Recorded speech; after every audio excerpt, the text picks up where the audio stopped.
Mr. Sergeant of Arms, invite the members into the chamber and close the doors. I hereby declare the House of Representatives of the 113th General Assembly now in session.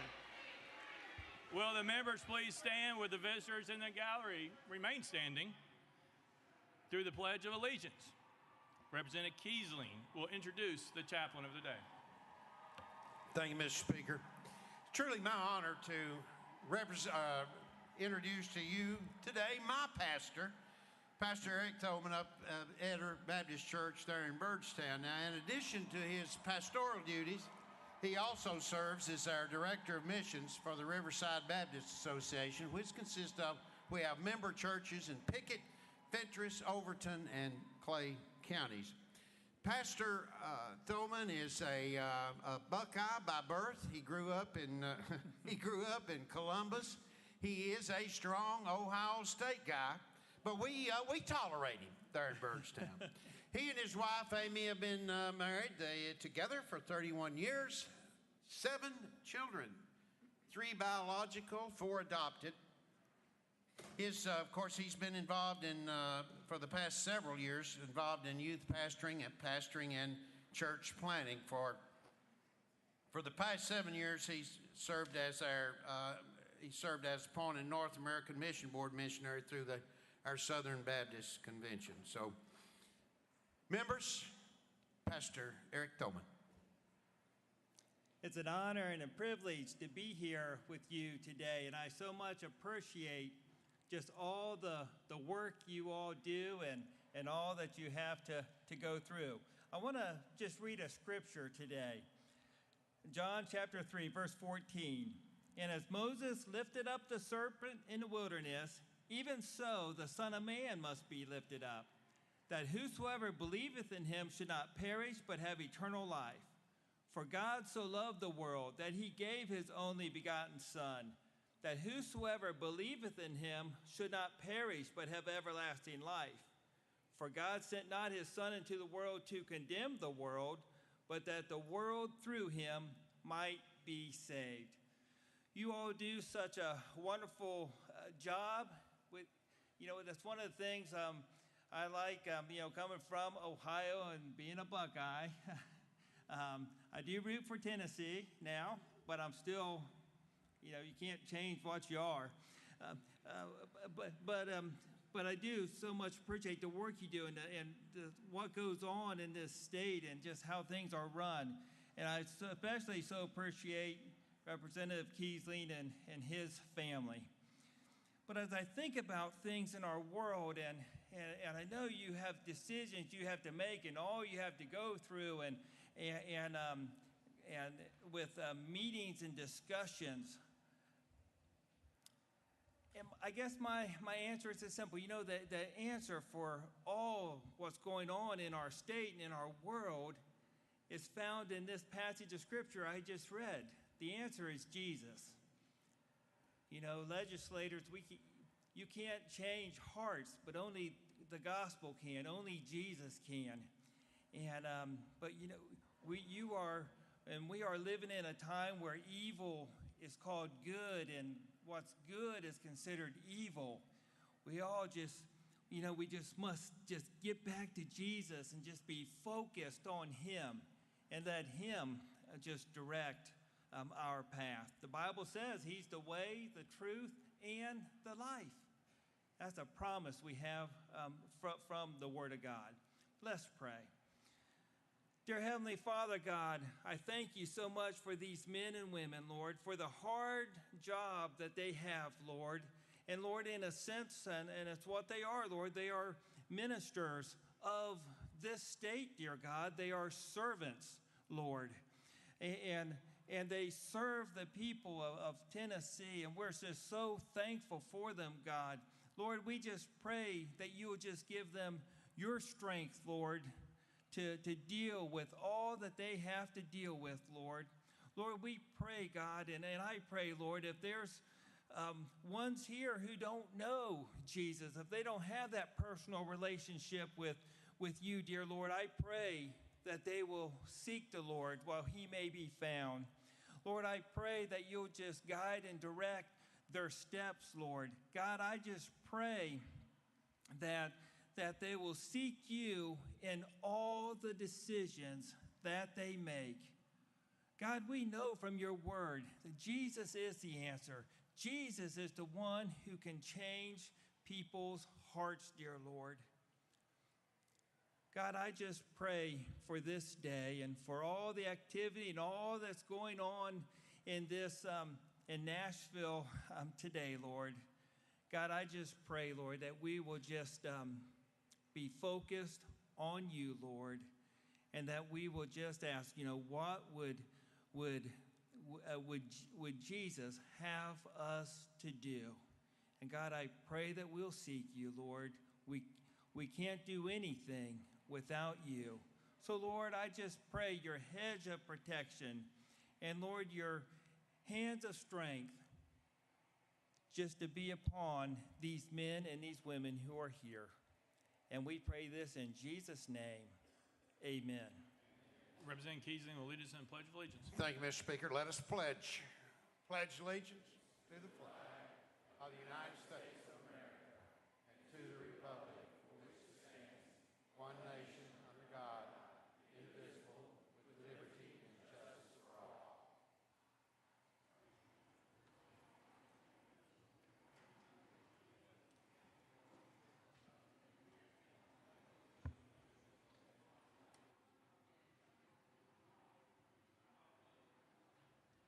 Mr. Clerk, take the roll. Well, roll call.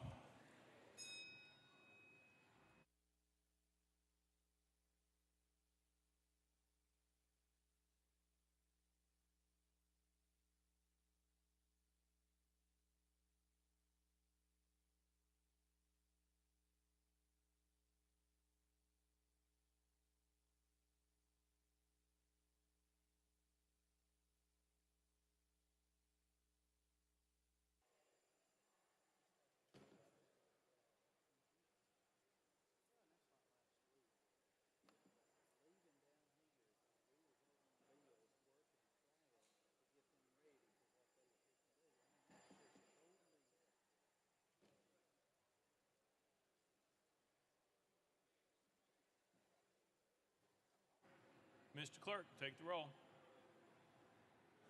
Mr. Speaker, 98 members present.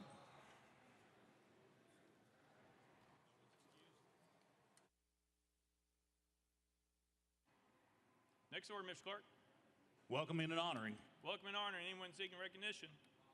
Representative Gant.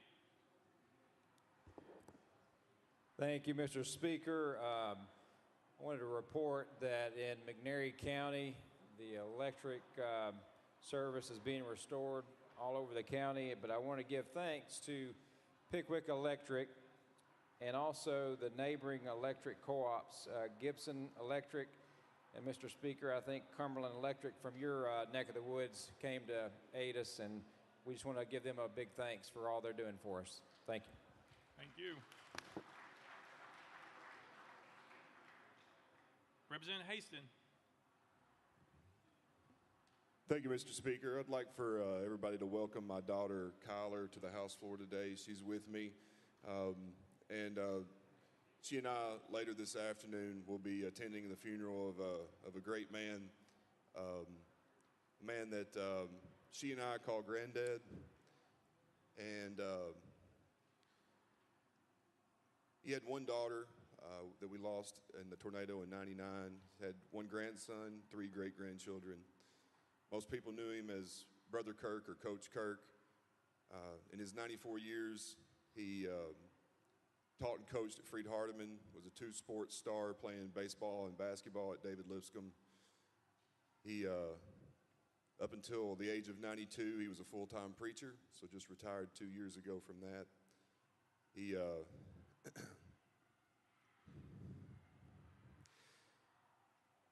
He served in the Navy. He served as chaplain on the day here, my very first day when I got sworn in 2019. He taught me how to throw a baseball, taught me how to golf, taught me how to shoot a basketball. He taught me how to be a father, taught me how to be a Christian. And he was was very famous for his short sermons on Sunday, 15 to 20 minutes. So he also taught me not to stand too long with the mic in the pulpit. So I'll just finish by saying that I know that y'all didn't know my granddad, but each one of you definitely has a Brother Kirk or a Coach Kirk or a granddad in your life. And I know there's a lot going on today, and we can get distracted up here, and I just would ask each one of you to make sure that you give somebody a call today and tell them that you love them. Thank you, Mr. Speaker. Representative Dixie. Thank you, Mr. Speaker. I just wanted to bring attention. Yesterday, Mr. Mike Hill, who was killed at the Covenant school shooting a week and a half ago, was laid to rest. And I want us to keep in mind the sacrifice that he made to try to keep those kids safe. And let's not get distracted by what's going on outside of these walls. And remember that each of us has the power to make change and move forward, to do something that makes sure those 6 lives were not taken in vain. So I ask for a moment of silence for Mr. Mike Hill. Thank you, Mr. Speaker, and God bless him and his soul and his family. Thank you. Representative Johnson.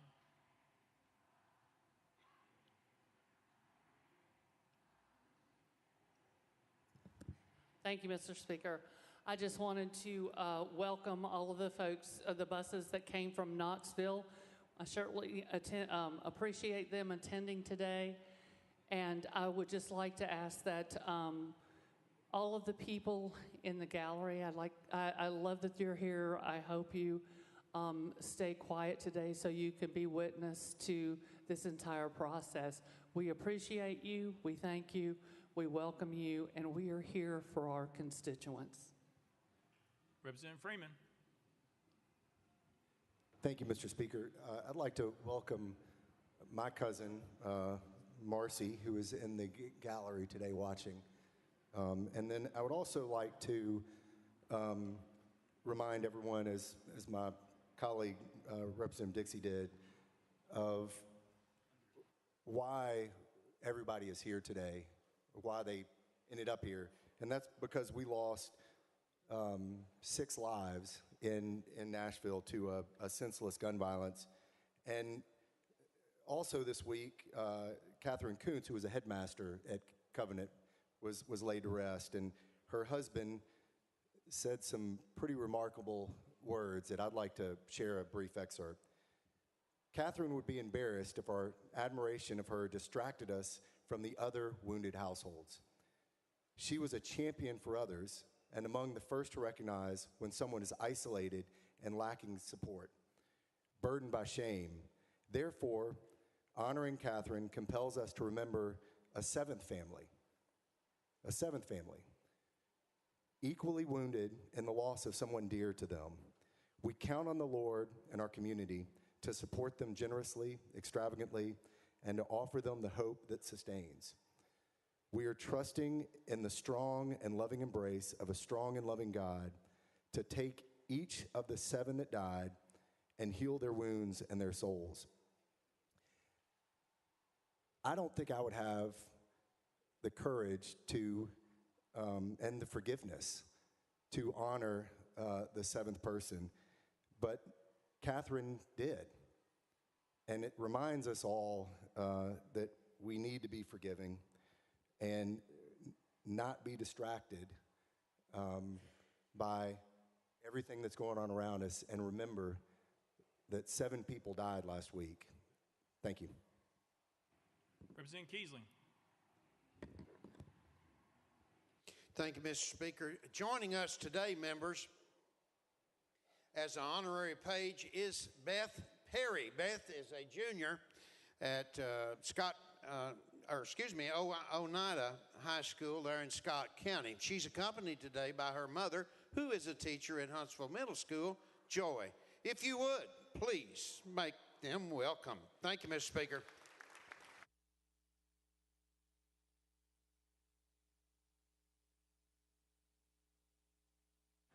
Representative Pearson. Thank you. I'd like to welcome District 86 and everyone in the gallery who's standing up for the end of gun violence and the need for the protection of our communities. Thank you for getting on the bus at 3 a.m. or 2:30 a.m. this morning to be a part of this process and to make sure your voices are heard and your presence is power so that we can continue to elevate the issues in our community and those who we continue to lose, unfortunately, in Memphis and Shelby County. But to each of you, I love you and I thank you and I appreciate you. Representative Capley. Thank you, Mr. Speaker. Members, last night we lost a pillar of our community in Wayne County.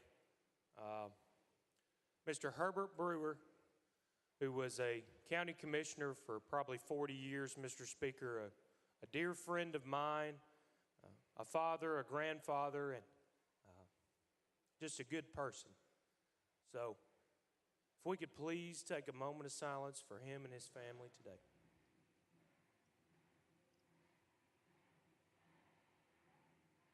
Thank you, Mr. Speaker.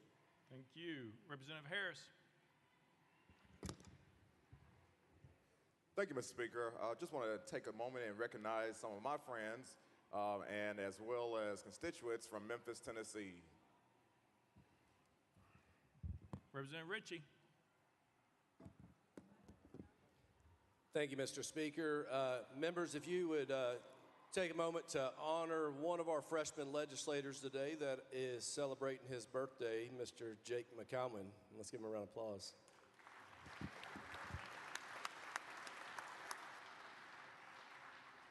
Representative Butler. Thank you, Mr. Speaker. Today, Ryan Williams and I want to welcome Rhonda Roberts to the Capitol. Her husband, Alan Roberts, passionately worked for TDOT, EMS, Fire and Rescue across Middle Tennessee. Alan gave us 23 years of his life to public service and did so with passion and integrity.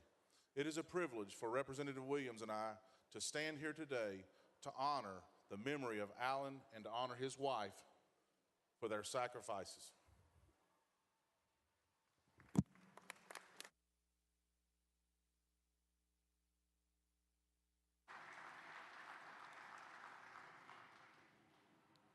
Chairman Clemens.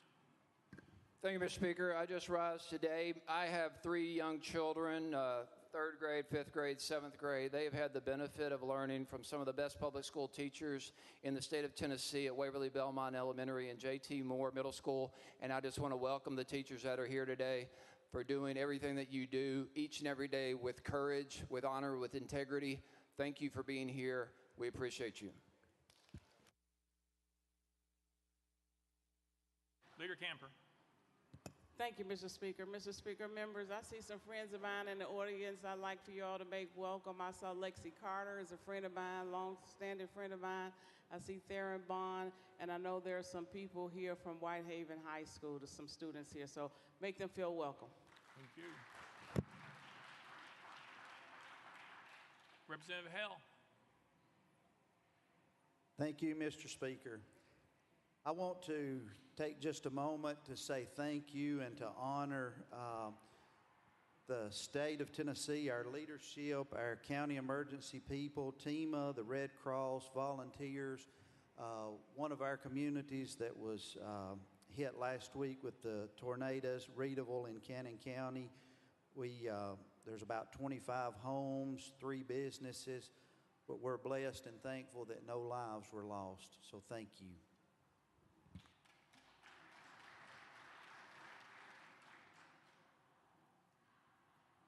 Anyone else? Next order, Mr. Clerk. Introduction to resolutions. Leader Lambert, you're recognized. Thank you, Mr. Speaker. Move that all resolutions properly filed be introduced pursuant to Rule number 17 and placed on the consent calendar or refer to the appropriate standing committee. Without objection, so ordered. Next order, Mr. Clerk. Senate Joint Resolutions congratulatory and memorializing. Leader Lambert, you're recognized. Thank you, Mr. Speaker. Move that all Senate joint resolutions congratulatory and memorializing in line of the desk be placed on the consent calendar pursuant to Rule number 17. Without objection, so ordered. Next order, Mr. Clerk. Resolutions lying over. Leader Lambert, you're recognized. Thank you, Mr. Speaker. Move that all resolutions lying over be referred to the appropriate standing committee. Without objection, so ordered. Next order, Mr. Clerk. Introduction of bills. Leader Lambert, you're recognized. Thank you, Mr. Speaker. Move that House Bills 1,571 through 1,573 be introduced and passed on first consideration. Without objection, so ordered. Next order, Mr. Clerk. Senate bills on first consideration. Leader Lambert, you're recognized. Thank you, Mr. Speaker. Move that Senate bills 213, 469, 477, 559, 561, 576, 698, 807, 838, 845, 858, 863, 927, 937, 993, and 1,391 transmitted by the Senate be held on the desk pending third consideration of their companion House bills. Without objection, so ordered. Next order, Mr. Clerk. Senate bills on second consideration, House bills on second consideration, petitions, memorials, reports from standing committees, reports from select committees, calendars. Mr. Speaker, the House has a consent calendar. Chairman Zachary, you're recognized. Thank you, Mr. Speaker. I move passage of the consent calendar on third and final consideration, keeping with Rule 50. Gentleman moves passage of the consent calendar, probably seconded. Mr. Clerk, any objections been filed? Mr. Speaker, no objections filed. Anyone seeking recognition on the consent calendar? Seeing none, we're voting on the consent calendar. All members in favor vote aye when the bell rings. Those opposed vote no. Has every member voted? Does any member wish to change their vote?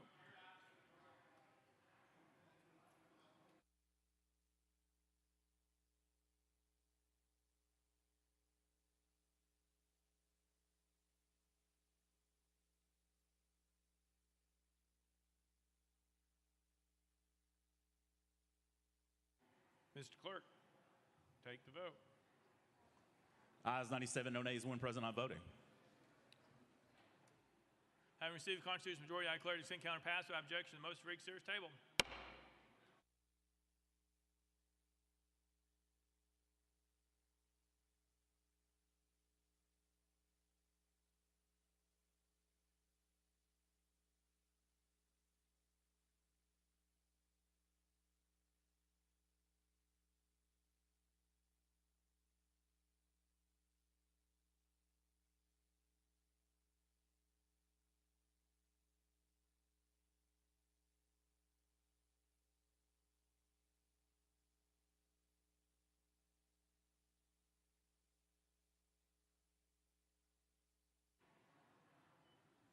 First bill, next order, Mr. Clerk. Mr. Speaker, the House has a regular calendar. Leader Lambert, you're recognized. Thank you, Mr. Speaker. Mr. Speaker, given the events of the last couple of weeks, I would like to take up item number 14, House Bill 322, out of order, first on the calendar today. Any objection? Without objection, so ordered. Mr. Clerk. Mr. Speaker, once again, that's item 14, House Bill 322, by Chairman White, Leader Lambert, and others relative to school safety. Chairman White, you're recognized. Thank you, Mr. Speaker. I move passage of HB 322 on third and final consideration. Chairman White moves passage, probably seconded. Ms. Clerk, call the First Amendment. House Education Administration Committee Amendment number 1. Vice Chairman Slater, you are recognized.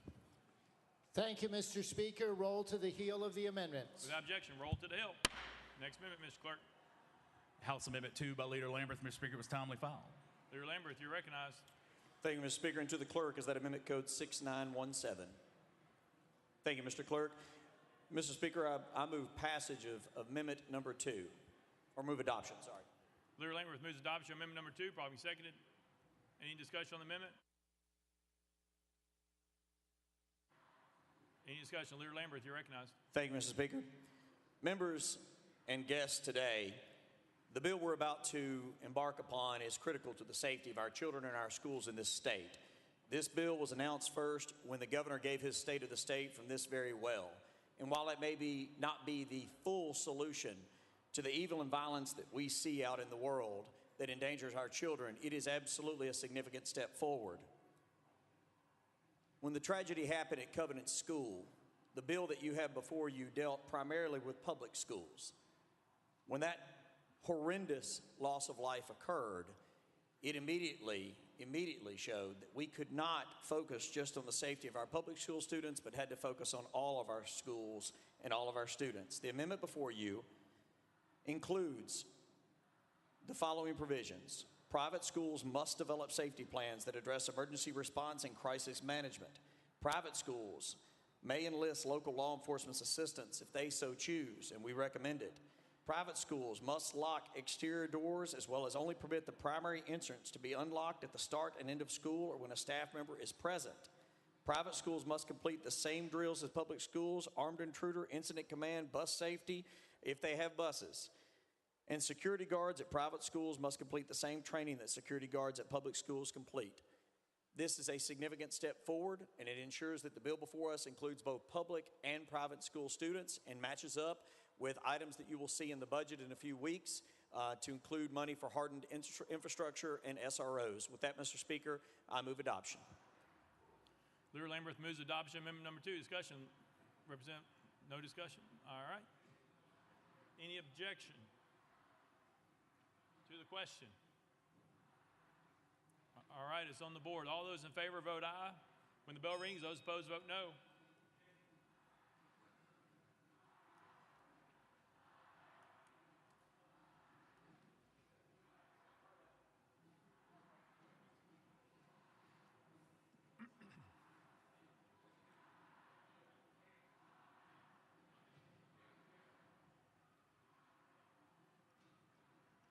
Mr. Clerk, take the vote.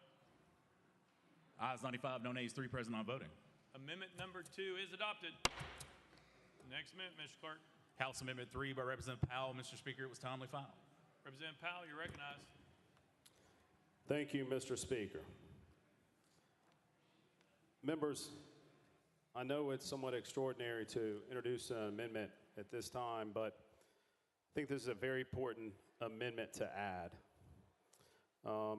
In light of Covenant School in my community and the way we've been affected, it has impacted all of us, and we are trying to find every possible solution that we can to address this issue. Personally, one of the children that was murdered is actually in my son's Little League. That's how close to home this hits for me. And so while we might differ on some of the reforms, I think my amendment addresses one very important issue when it pertains to school safety. I was contacted by Jaden Turner. She's a freshman at Lincoln Memorial University, and she requested my assistance with passing Alyssa's Law. Jaden's 14-year-old cousin, Alyssa Adlerhoff, was shot and killed inside of her high school, Marjorie Smoman Douglas, in Parkland, Florida, on February 14, 2018. Since then, Jaden has been dedicated to the mission of school safety and wants to ensure that every student and staff member who goes to school also comes home at the end of the day. Throughout high school, Jaden worked with her state senator and assemblyman to pass Alyssa's Law in the state of New York, which was signed into law this past summer. Alyssa's Law places mobile panic alarms in elementary and secondary schools to decrease the police emergency personnel response time in the case of a non-evacuation emergency. The legislation has been passed in New Jersey, New York, and Florida. And we know the political environment in Florida. In every state, Alyssa's Law has been a bipartisan effort to ensure the safety of children. The work of Alyssa's Law was started by Alyssa's mother, Lori Adelhoff, who founded Make Our Schools Safe, a nonprofit organization working on school safety nationwide. I want to be clear that Alyssa's Law is just one common sense law and a comprehensive set of reforms that must be enacted for meaningful school safety. And members, as you know, given the procedures of the House in this late juncture, I'm out of bill slots. I have looked for a vehicle to add this for a college student at one of our universities who asked for this, who has personally been affected by school shooting and a tragedy.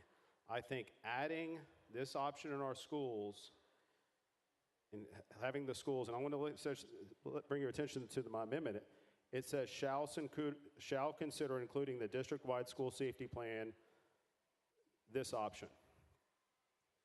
If we have this in our schools and we can alert the police and the emergency personnel faster, that is going to save lives. I'm hopeful schools are able to take this even further and put this throughout their classrooms so that if any classroom sees an emergency, they can hit this button. Members, I'm asking you, this is a common sense, small addition, amendment to add to this overall plan. And I would request with that we move adoption. Representative Powell moves adoption of amendment number 3, properly seconded. Any discussion on the amendment? Leader Lambert, you're recognized. Thank you, Mr. Speaker, and for all of you on the floor and guests, throughout the year you've seen that we will table amendments that were untimely filed if they didn't come through the committee process. That is the normal procedure of this House. There is never a time when procedure or rules that can be suspended by this body, when gone through the proper channels, should get in the way of a good idea. We've always said that. I want to commend the sponsor of this amendment. He and I have served together for about a decade now. He came to me, came to the other sponsors of this legislation, contacted the governor's office who asked us to submit this bill, and he worked through the proper channels to say, look, we're late in the process, but this is a good idea. I thank you for bringing this, and I hope that we all stand in bipartisan support today of the safety of our children. I have no objection to this particular amendment and would encourage all to vote in favor of adding this amendment to the bill. It is a positive step forward. It's an idea that I wish we had had in the bill from day one. And so I thank you for bringing it even at this late date. And I would recommend that we not leave this chamber this year until we've addressed every single positive idea that can keep our children safe. Thank you, sir. Any further discussion? Any objection to the question? Seeing none, we are voting on amendment number 3. We're on the board. All those in favor vote aye when the bell rings. All those opposed vote no.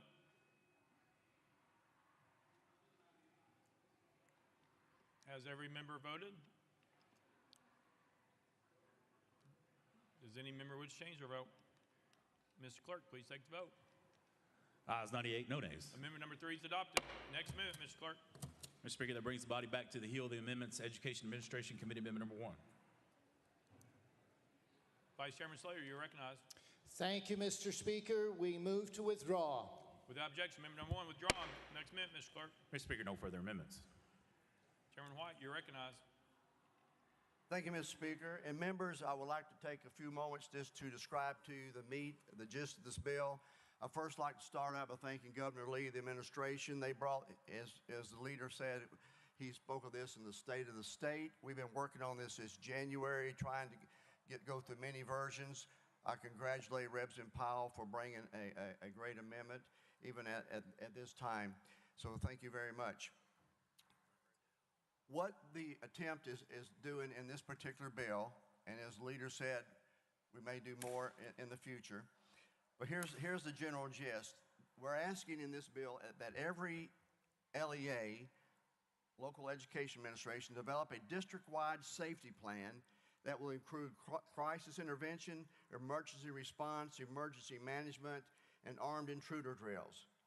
The above shall be reviewed annually. Private, and we've added, this is the part of the amendment that Leader Lambert just added, private and church-related schools must also do the same. By July 1 of 2023, the above schools, public and charter, must provide local law enforcement, DOE, and the Department of Safety a school-wide safety plan as well as their floor plans. Schools shall provide all law enforcement access to the school security systems. Annual drills. All schools, public, private, and charter must conduct at least one armed intruder drill a year, one incident command drill without the students present, one emergency safety bus drill without the students present. We're also requiring that exterior entrances be locked, public, private, and charter. The enforcement, of course, from the state only goes to the public and the charter, but we're asking all private schools to incorporate this, that we should ensure that all exterior doors are locked while students are present. All access should be at the primary entrance. Outside of the schoolhouse or the school day, any event that's held, such as a basketball game or anything in the evening, there must be a primary access, and it must be continuously monitored. Locked doors. State and local law enforcement may at any time come on school property and inspect all exterior doors. Make sure they are secured. Any doors, exterior doors that are found to be unlocked must be reported not only to the school director, but to the chair of the Board of Education, the head of the PTO, the principal, the Department of Safety, and the Department of Education, as well as each local law enforcement agency in the community. Schools must acknowledge correction and send written nonfiction, written notification to local law enforcement. The letter must acknowledge that the school has an SRO officer. If a public or charter school has 2 or more infractions and they do not have an SRO on staff, they must hire an SRO or an armed SSO. This must be done within 30 days of the second violation. Now, congratulate Governor Lee. He put in the budget $140 million to allow all the schools to use this grant money to hire an SRO. The Commissioner of Education must be notified. In schools or LEAs that have a difficulty of hiring an SRO or an armed SSO, a letter must be submitted to the Department of Education Commissioner explaining why. State funds may be withheld from any school that has multiple violations. For a school with an armed SRO, funds shall be withheld after the second violation. Now, once violations are corrected and all agencies are satisfied, then the funds may be returned. Funds will be withheld until all corrections are made. And lastly, buildings constructed after July 1 of 2023, public and charter, must have all interior locking mechanisms on each classroom and a secure vestibule or at the primary entrance. If they are doing only remodeling, just those sections that are under construction. And training before providing security, a public charter private school should have an armed SSO, must complete active shooter training. Anyone that hires a security officer must have active shooter training. And Leader Lambert described what the amendment was on requiring private schools. We cannot withhold funds from private schools, of course, but we are asking them that they engage in the same activities. All right. Chairman White renews his motion. Chairman Clemens, you're recognized. Thank you, Mr. Speaker. Chairman White, does this bill require or facilitate placing more firearms in our public schools or private schools? Chairman White. This does not address that, sir. No. Chairman Clemens. Is there a limit on what type of firearms SROs in our state may have in our public schools? Chairman White. Oh.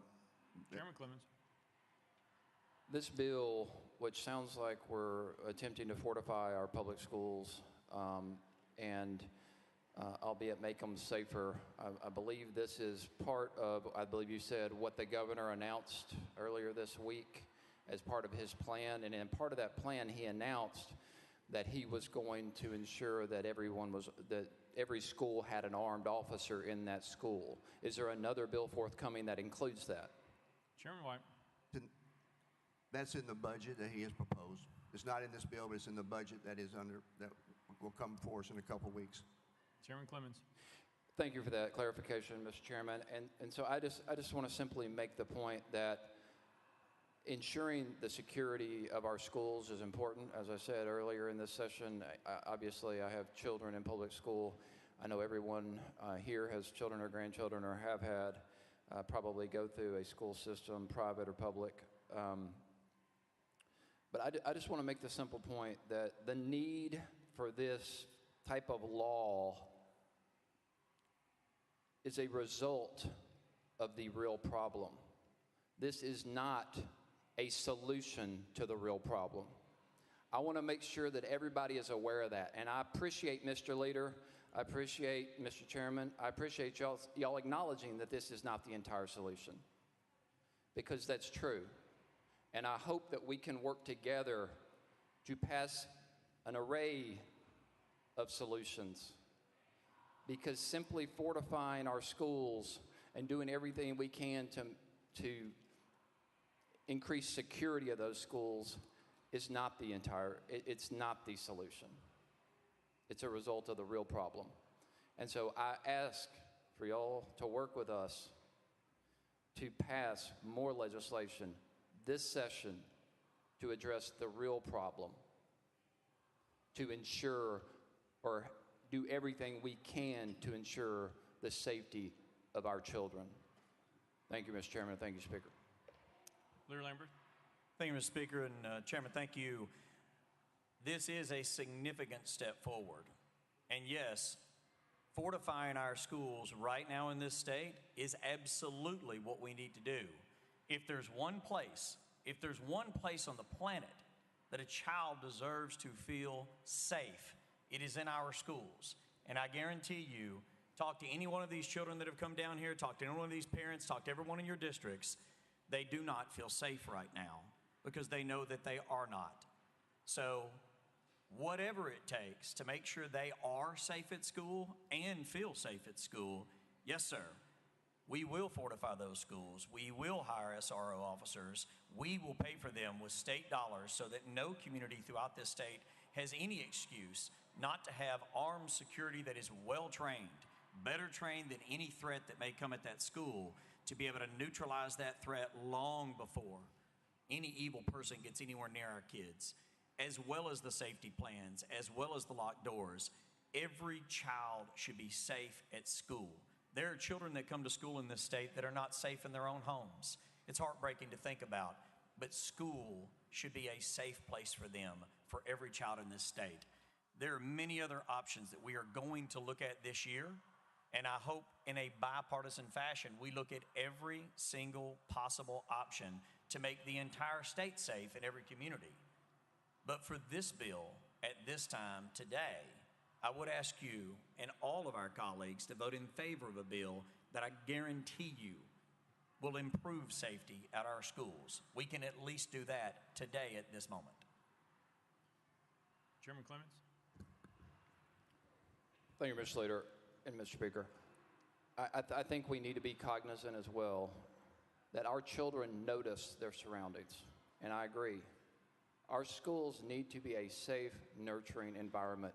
Our students do not need to feel like they're imprisoned. They do not need to feel like they are learning in a fortress. So I understand we need to increase security, but I think we need to be aware of that and, again, continue to address the real problem. All right. Representative Jones. Thank you, Mr. Speaker. The majority leader just stated that we would do whatever we have to make students feel safe. In the past week, we've seen thousands of students here at the state capitol asking us to do one thing, and that is to ban assault weapons. Nowhere in this bill do I hear the word, or do I see the word guns, AR-15s, assault weapons, the things that actually are traumatizing and terrorizing these young people. And so my question to the sponsor is that this bill seems to be a Band-Aid. It seems to be a white flag of surrender, when what we need to make our young people safe is a deep surgery of our system that places firearms above the lives of our children. If I may, Mr. Speaker, I want to read from Jeremiah 6:14 that says, Representative Jones, that's outside the caption. You need to stay on the caption of the bill. I'm sorry, but you have to stay within the discussion on the bill. That is outside. So if you would like to address questions or talk about school safety, that is welcome. Representative Jones. Thank you, Mr. Speaker. They offer superficial treatments for my people's mortal wound. They give assurances of peace when there is no peace. Once again, that is not on the topic of the bill. Even your colleagues are nodding yes. I'm asking you again, please stay on the topic of the bill. If you have questions or statements based on that topic of the bill, then please continue. You're recognized, Representative Jones. Thank you, Mr. Speaker. Mr. Speaker, the point I'm trying to make is that this bill is not about school safety. It will not make our students safer. Representative Lambert told the media that we must fortify our schools, even if it means putting tanks outside our schools. That is disturbing. I don't think any of us want to live in a world like that, where we make our schools militarized zones simply because we refuse to address the real issue, which is easy access to military-grade weapons, which is easy access to weapons of war on our streets. And so, again, I'm deeply troubled that we are making this political statement today by trying to act like we're doing something that is not going to do anything to prevent what occurred. More police officers in schools. Yesterday, they passed a bill to arm teachers. This is not going to make our students safe. And I think that we owe it to these young people, the thousands here who we tried to speak for when we were silenced, the thousands who are gathered outside demanding that we take real action, to address the crisis of easy access to military-grade weapons in this state. And so, with that, I must say that I cannot support this bill, because this bill is a Band-Aid. It is a white flag of surrender, and it is not action that will make our students safe. And no student, I talked to thousands of students, and not one of them said, this is what we want. And I think that we as elected officials have a moral responsibility to listen to these young people who are on the front lines, who are terrified, who are here crying and pleading for their lives. And so my question is to the sponsor, would you be willing to add some provision or to have a conversation about banning assault weapons to move our state forward? That's what these young people are asking. Would you be willing to do that, Chairman White? Representative Jones, Chairman White. Thank you, Mr. Speaker. Reverend Jones, look at me. Look at the other 97. This is exactly what we're trying to do. I have been up here 14 years. You have been in this assembly for 2 months, 3 months. We as a legislative body are constantly looking for ideas. But when things break down where we cannot continue to create and discuss ideas, this is where we get to, and this is what has led to this day. I used to be a school principal. I would literally step in front of anything for the protection of those little ones in my school. You assume that because we do not have everything that you may want or anyone else may want this bill, that this is a bad bill. We are trying to put things together to a starting place. So I answer your question with this. Yes, we've been trying to communicate with you and others on this floor since January. And here we are today. We have a good bill, and if you would work with us, we could have even a better bill in the future. That is my response to you. Out of order. I got you, Leader Camper. Thank you. Representative Jones, you're recognized. Thank you, Mr. Speaker. To my colleague, Chairman White. Sorry, the 5 minutes are up. Representative Hardaway. Thank you, Mr. Chairman. Mr. Speaker, thank you to the gentleman in the well. And thank you for making an attempt at providing a safe environment for our children and our staff and the visitors to the schools. And I agree that this is only one step, but my concern is it addresses symptoms, that it doesn't address the problems. And as Chairman White said, we've got to do better bills in the future, especially in the case of mental health for our students, for staff, for teachers, because everything that we're dealing with now has traumatized all of the above. And that's not even mentioning what it's doing to the community itself. But I've got some technical questions, and I've spoken with Chairman Sapicki and Lambert, so Chairman White, they might be better suited on the issue of whether the bill speaks to the ability to arm teachers, the authority to arm teachers. Does it speak to it one way or the other? Chairman White. No, sir, it does not. Representative Hardaway. All right, and in terms of the filing of the plan on the state level with the Department of Safety, will that serve as a storehouse or a clearinghouse? Will it allow other schools to access that information in order to benefit from best practices? Chairman White. Yes, sir, we'll create best practices, and if my memory serves me correct, there's a part where it keeps on file for 5 years. But yes, for best practice, so all departments will know the situation. Representative Hardaway. Thank you. And in terms of the parents, parental input, is there consultation with the parents in developing the plan itself? Chairman White. Thank you, Mr. Speaker. That will be up to each LEA as they put their plans together, working with the law enforcement. Representative Hardaway. All right. I would suggest that when we build a better bill, that we include parental involvement in developing and approving whatever that LEA plan is, public or private. And I see some head nods, so I'm looking forward to working with you. And just a final caution, and one of my colleagues spoke to it earlier.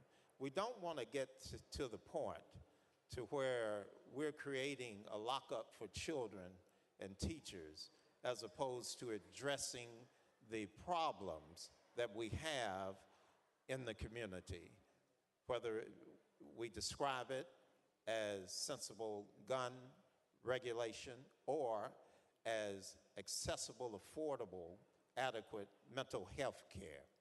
So I'm looking forward to building a better bill to address the needs of our children that includes those components. Thank you. Chairman White, any response? Thank you. Thank you for your comments. All right, Representative Dixie.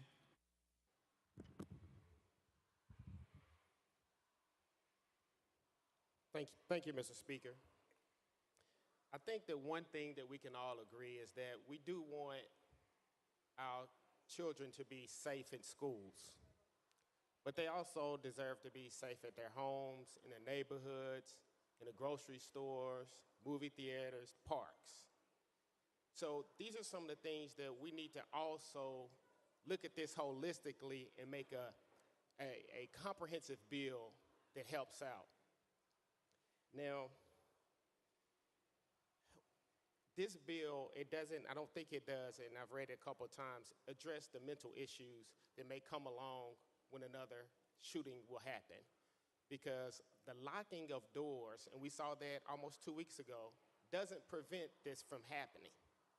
So we have to also include in a bill where monies or funds or resources are allocated for the mental health of these students and the social guidance, because at this point, it will happen again if we don't address the root cause. So I hope that we all can agree that the things when we were growing up, the drills that we only had to deal with were fire drills and tornado drills of sitting in halls. But the way the world has changed, we're doing active shooter drills. We have changed so much. So we have to also change the way we legislate and look at things differently and not go into our corners and say, this is not right, but we have to talk to each other. And this is an opportunity for us to do that. And I hope that we can take advantage of this time in history right now to make serious change that will help all Tennesseans in school, in their neighborhoods, in their parks, to make sure everyone is safe at all times. We all deserve the right to feel safe wherever we are. So thank you so much, Mr. Speaker. Chairman White. Thank you for those comments. Very much appreciated. Just want to remind everyone, I think it was last year, year before, in the government, we put $200 million in our mental health trust fund. We just added another $8 million in the budget this year to address that, so we are working towards that. And we're also working with the colleges and universities to provide more degrees in the program, such as you mentioned. So thank you for those constructive comments.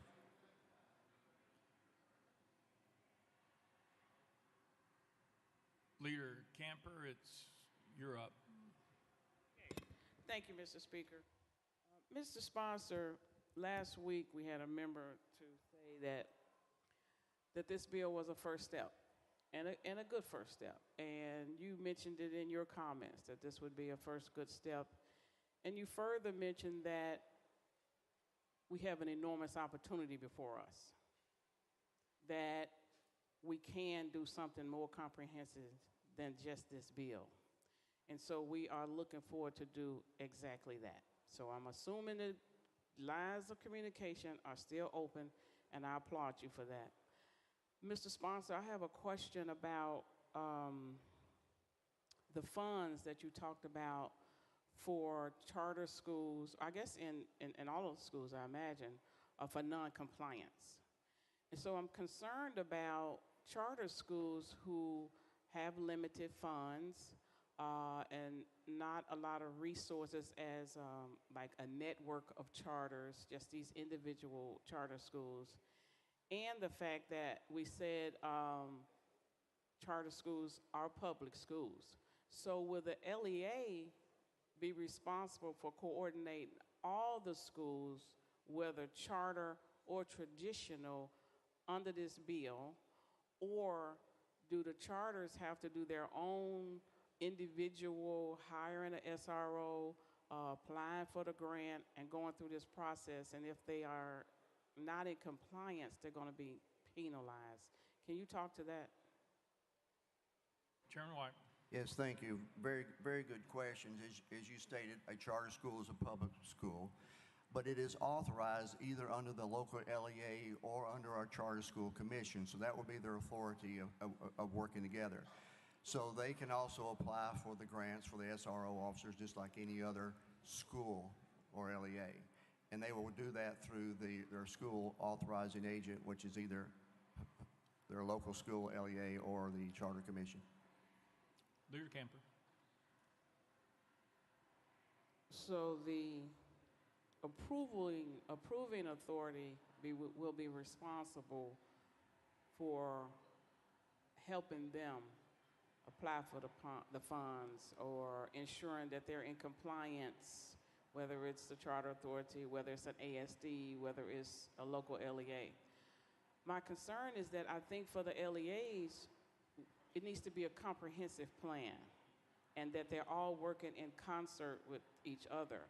And some of these charter schools are just individual schools that don't have a lot of resources. And I feel that they're going to be penalized because there's going to be a lot of competition to get these SROs. And some of the larger entities will be able to go into a contractual agreement and get a reduced rate to bring on SROs, whereas I'm an individual school and I'm just hiring one. It's not going to be competitive for me. So I think we need to find a way to help some of these smaller entities without penalizing them because they're not in compliance. Chairman White. Thank you. One thing that has been part of all this is the governor announced we now have in all 95 counties a Homeland Security agent, and they will also be there to help coordinate and work. If there's any weaknesses or any school is falling through the cracks, then that will be their obligation to help work on that. But I understand what you're saying, yeah, there's no limitation on the grants, and so we'll be able to work through that. Leader Camper. Lastly, Mr. Sponsor, I'm interested to know when you speak to withholding of funds for non-compliance, what particular funds are we talking about? You know, what of their revenue stream are you talking about withholding until they get in compliance? Because my concern is it's going to be, let's say, in 30 days, they're not in compliance, they have, you know, you're going to withhold funds. How much money are we talking about? Because they're going to need those resources to continue to put together a strategy of how they're going to be in compliance. They're going to need funds to keep running the school. So what funds are we talking about being withheld if the schools are not in compliance? Chairman White. Thank you. In the bill, it says after the second infraction is 2%, 4% on the second, then it goes up if you're still out of non-compliance. So there is withholding the funds are the funds that they get from the state, not the local, from the state, and these are the TISA funds. Now, going through committee, there was some objection to that, but we take the reason we put that in there, we take that this serious. Once a school, it's not withholding from the LEA, it's withholding from the school that's in violation. So we take it that serious. Now, once they correct the violation, there is a procedure for being restored whole. but we're taking it that serious that we will withhold funding from your total funding from the TISA funding if you're out of compliance. Thank you. Yeah. Representative Miller. No, I'm not going to do that. I'm not going to do that. Call for the question. Thank you, Mr. Speaker. Sponsor yield. Chairman White. Yes, sir. Representative Miller. I participated in Finance, Ways, and Means Committee yesterday, and with the governor supplemental budget of $140 million, on top of the other dollars that's already been invested in school safety.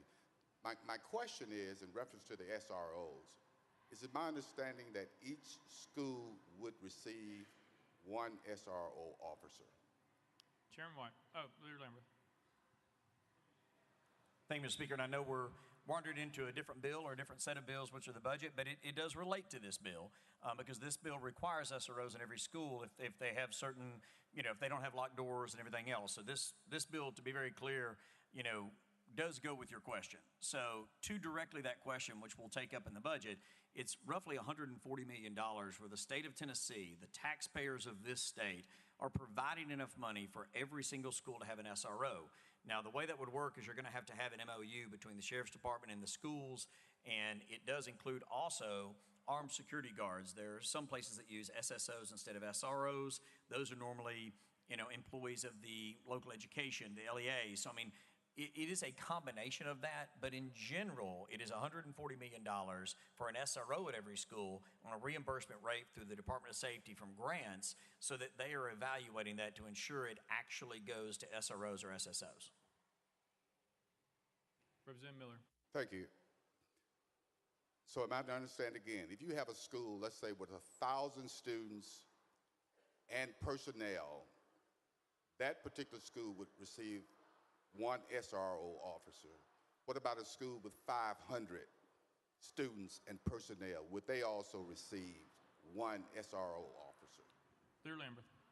So again, we're going deeper into the budget, and those are questions for a certain chairman I'm trying not to look at right now, but who's a wonderful person, and we will talk about that in the budget soon. But I will say this to that point.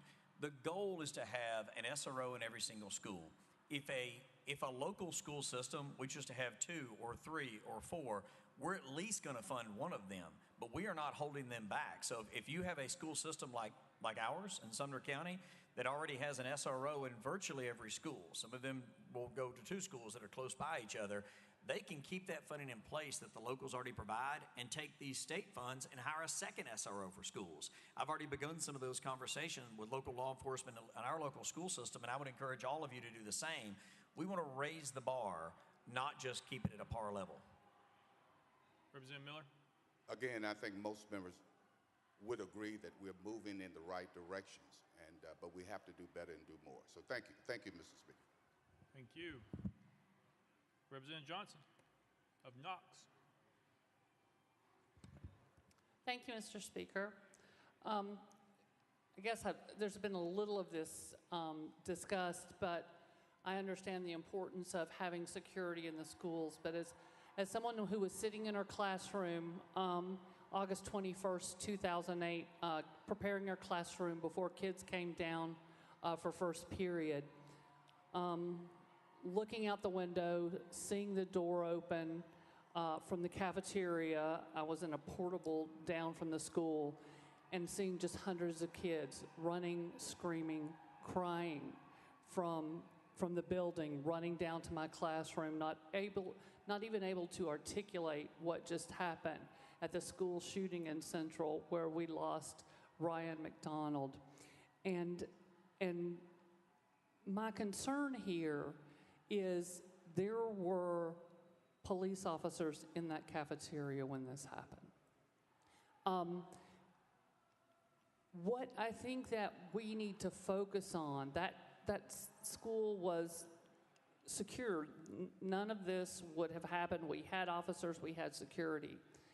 We need to keep the guns from coming to the schoolhouse door. We need to be taking action that prevent them from ever getting to that door. We don't want gun battles at our schoolhouse door. We want our kids to be safe and feel safe. We are the only country in the world who has this type of violence, please, I'm asking you, let's do something that prevents that from coming to the schoolhouse door. Also, do we not already have in Tennessee Code 49-6-4302 addressing these school security assessments? Isn't that already on the books? Chairman White. Thank you, Mr. Speaker. Thank you for your comments. No, we're pulling a lot of things together. Yeah, there's things throughout code that we passed in years past, but we're putting this collectively together to put teeth into it this time. Representative Johnson. Yes, but isn't it very similar? Chairman White. Ask your question one more time. Representative Johnson. Isn't it very similar to what already exists in code? I just want to make sure that we're actually doing something different that's a solution, because I don't feel that with this piece of legislation. Chairman White. I would go a step further and say there are a lot of things in code that sometimes don't have enforcement with them, and that's what we're doing with this. So you may or may not be correct in some of those things, but that doesn't negate what we're trying to do this today. Representative Johnson. Thank you. Representative Pearson. Thank you. Will the sponsor yield to a couple questions? Chairman White. Yes, sir. Representative Pearson. One of the main intents of this legislation is that every school will have an armed security resource officer. Chairman White.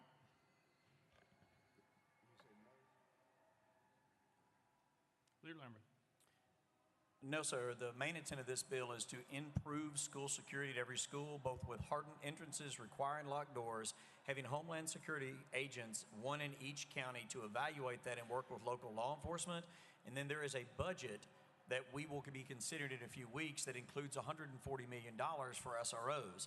Now, if some of these safety protocols fail and a school is not compliant with them, like having their doors locked, then one of the requirements of the bill is if you're not locking your doors and do not have a secure perimeter in that school, then you would be required to have an SRO. Now, what has been recently announced by the governor, and the proposal will be in the budget, is that those SROs will be paid for with state funds. In the original version of this, that would have been local funds. So we're going to pay for that at the state level, making it much easier for every school to have an SRO. I will say that the intent is that every school would have at least one SRO, but it is not the main crux of this bill. The main crux of this bill is a complete net over a school and a barrier surrounding that school so that the children inside are safe, and to have a Homeland Security officer that's working with public and private schools to evaluate that safety. There's a variety of things that can happen. For instance, there are some schools that have very large glass windows. There needs to be a plan in place on how to make sure if they look great in a school, but if they have a very, well, Mr. Speaker, I think he's motioning. He doesn't want me to continue answering, but I'll stop, and I don't want to take any of his time. Please go ahead, sir. All right, Representative Pearson. I just want to be able to ask a couple of follow-up questions here because of a couple of concerns, including the school-to-prison pipeline. Is a quick yes or no? I know it's loud. Do you know about the school-to-prison pipeline? Leader Lambert. Go ahead, sir, if you don't mind. Representative Pearson. Yep. In schools, when we turn them into prisons, when we institutionalize them, the consequences and the effects disproportionately harm children, particularly children of color. And I understand that after 14 years, the chairman is bringing forward this legislation that you believe will actually make schools safer in the wake of very tragic incidences. But I don't think that penalizing or advocating that our schools become more like prisons is the right solution. The idea that I think we really should think about is how do we prevent people with assault rifles from going into schools? And when you think about the SROs who would be at these schools, are you saying that children will go to school and these resource officers will have AR-15s on them, or will they have handguns which compared to how many rounds an AR-15 could shoot and to kill people, would be no match. This is a part of what I think is a symptomatic problem of really not addressing root causes. The root cause that each of us have to address is this gun violence epidemic due to the proliferation of guns. We don't need a solution that says if you don't lock a door, get someone with a gun. We need a solution that says people shouldn't be going to schools and to houses and to neighborhoods with weapons of war. I would argue, and I'm really curious, and I'll leave you with a few questions here toward the end, and I appreciate what one of the representatives said, that we don't want gun battles at schoolhouses. And what's deeply concerning is there's no clarification about what type of training people would get. What happens when one of these school resource officers accidentally kills an innocent kid? What happens when we have people who we have given the authority to actually harm our children, to actually harm our teachers, this type of power? It isn't having more contracts with gun owners, right, to be able to provide guns to school resource officers. It's to prevent people who shouldn't have guns through red flag laws, through storage protection, from ever getting access to our schools and communities. Lear Lambert, you're recognized. Thank you, Mr. Speaker. And for those in the gallery, please don't drop stuff. While Representative Pearson was speaking, someone almost hit him with a sign. So please just, you're here, we want to hear from you, but please don't drop things on people. So I just noticed as he was speaking, it almost got him there. It's just a sign, but I don't want that to happen. To your speech, I will say this. This doesn't create a prison for schools. It creates a fortress. A prison is designed to keep people in. A fortress throughout all human history is designed to keep danger out and to keep those that are within safe. This does create safety for our schools. You may not like that that's necessary, but in this dangerous world that we live in, it is obvious that we have to make sure that at least somewhere in this state, there is a place that children can go and learn in peace and be safe. It absolutely does help create a fortress around our children, but I'm not sure if you understand the distinction between prison and fortress, but I hope that helps, because a prison keeps people in, a fortress keeps people out and keeps people safe. Thank you, Mr. Speaker. Representative Fritz. Thank you, Mr. Speaker, and to the sponsor, I just want to say thank you for providing measures that do provide a deterrent to these evil, wicked, and godless people that would want to harm our children. I agree with what the leader said, that we must provide a deterrent and security for our children. And I would hope that all my colleagues here on the floor would join me in supporting this, and remember that those good men and women, those school resource officers that our sheriff's departments and our cities put in the schools today, they love those children. And they do not treat them like prisoners. They treat them like loved ones. And I think that's important to remember. So I commend you all for this work, and thank you so much. Chairman White. Thank you, Mr. Speaker. And I don't know if anybody else got questions, but I'll end on this. Isn't it nice to have civil debate? This is what constitutional government's all about. The give and take, the understanding as we move through a process. This is a process we're moving forward. And that's the whole point of why we are here. Let me just end on this. Mr. Speaker, if I'm out of line, you can call me. I had 11 students in my classroom, in my office the other day, and I asked them, I says, they were 11th and 12th graders, I says, tell me what we need to do. It's your generation.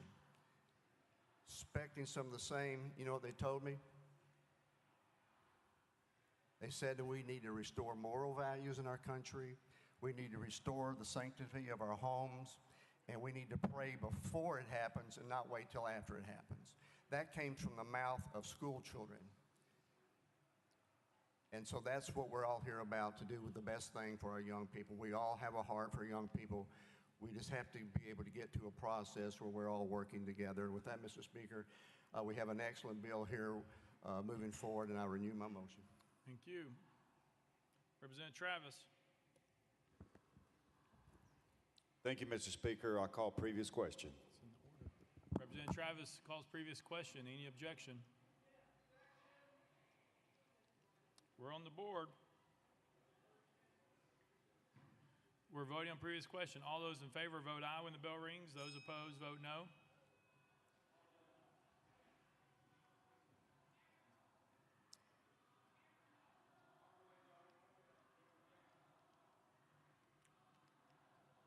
Mr. Clerk, take the vote. Aye 75, 23 nays. Question prevails.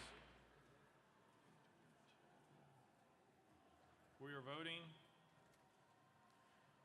on the bill. All those in favor of House Bill 322 as amended vote aye when the bell rings. Those opposed vote no. As every member voted, does any member wish to change their vote?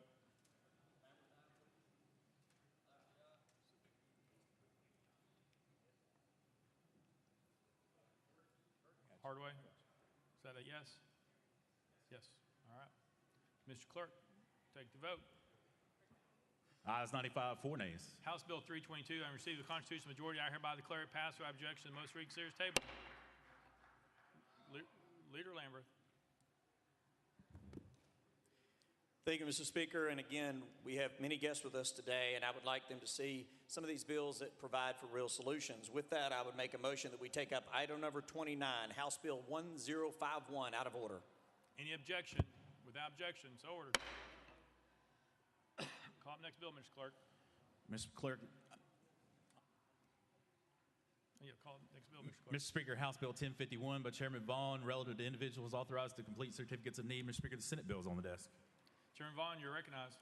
Thank you, Mr. Speaker. I move to substitute and conform to Senate Bill 0672. Chairman Vaughn moves to substitute and conform to Senate Bill 672, properly second without objection, so ordered.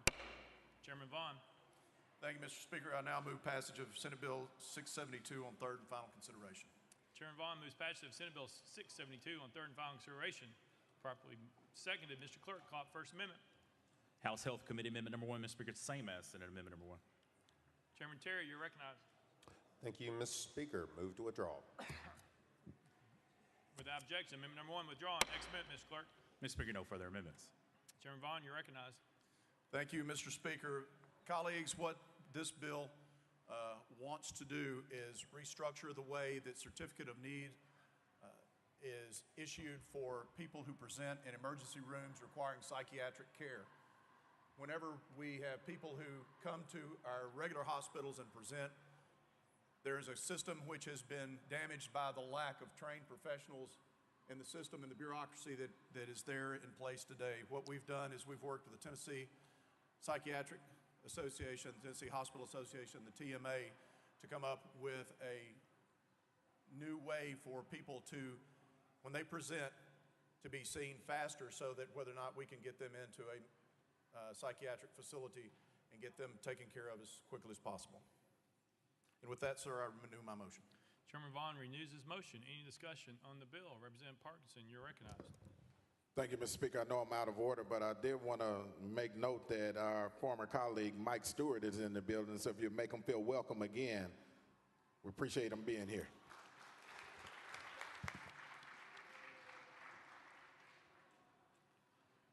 Anyone wishing to be recognized for discussion?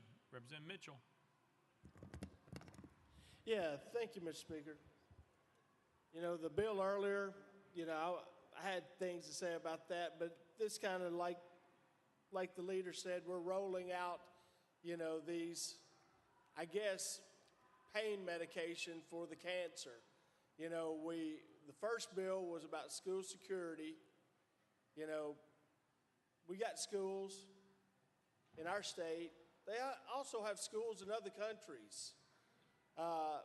We've got mental health problems in our state. There's mental health problems in other countries around the world. But the other countries around the world don't seem to have what we have.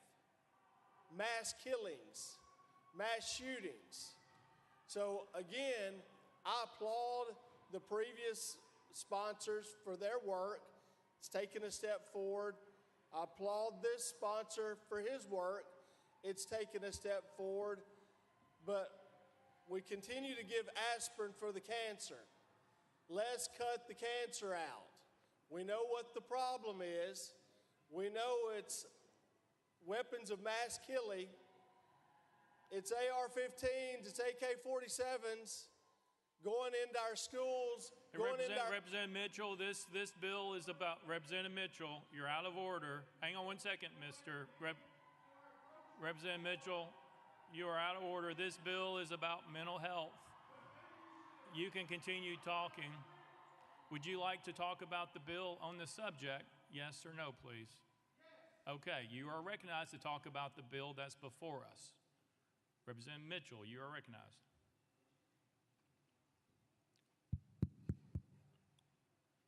Mr. Sponsor,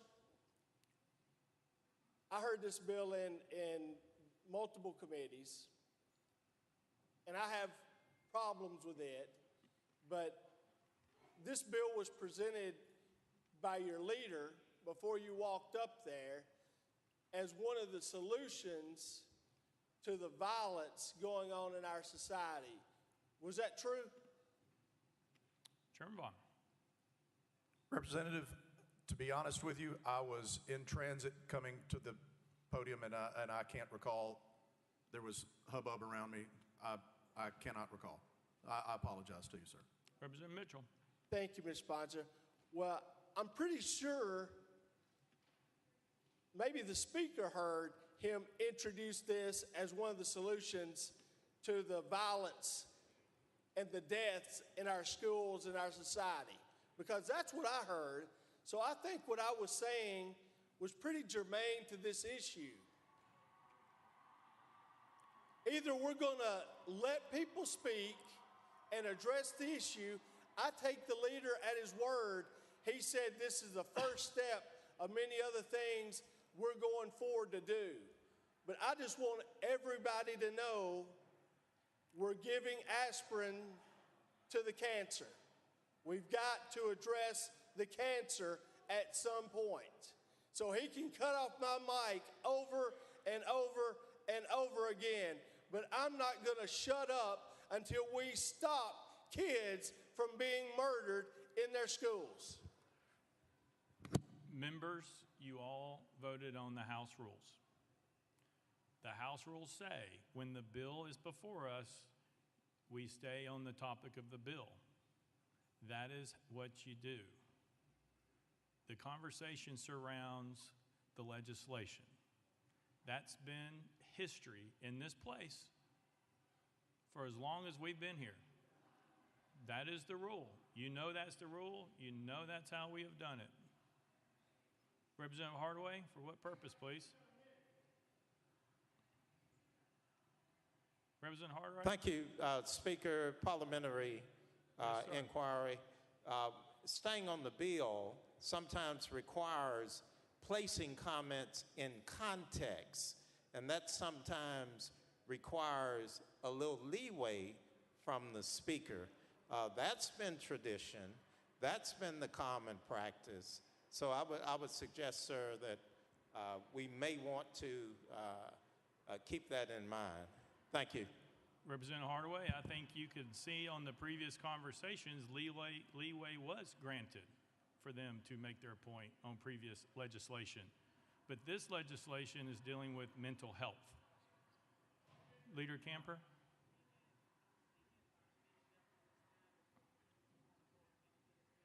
No, he's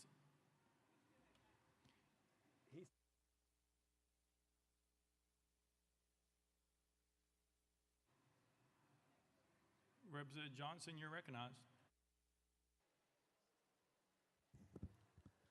Thank you, Mr. Speaker. I guess following along with that, that's my problem again. It says as when someone comes to the hospital, and we need to be addressing these mental health problems before somebody ends up at a hospital. We could have expanded Medicaid 10 years ago, and 300 to 400,000 Tennesseans would have had mental health care and perhaps gotten the care they need so they don't end up at the hospital. I appreciate what you're doing here, but I do believe that it is a Band-Aid. There is so much more we can do and we have not done. And again, it goes back to being preventative, to getting them care before they're at the hospital doors. There are things we can do, like expanding Medicaid, that would give mental health care to more than 300,000 Tennesseans. I see what you're doing, and I appreciate that. I'll use my colleague's analogy. It's an aspirin for cancer.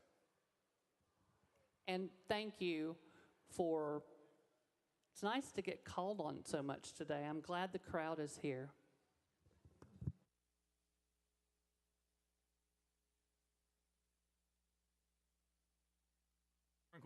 Chairman Clemens, do you have a question parliamentary, or are you talking on the bill because we have a list? I've got a parliamentary inquiry, Mr. Speaker.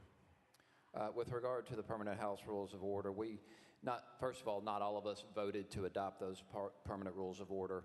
But second of all, there is a rule expressly in this bill that speaks to 5 minutes of each member being able to speak on legislation. My colleague from Davidson County, Representative Bo Mitchell, did not get his full 5 minutes. So if we're going to comply and interpret the rules to benefit of one party, I would like them to benefit both parties. And I would ask the Speaker to recognize Bo Mitchell for his remaining 50 seconds. Thank you. Chairman Clemens, we will recognize him for 50 seconds, but let me be clear, members. When you say you are finished talking, you're done, and we move on to the next one. That's how we've happened, whether you use all 5 minutes or not. If you say you are finished talking, that takes off your time. Representative Mitchell, my understanding was you said that. You said you didn't, so therefore you have 50 seconds. Thank you, Mr. Speaker. I'll take 15. All I've got to say is when the bill was presented, the leader made the assumption or made the statement that this was addressing one more measure, that you were addressing violence to solve the gun problem. That's what was said. You didn't gavel him and say he was out of order, off topic. So that's why I spoke in the manner in which I spoke. Thank you.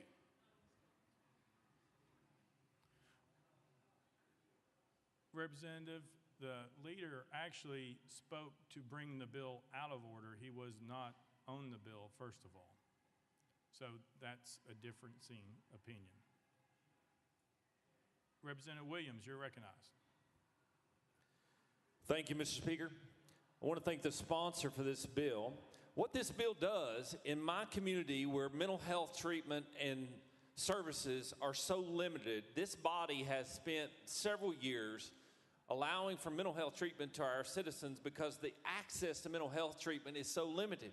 What this bill would say is that when a 10-year-old, a 15-year-old, a 50-year-old in our communities presents at an emergency room in our communities across the state, that we're expediting the process by which they can get the help that they need. That's what this bill does. If you're for prolonging the time in which people have to sit in an ER to get the mental health that they need, then vote against this bill. If you want to be in my district sometimes 4 to 6 days in a hallway or in a padded room trying to find the services that they need, vote against this bill. But if you're for your constituents and you really want what's better for your constituents so that they can get the help, that the services that this state can provide to the best of its current ability, then you should vote for this bill. I appreciate the bill sponsor for this bill. It's extremely important to my community and I believe to the mental health care of the state. Thank you. Thank you, Representative Towns. Thank you, Mr. Speaker. Sponsors yield. Thank you very much, sir. Mr. Speaker, Mr. Representative, sponsor of the bill, many years ago, I remember when they were closing the mental health institutions in our communities. My grandmother happened to have worked at one, and what we predicted at that time is that we're going to see carnage on the street with people being incarcerated or killed because there was nowhere for them to go. That's happened 30 years ago. where our mental health institutions were closed down. Unconscionable, unforgivable, but it happened. Now, hate says it's a case of, in our society today, of that coming back to haunt us and this community.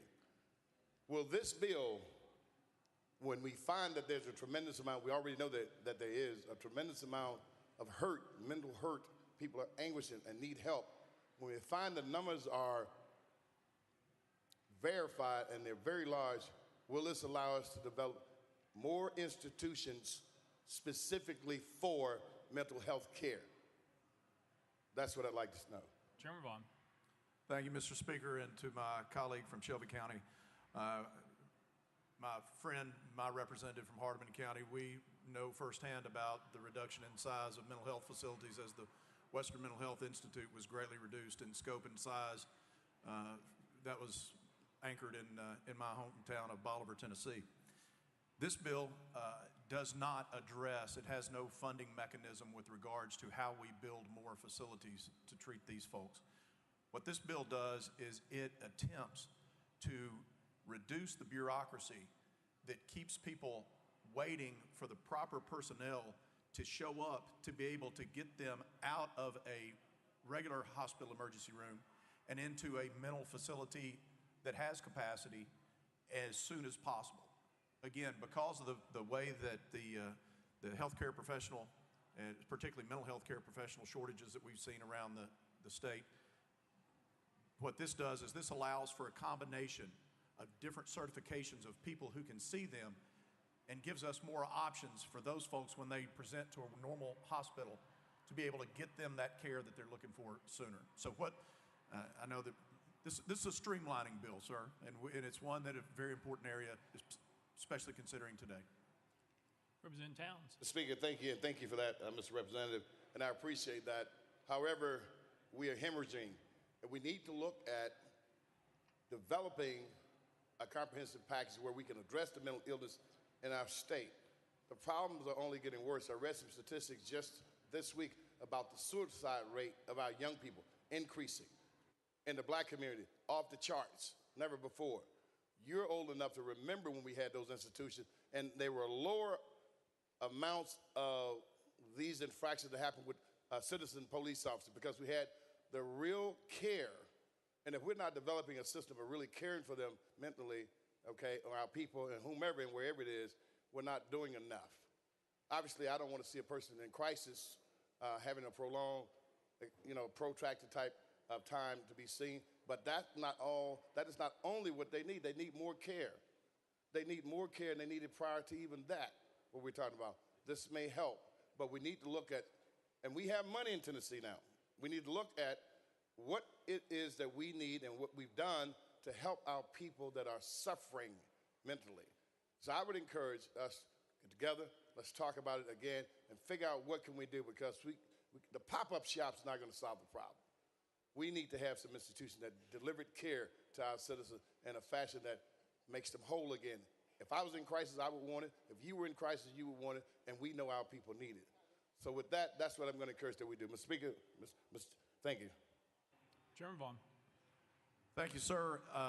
You and I find ourselves in an agreement with this, but as so often that this institution that we serve in, we're allowed, while there may be an entire spectrum of need out there, that we have to take it one bit at a time.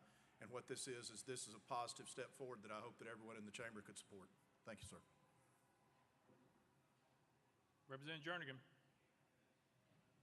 Thank you, and Chairman Vaughn, I think you probably know what we're going to talk about. You and I have spoken about this. 95% of this bill is really, really good. Chairman Williams talked about it, to streamline the process to where you have a mental illness in a hospital and you get a certificate of need, then you go to the mental facility, another certificate of need is issued. It's a trust and verified situation. The 5% that I do not like about this bill is that a certified psychiatrist by themselves can issue a certificate of need.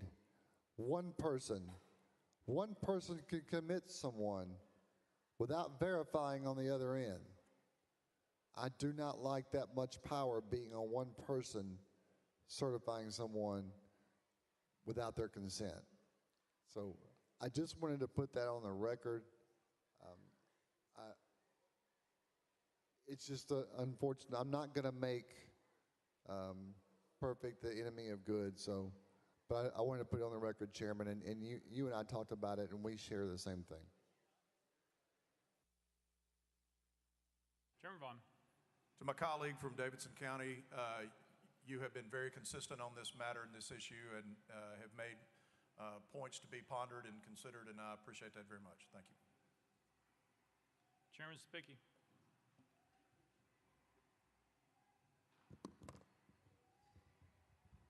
Thank you, Mr. Speaker and sponsor. Thank you for bringing this bill.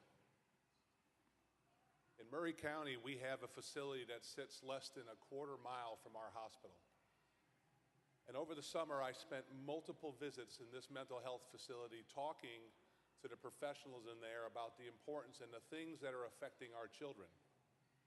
In education, Chairman Vaughn, COVID has escalated the mental health issues in our children. This facility has told me over and over, the quicker we can get the interventions for these children, the quicker we can get them returning back to normalcy. I applaud you on this bill. We are looking for solutions to the problems of how to make this whole issue with mental health work more efficiently.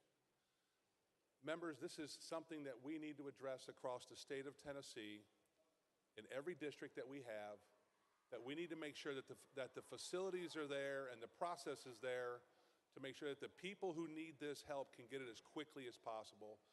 I'll be voting yes on this, and I'll urge everybody to vote yes to support this bill. Thank you, sir.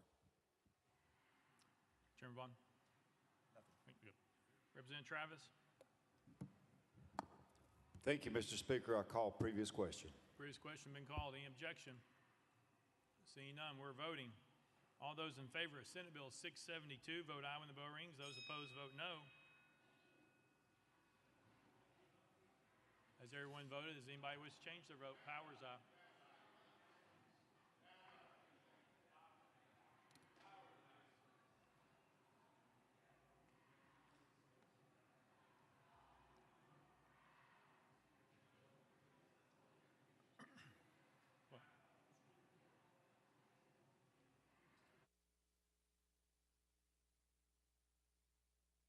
Mr. Clerk, please take the vote.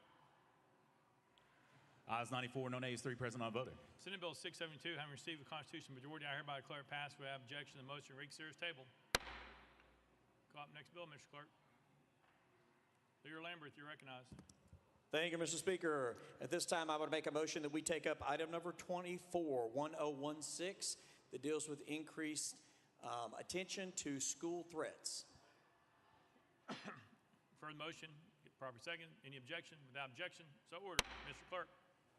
House Bill 1016, that's item 24. House Bill 1016 by Chairman Grills relative to school violence. Chairman Grills, you're recognized.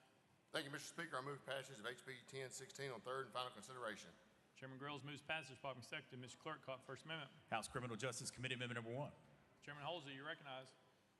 Thank you, Mr. Speaker. This amendment makes the bill. Therefore, Mr. Speaker, I move adoption of House Criminal Justice Committee Amendment 1 and defer to the sponsor for further explanation. Chairman Halsey moves adoption of amendment number 1, properly seconded. Any discussion on the amendment? Seeing none, all those in favor of amendment number 1 say aye, aye. All those opposed say no. The ayes have it. You adopt it. Next amendment, Mr. Clerk. Mr. Speaker, no further amendments. Chairman Grills, you're recognized. Thank you, Mr. Speaker. This legislation accomplishes two things. First, this bill adds a definition to clarify what school property is in 3913-114. And second, this bill adds student to the communicating a school threat part of the code. Currently, it only has the employee listed as one that can be charged for such threat. We're simply giving law enforcement another tool in their toolbox to help prevent students and deter threats to help troubled kids get the help they need. I renew my motion.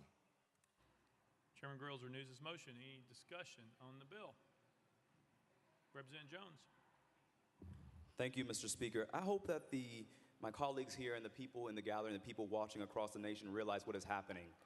This is a optical spectacle decision to offer these false solutions right before an expulsion vote when we are saying we want you to do something. And so this is a very political, calculated decision, and I hope that the people watching at home and the people Jones, watching around the world. You need to stay on the bill, sir. I apologize, but you have to stay on the bill. If you'd like to ask questions to the sponsor on the piece of legislation, please do. Representative Jones, you're recognized. Thank you, Mr. Speaker. A few bills ago, a member made a personal attack. Representative White saying, you've been here 2 months and I've been here 14 years. He was not gavelled down. But I want to respond by saying that I've only been here 2 months, but I've seen that what this body is doing is not... All right, Representative Jones, you're off the bill. If you would like to stay on the bill, we can go back. But we're not going to do those types of statements on the floor. If you would like to talk to the sponsor about the piece of legislation, that is perfect, if that's what you like to do.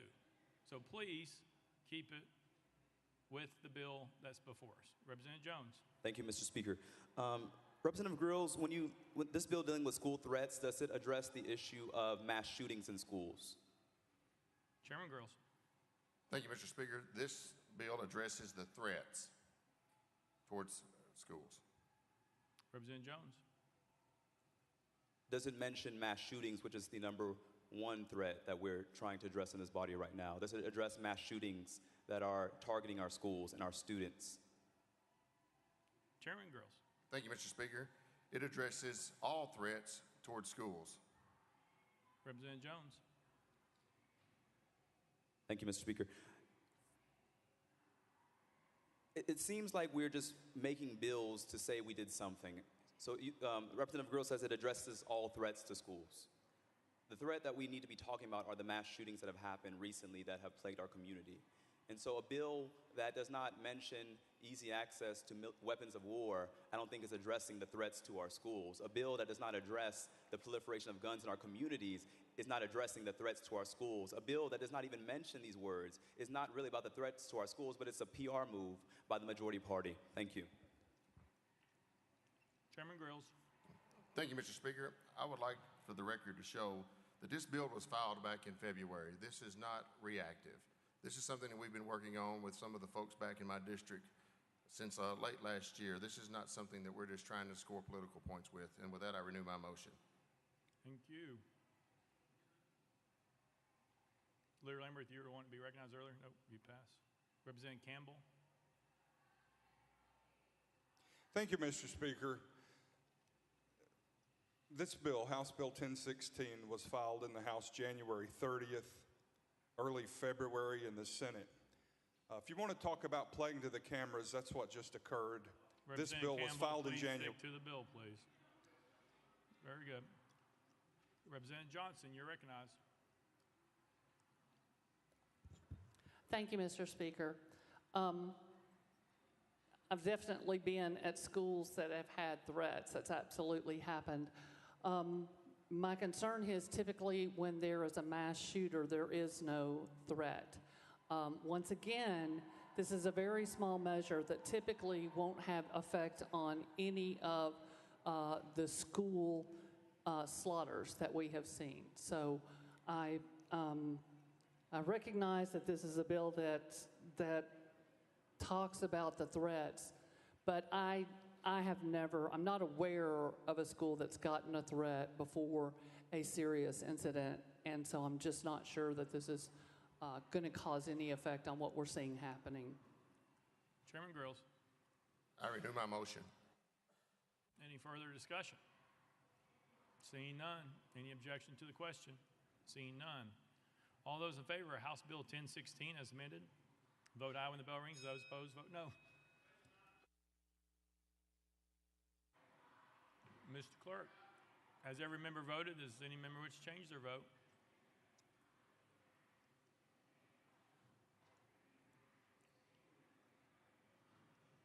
Mr. Clerk, please take the vote. Ayes 95, no nays 3, present not voting. House Bill 1016, having received the constitutional majority, I hereby declare it passed without objection. The motion reconsiders table. We'll be back. Mr. Clerk, call up the next bill. Mr. Speaker, that brings the body to item 1. Item 1 on the calendar, House Joint Resolution 120. Representative Darby, at your desk. Thank you, Mr. Speaker. I'd like to roll House Bill 120 to the next available calendar. Without objection, roll to the next available calendar. Call up next bill, Mr. Clerk. House Bill 859 by Representative Jernigan, relative to measures to curtail substance abuse. Mr. Speaker, the Senate bill is on the desk.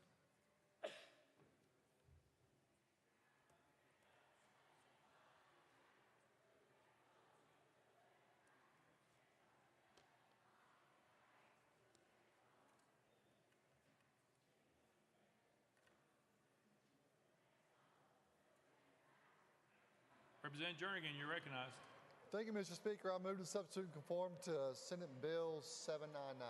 Representative Jernigan moves substitute and conform to Senate Bill 799, probably second without objection. So ordered. Representative Jernigan.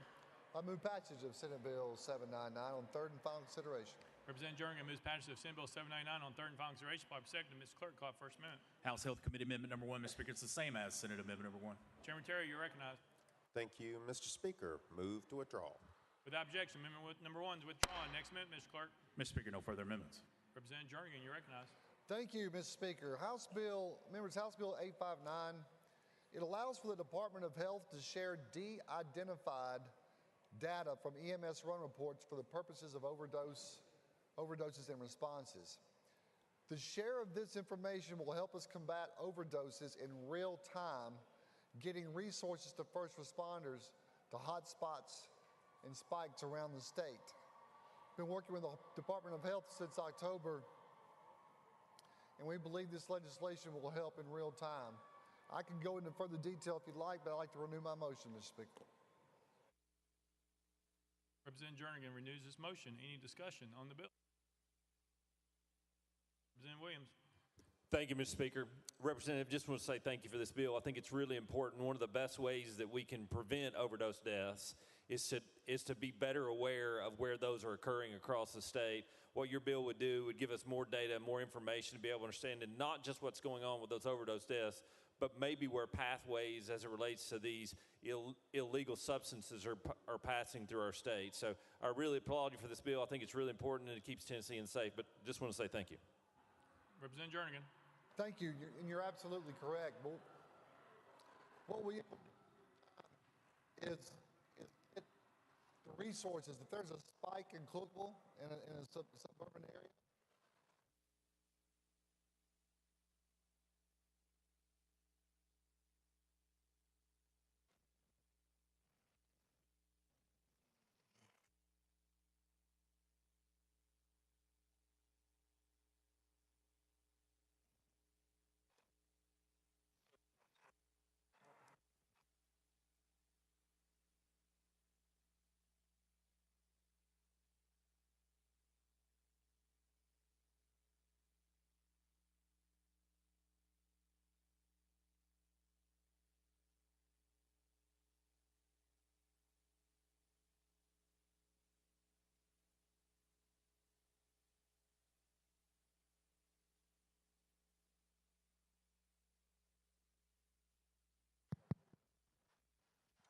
Representative Jernigan, Chairman Clemens.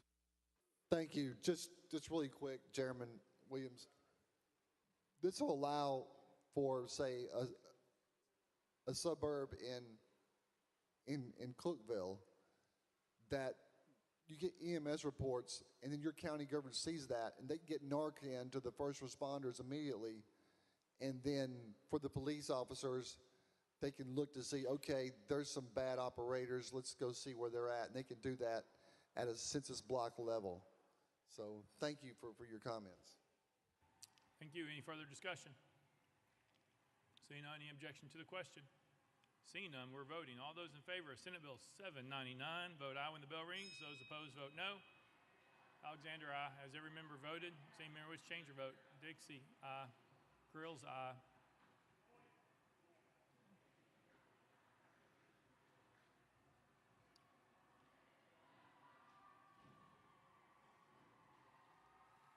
Mr. Clerk, take the vote. Ayes 96, no nays. Senate Bill 799, having received the constitutional majority, I hereby declare passed without objection. The motion reeks here is tabled. Call up next bill, Mr. Clerk. House Bill 253 by Representative Parkinson, relative to parentage fraud. Mr. Speaker, the Senate bill is on the desk. Representative Parkinson, you're recognized. Thank you, Mr. Speaker. I move to support and conform to Senate Bill 0331. Representative Parkinson moves substitute and conform Senate Bill 331 without objection. So ordered. Representative Parkinson. Thank you, Mr. Speaker. I move passage of Senate Bill 0331 on third and final consideration. Representative Parkinson moves passage of Senate Bill 331 on third and final consideration. Bob, second. Mr. Clerk, call the first amendment. Mr. Speaker, no amendments filed. Representative Parkinson, you're recognized. Thank you, Mr. Speaker. Mr. Speaker, Lori Delancey, a Nashville businesswoman, enjoyed watching ancestry shows such as Finding Your Roots and Who Do You Think You Are with her husband and stepchildren. As a family, they took home DNA tests hoping to learn more about their family history, but the test ultimately revealed that her husband's eldest child was not biologically related to him. The description was a dagger to the entire family unit, and as her husband, Scott, had been a loving provider to the child for 12 years. Their subsequent paternity fraud case resulted in complete relief from future child support, but it also meant the loss of a child. She was a sister, a niece, and a cousin. The emotional loss combined with the financial ramifications was extremely stressful, plus there was the constant knowledge that they had been deceived for over a decade. House Bill 253, or Senate Bill 0331, is a paternity fraud bill. Paternity fraud is a real issue. This issue affects parents and children alike. Paternity fraud is a violation of the child's right to know his or her own identity, the identity of his or her own father. The child has the right to have a relationship with their biological father and mother. Additionally, the proper identification of a child is important for genetic and medical reasons, as well as inheritance and medical insurance coverage. This bill creates a Class A misdemeanor for anyone who intentionally and knowingly seeks to establish someone as the biological parent of a child that they knew or reasonably knew that that person is not the biological parent of the child. With that, Mr. Speaker, I renew my motion. Representative Parkinson renews his motion. Any discussion on the bill? Representative Hardaway, you're recognized. Thank you, Speaker. To the sponsor, what's the current option for parental fraud? What's the current option available to either parent? Representative Parkinson. Thank you, Mr. Speaker. So, Mr. Speaker, let me explain how I got here. While I was sitting in the barbershop, a young man came to me and he said, I've been looking for you. I've been really, really looking for you, trying to find you because I had a child, or I thought I had a child with a lady, and her mother, or the grandmother of the child, came to me and said that the lady had been seeing her ex-boyfriend the entire time that we've been living together and this child was born. And when he heard that news, he then went to get a DNA test to find out if the child was his. When he got the DNA test, the DNA results came back that the child was not his. He took the information to the mother of the child, who got upset because he got a DNA test, and they got into an argument and they broke up. The mother of the child then took the DNA evidence down to juvenile court. I'm sorry. The father, or the alleged father of the child, took the DNA evidence down to juvenile court because the mother, after the argument, went down to juvenile court and put the alleged father on child support. When he took the DNA evidence down to juvenile court, the magistrates at the court told him he had to continue to pay for this child for 18 years, even though the DNA evidence did not support that he was the father of that child. Subsequently, after that ruling, he did not comply with paying the child support, and they took his driver's license. After they took his driver's license, he was pulled over by a Memphis police officer and was taken to jail for driving without having a driver's license. When he was taken to jail for driving without having a driver's license, he then lost his job because he was in jail for about a week. After he lost his job, he came out of jail, and then he had to start his life basically over, all because of this situation with a child that was not his. The interesting thing is that, you know, we began to change these laws to make sure that these laws actually help fathers to actually be into the lives of their children. Here's what happens when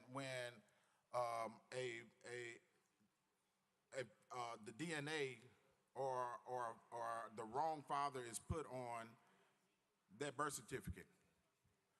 That biological father loses the opportunity to actually be in the life of his biological child.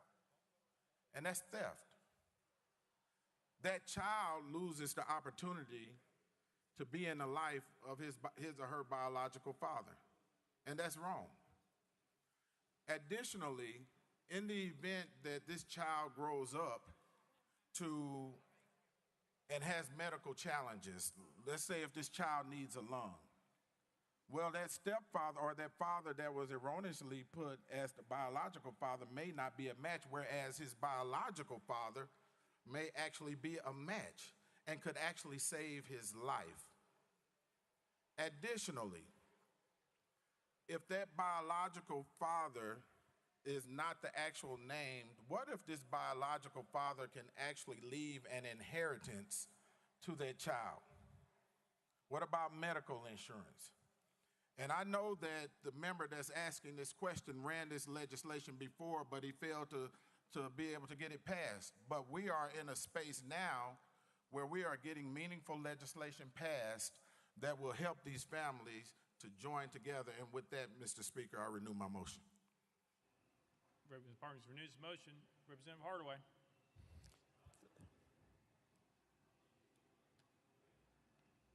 Mr. Speaker, I'm looking for recognition after this 5 minutes. Yes, sir. I'll add you back to the list. Representative Terry, you're recognized. Thank you, Mr. Speaker. And to the sponsor, I'd like to thank you for bringing this piece of legislation. A family friend of ours who's also an attorney who's helped me on other pieces of legislation handles these types of cases and has brought this in the past to my awareness. And so I'd like to thank you for bringing this piece of legislation. I've signed on as a co-sponsor, and I would encourage other members to vote for your legislation. Thank you. Thank you. Next on the list, Representative Hardaway. Thank you, Mr. Speaker. I have no questions. So I do have a couple of observations, a couple of comments about this bill which will criminalize motherhood. There are options right now, thanks to the civil courts, which would have these custody cases be knowledgeable about all of the nuances that go along with child custody and paternity cases.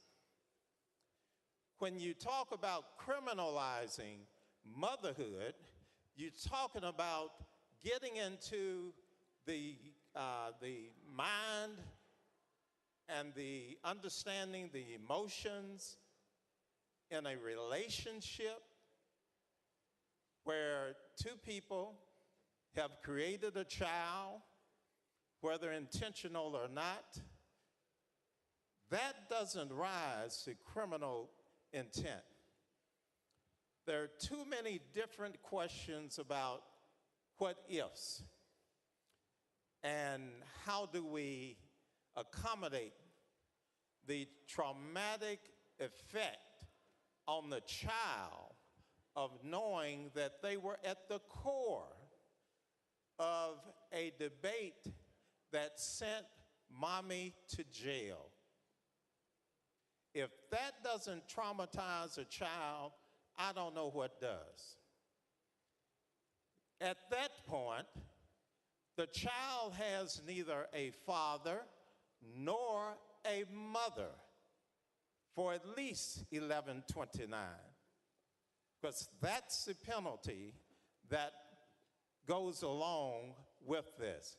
Proving it, the intent factor, I have no idea of how you do that.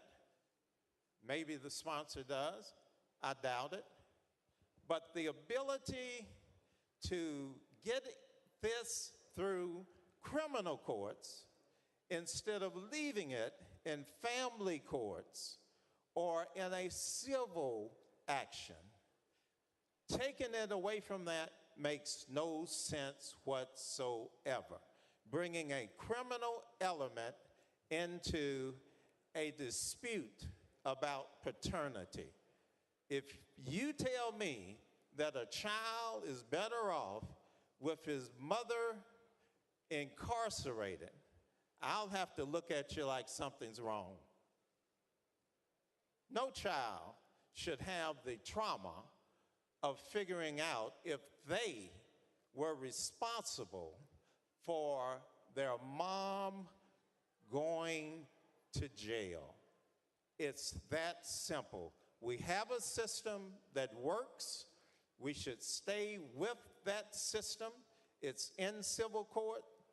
And I promise you this, if this bill should pass, you'll regret it, and we'll be back here trying to undo it. But it will not enable us to roll back the impact on children who have suffered because they've been traumatized, because they have been placed at the center of a dispute, whether they're 5 years old or 20 years old, that will send their mother to jail. It's not clear whether there's a statute of limitations on this. Can you send grandma to jail? Can it go that long? A grown child that has to wonder whether their grandchildren and their children had anything to do with sending grandma to jail. There's nothing in here that tells us how we navigate those circumstances. So I will tell you again, we've got a system that works. It's in the civil courts. That's where it needs to stay. I don't care how mad you are at someone who may have put you through this. That's where it needs to stay, in the civil courts, with judges that understand all the nuances of the case. Thank you.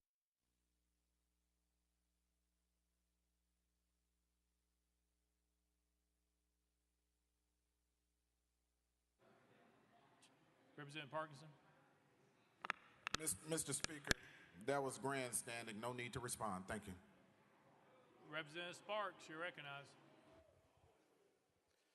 Thank you, Representative Parkinson. Just want to applaud you for bringing awareness to what I call the fatherless rate. It's an epidemic, and look at the correlation between crime, mental health, school shootings. Go study this issue. It's alarming. I think what you're getting at is tagging. I appreciate you having the courage and conviction. We may not get it right. We may be here next year again, but at least you're raising awareness of a serious subject matter. Thank you, sir. Representative Shaw.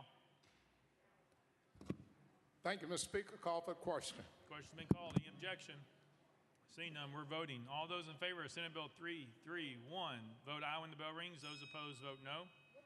Has every member voted? Does any member wish to change their vote?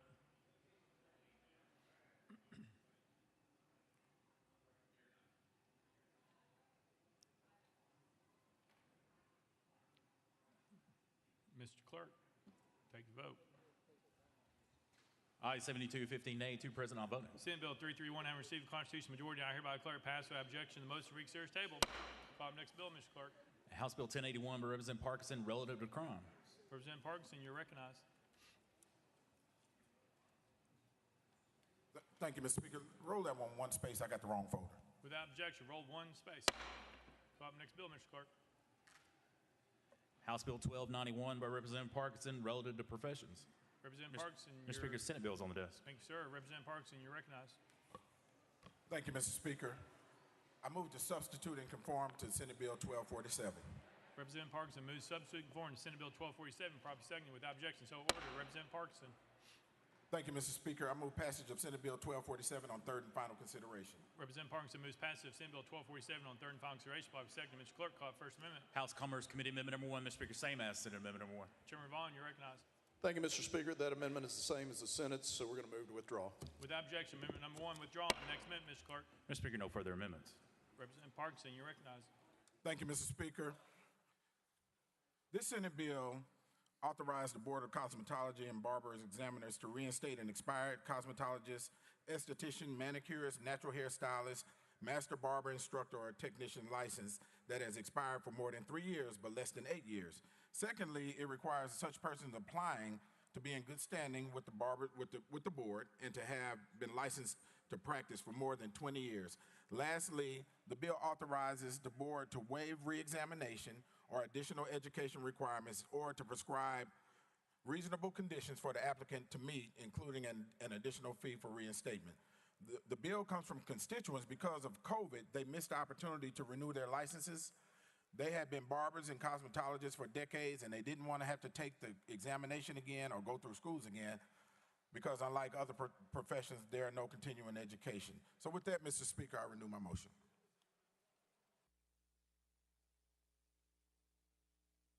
Representative Parkinson renews his motion. Any discussion on the bill? Representative Williams. Thank you, Mr. Speaker. Representative, I just had a couple quick questions here. This seems to be a subject matter that's very important to you. This is, I think, 3 or 4 years where you have reduced the requirements to create individual sections or new licensing permits in the state as it relates for different entities in cosmetology. My question to you today is if it's so important that we do this in cosmetology, as it relates to braiding, or in this case, eyelashes, why not separate barbers from cosmetologists who also have a lower standard or do not perform the same services that an esthetician might do or a cosmetologist? Is there a reason why that we wouldn't do that for barbers as it relates to this bill? I'm just wondering how we got to where we are, where we pick certain winners and losers in our communities. Could you help me with that? Representative Parkinson. Thank you. I would actually be all for that, but that's not this bill. Representative Williams. Yes, Mr. Speaker, and that was the question. It was a released bill. Why this bill and not the other bills? I guess the question is 300 hours you think is sufficient of this? How do you come up with 300 hours versus 1,100 or 1,500 hours? How is that number derived? Representative Parkinson. Thank you, Mr. Speaker. The 300 hours came from us duplicating the Texas law, but that's not this bill. Representative Williams. I recognize this is a bill for Tennessee, and it's my understanding, how many hours does your bill require for this licensure? Representative Parkinson. Thank you, Mr. Speaker. This bill is not the eyelash bill. This is a totally different bill, Chairman. Representative Williams. Mr. Speaker, no wonder he couldn't answer my question. It was on the wrong bill. Thank you very much. I appreciate your patience with me, Representative Parkinson. Thank you. All right. Any further discussion? Representative Towns. Well, I mean, can't do it out loud. You got to use the microphone.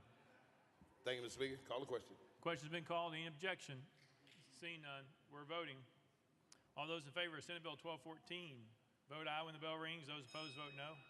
Has every member voted? Does any member wish to change their vote?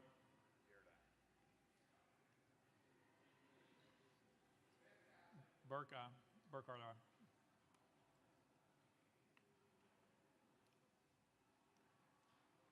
Mr. Clerk, take the vote. Ayes 85, 8 nays. Senate Bill 1247 and received the constitutional majority. I hereby declare it passed without objection. The motion reeks there is tabled. Call up next bill, Mr. Clerk. Mr. Speaker, the body's back to item 4, House Bill 1081, but Representative Parkinson relative to crime. Representative Parkinson, you're recognized. Thank you, Mr. Speaker. I move passage of House Bill 1081 on third and final consideration. Representative Parkinson moves passage. Following second. Mr. Clerk, call it First Amendment. House Criminal Justice Committee Amendment number 1. Chairman Halsey, you're recognized. Thank you, Mr. Speaker. This amendment makes the bill. Therefore, I move adoption of House Criminal Justice Committee Amendment 1 and defer to the sponsor for further explanation. Chairman Halsey moves adoption of Amendment number 1. Probably second. Any discussion on the amendment? Seeing none. All those in favor of Amendment number 1 say aye. Aye. All those opposed say no. The ayes have it. You adopted the next amendment, Mr. Clerk. Mr. Speaker, no further amendments. Representative Parkinson, you're recognized. Thank you, Mr. Speaker. Tyree Nichols was a father of a 4-year-old son and was known to his family as an avid skateboarder and nature photographer. He arrived in Memphis just before the pandemic and later started a job with Federal Express. Tyree Nichols had been with the company for about 9 months before he was pulled over on January 7th for what police said was reckless driving. Tyree Nichols was unarmed. He was aggressively beaten by police officers, and 3 days later, he died in the hospital. It pained us all to watch the video of Tyree Nichols' death at the hands of bad actors in law enforcement. And we as leaders of the state, we owe it to the parents of Tyree Nichols, Mr. and Mrs. Wells, their family and friends, but also to the citizens of the state of Tennessee. It is our job as leaders in this state to put forth policy that would deter such actions and protect them. This legislation was actually brought to me in conjunction with the Tennessee Bureau of Investigation, the Police and Sheriff's Association, the Department of Homeland Security, and in consultation with the DA's conference. This bill is their language specifically for bad actors in law enforcement without affecting the majority of great officers that are there to protect and serve.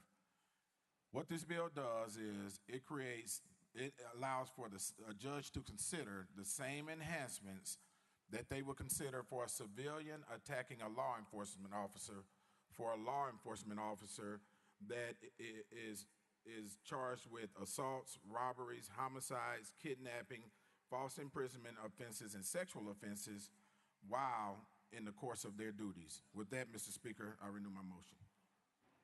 Representative Parkinson renews his motion. Any discussion on the bill? Seeing none, any objection to the question? Seeing none, all those in favor of House Bill 1081 as amended, vote aye when the bell rings. Those opposed, vote no. Has every member voted? Does any member wish to change their vote?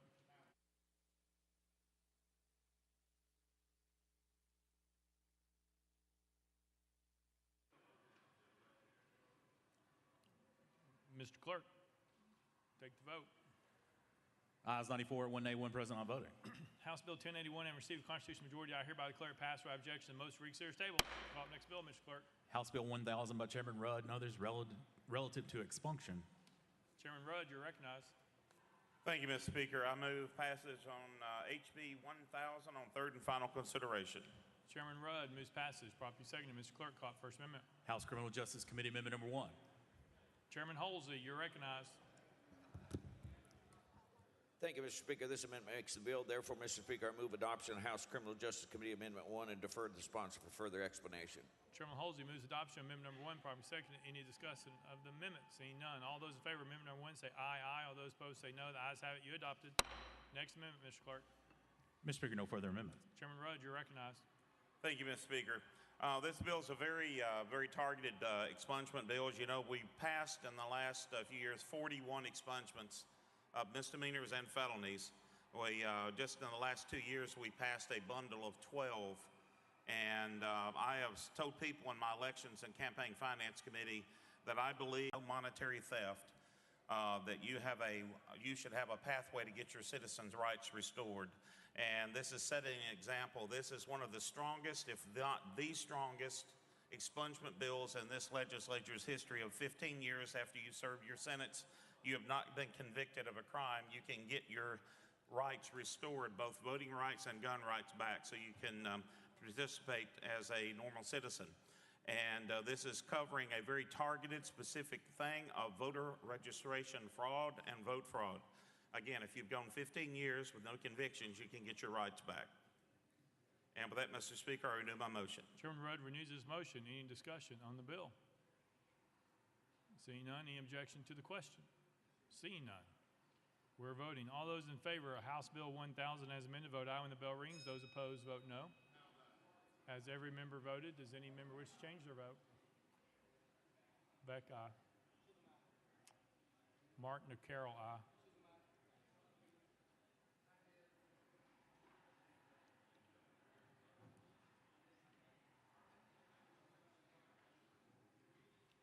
Mr. Clerk, take the vote.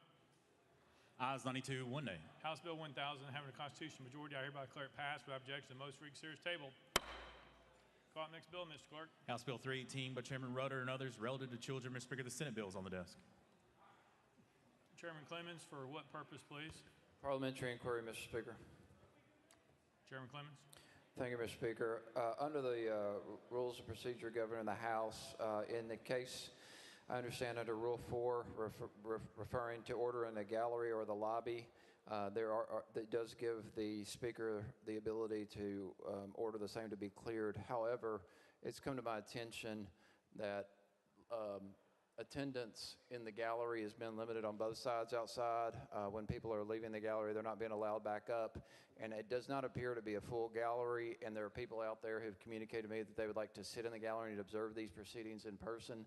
So, Mr. Speaker, I just would like to receive an explanation for this body and the people why people are not being allowed in the gallery when they have complied with the rules of order of procedure thus far. Thank you.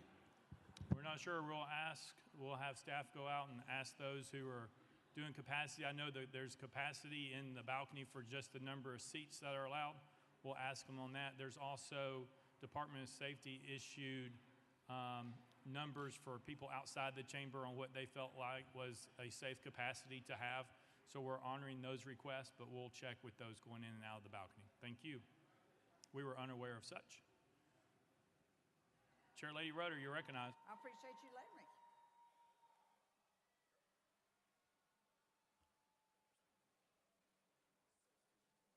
Chair Lady Rudder. Thank you, Mr. Speaker. I move to substitute and conform to Senate Bill 270. Chair Lady Rudder moves passage. Properly seconded. Mr. Clerk, call it First Amendment. Oh, sorry. Chair Lady Rudder moves substitute and conform to Senate Bill 270. Properly second without objection. So ordered. Chair Lady Rudder.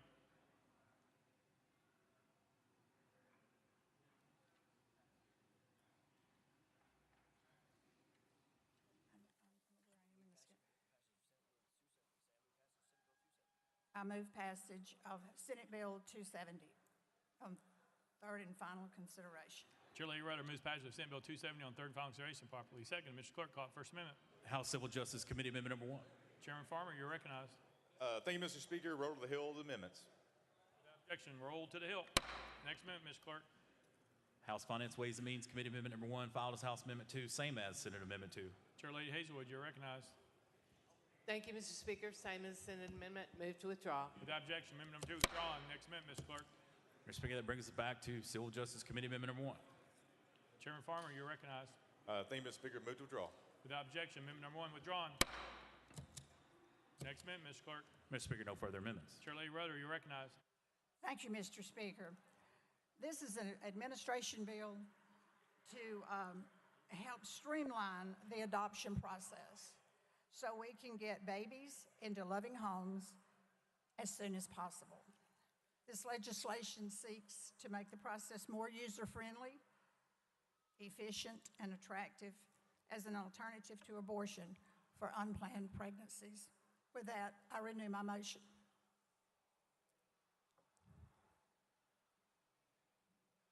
Chair Lady Rudder renewed her motion. Any discussion on the bill? Seeing none. Any objection to the question? Seeing none. All those in favor of Senate Bill 270 vote aye when the bell rings. Those opposed vote no.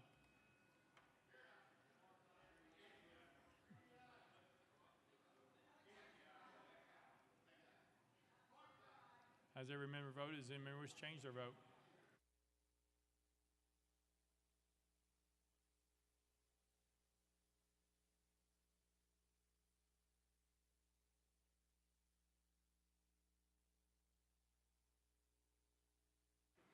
Mr. Clerk, take the vote.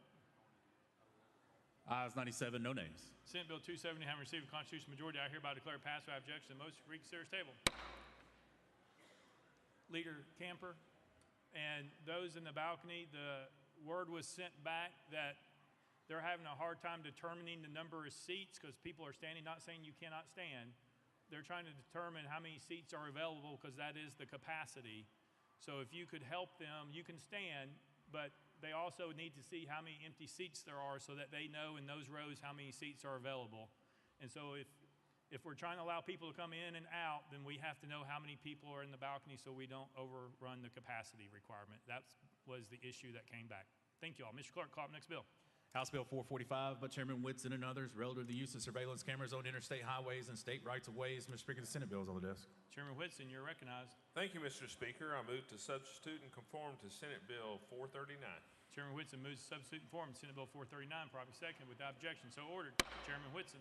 Thank you, Mr. Speaker. I move passage of Senate Bill 439 on third and final consideration. Chairman Whitson moves passage of Senate Bill 439 on third and final consideration, properly second. Mr. Clerk, call it First Amendment. House Transportation Committee Amendment number 1, Mr. Speaker, it's similar to Senate Amendment 1. Chairman Howell, you're recognized. Thank you, Mr. Speaker. Move to withdraw. Without objection, amendment number 1 withdrawn. Next amendment, Mr. Clerk. Mr. Speaker, no further amendments. Chairman Whitson, you're recognized. Thank you, Mr. Speaker. In 2021, we passed a law requiring TDOT to issue permits to local governments to post automatic license plate readers, known as LPRs, on state right-of-ways inside their municipalities.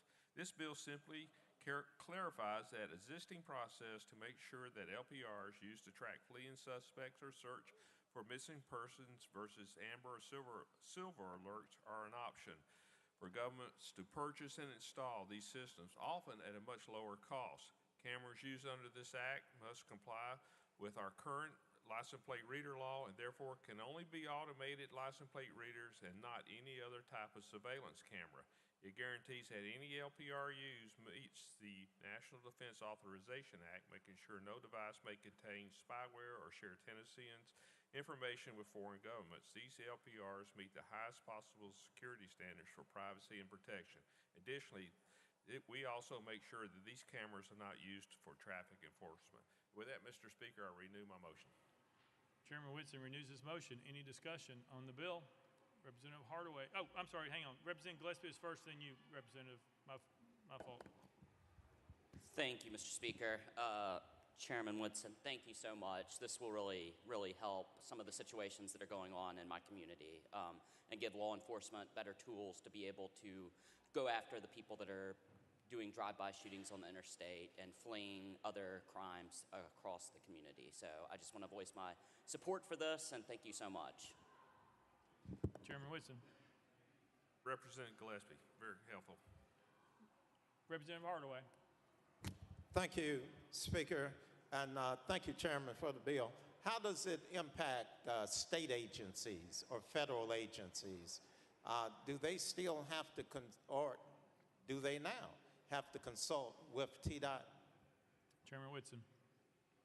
Thank you for that question. My understanding, when the application is made by the municipality to install these on state highways inside the cities, they must meet federal and state standards that have been established already. This bill. Hey, Chairman Whitson, they're having a hard time. Can you? Okay, I'm sorry. I'm sorry. There you go. That's better. Thank you. Again, it's my understanding that when the state, or excuse me, the cities apply to install a LPR on a state highway inside the city limits of the municipality, they must meet strict state and federal standards. Representative Hardaway. All right. Thank you, Speaker, and thank you for the bill, sir. Representative Towns. Thank you, Mr. Speaker. Sponsor yield. Chairman Whitson. Sponsor yields. Representative Towns. Thank you so much, sir. I, too, want to rise to thank you for the legislation as well. And let me make sure that we have an understanding that you're saying that it's not going to be intrusive where it goes into a citizen's privacy or something of that nature, but simply allows us to apprehend the person based upon the information that it will track. Chairman Whitson. Yes, exactly. There are safeguards in place that this information cannot be used for any other means other than to track criminals or help locate lost individuals via the Amber Alert. For instance, if a criminal commits an act and their license plate is identified, they can enter that license plate into the system, and if they should show up on the LPR, that will tell law enforcement where that individual's automobile is. It cannot be used for traffic enforcement. Representative Towns. Thank you here again. Now, the information, Mr. Representative, is maintained for a certain period of time and it goes away. Chairman Whitson. Normally from 30 up to 90 days. Representative Towns. Very good. Very good. Thank you, sir. Thank you. Any further discussion? Representative Lafferty. Thank you, Speaker. I'm just curious. We had a bill last year that we had talked about covering our highways with cameras. I understand you to say that there will not be any sharing of this information, that it will be stored if it's not someone that we're looking for. My nature is to be distrustful of government at all levels. What assurances do we have, and how would it be possible in this digital age for us to monitor that they properly dispose of this information, these license plates that are recorded and kept? How do we follow up with that? How do we enforce that? Chairman Whitson. That goes beyond the scope of this piece of legislation, this bill. This bill merely allows cities to apply to TDOT to install a camera system that's different by what TDOT is requiring now if that camera meets the standards. All this does is to allow the cities to save money from being restricted to one type camera system. The standards that you're asking about was covered in previous legislation, and we have not changed that. Representative Lafferty.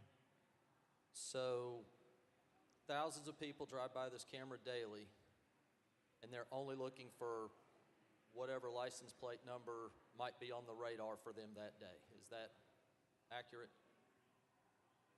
Chairman Whitson. That is correct. Representative Lafferty. And the rest of the plates would be stored for 90 days. Chairman Whitson. That's my understanding. It depends on the agency. I've been told from 30 to 90 days. Representative Lafferty. Thank you. Thank you. Representative Howe. Thank you, Mr. Speaker, and thank you, sponsor, for this bill. This bill came through transportation. This bill does not in any way change the existing law. There are safeguards in place already about the use of this data. What this bill does, as I understand it, Mr. Sponsor, and you can correct me if I'm wrong, is open up competition. Currently, the law only allows TDOT to approve one type of camera. And I will say it's very, very expensive. This bill allows TDOT to open up competition to other types of cameras who do the same thing, but it's much, much cheaper. So it saves taxpayers money. Is that correct, Mr. Sponsor? Chairman Whitson. Chairman Howe, you are exactly correct. That's what this bill does, and it does not expand the scope of what these readers can and cannot do. Thank you for those comments. Chairman Sapicki.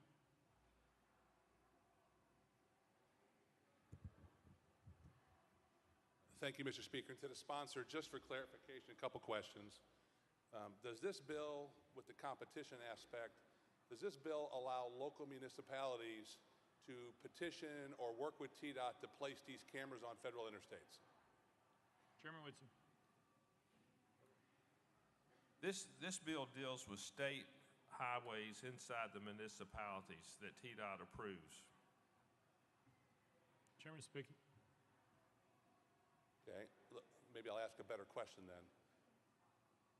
If a local municipality places these cameras through TDOT's approval, does it allow them, in Section 1C of the bill, surveillance cameras to enforce and monitor traffic violations within work zones designated by the Department of Transportation? Does this bill authorize the municipalities to monitor these cameras to write tickets to the people of Tennessee? Chairman Whitson. Yes, on under paragraph 1, section C, surveillance cameras used for enforcement and monitoring traffic violations within work zones designated, they're already there, and designated by the Department of Transportation, where employees of the department or construction workers are present, provided that cameras are operated only by the state entity. Again, this bill only opens up competition for the local municipalities to purchase additional type camera systems. Chairman Sapicki. So was the answer yes to the question?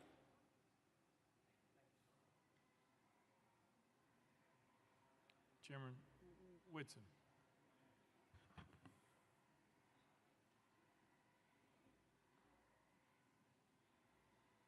Chairman Whitson. Again, just want to be clear, this is allow cities to purchase different type systems through the TDOT system when they make applications to buy a less expensive traffic camera, LPR, not a surveillance system, but an LPR to track criminals and lost individuals by the amber or the silver alert. Chairman Sapiki. All right. Representative Hemmer. Thank you, Mr. Speaker, and appreciate the sponsor for bringing this bill. Apologies for not getting you sooner, but my city manager just called me while we were going over the bill. But I had one quick question, because our municipality in one of my districts, City of Forest Hills, has done a significant purchase of a lot of LPRs over the last few years. And from discussion I had with the city manager, they did not use the TDOT's purchasing process. They used an additional vendor, but we're concerned a little bit about the language in there that the department could revoke some of the LPR or removal of the surveillance cameras upon a determination. So I was just trying to find a little clarity about that process. If a city like mine had already purchased and installed these LPRs on these state highways, how TDOT would make that decision if they were to take those away. Thank you. Chairman Whitson. Okay. Again, I cannot go into, it's part of the application process and the memorandum of understanding between the city and TDOT. But just want to be clear, cities can already purchase these type LPRs and put them on non-state highways within the municipality. That is already allowed. This only deals with the purchase and installation on state highways within the municipality. Representative Hemmer. Thank you, Mr. Speaker. Thank you for answering my question. I appreciate it. It's a good bill. Thank you. Thank you. Representative Powell. Move previous question. Previous question has been called. Any objection? Seeing none, we are voting. All those in favor of Senate Bill 439 vote aye when the bell rings. Those opposed vote no. Has every member voted? Does any member wish to change their vote?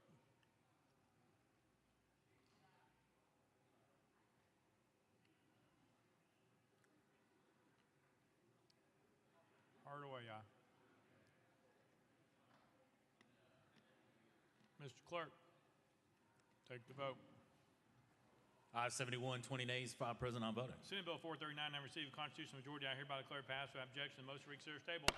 Call up next bill, Mr. Clerk. House Bill 667 by Representative Hicks of Washington, relative to prescription drug donation repository program. Mr. Speaker, the Senate bill is on the desk. Representative Hicks, you're recognized.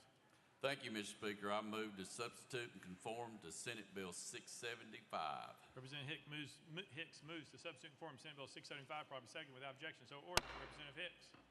Thank you, Mr. Speaker. I move passage of Senate Bill 675 on third and final consideration. Representative Hicks moves passage of Senate Bill 675 on third and final consideration. Probably second. Mr. Clerk, call it First Amendment. House Health Committee Amendment number 1, Mr. Speaker, same as Senate Amendment number 1. Chairman Terry, you're recognized. Thank you, Mr. Speaker. Move to withdraw. Without objection, Amendment number 1 withdrawn. Next amendment, Mr. Clerk. House Health Committee Amendment number 2, Mr. Speaker, same as Senate Amendment number 2. Chairman Terry, you're recognized. Thank you, Mr. Speaker. Move to withdraw. Without objection, Amendment number 2 withdrawn. Next amendment, Mr. Clerk. Mr. Speaker, no further amendments. Representative Hicks, you're recognized. Thank you, Mr. Speaker. This bill amends the Tennessee Prescription Drug Donation Repository Program. It will be known as the Kevin Clausen Drug Donation Act. In 2016, the General Assembly passed legislation which established a volunteer prescription drug donation repository program which allowed any person to donate prescription drugs and supplies for the use by qualifying individuals. This bill seeks to expand Tennessee's existing program in order to align with national standards for such programs in order to meet the demands and needs of this state. This bill seeks to broaden the definition of donors, redefine the income qualifiers and definition of indigent, redefine eligible recipients, and expand the list of acceptable medications. And with that, Mr. Speaker, I renew my motion. Representative Hicks renews his motion. Any discussion on the bill? Seeing none, any objection to the question? Seeing none. All those in favor of Senate Bill 675 vote aye when the bell rings. Those opposed vote no. Has every member voted? Does any member wish to change their vote? Vital, aye. Hardaway, aye. Dixie, aye. Love, aye. Butler, aye. Mr. Clerk, take the vote. Ayes 96, no nays. Senate Bill 675, having received a constitutional majority, I hereby declare it passed without objection to the most reconsidered table. Call up next bill, Mr. Clerk. House Bill 1482 by Chairman Halsey and others relative to the education of professional bondsmen. Chairman Halsey, you're recognized. Thank you, Mr. Speaker. Move passage of House Bill 1482 on third and final consideration. Chairman Halsey moves passage, properly seconded. Mr. Clerk, call up First Amendment. House Criminal Justice Committee Amendment number 1. Vice Chairman Gillespie, you're recognized. Thank you, Mr. Speaker. This amendment tasks the clerks of the court with handling criminal background checks for the Tennessee Association of Professional Bail Agents. With that explanation, Mr. Speaker, I move adoption of House Criminal Justice Committee Amendment number 1. Vice Chairman Gillespie moves adoption of amendment number 1, properly seconded. Any discussion on the amendment? Seeing none. All those in favor of amendment number 1 say aye, aye. All those opposed say no. The ayes have it. You adopted. Next amendment, Mr. Clerk. Mr. Speaker, no further amendments. Chairman Halsey, you're recognized. Thank you, Mr. Speaker. This bill does two things dealing with professional bail agents. They are required to go through yearly training, and for several years, the cap on that was $240. This raises the cap to $450. And then this bill also says that bail agents have to go for a yearly criminal history check. And with that, Mr. Speaker, I renew my motion. Chairman Halsey renews his motion. Any discussion on the bill? Seeing none. Any objection to the question? Seeing none. All those in favor of House Bill 1482 as amended vote aye when the bell rings. Those opposed vote no. As every member voted, does any member wish to change their vote?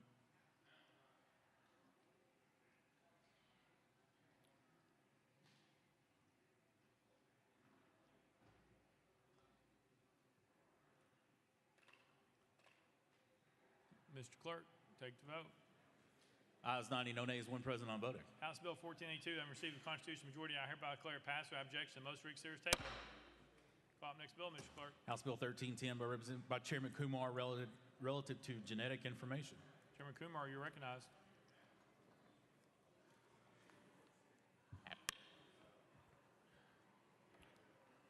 Thank you, Mr. Speaker. I move passage of House Bill 1310 on third and final consideration. Chairman Kumar moves passage, properly seconded. Mr. Clerk, call up First Amendment. House Commerce Committee Amendment number 1. Chairman Vaughn, you're recognized. Thank you, Mr. Speaker. This amendment rewrites the bill. We're going to move to adopt and then defer to the sponsor for further explanation. Chairman Vaughn moves adoption of amendment number 1, properly seconded. Any discussion on the amendment? Seeing none. All those in favor of amendment number 1 say aye, aye. All those opposed say no. The ayes have it. You adopted. Next amendment, Mr. Clerk. Mr. Speaker, no further amendments. Chairman Kumar, you're recognized. Thank you, Mr. Speaker. House Bill 1310 is the Genetic Information Privacy Act. We have all seen the television ads from direct-to-consumer companies who will take a sample of the saliva and give us a genetic map that will predict our future health and illness. This information is critical. This bill assures that information is not revealed without consent and assures privacy of that information. Mr. Speaker, I renew my motion. Chairman Kumar renews his motion. Any discussion on the bill? Seeing none. Any objection to the question? Seeing none. All those in favor of House Bill 1310 as amended vote aye when the bell rings. Those opposed vote no. Has every member voted? Does any member wish to change their vote?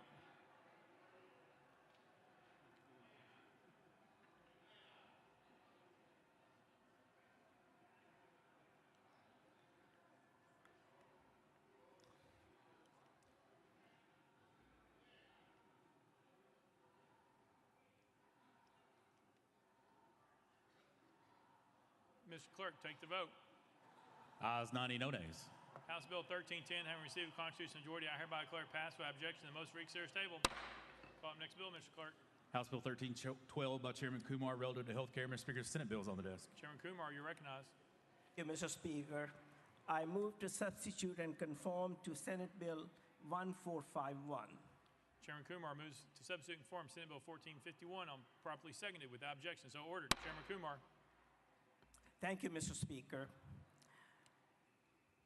Senate Bill 1451 allows qualified and trained candidates who have practiced medicine outside the United States to apply for a license in the state of Tennessee, a temporary license in the state of Tennessee, if they provide the following information. Number one, they can prove their competency with postgraduate training certificates. Number two, they have secured employment with a recognized institution that offers post-residency training within the state of Tennessee. And number three, they will qualify for taking the licensing exam after 2 years of satisfactory performance in that institution. Considering the shortage of physicians within the state of Tennessee, Mr. Speaker, this provides a smooth way and an easier way for physicians who have practiced outside the United States to be able to obtain a Tennessee license. I renew my motion. I move for passage on third and final consideration. Chairman Kumar moves the passage of Senate Bill 1451 on third and final consideration. Probably second. Mr. Clerk, call it First Amendment. House Health Committee Amendment number 1. Mr. Speaker, same as Senate Amendment number 1. Chairman Terry, you're recognized. Thank you, Mr. Speaker. Move to withdraw. Without objection, amendment number 1 withdrawn. Next amendment, Mr. Clerk. Mr. Speaker, no further amendments. Chairman Kumar, you are recognized. I renew my motion.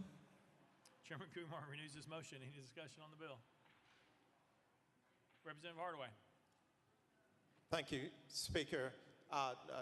Chairman Kumar, in the section that speaks to them working at an accredited institution, postgraduate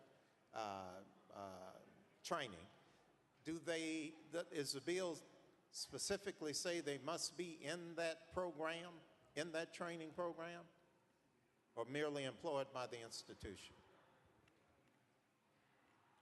Chairman Kumar. Thank you, Mr. Speaker. Yes, Representative Hardaway, they are required to be in the training program. Representative Hardaway. Thank you, Speaker. Thank you.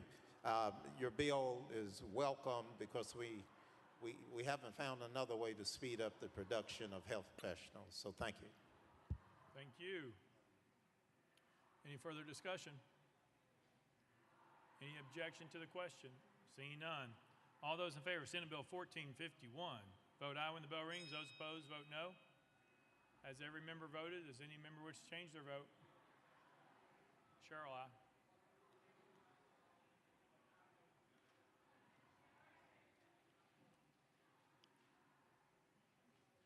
Mr. Clerk, take the vote.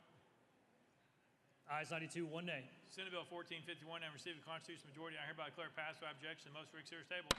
Call the next bill, Mr. Clerk. Mr. Speaker, House Bill 1319 by Chairman Kumar relative to the display of flags. Chairman Kumar, you're recognized. Thank you, Mr. Speaker. I move passage of House Bill 1319 on third and final consideration. Chairman Kumar moves passage. Probably seconded. Mr. Clerk, call it First Amendment. House State Government Committee Amendment number 1. Chairman Keesling, you are recognized. Thank you, Mr. Speaker.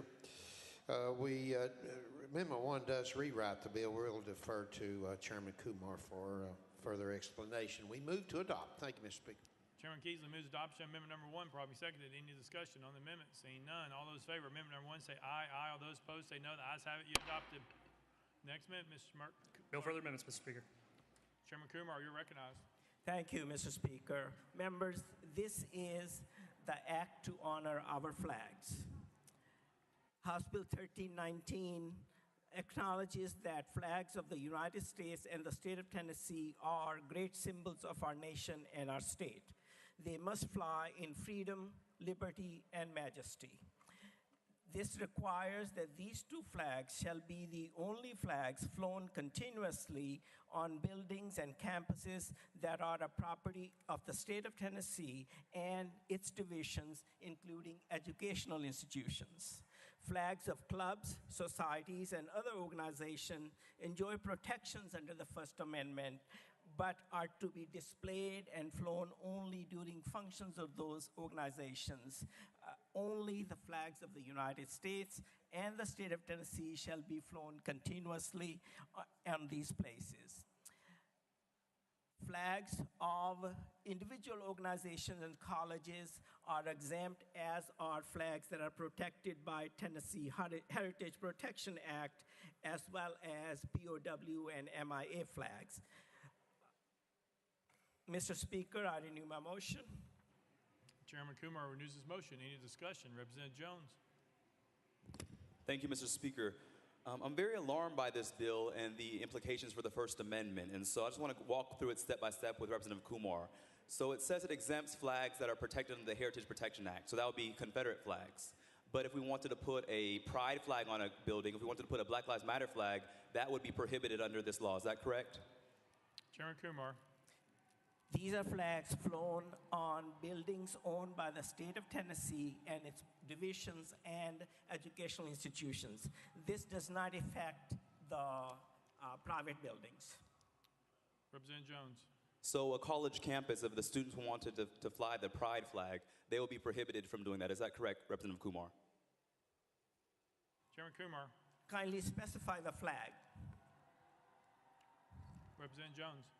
The pride flag, the flag that is to support the LGBTQ plus community that we've seen students flying because of the harmful policies of this legislature. Chairman Kumar. Under the First Amendment, they are permitted and they have a right to fly that flag during the time that they're holding their function or meeting. Representative Jones. And so what about the government-owned buildings that have Confederate flags? Will they be allowed to keep those flags up? Or since you mentioned the Heritage Protection Act, would it require them to remove the Confederate flag from those government-owned buildings? Chairman Kumar. I think you're confusing about the ability and the permission to fly a flag with which flags will be flown continuously. This bill, if you read it, clearly defines what continuously means. Representative Jones. So is that a yes or a no? Chairman Kumar. I've clarified to you what it means to be able to fly the flag as well as fly it continuously.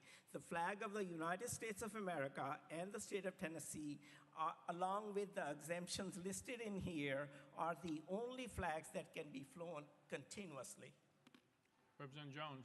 So I'm struggling to figure out what is the purpose of this bill. Did this happen in your county? Did a group bring this to you? Can you explain what is the background of this bill? Chairman Kumar.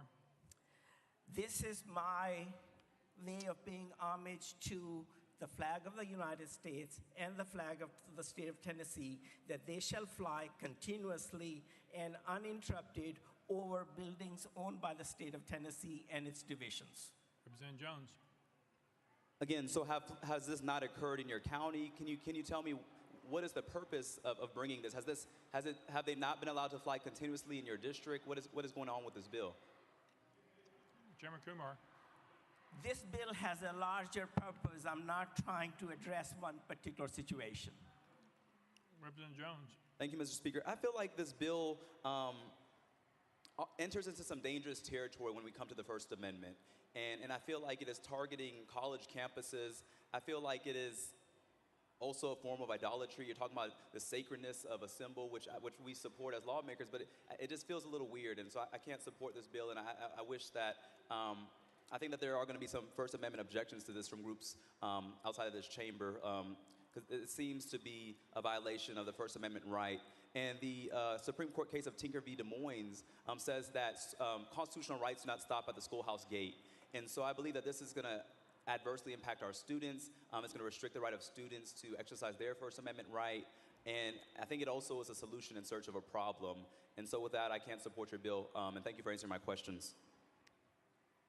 Thank you. Representative McKenzie. Thank you, Mr. Speaker. And to the sponsor, could you define continuously? Chairman Kumar.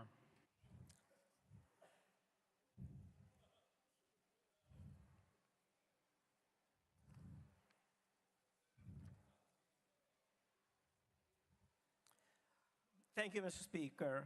in this bill, continuously means without interruption during normal operating hours of a public building or an educational institution in which the section applies only, provided that the public entity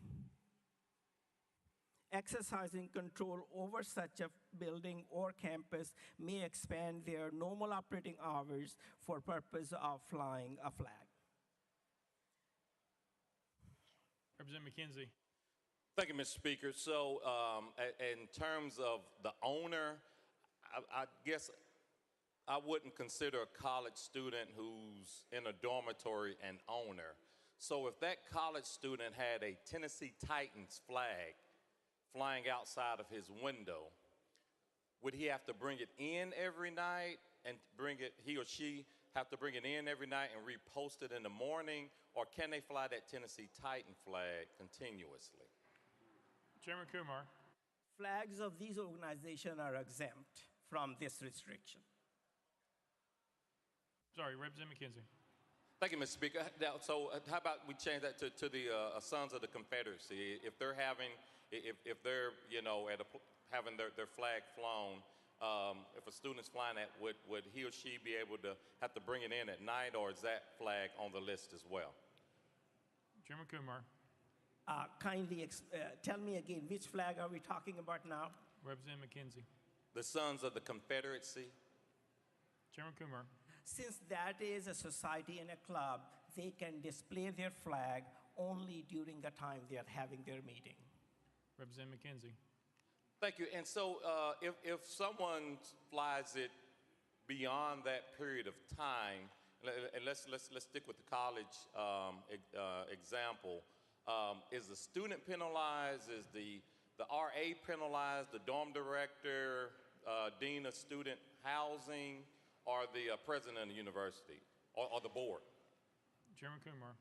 Penalties are not defined in this bill. Representative McKenzie.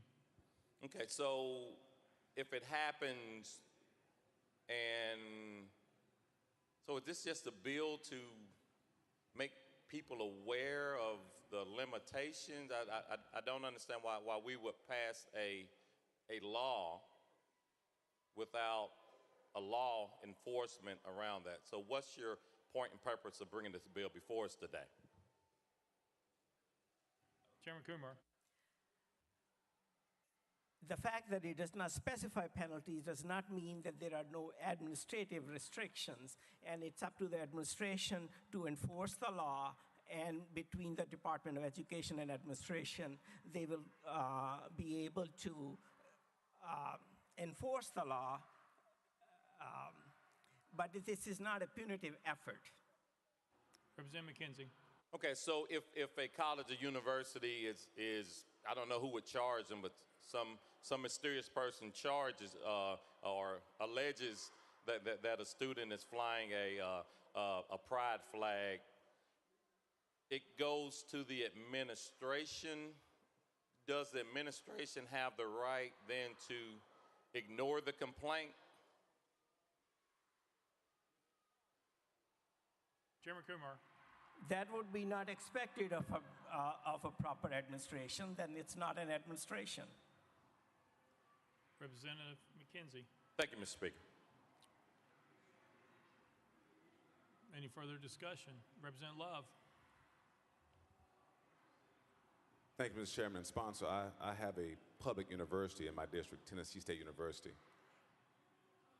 And from the looks of this particular bill, if Tennessee State wanted to fly their university flag, the two-time Grammy-winning university, they would not be allowed to do that continuously, correct? Chairman Kumar.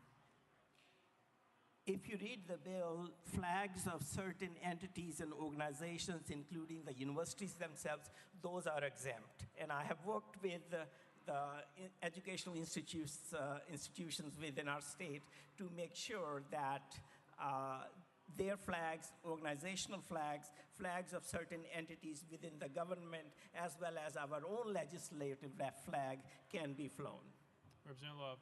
I'm reading the legislation, and that's what gives me some concern, because it says that the club, society, or organization may only be flown on public building that is owned by the state or political subdivision or on the campus of an educational institution during the period of time for which the entity is meeting or performing an authorized function on the property.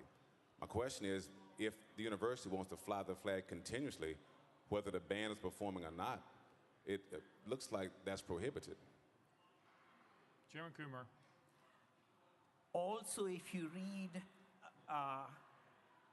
down the lines, it does say that the flags belong, official flags of the institution, state of Tennessee, its divisions and entities are exempt from this restriction.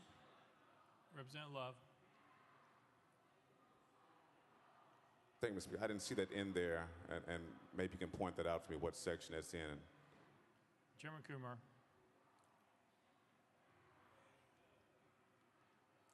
That will be section D, as in David.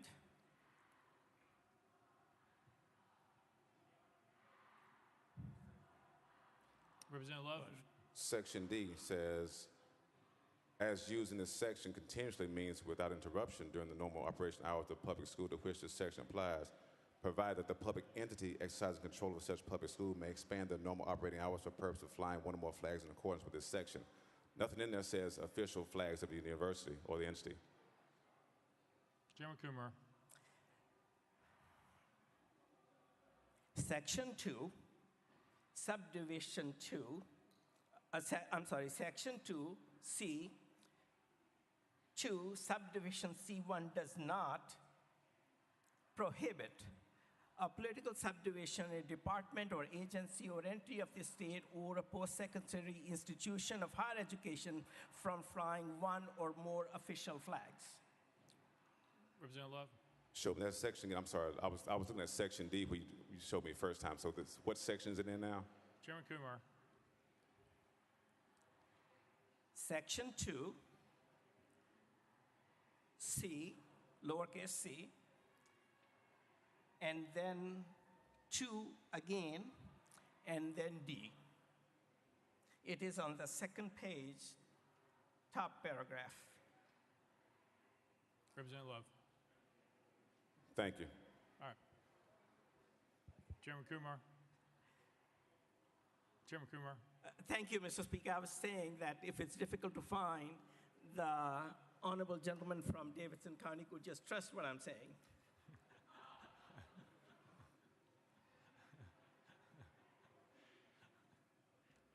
Representative Shaw.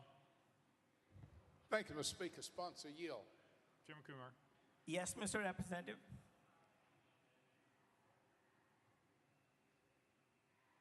I have heard the term being used continuously throughout this conversation. Help me. I thought the United States flag and the Tennessee flag already had law to move to be flown continuously. You mean we're limited to how often we can fly our federal and state flag right now? Are we? Chairman Kumar. Mr. Representative, this does not change the current law as to flying of the U.S. flag and the Tennessee flag. All it says is that those are the only two flags, along with the exemption listed in, that shall be flown continuously over state-owned buildings and educational institutions. It does not allow the same privilege to club and society flags. But yes, certainly the flag of the United States and the flag of the state of Tennessee will be continuously flown. Representative Shaw. Thank you for clearing it up. I thought that's what you were saying. So then your aim then is to limit all other flags from being flown continuously. That's basically what you're getting at. Would that be fair? Chairman Kumar. Yes, sir, it is, but with certain exemptions like the university flags and so on. Representative Shaw. They can be flown, but only during the time they're having a celebration. So if some group is having a 2-week celebration, their flag can be flown for those 2 weeks. or 1 week or whatever, but other than that, they have to take them down. That's basically what this legislation is doing. Is that what you're saying to us? Chairman Kumar. I don't know of a 2-week celebration, but if that is the time a meeting is being held for that long, yes, that would be allowable. Representative Shaw. Thank you, Mr. Speaker, and thank you for helping me to understand that. Representative Fritz. Thank you, Mr. Speaker, and sponsor, thank you so much for honoring those two flags that unite us in this great state of Tennessee and these great United States. Thank you. Representative Sparks. Did I see your hand up? No, sir. All right. Representative Powers. Thank you, Mr. Speaker. Move previous question. Question's been called. Any objection? Seeing none, we're voting. All those in favor of House Bill 1319 as amended, vote aye when the bell rings. Those opposed, vote no. Has every member voted? Does any member wish to change their vote?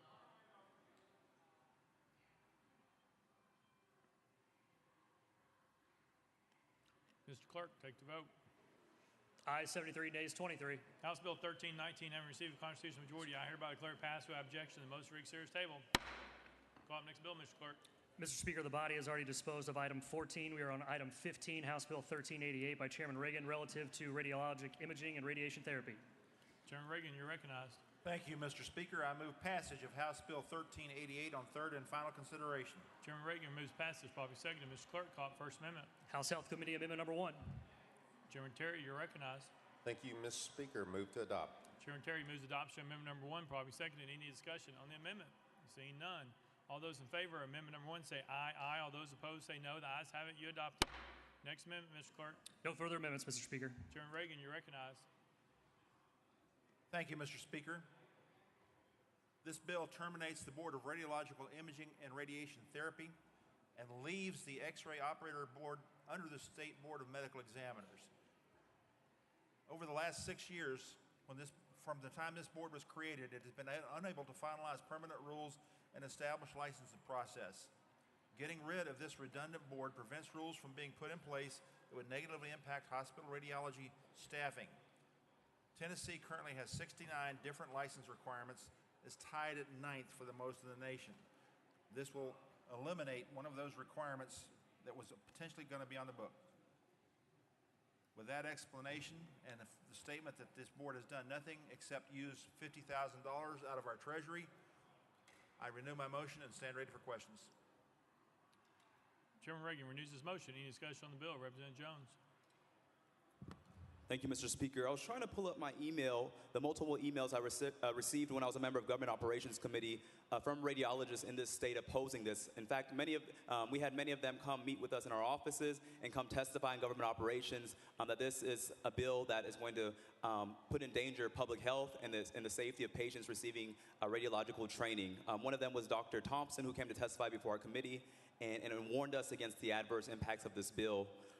This bill was formed slightly prior to the COVID-19 pandemic, which is why they were not able to accomplish all that they needed to do. So abolishing the board will harm patient health, is what she told us. And so I wasn't able to find that email because my Wi-Fi is not working, but I just want to let my colleagues in here know that we did have multiple radiologists come before Government Operations Committee and warn us that this bill is dangerous to patient safety, dangerous to the standards of public health, and begged us to not vote for this bill that Reagan brought without consulting with the radiologists of the state. Chairman Reagan. Thank you, Mr. Speaker. As a matter of courtesy, sir, I would appreciate you using my title.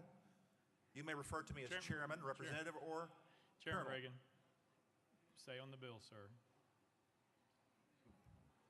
All right, Chairman Reagan. Thank you, Mr. Speaker. The information that was put forward is not entirely correct. Those people were not radiologists. The group that sets the rules for this explanation that was given here is with the Board of Medical Examiners, which has radiologists on it. So the radiologists are still involved in setting the rules that they were before 2016. They have been since 2016 because this board enacted no rules, and they are continuing to be involved. This bill changes none of that. Thank you, Mr. Speaker. Representative Jones. 1 second, Mr. Speaker.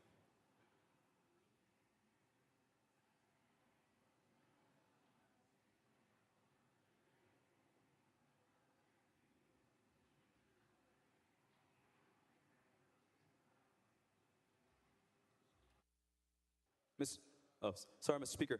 The Wi-Fi in here is not working, but again, I just want to share that we received dozens of email from radiologists in this state warning us about the dangers to patient safety in this legislation. And so I would urge my colleagues to vote against this. Multiple radiologists came to my office as a member of Government Operations Committee saying that we please speak up for them, that this was a bill that's being pushed by the Tennessee Hospital Association. That's the only lobbyist group that came in support of the bill before Government Operations Committee, but the actual people impacted, the radiologists, all came before our committee and testified against this bill. And I hope that we listen to the professionals and not a lobbying association that is not related to this specific field. Thank you. Chairman Reagan. Thank you, Mr. Speaker. The professionals on this board have done nothing for 6 years. There can be no danger in existence because they did nothing. The rules that are in effect right now came from the Board of Medical Examiners. They were the rules that were in effect prior to 2016, have been in effect since 2016, and will continue in effect. The shibboleth that was put forward is false. Thank you, Mr. Speaker. I renew my motion. Okay. All right, just making sure. Representative Boyd. Representative Boyd. Thank you, Mr. Speaker. I move previous question. Previous question has been called. Any objection to the question? Seeing none. All those in favor of House Bill 1388 as amended, vote aye when the bell rings. Those opposed, vote no. Has every member voted? Does any member wish to change their vote? Barrett, aye.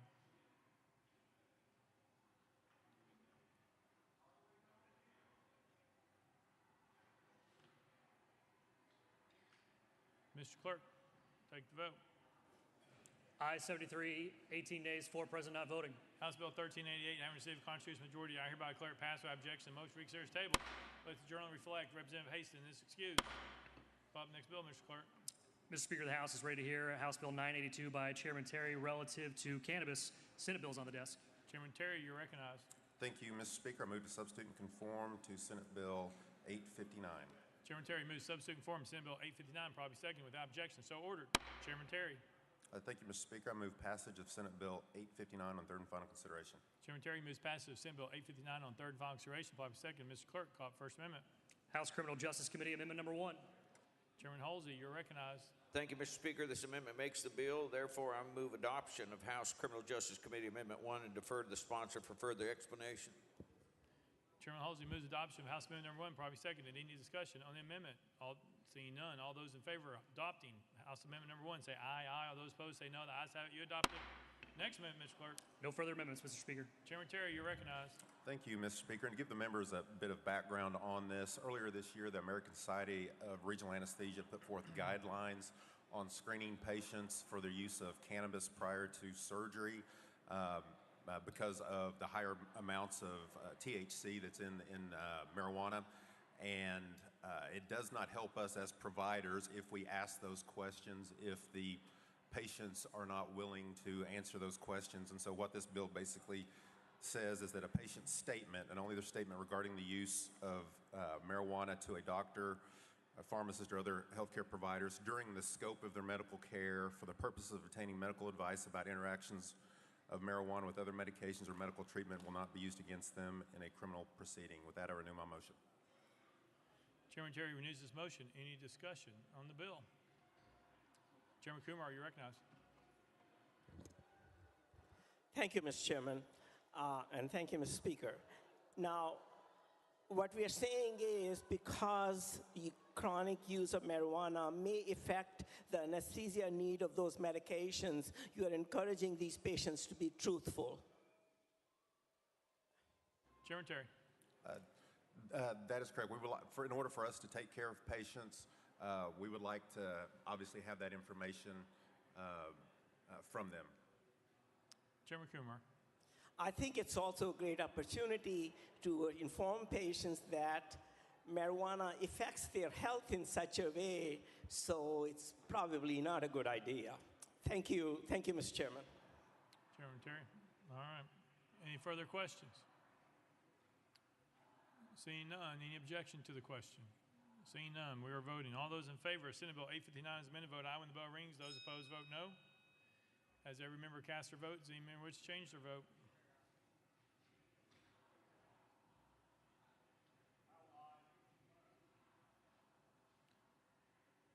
Mr. Clerk, take the vote. Ayes 93, no nays 3, present not voting. Senate Bill 859 having received a constitutional majority, I hereby declare passed by objection to the most read series table. Call up next bill, Mr. Clerk. House Bill 1162 by Chairman Todd, relative to arbitration. Chairman Todd, you're recognized. Thank you, Mr. Speaker. I move passage of House Bill 1162 on third and final consideration. Chairman Todd moves passage following second. Mr. Clerk, call up First Amendment. House Civil Justice Committee Amendment number 1. Chairman Farmer, you're recognized.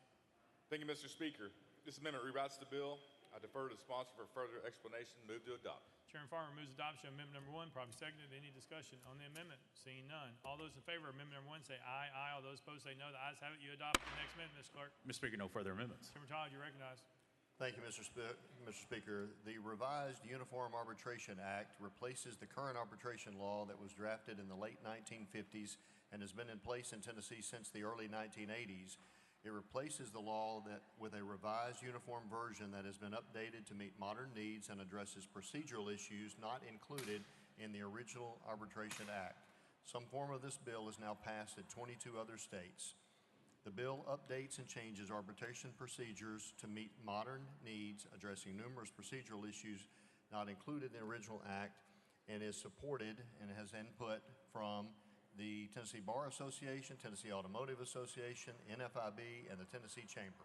With that, Mr. Speaker, I renew my motion. Chairman Todd renews his motion. Any discussion on the bill? Representative Garrett.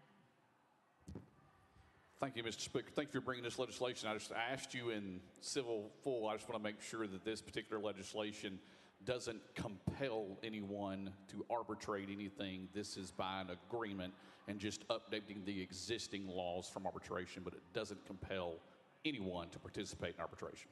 Chairman Todd. Thank you, Mr. Speaker. That is absolutely correct. All right. Any further discussion? Seeing none, any objection to the question? Seeing none, we're voting. All those in favor of House Bill 1162 as amended, vote aye when the bell rings. Those opposed, vote no. Has every member voted? Does any member wish to change their vote?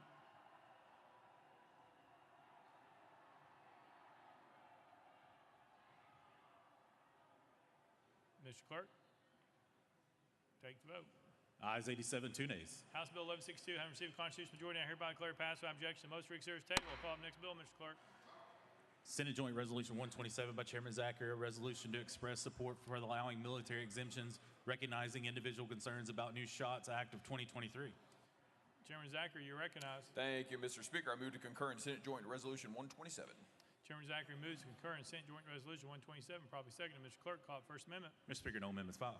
Chairman Zachary, you're recognized. Thank you, Mr. Speaker. Members, this resolution simply encourages the United States Senate to pass the Americans Act, which is in front of them now, that would restore military members who were involuntarily removed from their service because they would not take the COVID vaccine. With that, I renew my motion. Chairman Zachary renews his motion. Any discussion? Representative Jones, you're recognized. Thank you, Mr. Speaker. To the sponsor, is this bill saying my body, my choice? Chairman Zachary. This is a resolution. Representative Jones. Is this resolution saying my body, my choice? Is that what we're saying? Chairman Zachary. Thank you, Mr. Speaker. You can read the resolution and determine it for yourself. Representative Jones. I just think it's interesting that when it comes to anti-vaccination, we want people to make their own health decisions, but when it comes to reproductive justice, many members of our state don't have that same freedom, and it's very unfortunate. Thank you. Any further discussion? Seeing none. Any objection to the question?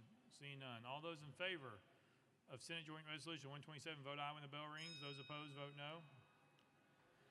Has every member voted? Does any member wish to change their vote? Alexander, aye. Gant, aye.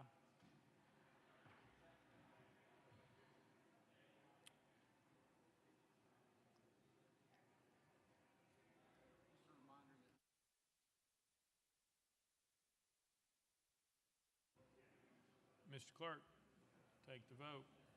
Ayes 71, 21 nays. Senate Joint Resolution 127 having received a constitutional majority, I hereby declare concurred in without objection. The most read series table. We'll call up next bill, Mr. Clerk. House Bill 1261 by Chair Lady Moody, relative to individualized education account program. Chair Lady Moody, you're recognized. Thank you, Mr. Speaker. I move passage of House Bill 1261 on third and final consideration. Chair Lady Moody moves passage. Properly seconded. Mr. Clerk, call it First Amendment. House Education Administration Committee Amendment number 1. Chairman White, you're recognized. Thank you, Mr. Speaker. The amendment rewrites the bill, so I move to adopt and defer to the sponsor for further explanation. Chairman White moves adoption of amendment number 1. Properly seconded. Any discussion on the amendment? Seeing none, all those in favor of amendment number 1 say aye. Aye. All those opposed say no. The ayes have it. You adopted. Next amendment, Mr. Clerk. Mr. Speaker, no further amendments. Chair Lady Moody, you are recognized. Thank you so much, Mr. Speaker. And members, what this does, we were seeing that there was some vague language in the existing law that of who would be required to notify the parents of their child's potential eligibility to participate in the program. So what this bill will do, it will instruct the Department of Education to come up with a program of how to notify, and they will also notify the Education Committee of the Senate and the Education Administration Committee of the House of Representatives on that process that they develop. And with that, I renew my motion. Chair Lady Moody renews her motion. Any discussion on the bill? Seeing none, any objection to the question? Seeing none, all those in favor of House Bill 1261 has been to vote aye when the bell rings. Those opposed vote no. As every member voted, does any member change their vote?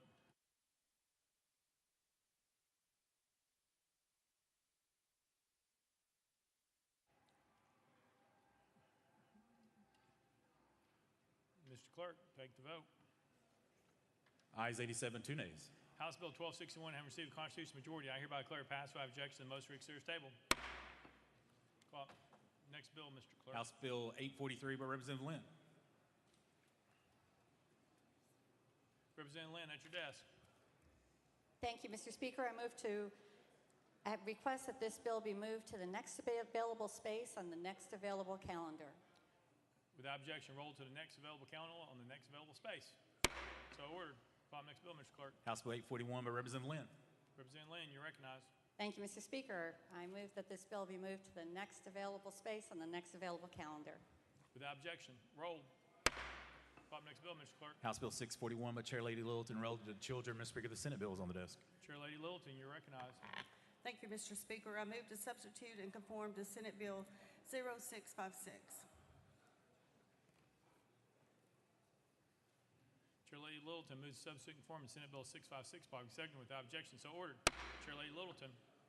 Thank you, Mr. Speaker. I move passage of Senate Bill 0656 on third and final consideration. Chair Lady Littleton moves passage of Senate Bill 656 on third and final consideration. Probably second. Mr. Clerk, call it First Amendment. House Civil Justice Committee Amendment number 1, same as Senate Amendment number 1. Chairman Farmer, you're recognized. Thank you, Mr. Speaker. Same as Senate amendment, move to withdraw. Without objection, amendment number 1 is withdrawn. Next amendment, Mr. Clerk. Mr. Speaker, no further amendments. Chair Lady Littleton, you are recognized. Thank you, Mr. Speaker. This bill requires the Department of Children's Services to conduct a home visit to determine whether a child will receive proper care and supervision in the home prior to notifying the court of its intention to place the child at home on a trial home visit. With that, I renew my motion, Mr. Speaker. Chair Lady Littleton renews her motion. Any discussion on the bill? Seeing none, any objection to the question? Seeing none. All those in favor of Senate Bill 656 vote aye when the bell rings. Those opposed vote no. As every member voted, does any member wish to change their vote?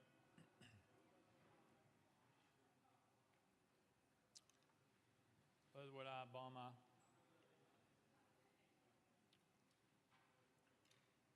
Mr. Clerk, take the vote. Ayes 88, no nays. Senate Bill 656, having received a constitutional majority, I hereby declare it passed without objection. The motion reads serious table. Call up next bill, Mr. Clerk. House Bill 551 by Chair Lady Littleton and others relative to children. Mr. Speaker, the Senate bill is on the desk. Chair Lady Littleton, you are recognized. Thank you, Mr. Speaker. I move to substitute and conform to Senate Bill 0528. Chair Lady Littleton moves substitute conform to Senate Bill 528, probably second without objection. So ordered. Chair Lady Littleton. Thank you, Mr. Speaker. I move passage of Senate Bill 0528 on third and final consideration. Chair Lady Littleton moves passage of Senate Bill 528 on third and final consideration, probably second. Mr. Clerk, call it First Amendment.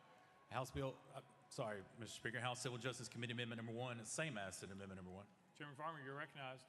Thank you, Mr. Speaker. Move to withdraw. Without objection, amendment number 1 withdrawn. Next amendment, Mr. Clerk. House Civil Justice Committee Amendment number 2. Chairman Farmer, you're recognized. Thank you, Mr. Speaker. This amendment rewrites the bill, defer to the sponsor for further explanation. Move to adopt. Chairman Farmer moves adoption of amendment number 2, properly seconded. Any discussion on the amendment? Seeing none, all those in favor of amendment number 2 say aye. Aye. All those opposed say no. The ayes have it. You adopt the next amendment, Mr. Clerk. Mr. Speaker, no further amendments. Chair Lady Littleton, you are recognized. Thank you, Mr. Speaker. We call this the omnibus bill of adoption. It has several sections to it that will make it easier and cheaper and more efficient for people to adopt babies. With that, I renew my motion. Chair Lady Littleton renews her motion. Any discussion on the bill? Seeing none, any objection to the question? Seeing none. All those in favor of Senate Bill 528 as amended vote aye when the bell rings. Those opposed vote no. As every member casts their vote, does any member wish to change their vote? Alexander, aye. Ritchie, aye. Kumar, aye. Reagan, aye. Clemens, bid, no. Garrett's aye. Mr. Clerk, take the vote. Ayes 81, 10 nays. Senate Bill 528 having received a constitutional majority, I hereby declare it passed without objection. The motion to reconsider is tabled. Call up next bill, Mr. Clerk. Mr. Speaker, the body has already considered item 24. We're on item 25, House Bill 1012 by Chairman Grills relative to sheriffs and constables. Chairman Grills, you're recognized. Thank you, Mr. Speaker. I move the passage of HB 1012 on third and final consideration. Chairman Grills moves passage by second. Mr. Clerk, call it First Amendment. House Local Government Committee Amendment number 1. Chairman Crawford, you're recognized. Thank you, Mr. Speaker. Local Government Committee number 1 makes the bill. I move to adopt and defer to the sponsor for further explanation. Chairman Crawford moves adoption of amendment number 1, probably seconded. Any discussion on the amendment? Seeing none. All those in favor of amendment number 1 say aye. Aye. All those opposed say no. The ayes have it. You adopt the next amendment, Mr. Clerk. Mr. Speaker, no further amendments. Chairman Grills, you're recognized. Thank you, Mr. Speaker. This legislation does two things. It increases the fees that constables are paid to serve process and other court documents, and it also provides a process that counties can, by resolution, supplement their pay. With that, I renew my motion. Chairman Grills renews his motion. Any discussion on the bill? Seeing none. Any objection to the question? Seeing none. All those in favor of House Bill 1012 as amended vote aye when the bell rings. Those opposed vote no. Has every member voted? Does any member wish to change their vote?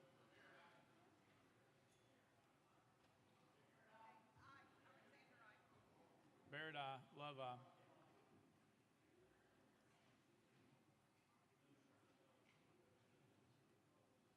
Mr. Clerk, take the vote. Ayes 89, no nays, 1 present, not voting. House Bill 1012, having received a constitutional majority, I hereby declare it passed without objection. The motion to reconsider is tabled. Call up next bill, Mr. Clerk. House Bill 306 by Representative Bolso relative to private schools. Representative Bolso, you're recognized. Thank you, Mr. Speaker. I move passage of House Bill 306 on third and final consideration. Representative Bolso moves passage, following second. Mr. Clerk, call it for First Amendment. House Education Administration Committee Amendment number 1. Chairman White, you're recognized. Thank you, Mr. Speaker. The amendment rewrites the bill, so I move to adopt and defer to the sponsor for explanation. Chairman White moves adoption of amendment number 1, probably seconded. Any discussion on the amendment? Seeing none. All those in favor of amendment number 1 say aye. Aye. All those opposed say no. The ayes have it. You adopted. Next amendment, Mr. Clerk. House Amendment 2 by Representative Bolso. Mr. Speaker, it was timely filed. Representative Bolso, you're recognized. Thank you, Mr. Speaker. I move adoption of amendment number 2 to House Bill 306. Representative Bolso moves adoption of amendment number 2, probably seconded. Any discussion on the amendment? Representative McKenzie. Thank you, Mr. Speaker. I was in the Education Administration Committee. What does this amendment do? I don't remember seeing this. This is the floor amendment. Representative Bolso. Thank you, Mr. Speaker. Yes, it is. Representative McKenzie. Thank you, Mr. Speaker. You know, this bill deals with extending the play as you were born, exclusion to private schools. We passed public ones. So that's all that this bill did when we last vetted it and thoroughly vetted it in committee. What does Amendment 2 do? Representative Bolso. Thank you, Mr. Speaker. Amendment number 2 amends 47-50-803.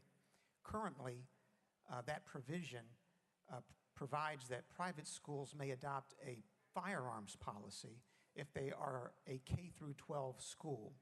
This amendment, if adopted, would allow pre-K through 12 private schools to adopt a firearms policy. Representative McKenzie. Thank you, Mr. Speaker. That's totally different than the bill that was thoroughly vetted and had everything to do with TSSAA, as we talked about the entanglement between the TSSAA and, and the state. It was solely about athletics. This bill, this amendment is totally different than that. So how can that be added on at the floor and it not be vetted through our committee system? Representative Bolso. Thank you, Mr. Speaker. It can be because it actually addresses the very same part of the same chapter of the same title that HB 306 addressed. And I can further respond to my good friend from Knox County that this bill was necessitated by the tragic events that occurred on May 27, because after those events, we had a small private Christian school in Williamson County that's on the border of my district and Chairman Whitson's district that advised us that they had requested permission from the Department of Education to adopt a firearms policy. They were refused because, according to the department, a pre-K through 12 private school is not covered currently by 47-50-803. So we drafted this amendment to provide protection for that school and all other pre-K schools as quickly as we could. Representative McKenzie. Thank you, Mr. Speaker, and I fully understand the need, but the speed of this, we're not there yet. We can still take this, we can refer this back to committee. That way we can get it right. This may or may not hit all the points to it. So I really think this, we have time before the end of session. It's not going to go into effect into July. So would you be amenable to referring this back to committee and bringing it back this year, this session? Representative Bolso. Thank you, Mr. Speaker. No, we would not. In our view, we need to act swiftly and promptly to protect our children. Representative McKenzie. Thank you. That is a totally false narrative. That is wrong to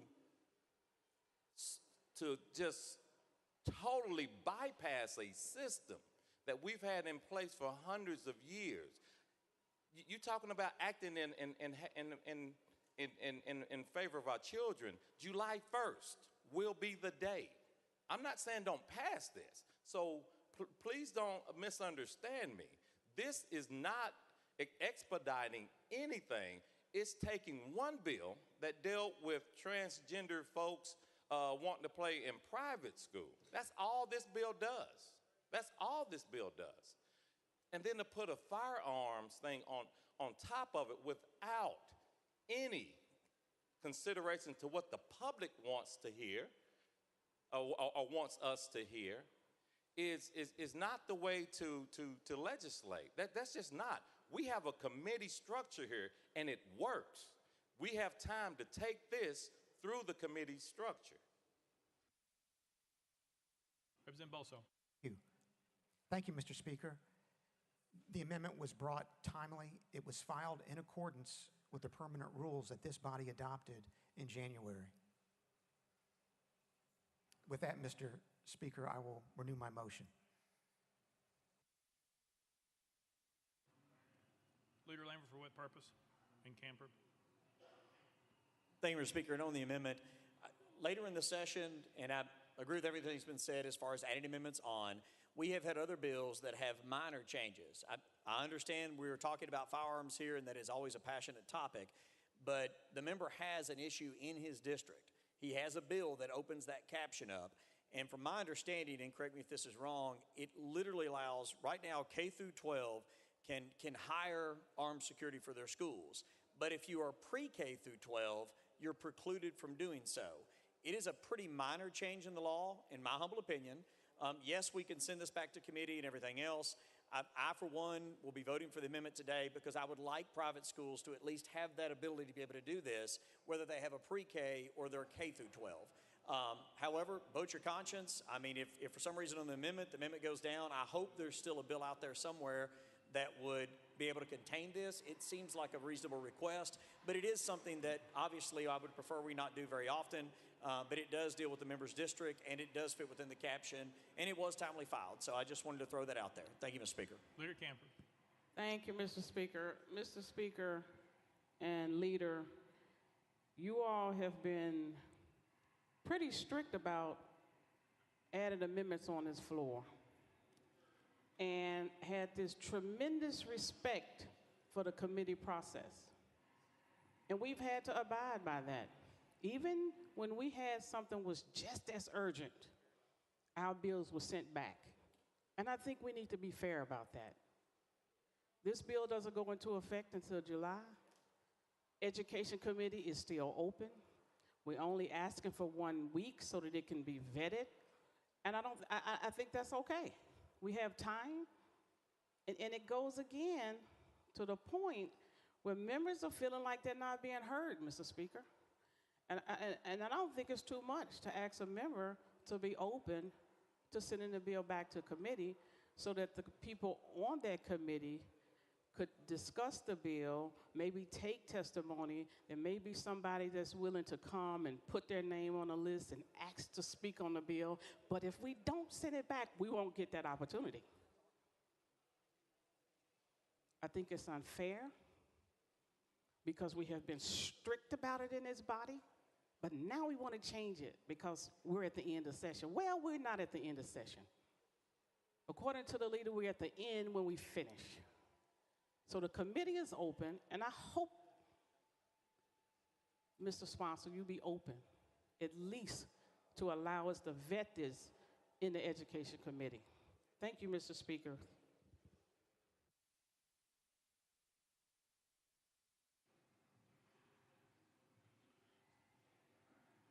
All right, Representative Sapicki's next on the list.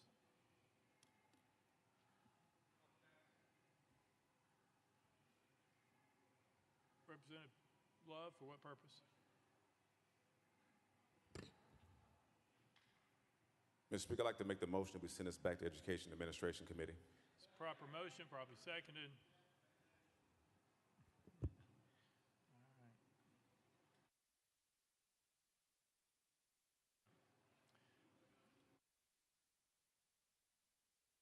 That's a proper motion, probably second. There's discussion on the amendment. Who would like to be recognized? Anybody? Representative McKenzie. Thank you, Mr. Speaker. On last Thursday, Representative Hakeem had his bill sent back to committee to strike one word. It was sent back to committee to strike one word. Please, please consider sending this back to committee, and he will get his bill back before the well, I'm sure, expeditiously. One word. This is a major introduction. I'm not saying it's a bad or good introduction, but it's major. Please consider sending this back to committee. Thank you. Representative Bolso. Thank you, Mr. Speaker. In our view, we need to act promptly and swiftly to protect children. That was the genesis of this amendment, the events that happened on March 27, which were horrific. There is no need for this body to delay further. The amendment is properly filed. It's timely filed. It is very simple.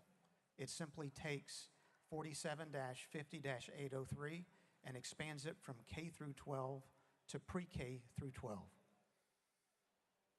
Representative Love. Thank you, Mr. Speaker, and to the sponsor, I understand your urgency.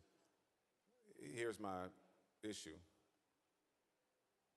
We talk a lot about respect and decorum and rules.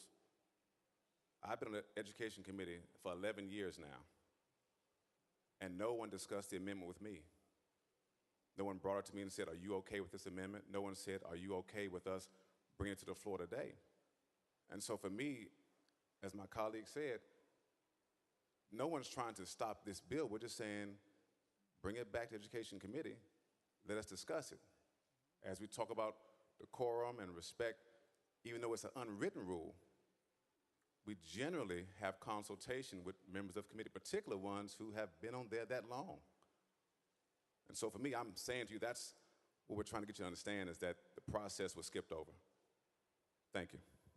Representative Bolso. Thank you, Mr. Speaker. And obviously, I have tremendous respect for my colleague from Davidson County. And but for the fact that this amendment deals with the safety of children who are not as protected today as they will be once it's passed, we believe that the proper procedure is to amend the bill on the floor, allow it to pass here today, we hope, and then have the Senate adopt the House version. So with all due respect, given the reason for this amendment, given the necessity of protecting our children, our view is that it should go forward on the floor today, especially given how simple it is. It simply takes K through 12 and expands it to pre-K through 12. It does nothing else. Representative Love. Thank you, Mr. Speaker.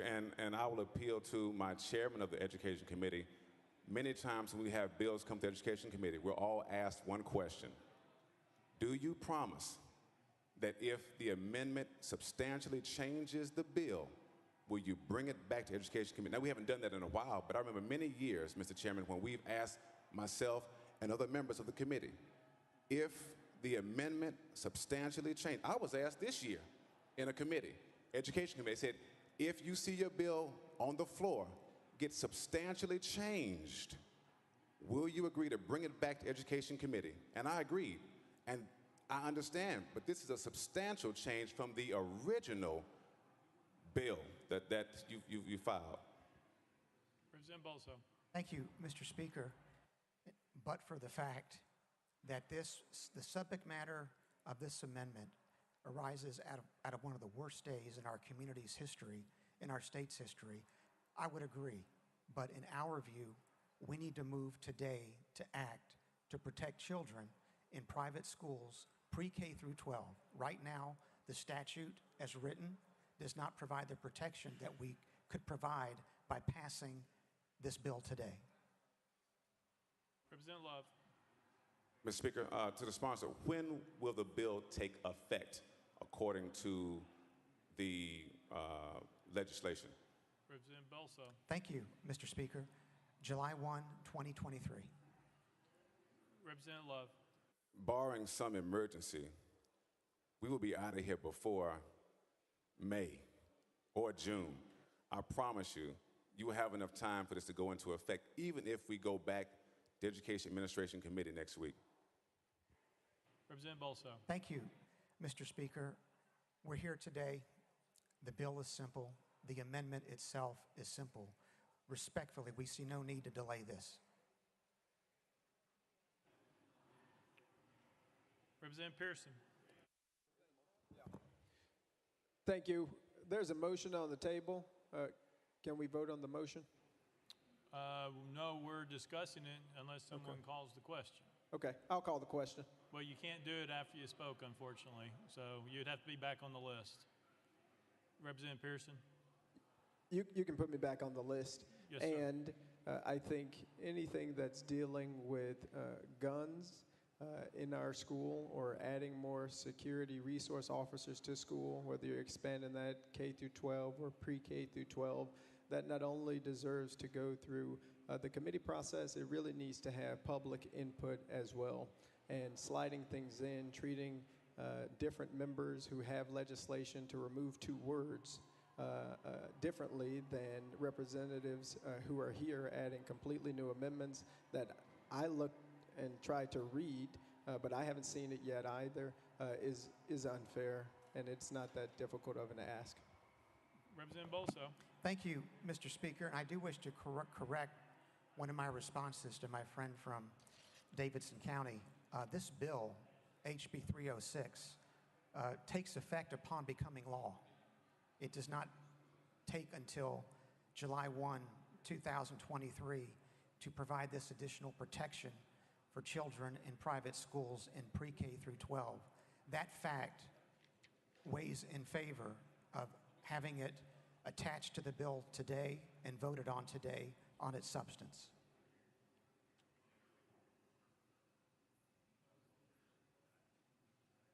Representative Williams.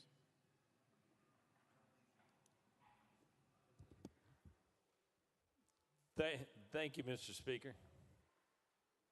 It's good to see you today. I was going to ask the representative. I did not sit on the committee of subject matter regarding this bill today, but because of the subject matter associated with this bill, I wondered if you had an opportunity to further clarify the physical fitness, the physical participation form for doctors to provide students with a physical before they could participate in these athletics. You seen that form? Representative Bolso. Thank you, Mr. Speaker. Chairman Williams, if you could ask me that question one more time, please. Representative Williams. Yes, sir. I was trying to slow talk there for a minute. Every student that participates in TSSAA sports has to provide their athletic department or their school a physical fitness evaluation form, which is filled out and signed by their doctor or their family doctor, pediatrician. Have you seen this form? Representative Bolso. Thank you, Mr. Speaker. I have not. Representative Williams. Thank you. The reason for this is because the question is because I don't sit in this committee of subject matter, but I did receive a call from a concerned parent in my district regarding the support of your bill or this subject matter. But I did notice the TSSAA form, even though your bill clarifies that a male, biological male plays in a male sporting event, a female plays in a biological female sporting event. This form on TSSAA's website asks, how do you identify your gender? And it gives you three choices: female, male, or other. I guess the question for me is that it may behoove us to want to deal with this issue as it relates to this application form as well, so that there's a consistency between your bill and that application form as it relates to how students participate in sports. That being said, was there any discussion in the committee about these forms for TSSAA? Representative Bolso. Thank you, Mr. Speaker. No, there was no discussion of that form. I did discuss the bill with representatives of the TSSAA and understood that they were comfortable with the bill. In fact, it was their suggestion that led to subsection B of the bill. And I'll point out that the bill actually operates on private schools. It does not operate on TSSAA. It simply has a requirement that a student at a private school who participates in an interscholastic athletic activity that requires membership in TSSAA have students participate in accordance with the student's biological sex. Representative Zachary. Thank you, Mr. Speaker. And sponsor members, please forgive me. I had to step out and came in late. So if this point was already made, we literally have talked about making children and safety a priority this morning. And if I'm not mistaken, we literally just put an amendment on a bill earlier that was Chairman White's that did not come through the committee process. It was a bill that prioritized the safety and protection of children, so we made an exception. I actually had a conversation with my colleagues about voting against it because it didn't come through the committee process, and the point was made, this is about children, protecting children. So I voted for and appreciate the amendment. This is the exact same thing. We can't do for one and not do for the other. This is about protecting children. I usually never vote for these, but I will vote for this because it is about children. Thank you for bringing it. Representative Dixie. Thank you, Mr. Speaker. A couple of questions. You said the amendment, it just expands from kindergarten to pre-K, correct? Representative Bolso. Thank you, Mr. Speaker. Yes. Representative Dixie. You said this was pertaining to your district. how many standalone pre-K schools do you have in your district? Representative Bolso. Thank you, Mr. Speaker. Representative, unfortunately, I do not know the answer to that question. Representative Dixie. So I guess my point is making that most pre-Ks are attached to a kindergarten, and if you don't know how many schools this is going to impact, I think that we should go back to research that so we make sure that we understand how many schools this would impact, if this is even needed, because if there aren't any pre-K standalone schools and they're attached to kindergarten schools or K through 4th grade or 5th grade, then I feel like there's no need for this amendment because we're already covered. Representative Bolso. Thank you, Mr. Speaker. The bill, if passed, obviously would protect students across the state, not just in any particular county. So how many pre-Ks there are across the state does not, to me, appear to be a material issue. The fact of the matter is that the bill very clearly will extend protections to pre-K that are currently in law for kindergarten through 12.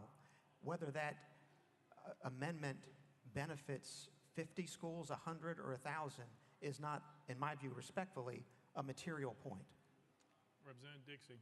Okay, I may have been mistaken, but I thought that I heard that you brought this because you said there was an issue in your district. If I misheard, I apologize. Thank you, Mr. Speaker. Representative Bolso. Thank you, Mr. Speaker. No, you did not mishear anything. That was the immediate reason that the bill was brought when it was, because the concern was raised by a school, a pre-K through 12 school that was in our district. Representative White. Thank you, Mr. Speaker, and to the sponsor, thank you for such a great bill. But as Chair of Education, I would like to ask that, let's just bring it back. We've gone through this before. Let's bring it back. We'll fix it, put it right back, throw it back on the floor in a few days. So I would like to ask that you do that for the body. Representative Bolso. Thank you, Mr. Chairman. At the request of the chairman of the Education Administration Committee, for whom I have tremendous respect, I would request that we have the bill sent to the Education Administration Committee, Mr. Speaker. All right. Any objection to send back to Education Administration full? Without objection, so ordered. Call up next bill, Mr. Clerk.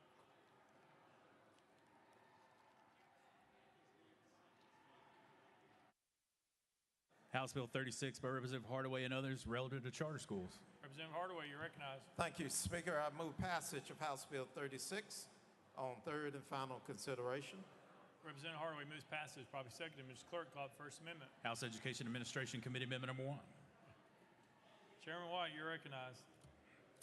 Thank you, Mr. Speaker. The amendment rewrites the bill, so I move to adopt and defer to the sponsor for further explanation. Chairman White moves adoption of amendment number 1, probably seconded. Any discussion on the amendment? Seeing none, all those in favor of amendment number 1 say aye, aye. All those opposed say no. The ayes have it. You adopt the next amendment, Ms. Clerk. Mr. Speaker, no further amendments. Representative Hardaway, you are recognized. Thank you. Thank you, Speaker. Last session, we passed legislation to ensure that schools and districts were held harmless from student data that was generated during the COVID pandemic. This bill clarifies that hold harmless and ensures that charter schools aren't forced to close because the priority lists that were run as students are still recovering from the incredible impact, negative impact of the COVID pandemic learning loss. With that, Mr. Speaker, I renew my motion. Representative Hardaway renews his motion. Any discussion on the bill? Representative Parkinson, you are recognized. Thank you, Mr. Speaker. And Mr. Speaker and members, I want to show you that I would never let a personal issue mess with a good bill that would be good for people. I would never do that. And you are absolutely lucky that this bill affects a school in my district, because I would roast you right here. But I'm not going to be petty and do what petty people do. Thank you, Mr. Speaker.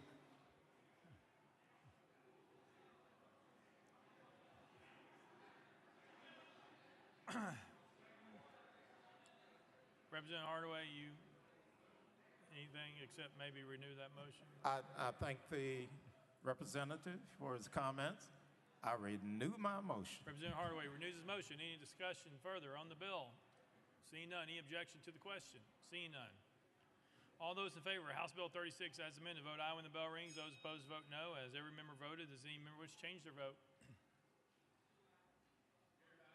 Moon eye.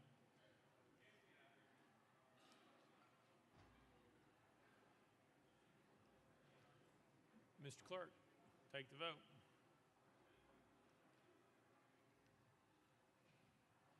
Ayes 83, 7 nays, 2 present, on voting. House Bill 36, having received the constitutional majority, I hereby declare it passed without objection. The motion reads serious table. Call up next bill, Mr. Clerk. House Bill 750 by Representative Powell, relative to reserve studies. Mr. Speaker, the Senate bill is on the desk. Representative Powell, you're recognized. Thank you, Mr. Speaker. I move to substitute and conform to Senate Bill 0863. Representative Powell moves substitute and conform to Senate Bill 863, probably seconded without objection. So ordered. Representative Powell. Thank you, Mr. Speaker. I move passage of Senate Bill 863 on third and final consideration. Representative Powell moves passage of Senate Bill 863 on third and final consideration, probably seconded. Mr. Clerk, call up First Amendment. House Commerce Committee Amendment number 1. Mr. Speaker, it's contained in Senate Amendment number 1. Chairman Vaughn, you're recognized. Thank you, sir. We move to withdraw. Without objection, amendment number 1 withdrawn. Next amendment, Mr. Clerk. House Commerce Committee Amendment number 2. Mr. Speaker, it's also contained in Senate Amendment 1. Chairman Vaughn, you're recognized. Let's just repeat that withdrawal, Mr. Speaker. We move to withdraw. Without objection, amendment number 2 withdrawn. Next amendment, Mr. Clerk. Mr. Speaker, no further amendments. Representative Powell, you're recognized.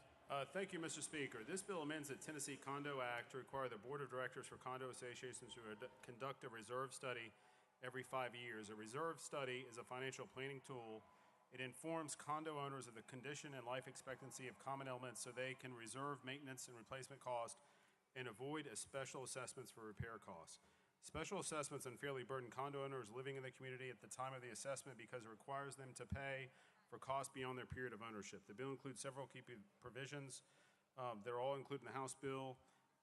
Any association that has already conducted a reserve study since January 1st, 2020 will get credit for it and will count 5 years from any study after that date.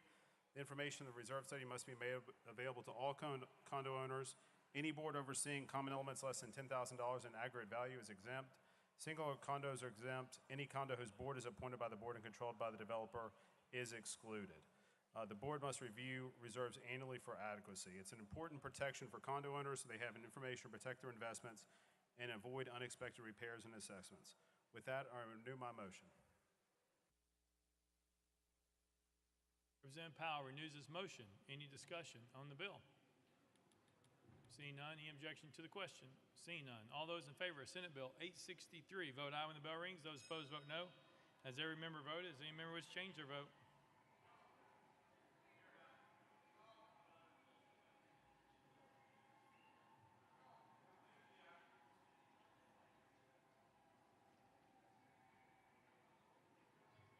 Mr. Clerk, take the vote.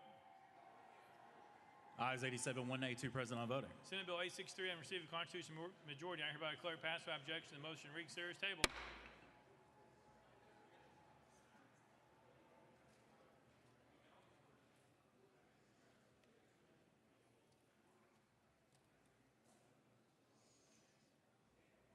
Call up next bill, Mr. Clerk. Mr. Speaker, that completes the regular calendar.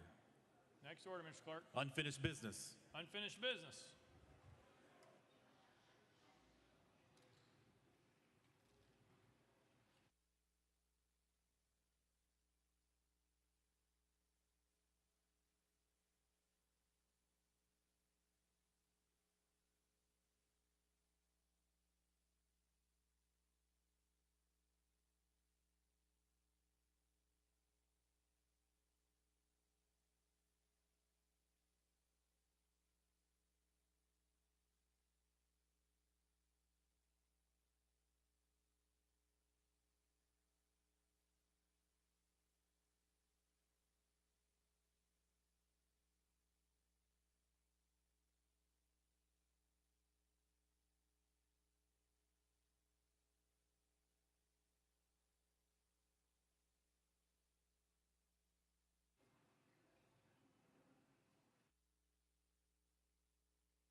we're doing the bill.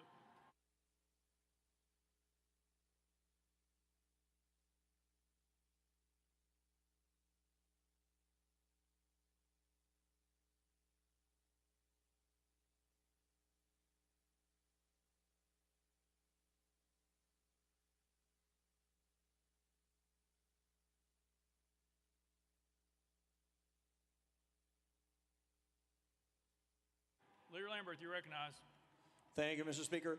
Members, a couple of procedural issues here under unfinished business. There are some bills that did not make Government Operations Committee that should have this week, and in discussion with the Democratic leader, there's no objection. So thank you, Mr. Speaker. I move that House Bills 1,380, 942, 1,317, 348, and 566 be heard in the Government Operations Committee next week. You've heard the motion. Any objections? Without objection, so ordered. Leader Lambert. Thank you, Mr. Speaker. This next one is self-explanatory, and it is in agreement with the Democratic leader. Mr. Speaker, I move to return Senate Joint Resolution 234 to the Senate for further consideration. Without objection, so ordered. Representative Mitchell, you recognize. Thank you, Mr. Speaker. With consultation of both leaders, I move that the rules be suspended for immediate introduction and consideration of HJR 514. Mr. Clerk, read the caption. House Joint Resolution 514 by Representative Mitchell, resolution to commemorate Copperhead Road by Steve Earle on the designation as a state song of Tennessee. You've heard the caption. Any objections? Without objection, the rules are suspended. Representative Mitchell. I move adoption of HJR 514. Representative Mitchell moves adoption of House Joint Resolution 514. Probably second. Any objection to the question? Seeing none. All those in favor of House Joint Resolution 514 say aye. Aye. All those opposed say no. I hereby declare it adopted. Without objection, the motion for reconsider is tabled.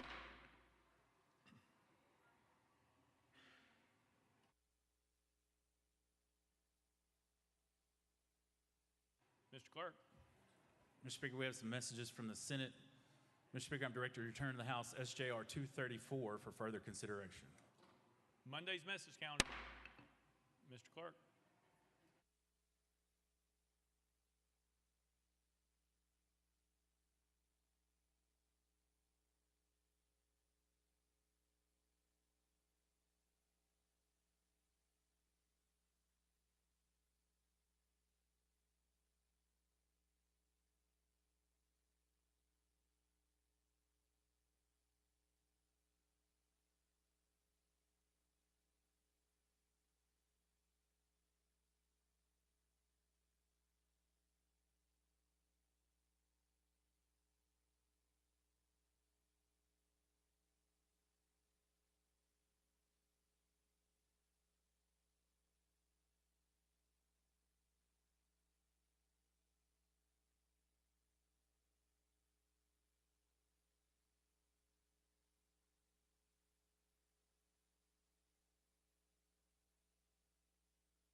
Mr. Clerk, members, I made a mistake on where to send Senate Joint Resolution 234.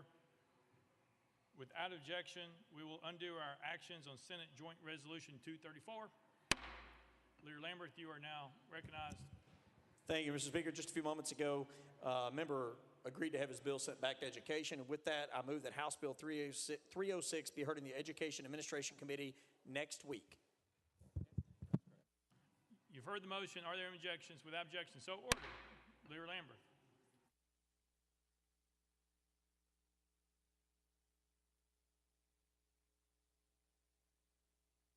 Leader Lambert, you recognize. Thank you, Mr. Speaker. With that, I move to return Senate Joint Resolution 234 to the Senate for further consideration. Without objection, so ordered. Now, Mr. Clerk. Mr. Speaker, we have a message from the Senate. Mr. Speaker, I'm directed to return the House Bill 1306, substitute for Senate bill on same subject, amended and passed by the Senate. Monday's message calendar. Mr. Clerk. Mr. Speaker, I'm directed to return to the House Bill 644, substitute for the Senate bill on the same subject, amended and passed by the Senate. Monday's message calendar. Mr. Clerk. Mr. Speaker, I'm directed to return to the House Bill 988, substituted for the Senate bill on the same subject, amended and passed by the Senate. Monday's message calendar. Mr. Clerk.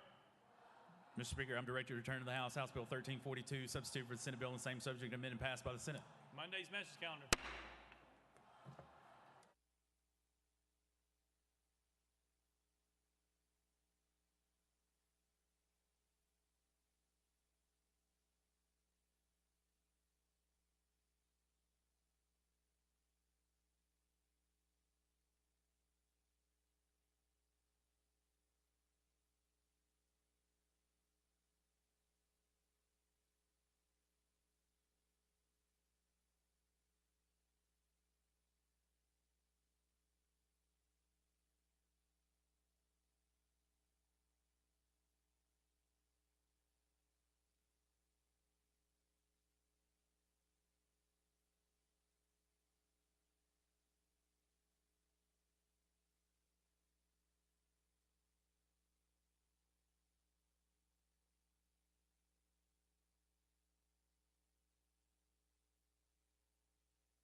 Representative Dixie, for what purpose? I know I'm out of order, but I would just like to thank Representative Caleb Hemmer for buying some pizza while we were waiting here, because I know we're here a little bit longer than we normally are. So thank you, Representative Hemmer.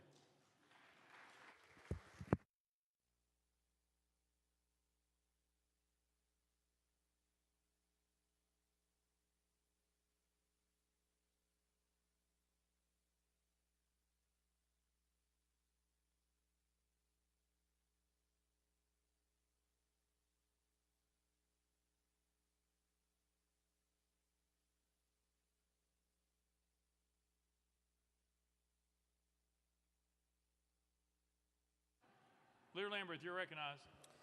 Thank you, Mr. Speaker.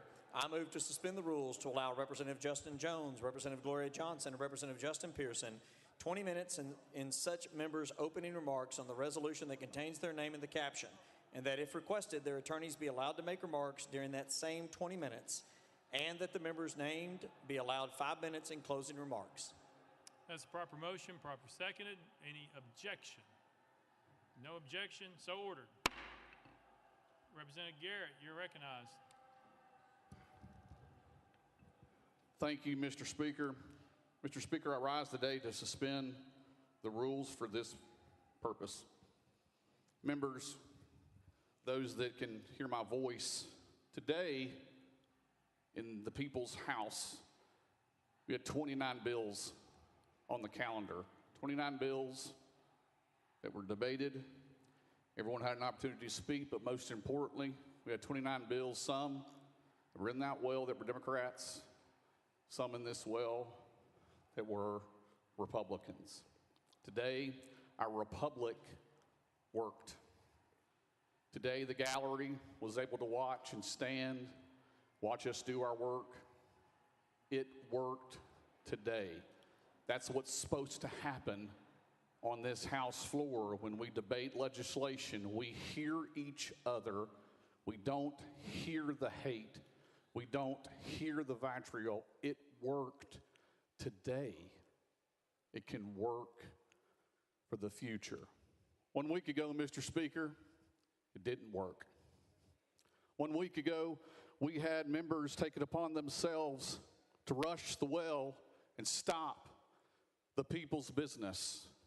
People will say that when they speak or when they can't speak under the permanent house of order here in the people's house, that somehow that suppresses their word. It didn't happen today.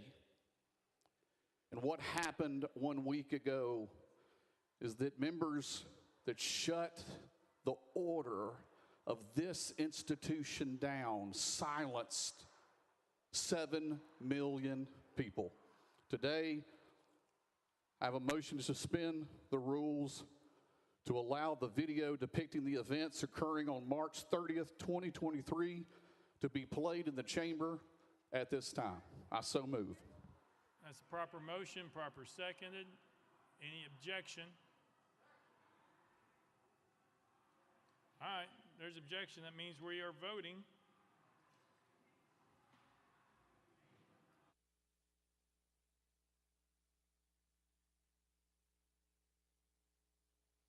Members, just so you know, the vote to overcome the objection is 66 votes, just so you know. It's not a simple majority. Representative Parkinson. Mr. Speaker, with this motion he's making, is we talking about the entire video? What portion of the video? What are we talking about? That would be a question for Representative Garrett. Representative Garrett. This is a 7-minute video of the public's video of all the action that took place on the floor.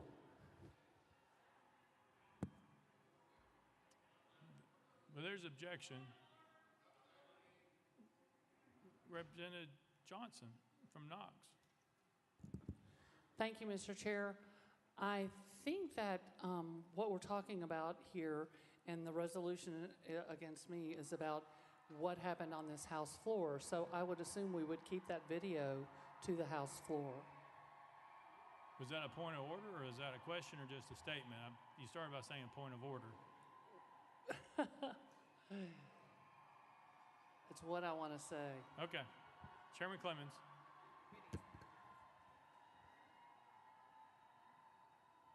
Thank you, Mr. Speaker.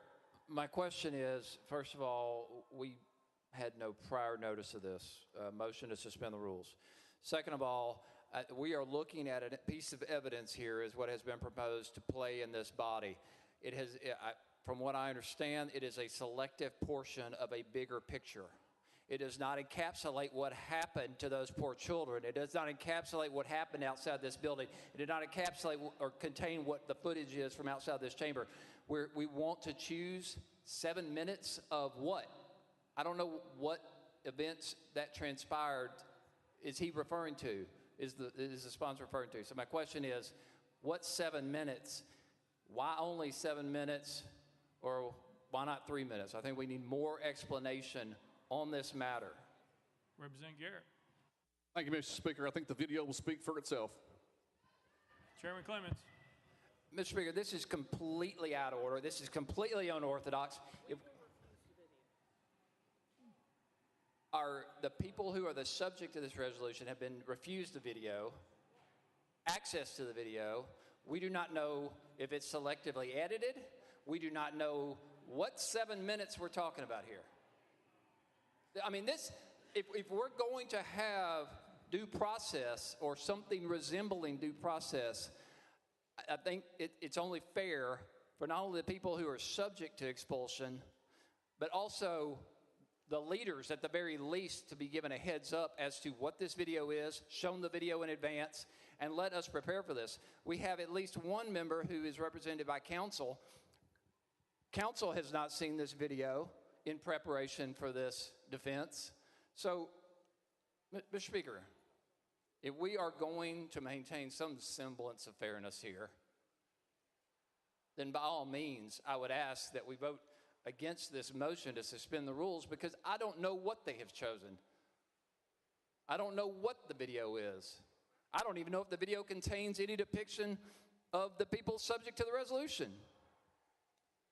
How do we even know if it's relevant? If we start off in this manner, this is going to go downhill really quickly. I do not want to set this precedent, and I think, in all fairness, I understand some of you may already have your mind made up, but you would expect fairness if you were in this position. Every one of us expects fairness. There are property interests at stake here. There are seats. There are 200,000 individuals who are seeking a silence, and to be blindsided by a selective video that I've never seen, I've never heard about, the defendants of this matter have never even heard about, it's highly unorthodox, it's highly inappropriate, it's highly prejudicial, and we don't even know if it's relevant. Thank you, Mr. Speaker. Thank you. It was a proper motion, proper second. There was discussion, there is objection.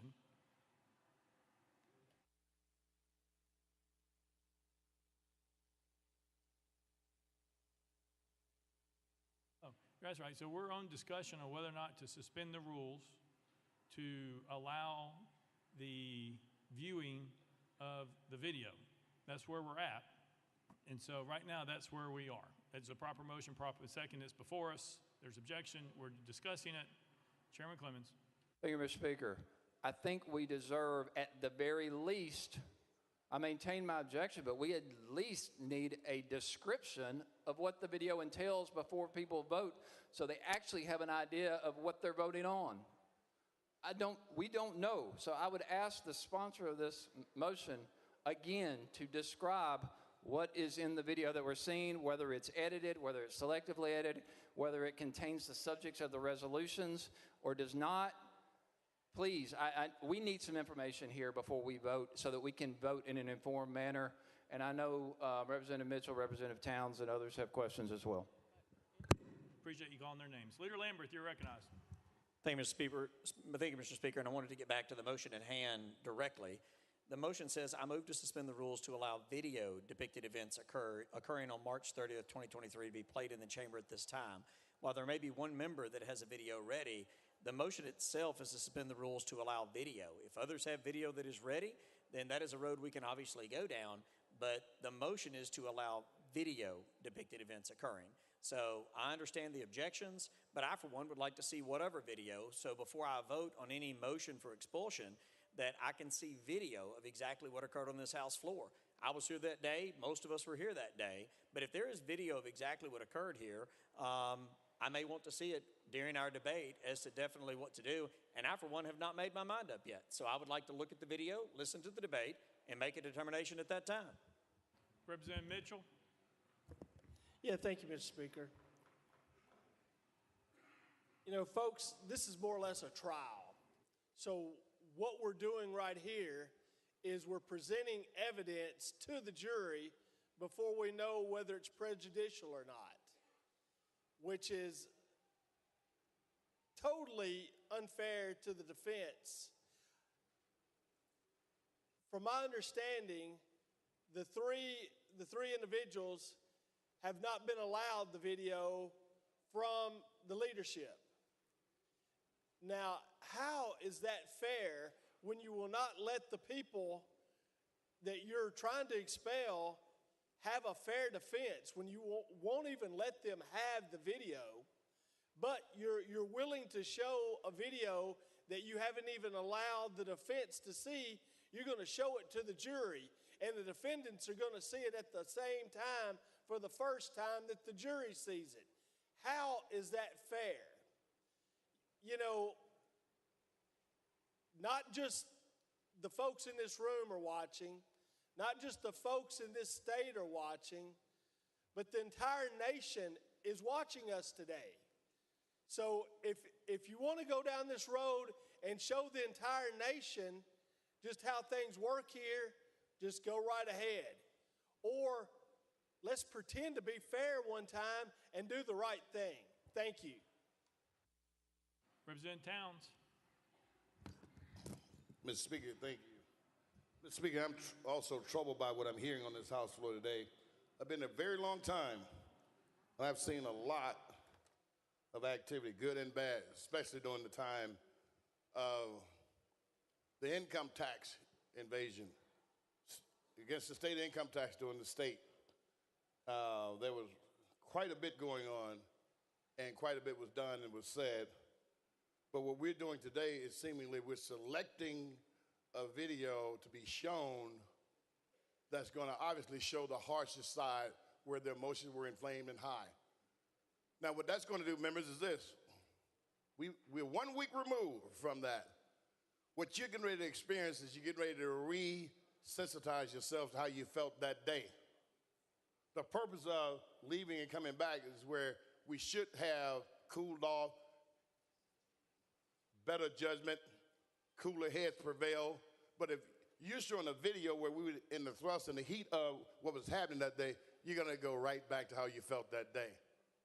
Now, that does not give these men and women a chance, an even chance, because you have those same feelings that you had then. It's a done deal. It's a stacked deal. It's a done deal. That's not fair. That is not fair. And then they have counsel, and they didn't know anything about it. That's called an ambush. Sneaking behind the bushes, hitting somebody in the head with a brick. That's not fair. We shouldn't do our members like that, because these members have been sent here by people of the state of Tennessee. Fair is fair, and fair when it ain't fair is wrong. We attempted to sensitize members to make them feel just how they felt last Thursday. That's not right, and you all know it's not right. Why?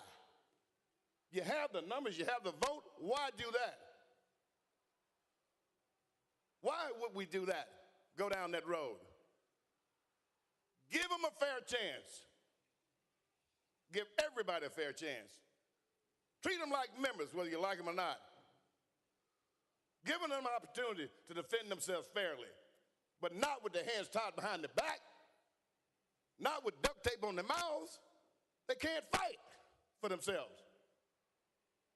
Nobody likes a stacked deck. Nobody likes to be treated unfairly.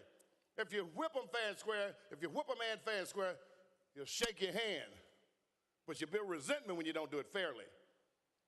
You build resentment. You have the numbers.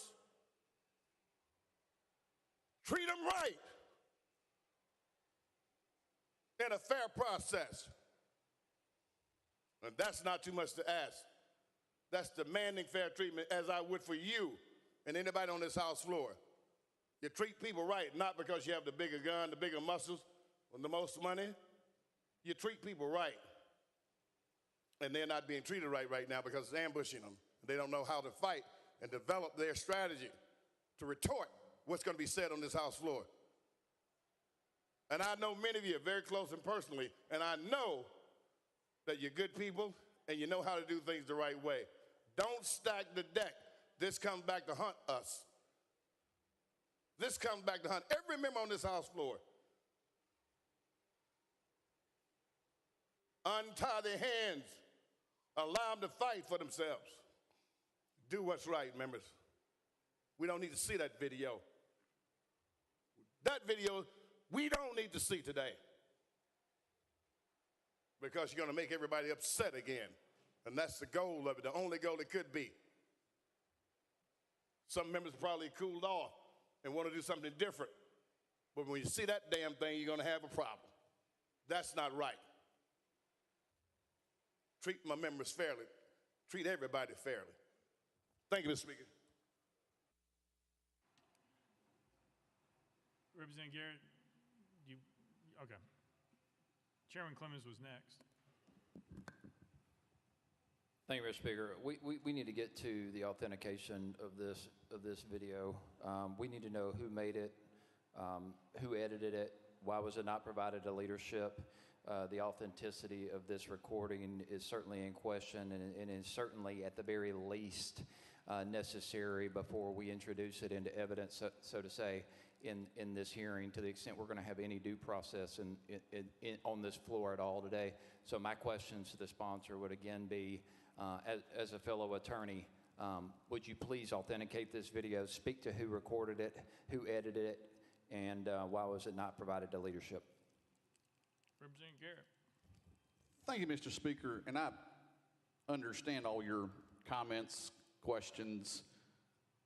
All of us were eyewitnesses of what happened to the People's Well. Every single one of us. This video is going to depict the events that took place that day and the members' response to same. There's nothing nefarious. There's nothing that's been edited in a way other than what happened and depicted that day. So with that, ask for your support so this body can see what it took to overcome this well. Chairman Clemens. Thank you, Mr. Speaker. As the sponsor of this motion just said, everybody witnessed what happened that day. So I'm, again, if everybody in here are the ones who get to vote on this, then why do we need the video? Everybody in here already saw it. Everybody lived through it. Everybody experienced it. So again, I've yet to hear a basis for admitting this into evidence with no authenticity provided whatsoever to support its admissibility on this floor. Thank you. Thank you. Yes, sir. All right. Representative Pearson. I'm going to call the question. Question's been called. Is there objection? There's objection. We're on the board. We are voting on the objection. All those in favor of previous question, vote aye when the bell rings. Those opposed, vote no.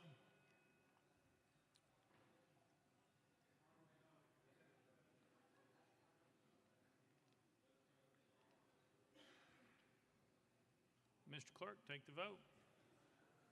Aye, 72, 23 nays, 1 present, not voting. Previous question prevails. We are voting on the motion made by Representative Garrett. All those in favor, vote aye when the bell rings. Those opposed, vote no. Has every member voted? Does any member wish to change their vote? Mr. Clerk, take the vote. Aye, 72, 24 nays, 2 present, not voting. The motion prevails. Mr. Clerk, play the video.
And to each of you who decided to make the fight for a better Tennessee possible, for you who've taken off from school and from work because you believe that our state can be better, because you believe that Cameron and his pawns here that are supported by the NRA don't have the final say for the future that we have, for you who believe in justice and advocacy and who believe in democracy, thank you.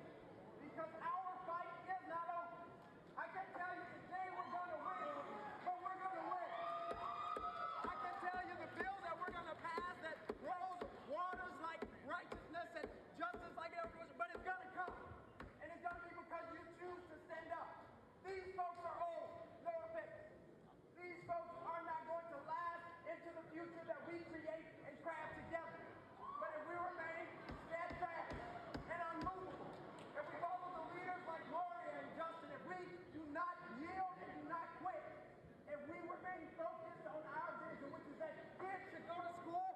worrying about dying.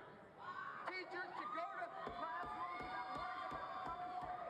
If we believe that this is the one that our democracy is built on, and it's too old to ask, do it not just today, but tomorrow and in the days to come. Surely justice will come. To the media, there comes a time when we have to do something out of the ordinary. That's why we're standing in the well today, occupying the well, because our colleagues refuse to listen to the people of Tennessee. You left us with no other choice. We asked you, what will we do? You ignored the calls of the people today. We don't want to be up here, but we have no choice but to find a way to get in the way and disrupt business as normal, because business as normal is our children dying. That's right. Business as normal is the proliferation of military weapons in our communities. That's right. And so will we do something today, colleagues? The choice is yours. The choice is yours. The people are asking us. That's right. That's right. I heard a great chant out there. Power to the people. Power to the people. Power to the people. Power to the people. Power to the people. Power to the people. Power to the people. Power to the people. Not to the NRA. Not to our beliefs that allow us to be silent in the face of injustice. Power to the people who march, the people who speak up, the people who advocate. Power to you. And so we're not going anywhere. And they can take as long as they need. We'll be here. No justice, no peace. No action, no peace. No action, no peace. No action, no peace. No action, no peace. No action, no peace. No action, no peace. Whose house? Our house. Whose house? Our house. Whose house? Our house. Whose house? Our house. Whose house? Our house. Whose house? Our house. Whose house? Our house. Gun control now. Gun control now. Gun control now. Gun control now. Gun control now. Gun control now. Gun control now. Gun control now. Gun control now. We can't wait. We can't wait. We deserve gun control now.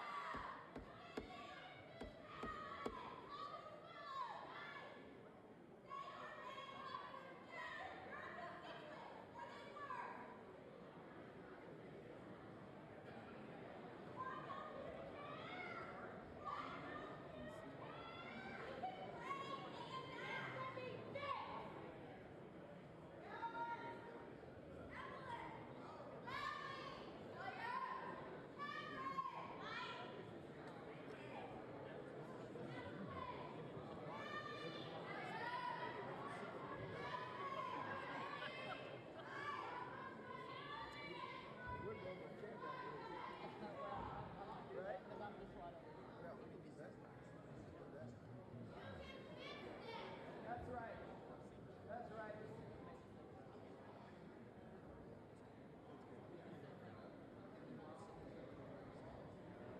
Again, thank you. Thank you. Thank you.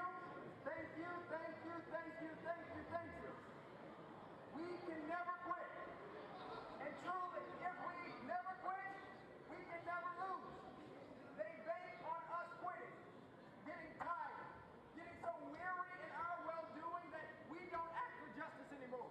We don't protest for justice anymore. We don't say anything against the status quo. That's what they're banking on. But each and every one of you are proof that we will not be silent. We will not be quiet. We will not be stopped in our pursuit. And so thank you for being here. Thank all of your colleagues for being here. You are being heard and listened to, and we will not quit.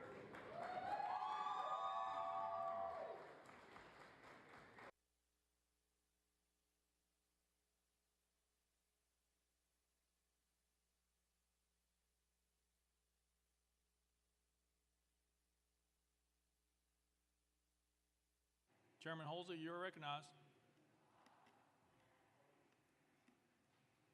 I think it's important that you note we have accountability and responsibility, and personally I have accountability and responsibility for what we did on Thursday. It broke House decorum. It did not follow the House's rules. I know, and my colleagues, I believe, I don't want to speak for them, knew I was breaking a House rule.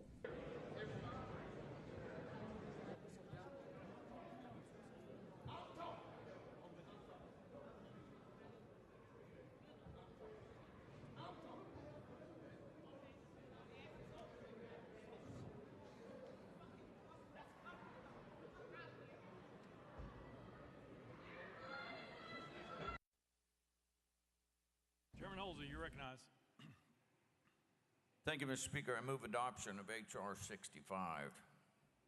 Chairman Holsey moves adoption of H.R. 65, properly seconded. Chairman. All right. Point of order by who? Question. We're on the resolution. I appreciate that, Mr. Speaker, but I would like the clerk, if you could read what part of that video appeared to be recorded on the House floor. So could you read the rule in the permanent rules of order with regard to recording on the House floor by members? Mr. Clerk.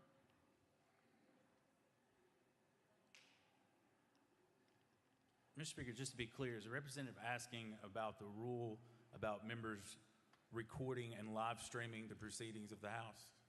Chairman Clemens. Yes, sir. Mr. Clerk. Mr. Speaker, Rule 2, no member or staff member of the House of Representatives shall record or live stream the proceedings of the House, a House committee, joint convention, or joint committee. The preceding sentence shall not apply during floor presentations under welcoming and honoring, or to any official recording or live stream produced, archived, and authorized for distribution by the General Assembly or House of Representatives. Chairman Clemens. Thank you. So would a member who made that recording that was shown in that video have violated that rule? Chairman Clemens. Sorry, Mr. Clerk.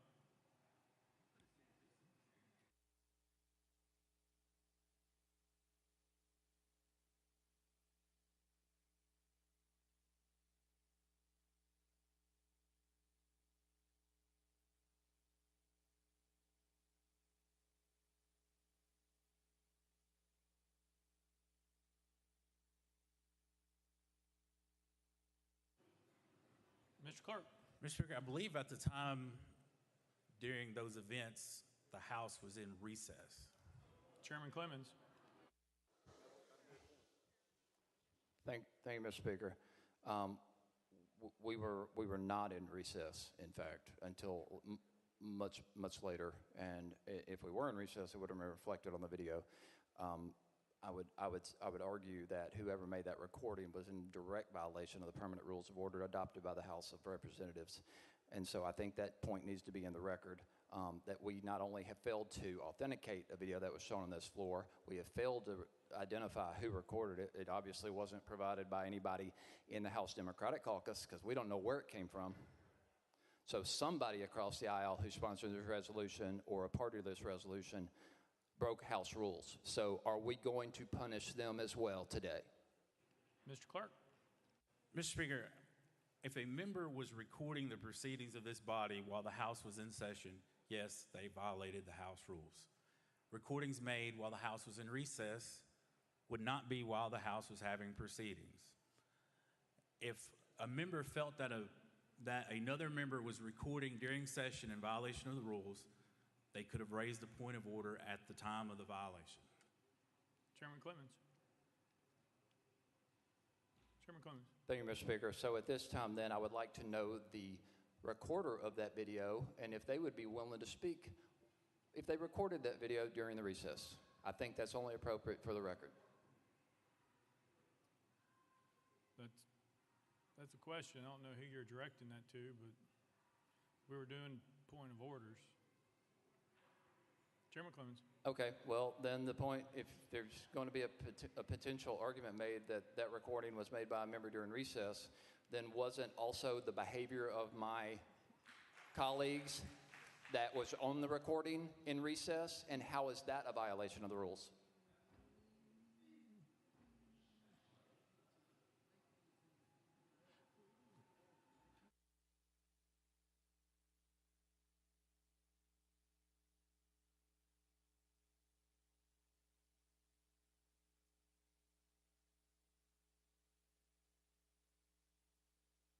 Mr. Clerk. Mr. Speaker, that's the subject of these resolutions that is up for debate by the body, as to what infractions to the rules occurred and when. Chairman Clemens.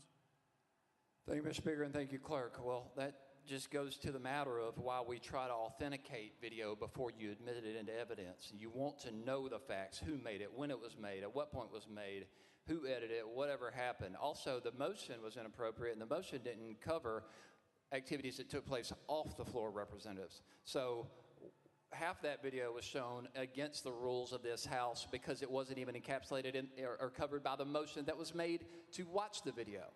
We'll check that to make sure. Hang on.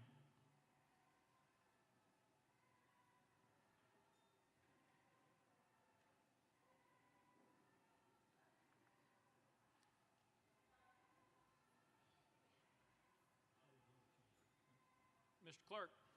Mr. Speaker, the motion was to have video of that day's events played in the chamber at this time.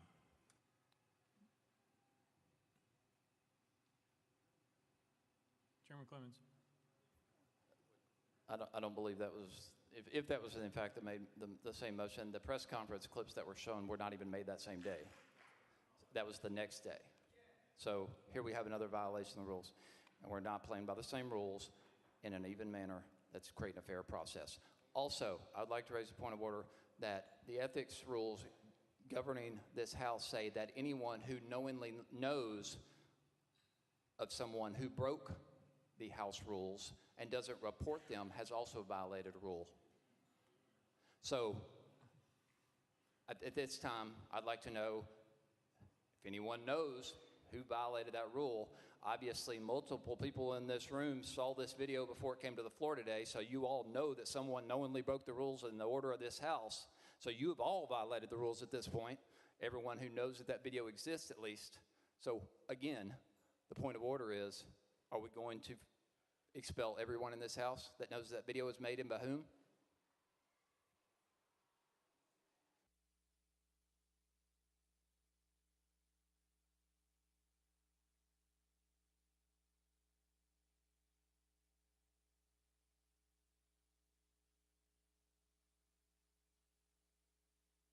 Yeah, I mean, Chairman Clemens, you would have to prove that that video was taken prior to the recess. There's people who believe that video was taken after the recess. So therefore, that would not be an ethics violation or against the House rules. If you would like to prove that that's otherwise, we can do that another time, but right now we're currently are where we are. Chairman Clemens. Thank you, Mr. Speaker. I appreciate that. At this time, then, I would like to, I think we should take a look at the House tape, the formal recording of this body, and see when that took place and as to whether or not that video did evidence a violation of the rules. I think that before we proceed today, I think that's 100% appropriate. Otherwise, also, if that if it does turn out that that entire thing took place during recess, then how did they break the rules if we were in recess? So we can't have it both ways, Mr. Speaker. Chairman Clemens, I believe the first of the videos showed that they did break rules by going to the well and showing that they were at the well, they were speaking, they pulled out a bullhorn and ruled out an order before there was a recess. That's what the first part of that video was that I saw. Chairman Clemens. Thank you, Mr. Speaker. But we also saw in that video that that recording was made by somebody on the House floor that is also questionably a violation of the House rules and ethics rules. And so anyone who knowingly knew about that or took that recording violated the House ethics rules. Therefore, at this time, I move to refer House Resolution 63, 64, and 65 to the House Select Committee on Rules. That's proper motion, proper second. We are voting. All those in favor of moving House Resolutions 63, 64, and 65 to the House Select Committees on Rules, vote aye. If you're opposed, vote no.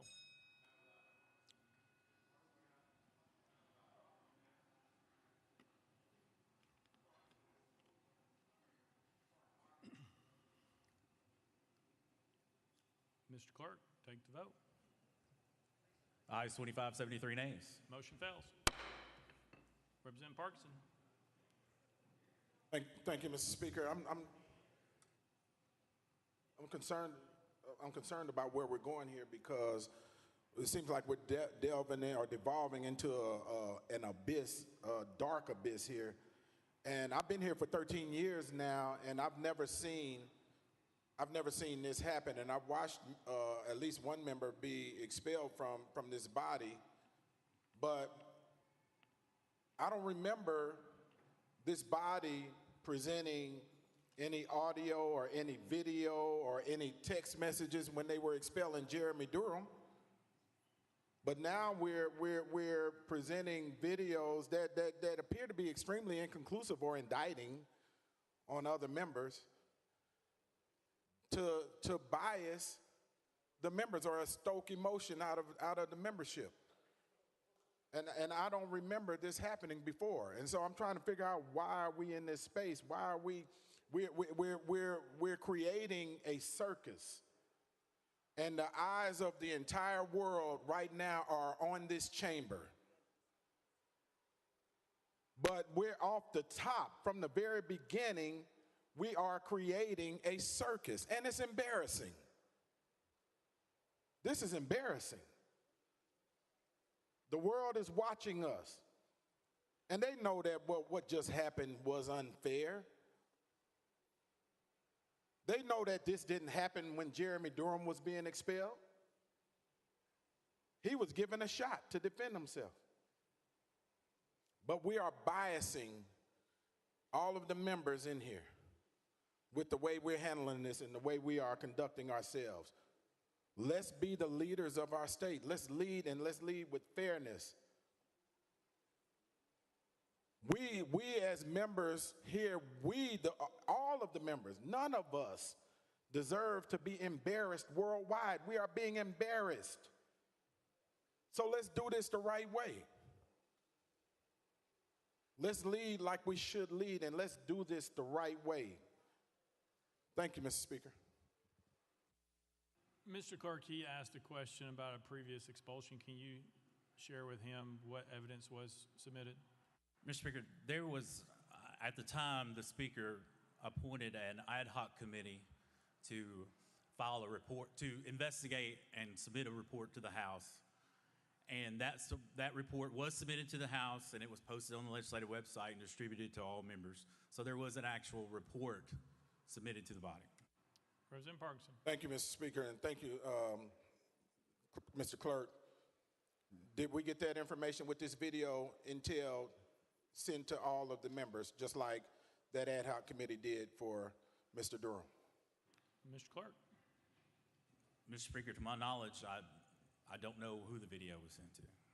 Representative Parkinson. Thank you, Mr. Speaker. And to your point, thank you for your point. I don't remember getting anything from an ad hoc committee. I don't remember getting any video from an ad hoc committee that gave us a chance to preface what was going to be said and stated on this House floor this morning. I feel ambushed. And so do many other members. We feel ambushed. And that's not right. Let's do this thing the right way so that we are not the circus that everyone is watching and talking about globally. That's all I'm asking.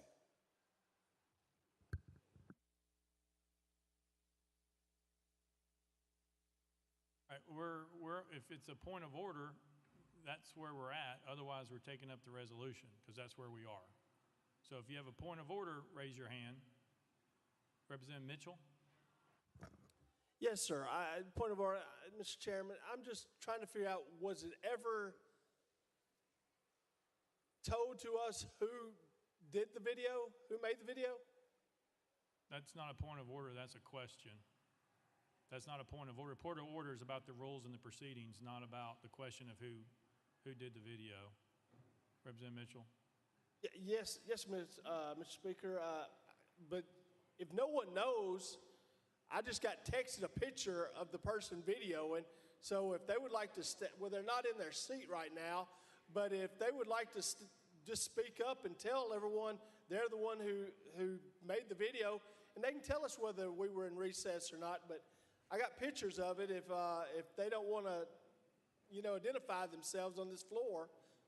I appreciate your point. Also appreciate the body saying how long it took us to get to recess, because I did hear that we went immediately to recess before they ever reached the well. So I do appreciate you at least admitting that they were in the well before I declared recess. Representative Mitchell. I think you just said you called recess before they were ever in the well. Did you say that? No, that's not what I said. What I said is you all have talked about, as a body, as members of the delegation, about your members were in the well after recess. The video shows, and I appreciate you indicating now that they were in the well before the recess, because you're admitting that that video showed them in the well before recess. So I do appreciate that. Representative Mitchell. Like you said, if you're talking about in the well, it also showed Mr. Lafferty videotaping them on this House floor. All right, very good. Chairman Holsey, you're recognized. Thank you, Mr. Speaker. I move adoption of H.R. 65. Chairman Holsey moves adoption of H.R. 65, properly second. Chairman Holsey. Chairman Holsey. Thank you, Mr. Speaker. I request that the clerk read the resolution. Mr. Clerk, read the resolution. House Resolution 65 by Chairman Holsey, a resolution to expel Justin Jones from his seat as a member of the House of Representatives of the 113th General Assembly of the State of Tennessee, elected by the 52nd Representative District. Whereas Article 2, Section 12 of the Tennessee Constitution provides that each House may determine the rules of its proceeding, punish its members for disorderly behavior, and with the concurrence of 2/3 expel a member, but not a second time for the same offense, and shall have all the other powers necessary for a branch of the legislature of a free state. And whereas all members of the House of Representatives must comply with the permanent rules of order of the Tennessee House of Representatives of the 113th General Assembly, including preserving order, adhering to decorum, speaking only with recognition, not crowding around the clerk's desk, avoiding personalities, and not using props or displaying political messages. And whereas during the House floor session, 19th legislative day on March 30th, 2023, Justin Jones of Davidson County, along with Gloria Johnson of Knox County and Justin J. Pearson of Shelby County, did knowingly and intentionally bring disorder and dishonor to the House of Representatives through their individual and collective actions. And whereas at approximately 10:49 a.m., Representative Jones and his colleagues, having gathered at Representative Johnson's desk, moved in unison to the well and began shouting without recognition. And whereas once gathered in the well and called out of order, Representative Jones and his colleagues proceeded to disrupt the proceedings of the House of Representatives from approximately 10:50 a.m. until approximately 11:42 a.m.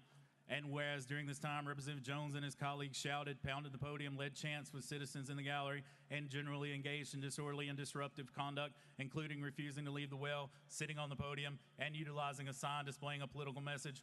And whereas during this time, Representative Jones and Representative Pearson used the bullhorn to amplify their protestations, and whereas these actions were done in open session in the presence of and in witness by the members and staff of the House of Representatives, whereas it appears to be satisfaction of this body that Representative Jones's conduct on March 30th, 2023 constitutes disorderly behavior and justifies expulsion, and whereas such disorderly behavior on the part of Representative Jones reflects adversely upon the integrity and dignity of the House of Representatives of the state of Tennessee, places a cloud upon the actions of this honorable body, and is inconsistent with the duty of a member of this body, and where it is deemed that the best interest of the people of the state of Tennessee and this body for Representative Jones to relinquish his seat as a member of the House of Representatives.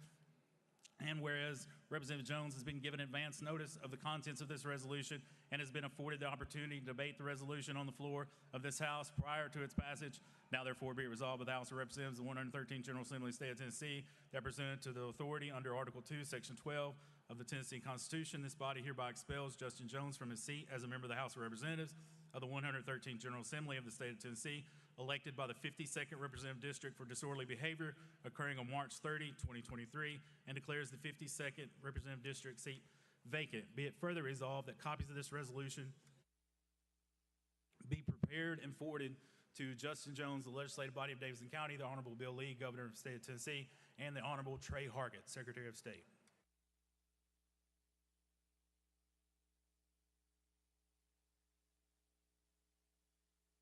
Representative Jones, you have 20 minutes for your opening, sir.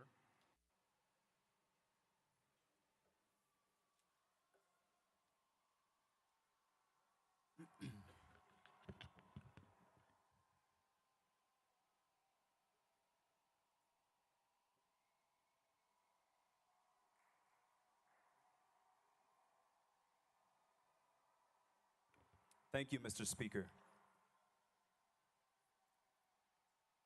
The world is watching Tennessee. The world is watching Tennessee.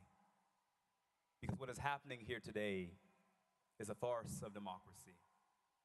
What is happening here today is a situation in which the jury has already publicly announced the verdict. Just yesterday, the House Speaker took to national news to condemn us and call for our expulsion before any evidence was presented, before any trial happened. And so what we see today is just a spectacle. What we see today is a lynch mob assembled to not lynch me, but our democratic process. But it will not stand, because no lie can live forever. Colleagues, the video you showed a few moments ago, I want to say thank you,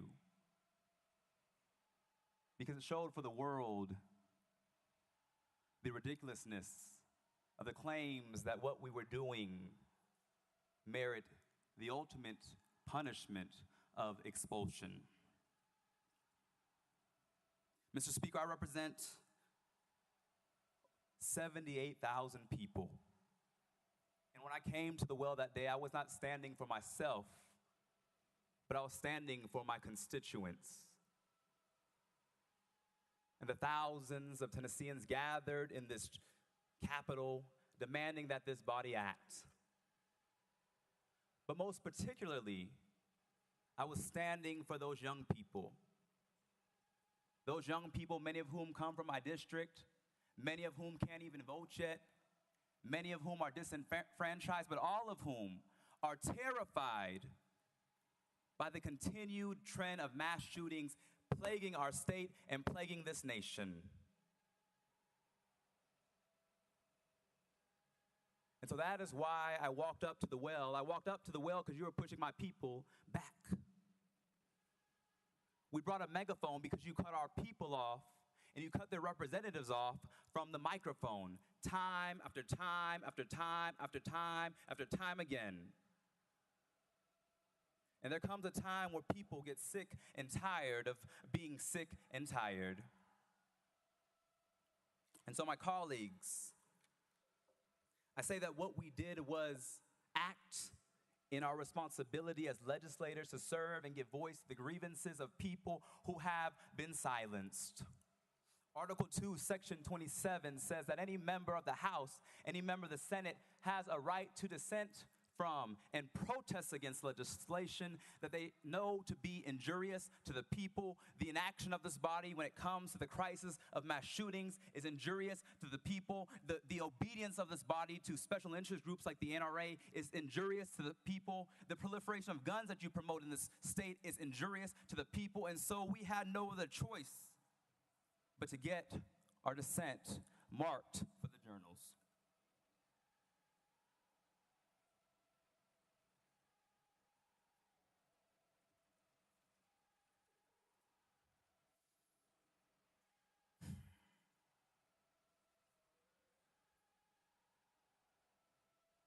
The next day, I was shocked to get messages,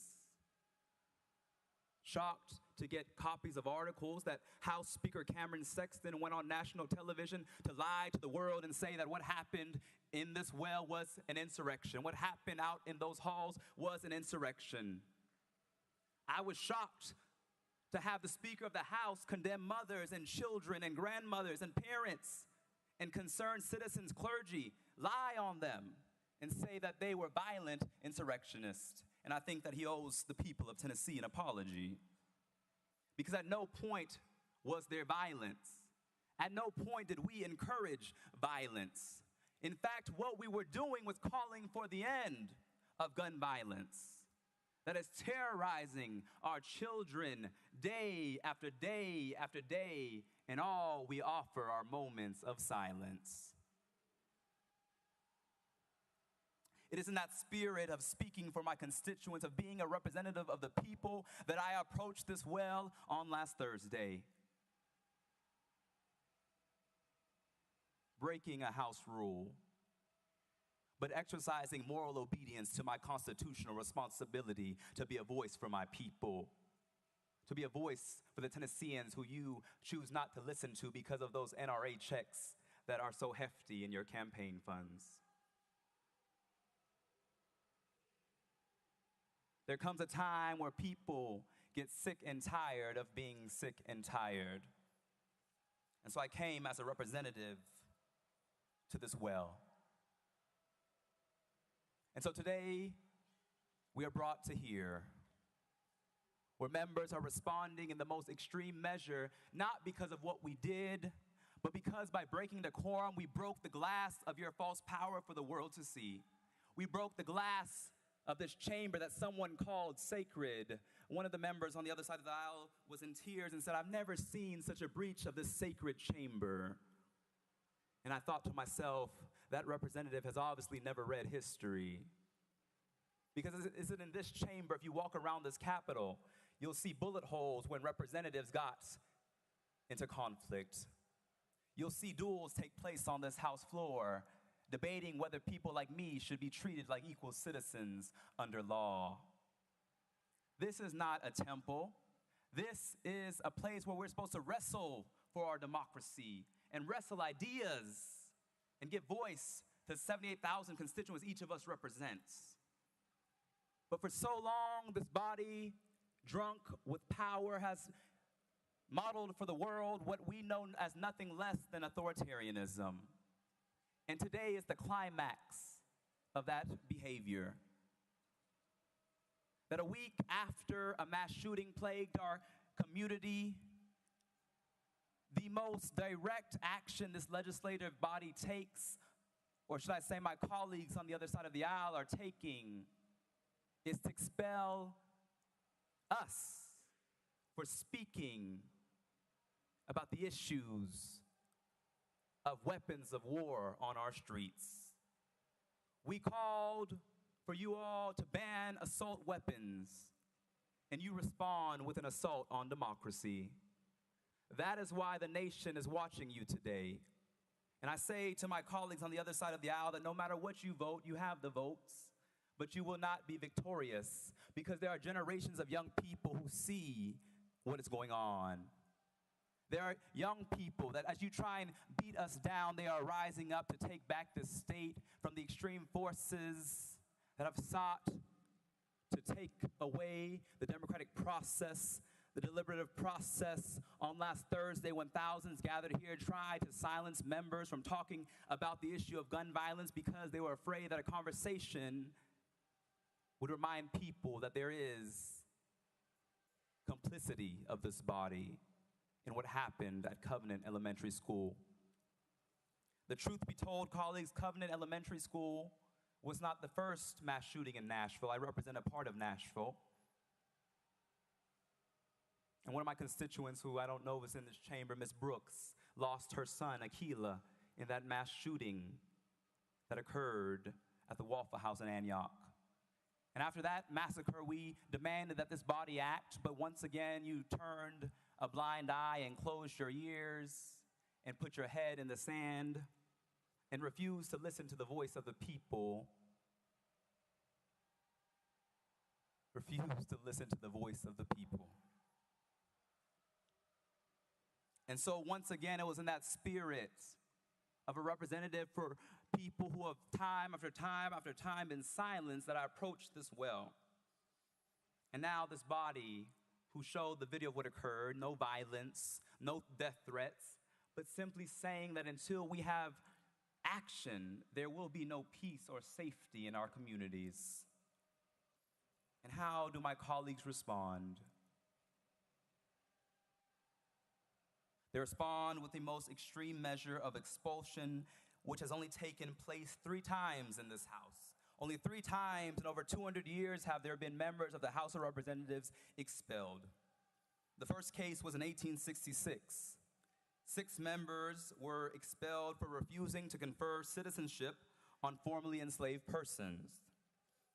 Then in 1980, 1 member was expelled for taking a $1,000 bribe to kill a bill on committee.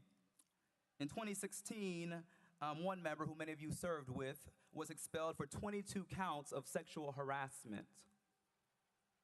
And now what you're doing with this prejudged expulsion resolution is saying that our actions were on par and equivalent with those egregious, some would say criminal activities that occurred. But the truth be told, that when we approached this well, we broke no laws. We committed no felonies. We did not abuse the power of our office. We were simply trying to gain a voice for our constituents. And so this is not about expelling us as individuals. This is your attempt. This is your attempt. This is your attempt to expel the voice of the people from the people's house. And it will not be successful. It will not, look around, it will not be successful. Because your overreaction, your flexing of false power has awakened a generation of people who will let you know that your time is up.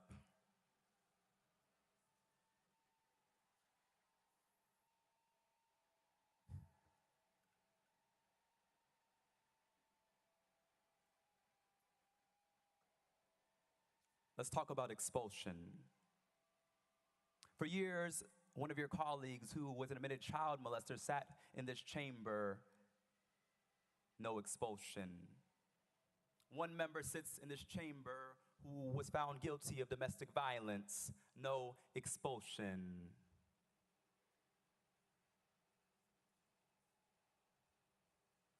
We had a former speaker sit in this chamber who is now under federal investigation. No expulsion. We have a member still under federal investigation. No expulsion.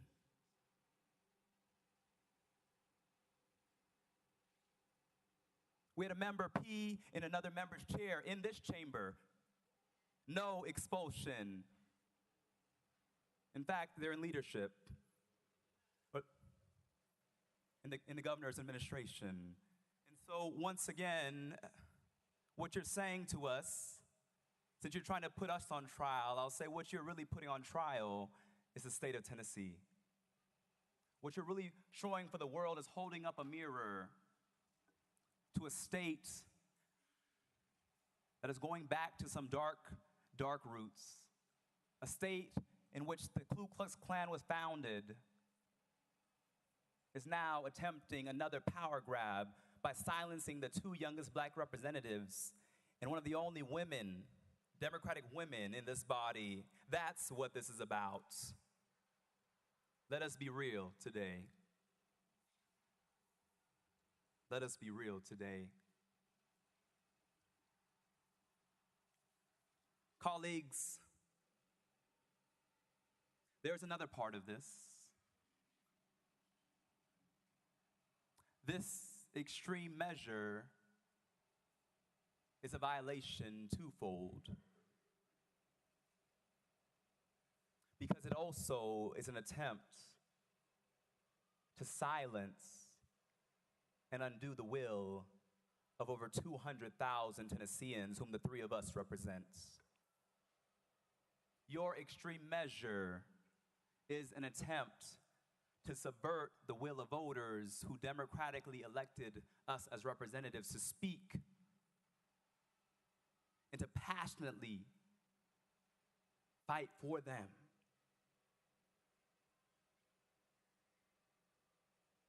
When I entered into this chamber, many members said, "What will you do with this supermajority?" I said, "We will fight for you. We will not bow down simply because they have numbers, because we know that we are on the right side of history and that this body is not the ultimate say.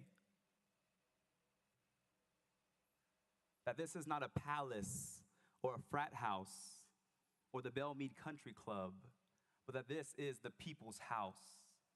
And so when we came into this well to say, I see you, I'm with you, the people of the state, we are standing with you. We were saying, this is the people's house.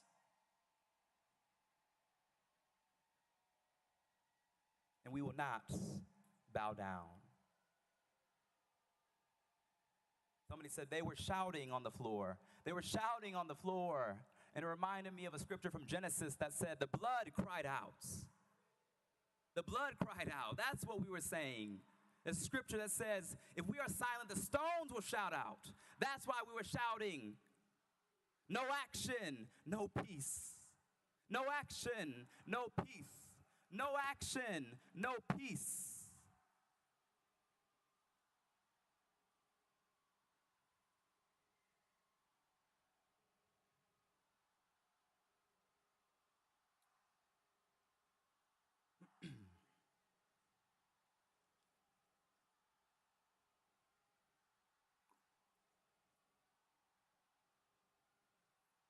Let's talk about the power grab. This is unprecedented, not just for our state, but it's the reason why states across this nation are sending letters condemning this body. The White House is talking about what's happening in this body because what Tennessee is doing is a power grab of ousting 3 lawmakers, your colleagues, simply because you have the numbers to do it. If I didn't know this was happening to us, and I read the news, 3 opposition legislators expelled from the legislature, I would think that this was another nation. But no, it is Tennessee showing to the world that democracy is no more. That simply because of gerrymandered districts and voter suppression, you have stolen the people's house and think that you are ultimate authority.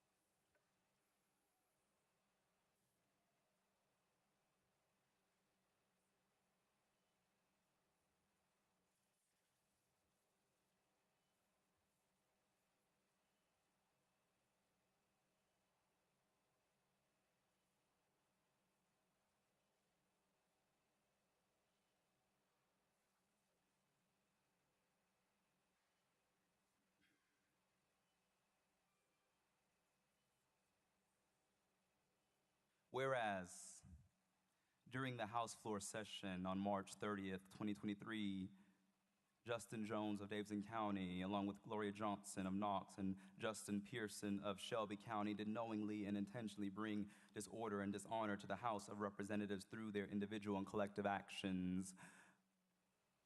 Mr. Speaker, how can you bring dishonor to an already dishonorable House? How can you bring disorder to a House that is out of order, where the Speaker refuses to let representatives elected to speak for their people even be heard? How do you bring dishonor and disorder to a chamber that does not follow decorum, due process, constitutional rights, or the rules that they enact themselves? There is no equal application of law or rules as we see in this chamber, as we saw today. But it depends on who you know. It depends on if you have a certain letter by your name. It depends on if you have the supermajority. Does not sound like democracy to me.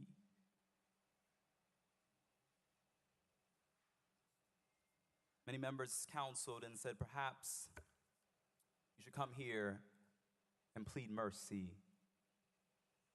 Perhaps you should come here and say, we throw ourselves at your mercy.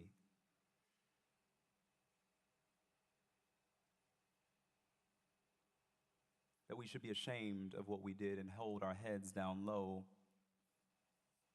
But what we did was the only logical thing to do after a session defined by extreme silencing of representatives of this body.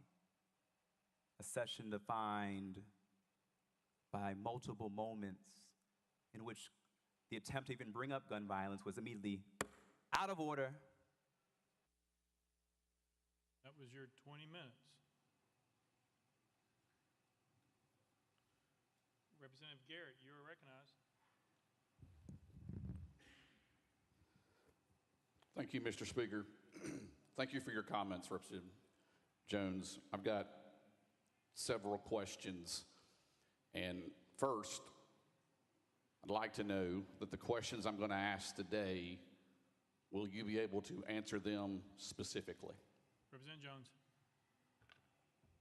Yes. Representative Garrett. Isn't it true that approximately at 10:49 last Thursday, Representative Johnson, Representative Pearson, and you gathered at Representative Johnson's desk at approximately 10:49 last Thursday? Representative Jones. Yes, as we frequently gather at her desk because it's in the corner of the room. Representative Garrett. You, Representative Johnson, and Representative Pearson then moved in unison to the well of the House, correct? Representative Jones. Are you saying at that time, or are you saying it in general? Representative Garrett. At that time, you moved in unison with Representative Johnson and Representative Pearson to the well, isn't that correct? Representative Jones. I'm not sure the certain time, but we did walk together. Representative Garrett. At approximately 10:49 a.m. that day, on Thursday, you walked from Gloria Johnson's desk, Representative Johnson's desk, with Representative Pearson to the well, correct? Representative Jones. Thank you. This question has been asked and answered, but I'll answer it again. I'm not sure of the particular time. I want to be factual. Unlike this resolution, I want to make sure I have the facts correct. And so I cannot say the exact time, but I can say maybe around that time we walked over together. Representative Garrett. You, Representative Johnson, Representative Pearson, then began from the well shouting without recognition. Is that correct? Representative Jones. We began shouting after repeatedly being denied recognition. Representative Garrett. At that time that you approached the well, did you have recognition from the Speaker of the House to speak at the well? Representative Jones. And I also want to say that I just want to speak for myself. I don't want to speak for my other colleagues, and so I'll speak for myself that after repeatedly being denied, I did shout with the people in the chambers and offer solidarity to the people calling for an end to mass shootings and the proliferation of firearms in our community. Representative Garrett. So you and other members, the two members referenced before, gathered in the well, and the Speaker gavelled you out of order. Isn't that correct? Representative Jones. And I'm not going to speak for my colleagues, but I'll say that I entered this well and shouted with the young people, pleading for their lives, calling for us to act on gun violence. After repeatedly being denied recognition by Speaker Cameron Sexton. Representative Garrett. Then do you deny that you were in the well and Speaker Sexton gavelled you out of order? Representative Jones. From my recollection, the Speaker gavelled out of order, recess almost instantaneously when we approached this well. And as you said in that video, much of what occurred on that video that Justin Lafferty took was not while we were in session, but it was after the Speaker, within about 10 seconds, gavelled a recess. And so what we did in this well, the majority of the time we were in this well, was during a recess. Representative Garrett. But at the time you entered the well, we were in session. So my question specifically, which you said you would answer my question specifically, you approached the well, began to shout in the well, and the Speaker gavelled you out of order. Do you deny that the Speaker gavelled you out of order? Representative Jones. Thank you, Representative Garrett. I can't recall the number of times the Speaker has gavelled me out of order for simply doing my job as a representative, but on that day, the Speaker, in his normal fashion, chose to silence members as he had done throughout that day. Representative Garrett. And do you understand to speak from the well as you are speaking today, you were able to speak because Speaker Sexton recognized you in the well to be able to speak? Representative Jones. Thank you. I'm able to speak because the people of District 52 sent me here to speak. Speaker Sexton is not my constituent. Speaker Sexton is not a king. Speaker Sexton is not God, though he may want to be. He is my colleague. And so the people of District 52 sent me here to speak, and it's them who I ask for permission if I can speak and represent them. Representative Garrett. Oh, we're out. Very good. Leader Camper. Thank you, Mr. Speaker. Mr. Speaker, we're here today because voices have been silenced. We're here today because we have a system that says we value a process. Yet in that process, particularly in our committees, voices are continuously silenced. Then we get to the floor, and the same is true. We don't get to fully vet bills. People can't represent their constituents' voices, and it has happened time and time again. This is not democracy. Democracy says your voice will be heard. I served 21 years in the military, and I do it again to protect democracy. I've traveled to other countries in the name of democracy. Yet, on this floor, for what appeared to be 15 seconds of a rule violation, we're not protecting democracy. Representative Jones represents thousands of people in this state whose voice have been silenced time and time and time again. And we had just had this mass shooting and only wanted to elevate the voices of those people. That's what he wanted to do. And for a simple rule violation, we have elevated this to the highest level of admonishment.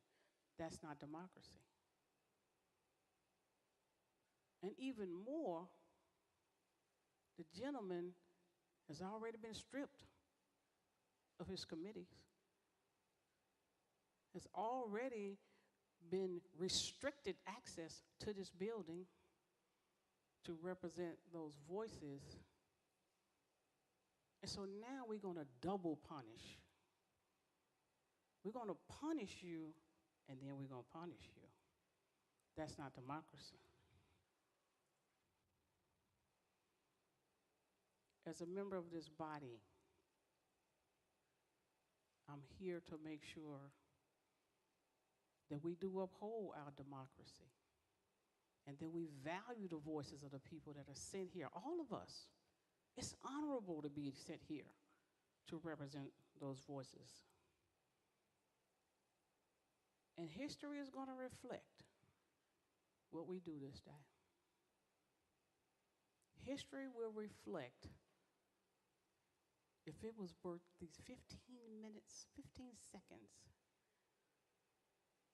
of elevating the voices of the people rises to this level of admonishment. We have an opportunity in this body today to say it doesn't rise to that level. We have an opportunity to recognize someone just want to elevate the voices of their people. And maybe in the heat of passion, we feel like we have to admonish at the highest level, but I beg of you not to do that today. History will reflect it. And I am hoping that you decide to be on the right side of history at this moment in time. This would be a dangerous precedence to set. And one day, it will be you. One day, if we don't have the courage right now to say, we may not agree with how they decided to elevate the voices. We don't have to agree. But to expel someone punish them, then expel them, that's out of order. I beg of you to allow them to continue to serve, allow them to represent their voices, have a full conversation in this state. Thank you, Mr. Speaker. Representative Williams.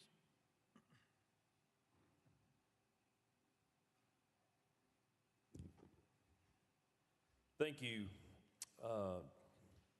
Speaker Sexton. I just had a few questions before I get started about a couple of them. Prior to 1049, when you and your colleagues met over at the representative from Knoxville's desk, I believe there was a parliamentary inquiry regarding a button that you were wearing. Could you tell me a little bit about your parliamentary inquiry and the purpose of it? Representative Jones. Yes, thank you, Mr. Speaker. There actually were multiple parliamentary inquiries levied.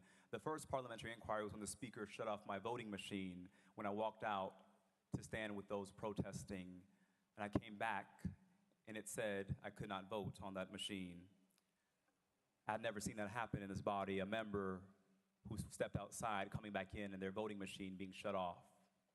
The second parliamentary inquiry is when the House clerk said that the Speaker had filed a complaint against a pin that I was wearing that stated, that had a picture of an AR-15 and said, "We must stop the assault."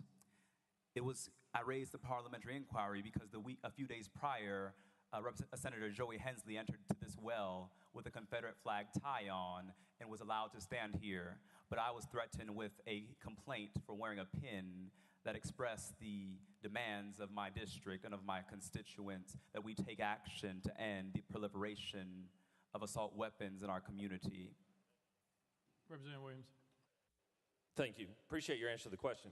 The reason for the parliamentary inquiry was because after the rules say that we can't have props or buttons or things of that nature, and the fact that we do have, even today, we welcome our senators into the well, of which we have 4 in here today.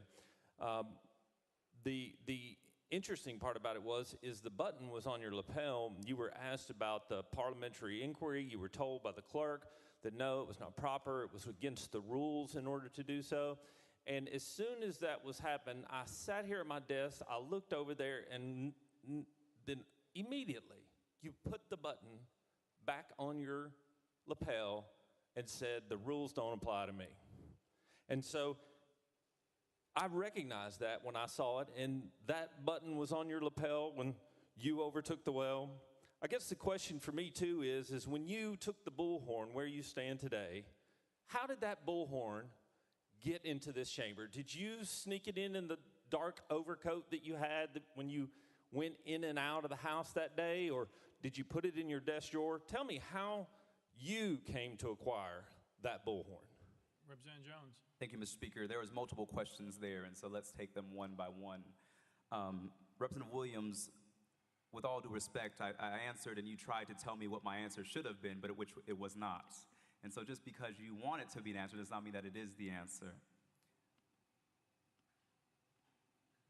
When I raised my parliamentary inquiry, the Speaker once again shut off my microphone as I was addressing the issue. Can we roll the tapes? The Speaker once again shut off my microphone because he has a button up there that he loves to use to silence members. And so I was not able to complete my parliamentary inquiry. And if you notice in the video, the megaphone, which was in my jacket, the miniature megaphone, was not brought out until the Speaker said, "Recess." And after he said recess, that's when I pulled it from my jacket. So every complaint you have with the megaphone was for actions that happened during recess. And the only reason that I had to use a megaphone is because House Speaker Cameron Sexton cut my voice and the voice of the 78,000 people I represent from the microphone. That's the only reason I had to bring a megaphone, is because the Speaker cut off the microphone. Representative Williams. Thank you, Mr. Speaker. I appreciate the representative's honesty about being the one who brought the bullhorn into the well, because I did not know where it had come from. And out of limited time, obviously, there's one question that, as I thought about this over the weekend, and we wanted to make sure you had an opportunity to defend your actions, one of the questions that keeps coming back to my mind that I hope maybe you can answer is when you say no action, no peace, what do you mean? What does Representative Jones mean by no peace? Thank you. Representative Jones. Thank you. I would invite my colleague from Putnam County to join any protest where that is a very familiar chant that usually goes, no justice, no peace. And I believe the roots of it lie in something that Martin Luther King stated, that true peace is not merely the absence of tension, but it is the presence of justice. That's what I was saying, is that until we act, there will be no peace in our communities. In addition, I would like to read some context about that chant that comes from Jeremiah 6:14. I'll read the New Living Translation. It says, they offer superficial treatments for my people's mortal wound.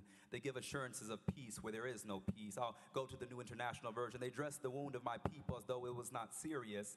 Peace, peace, peace, they say, where there is no peace. That's what the chant means, is that we have no peace. And that until we act, there will be no peace for the thousands of children who came here demanding that we act, who are afraid that if they're in school, they will be gunned down because you have passed laws to make it easier to get a gun than it is to get health care in this state. You've passed laws that make it easier to get a gun than it is to vote in this state. And so that there will be no peace in Tennessee until we act on this proliferation of weapons of war in our community. That is the peace I was talking about. That is what I was saying.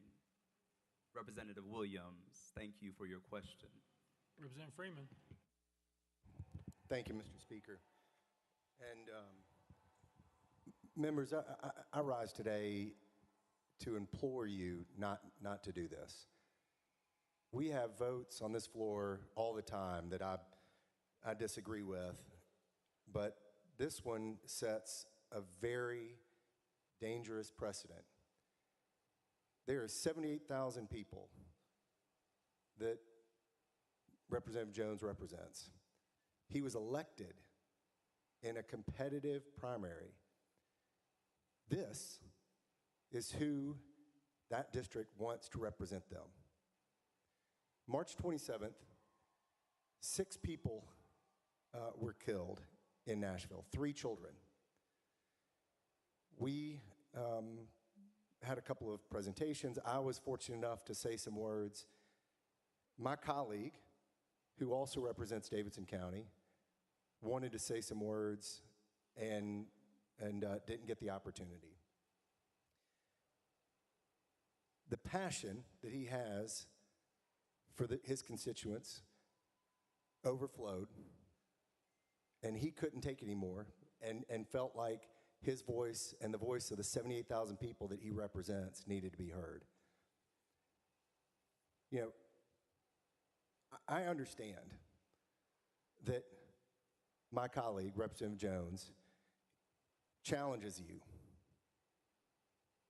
He's an intelligent, powerful advocate for some causes and issues that you don't want to deal with, that are uncomfortable for you, that challenge your norms, that challenge your beliefs.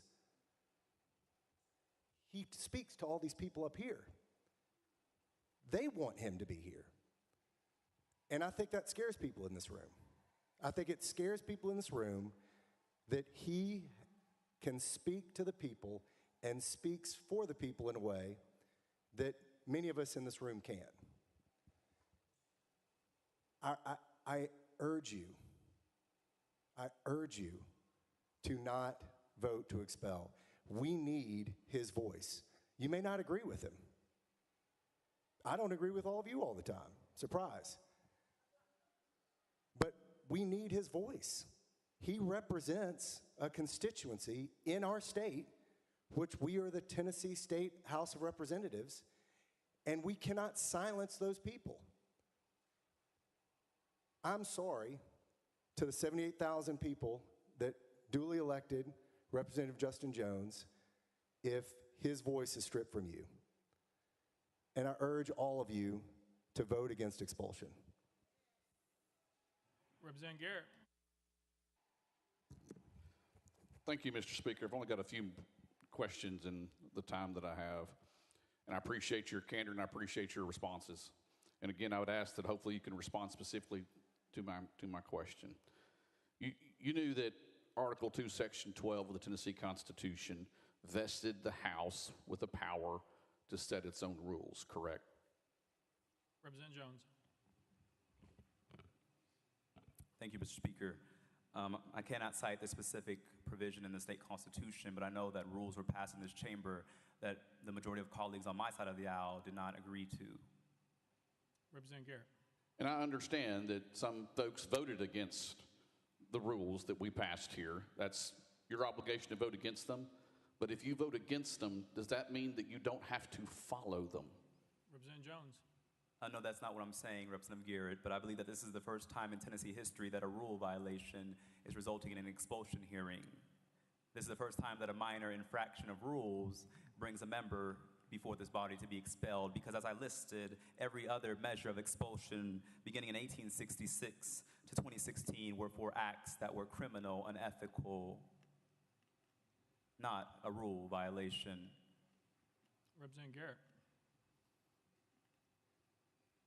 Today, I mentioned before that we've had several pieces of legislation that has traveled through the system. Everyone was able to speak on it. Everyone's district's voice that wanted to speak was heard today. In a week ago, that stopped. This is just not about one specific instance or one specific rule that may be broken. The rules here are for order. We owe that to the constituents that we represent across this state. And when it says to us, and I'll leave you with this, a couple more questions. With that, knowing that the House could not do business when you entered the well and you were gavelled out of order, and you continue to stay in the well, you placed a bullhorn out of your own jacket, as you said earlier. Those actions, the Speaker had no choice but to recess, because then the emotion in this place exploded. So with all of that conduct by you, by overtaking the well against the rules of this House that we are bound to do under Article 2, Section 12 of the Tennessee Constitution. That's the site that says we must have rules for this House so we can achieve what we achieved today by passed legislation today in an orderly fashion. I ask you this simple question. Were your actions last week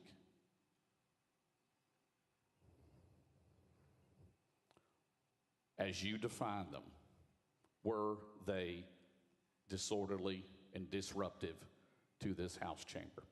Representative Jones.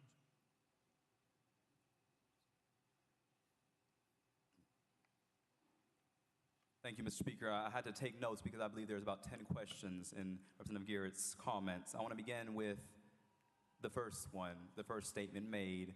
Today, every member was allowed to speak. Today, he had to make that clear that today every member was allowed to speak because the news is here today. But let's talk about yesterday. Let's talk about last week. He said that stopped last week. No, it stopped when Speaker Cameron Sexton was sworn in as House Speaker, that every voice was allowed to be heard. This happened when Cassida was here. And so for many years in this body, every member has been stopped from speaking by a supermajority that is drunk with power. He stated you overtook the well trying to use language that harkens violence. No, we walked into the well. We walked together. Children, don't you get weary. We walked to the well. We didn't overtake anything. We did not use violence. We did not act in ways that were unlawful. We walked together peacefully and orderly to the well that many of us had been not afforded the opportunity to speak from. You said, was your actions disorderly and disruptive? I think the honest answer is that I believe that my presence here as one of the youngest black lawmakers who speaks for my district is disruptive to the status quo. I believe that's what is disruptive, that when I'm in committee and you seek to pass agendas that harm my community, I say objection, point of order, I don't agree, my constituents deserve a voice. That is disruptive and to the status quo, because you would have us bow down. But Meshach, Shadrach, and Abednego said, we shall not bow. And that is what I say to you, Representative Garrett, that we shall not bow. That is what I say to the House Speaker, that we shall not bow. Because what is disorderly is a body that has used voter suppression and rigged maps to take control of our state. What is disorderly is a body that silenced the voices of Nashville at the congressional level, at the city council level, now trying to remove us at the legislative level. That is disorderly to democracy. That is disruptive to what we have an obligation to uphold. And so that is my response. Yeah, Representative Love yep, all right. Thank you, Mr. Speaker. Members, a few years ago, we made the Bible the state book. And there is this common thread in there about grace. Grace. It's not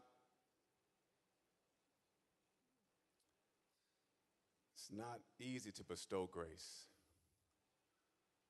Martin Luther preached in 1522, said, God's grace received must be bestowed. So I'm asking you, just consider. I know it's difficult. I know it's hard. I know there are a lot of hurt feelings.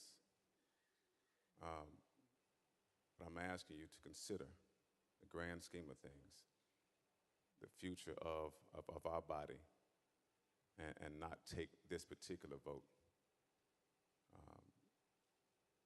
And consider what my colleagues have said about representation and about those members who will not be able to have their voices heard in this chamber. Thank you for hearing me and considering what I've suggested. Thank you. Representative also.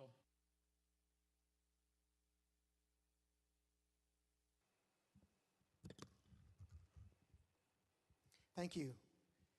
Mr. Speaker, I have one question for the representative, but before I ask it, I want to say a couple of things. First, the representative's address was a compelling, eloquent statement of why he needs to be expelled. In fact, when you listen to it carefully and closely, it's clear that he wants to be expelled. That's why he refers to all of you as a dishonorable house. We all saw the video of what he did. He and two other representatives effectively conducted a mutiny on March the 30th of 2023 in this very chamber. Recall that in his opening statement, he called his actions honorable. What that means, ladies and gentlemen, is that the gentleman shows no remorse. He does not even recognize that what he did was wrong. So not to expel him would simply invite him and his colleagues to continue to engage in mutiny on the House floor, a mutiny which to this body and to this state has been unknown in its 227-year history since we adopted our Constitution in 1796. In passing for the moment the fact that he does not even consider what he did on March 30 wrong, look at the disrespect with which he has conducted himself today. He called our speaker a liar. He pointed derisively at our speaker. He insulted each and every one of you, effectively convicting you of being beholden to interest groups rather than voting your conscience. And then the one that I really do not understand is he said that if you vote to expel him, which is actually what he wants, you will be undoing the will of 200,000 Tennesseans. But we know that's not true, don't we, ladies and gentlemen? We know it because we can read our Constitution. This resolution opens with a recitation of the provisions of Section 12 of Article 2 of our Constitution. It's just one sentence, but it says three things. It says each house, the House and the Senate, has the power to determine its own rules. And then second, it provides that each chamber, the House and the Senate, has the power to punish for disorderly behavior. And then third, it says with the concurrence of 2/3 of the body can expel the member for disorderly behavior. It says those three things. So what we've got, ladies and gentlemen, is a case that clearly falls within the confines of Section 12 of Article 2. Was the representative's conduct on March the 30th, quote, disorderly behavior, close quote? You bet it was. It's as severe a violation of our Constitution and our rules that a member can be guilty of on the House floor. There is a basis, a strong factual basis, to vote for expulsion. But what does expulsion mean? Does it mean a death penalty, as we've heard? No, not at all, because Section 12 goes on and says that a representative cannot be expelled a second time for the same offense. So this is not a death penalty. If, in fact, this body votes to expel the representative, which is what he wants, apparently, he cannot be expelled a second time. In other words, whether or not he comes back is going to be determined locally by the authorities in Davidson County and the voters in Davidson County. This is not a death penalty. Section 12 explicitly recognizes that he might come back. It says you can't be expelled a second time for the same offense. So effectively what we're doing today, ladies and gentlemen, is we are upholding our Constitution. We are protecting the integrity of this body. Let's vote to expel him. That will send the case back to the voters in Davidson County. And if after looking at his conduct, they find he should come back, we will welcome him as a representative. Representative Jones. Thank you, Mr. Speaker. I didn't hear a question, but while my colleague's statement was eloquent, what he was essentially saying was that Justin is an uppity Negro speaker and call a lie a lie. How dare he act like he's your equal? How dare he come before this body and not bow down? That's what Representative Bulso was saying, and that's what he told me on the elevator 2 days ago when he tried to incite violence against me and got in my face and said, "You are a damn disgrace." And I said, "Representative Bulso, hold on, let me pull up my phone. Can you say that again?" And he cowered and chose not to repeat it because he did not want the world to see what a disgrace he is for Williamson County voters.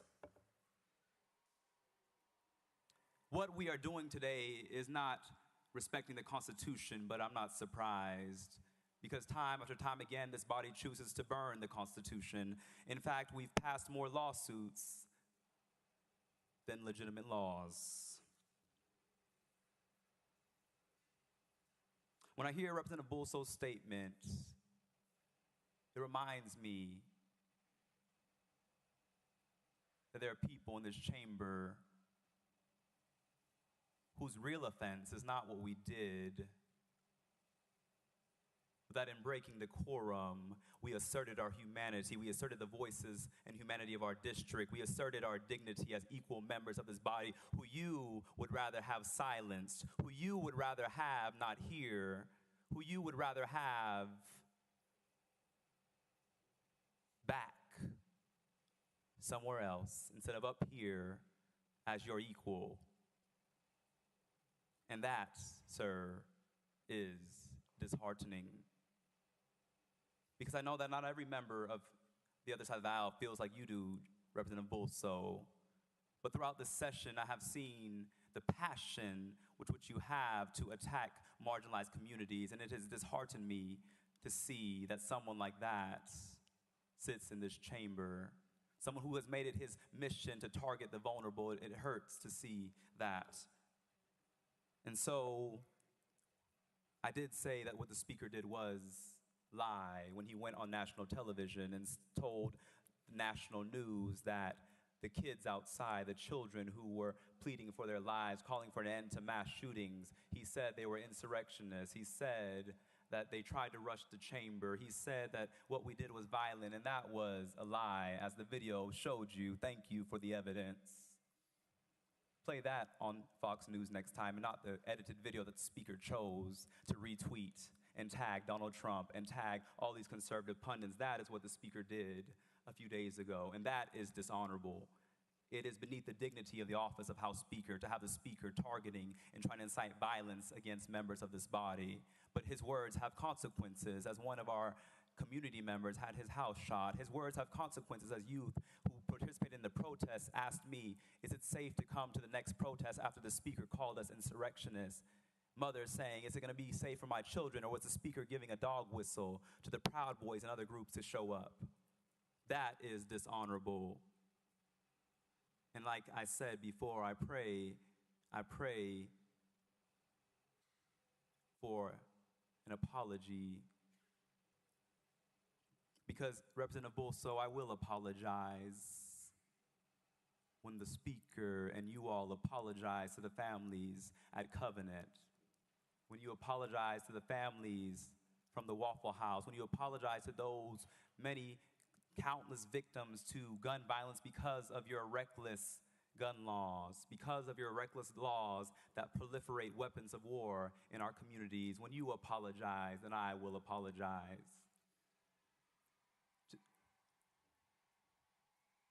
To Representative Bulso's point, I broke a rule. I did acknowledge that. But what I did not break was my oath that said that I would dissent from and protest against any legislation that is injurious to the people. What I did not break was my promise to the people of District 2 that I would fight for them no matter the consequences. What I did not break was my oath to future generations that says that when I see something that is wrong, that is unjust, that is unfair, I will find a way to get in the way and to get in good trouble, necessary trouble. So thank you for your question. Representative Towns.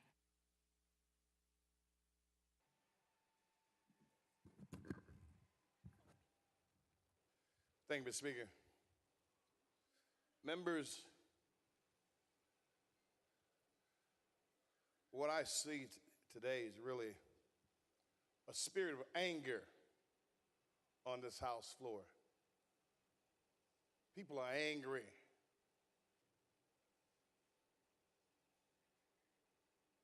Either justified or unjustified. There's a spirit of anger walking among the members, the brotherhood, the fraternity, the sorority in this Tennessee chamber.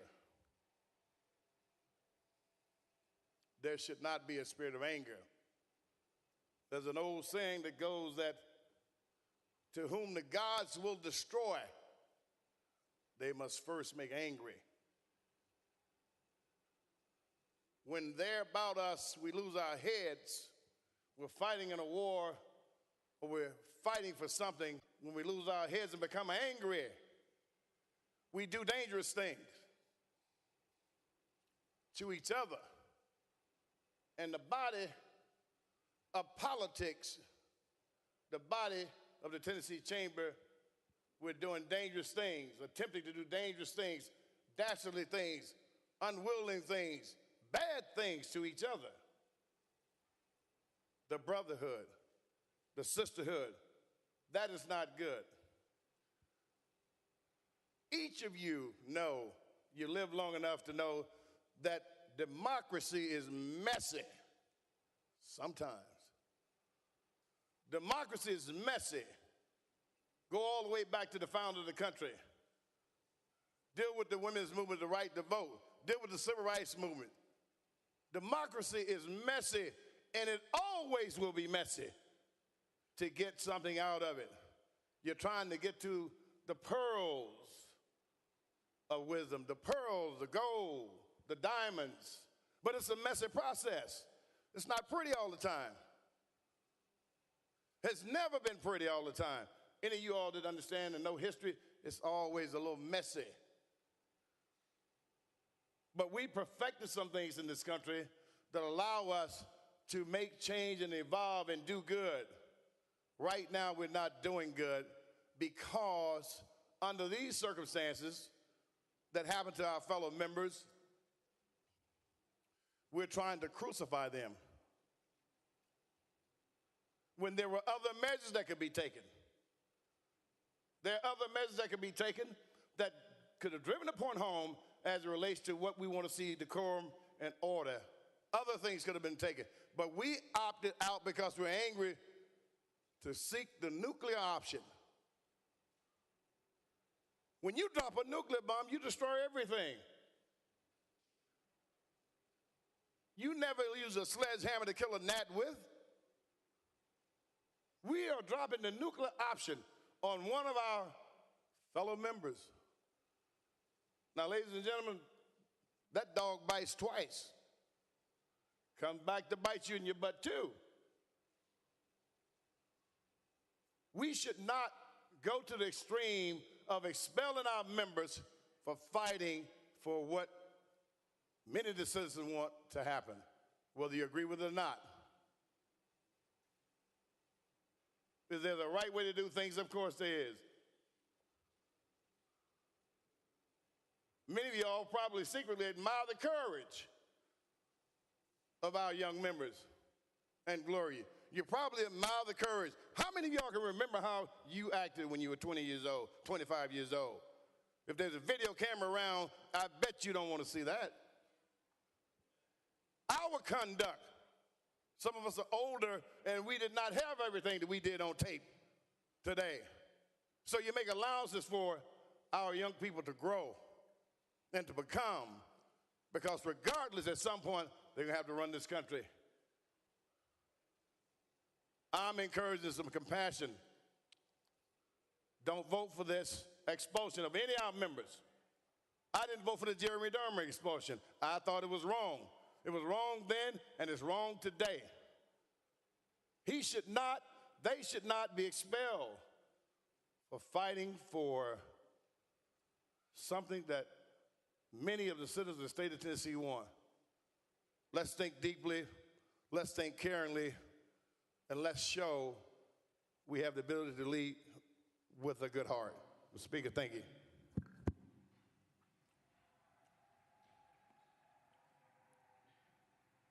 Representative Farmer. Pass. Representative Hardaway.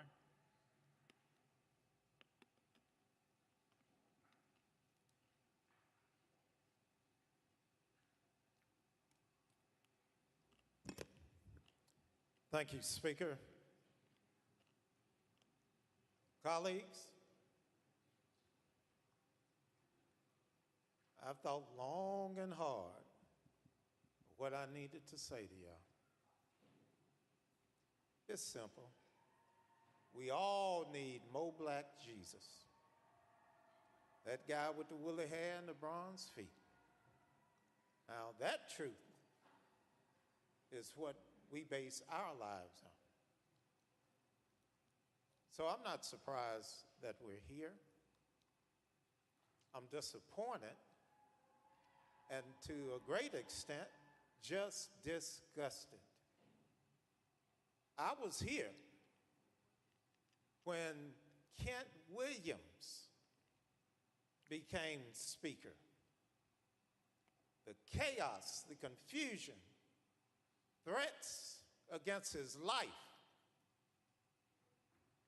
it all happened right here on this floor. And you know who led that? My Republican colleagues.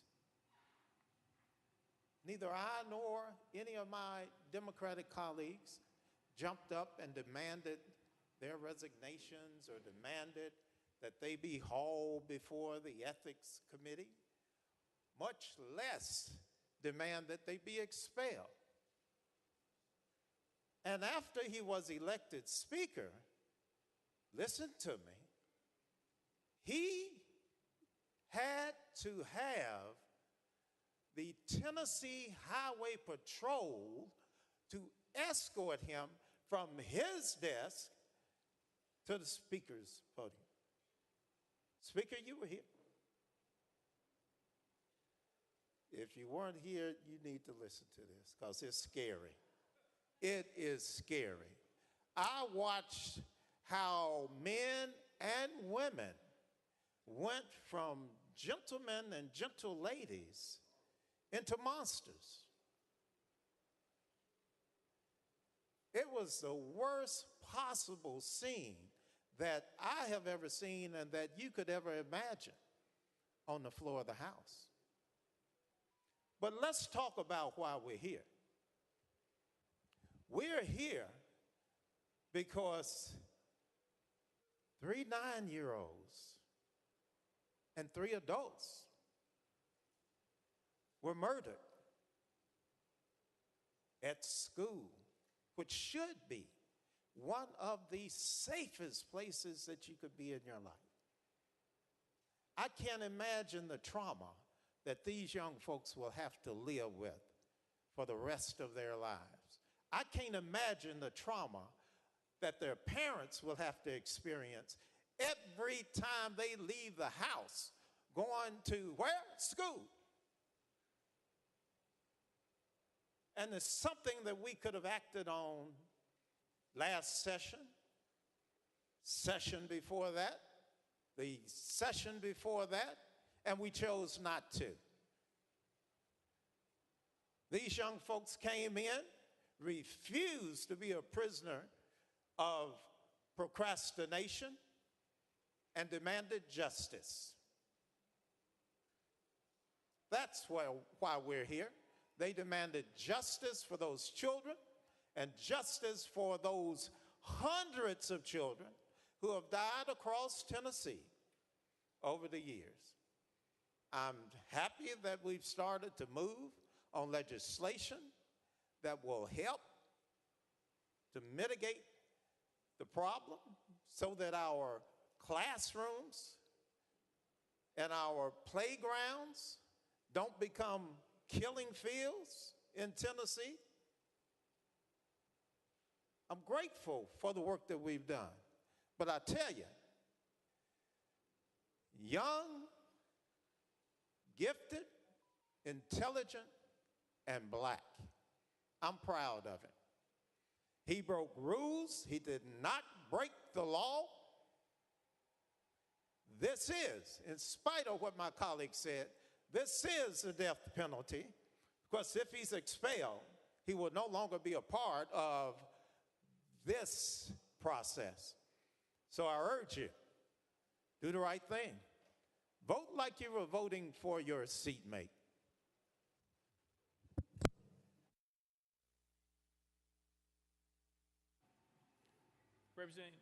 Thank you. Representative Gant, you got your pass.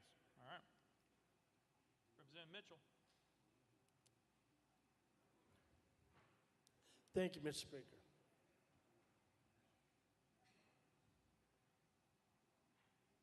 We're setting a precedent today that a lot of you in here, including myself, you better think long and hard about it. You know, there's been many of us in here, and you know who you are, there's rules that are broken. I mean, there's been many a time we've had debate on this floor. I've gotten hot. Another member's gotten hot. I know of 2 instances of 2 people in pretty high-level positions on the other side have come back here to my desk and threatened bodily harm. Do I say we ought to jump up and throw them out of here for that?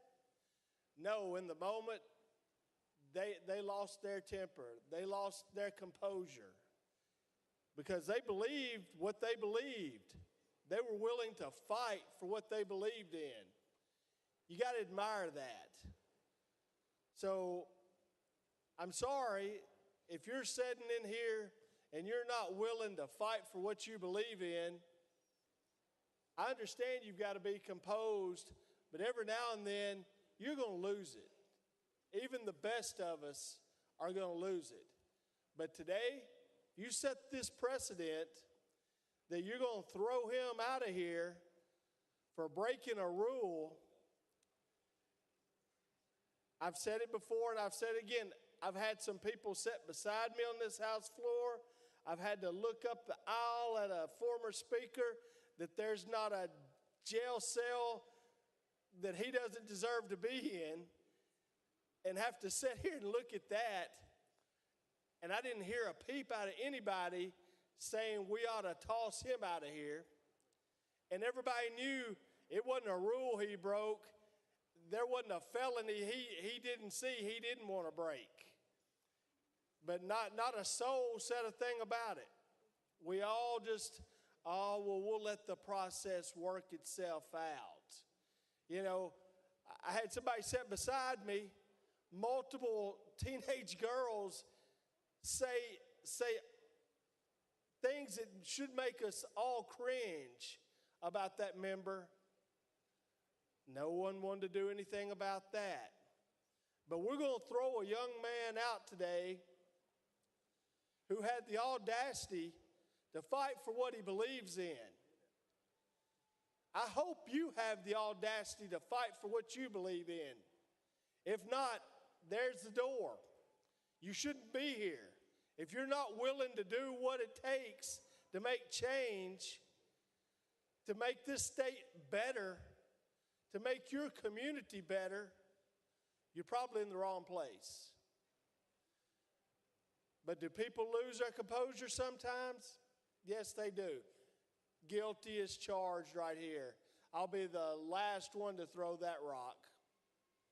But if you're going to set this precedent, you better think long and hard about it. And you better hold up to that standard. You better not look at beside the name and see if it's a D or an R beside the name. You better look and say, they broke a rule.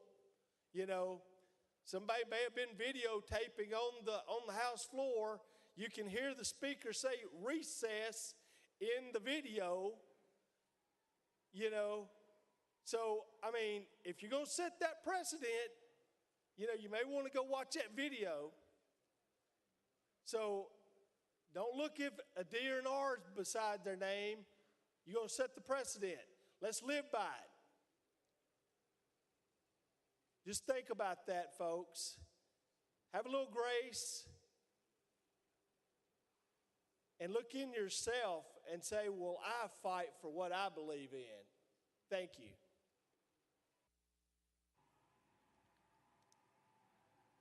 Representative Kumar. Thank you, Mr. Speaker. Members, I feel very disappointed. I've been excited about democracy. I've been excited since I got elected to this House, and this is terrible. And really, it's just disappointment is what comes to mind. Representative Jones, you had a difficult time. You look at everything through the lens of race. Those are your experiences, and that's perfectly understandable. But sincerely, after becoming elected, you should be celebrating. You really should be. You should join the House, become one of us, make the transformation from being a person who, yes, we've known you demonstrating a lot, mobilizing the community, but make the transformation to be a representative who represents. You claim that you have 78,000 people to represent. You claim that you have 78,000 people to represent. But, sir, you have not done that. You have mainly interrupted the proceedings. You have attacked fellow representatives. You have attacked the chairman almost in all committees. That is not representing your people. That is not going to bring credit to the people that you claim to represent.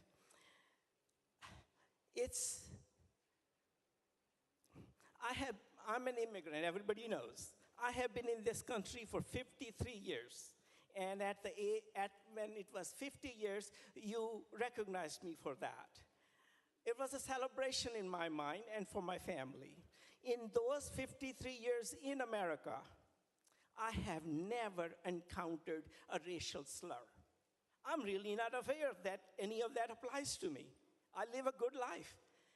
Yet, you on tape call me a brown face. Yes, sir, it's on tape. It's on tape, okay? You can't deny that. Wow, I said it's on tape, okay?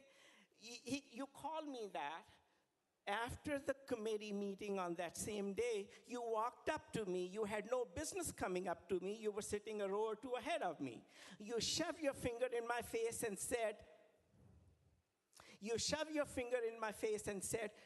Kumar, they will never accept you. You said it twice, and you were so intimidating that the sergeant at arms, without my invitation, came and intervened between us. Sir, that is very disappointing. You did that. I was there. Hang on, Chairman Clemens, you have a question? Point of order, Mr. Speaker. Thank you very much. He's talking about things that aren't the subject of the resolution. Well, I don't know that he's even telling the truth, but he's definitely not talking about anything that's subject of the resolution. Well, the events that took place on this floor. Chairman Clemens, I'd be careful about the language that you use because that would impugn his reputation, which we had conversations about a few weeks ago. So I would be careful. You didn't go there, so I appreciate that. We have given latitude to the representative in the well who's made many accusations against me and other members of this House. I'll ask Chairman Kumar to stay on the topic of today, but I would advise you then that everybody in this chamber, including as the representative in the well, to stay on the topic and germane to the conversation. Representative Kumar. Thank you, Mr. Speaker. I wrap it up by saying that it is disappointing that you have insulted this body. You have insulted your colleagues. You have insulted the House of Representatives in the state of Tennessee. You have insulted our Speaker. You have personally insulted me. And part of that is on tape, sir. I implore you that let us take it from here, whether you are expelled or not, but please, come on. You are a talented young man. You have a lot to offer, but offer it in a way that people are accepting of your ideas.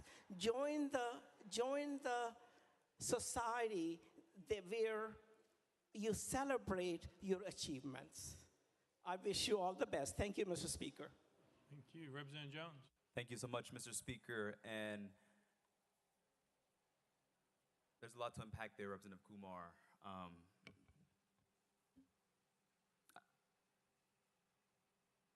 I don't even know where to start, to be honest. I mean,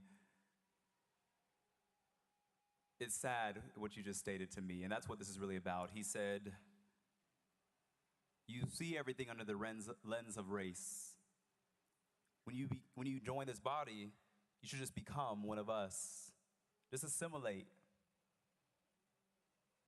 That's very disappointing to hear, my friend. And what I told you was what you just exhibited. As the only member of their caucus who is not of the Caucasian persuasion, I said that you put a brown face on white supremacy. That's what I stated. All right, Representative Jones, Chairman Clemens, you know that that's out of line if you're moving down Chairman Kumar. We've asked people to stay on germane. I asked to stay on germane. He made his he made a statement right there. I got it. We're not going down there. You got your response. You have it. Chairman Clemens. Thank you, Mr. Speaker. I think he has an opportunity and the right to defend himself from allegations that were asserted on the floor. I think if the record needs to be corrected, he has every right in this hearing to correct the record and state the facts. So I just want, for the record, you're okay with going off of the resolution and not saying germane. Because I ruled him out of order and made him go to a different direction based on your point of order. Chairman Clemens? I appreciate that, Mr. Speaker. Of course, he continued to speak. And once the toothpaste comes out of the tube on an allegation like that, I think it's right to correct the record, if only briefly. And I know my colleague will stay on the resolution from here on. But I think those types of allegations deserve a response. Thank you. Representative Jones. Thank you, Mr. Speaker. And continuing in response to Representative Kumar's egregious statements, he stated that he has never heard a racial slur. I heard one in this body not too long ago when Representative Sherrill recommended that we should bring back lynching in this body. And so I'll move on. The statement and recommendation of Representative Kumar was that I would not be up for expulsion if I just assimilated, if I just conformed, if I just confined myself, as he has done, to be accepted by this body. He said that you attack chairman. Let's unpack that. Me asserting the voice of my district is what he is referring to. Me ensuring that the rules are followed in committee and raising points of order and points of parliamentary inquiry when the chairman acts against the rules is what he is talking about. Me asserting the voice of the 78,000 people of District 52 to him is an attack. To me is upholding my responsibility as a legislator. And so no, I did not come in this body expecting to be accepted by this side of the aisle. I came here to serve the people of District 52 and to do good work and to force conversations that we have to have in this body. Because so many times I sit in these committees, and the bill he's talking about, we try to censor conversations. He was talking about a bill where we were censoring conversations on race, censoring what kids can learn in school because it makes people uncomfortable to talk about Black history. And he expected me to be censored as a equally elected representative to not talk about the history of racism in America when he made those egregious statements in Government Operations Committee. He expected me to sit there and conform and accept things because that is the only reason that he's been accepted by these members here. But I don't want acceptance from you. I want acceptance from the people of my district. I don't want approval from you. I want approval from the people of my district. Because I'm not here to make friends, I'm here to make a change for my community. Representative Powell. Thank you, Mr. Speaker. Colleagues, Representative Jones represents the 52nd District, and I represent the 53rd District. So our districts touch. We represent a lot of the same communities. We represent a lot of the same polling locations. And the voters of his district knew and know the type of person that Justin Jones is. Representative, you never hid the fact from the voters of your district that you're an activist, that you have been arrested. You never hid that. They knew that. Is that correct? Representative Jones.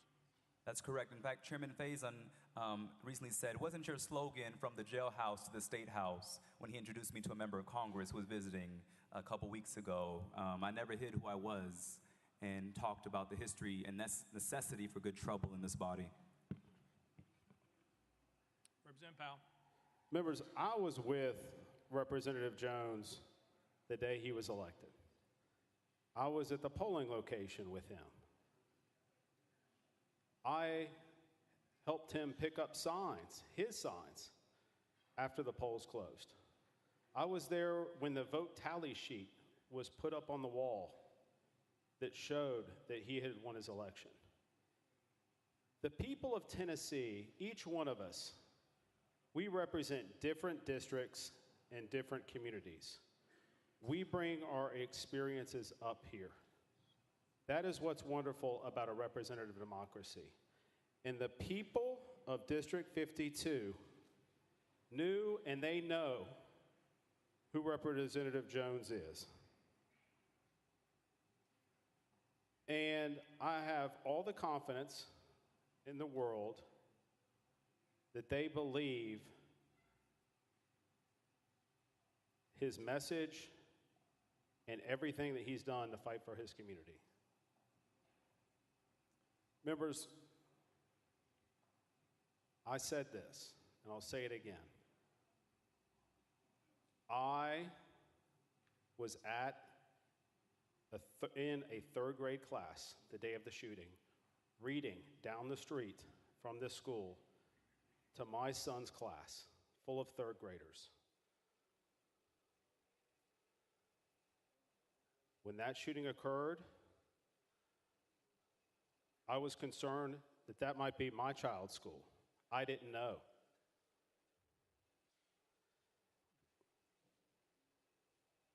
I have spent every day, and I said, this is a very difficult time.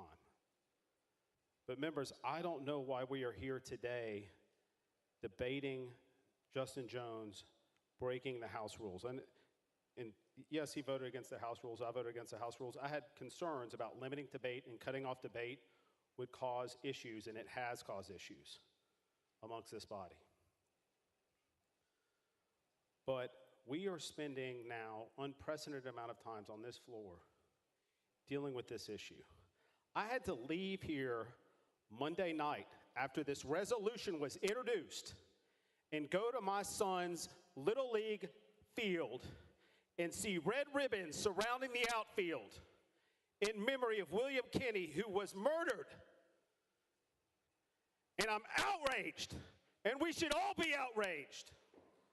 We need to do something, and expelling Justin Jones is not the answer. It's a threat to democracy. It jeopardizes future generations that are outside watching us now. The people know who Justin Jones is. I'm proud of the type of person that Justin Jones is. We represent similar communities, and we're angry.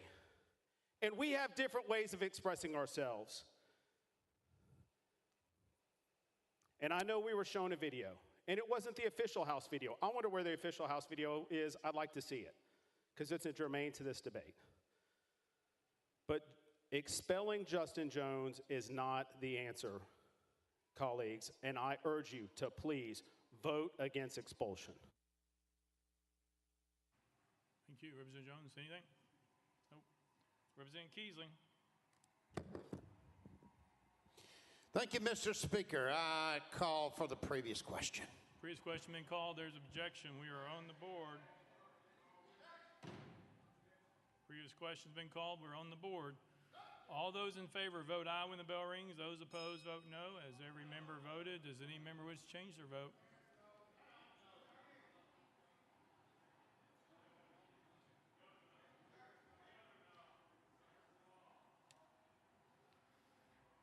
Mr. Clerk, take the vote. Aye, 73, 24 nays. Previous question prevails. We are voting on House Resolution. Oh, I'm sorry, yeah. Representative Jones, I'm sorry, you get 5 minutes to close.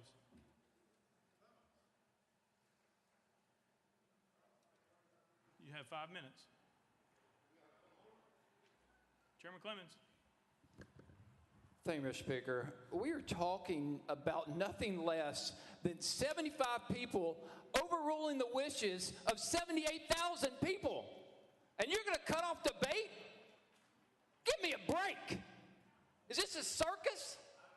You are talking about kicking somebody out of this body. Grow up.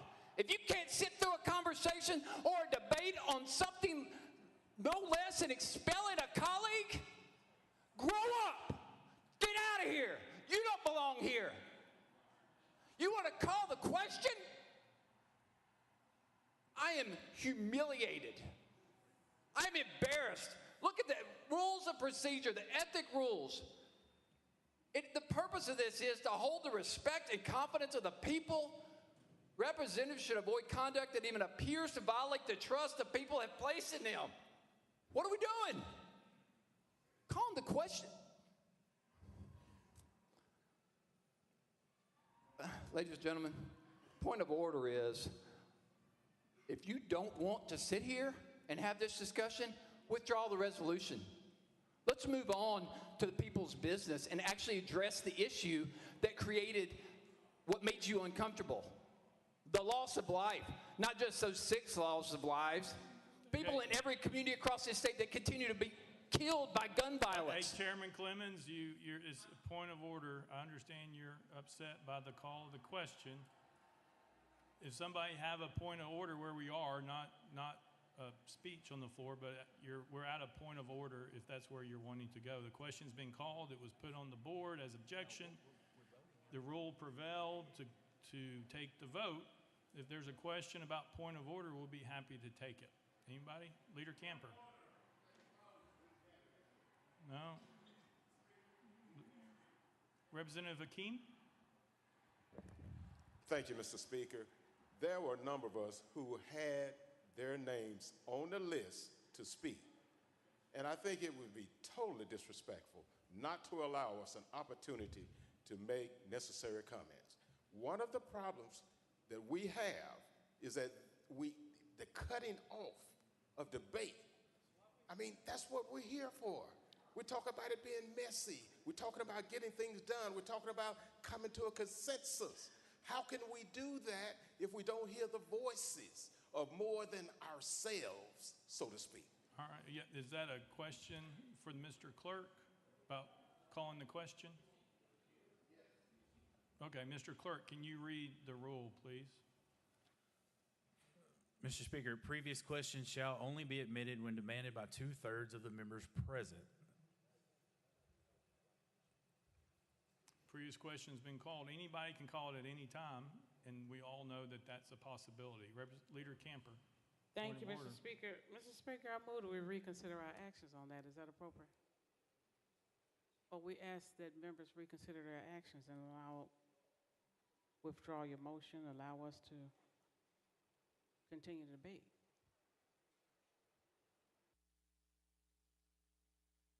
Hang on one second.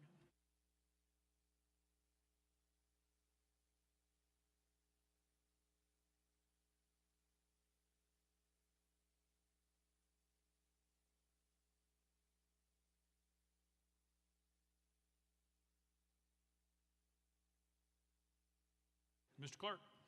Mr. Speaker, this is from the rule. If the question prevails on the main motion, its effect shall be to preclude all future amendments and terminate all debate. So if previous question prevails, we're voting on the legislation. The previous question has prevailed, so therefore we move to vote. That cuts off all motions is that correct, Mr. Clerk? Mr. Speaker, that's correct. Yeah, Representative Jones still has his 5 minutes. Point of order, Representative Hardaway? Representative Hardaway. Thank you, Speaker. And would a reconsideration be proper at this time? Mr. Clerk. Mr. Speaker, no, it would not, as previous questions prevailed by 2/3 of the members present. Representative Hardaway. Mr. Clerk. The only right that does not cut off is the right of the opponent to close. And as the motion that was made earlier in the rule suspension, the representative in the well will have 5 minutes to close, even though previous question prevailed. Representative Hardaway. Thank you, Speaker. It's just in my mind, and I don't know whether the clerk is quoting our rules or Robert's rules, but we have a motion that can't be reconsidered.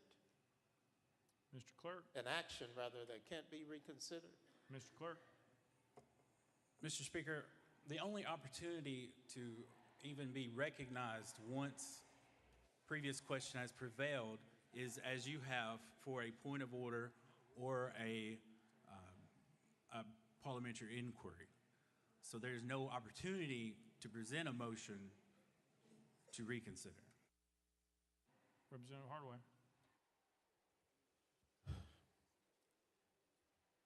Speaker,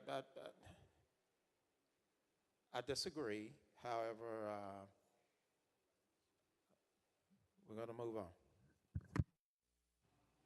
Representative Thompson. Thank you, Mr. Speaker. Is it possible, or is there a rule that we have to vote on each member one at a time versus waiting to the end of these hearings and vote one for all three after that time, or is that a rule, or is that at the Speaker's discretion? Mr. Clerk.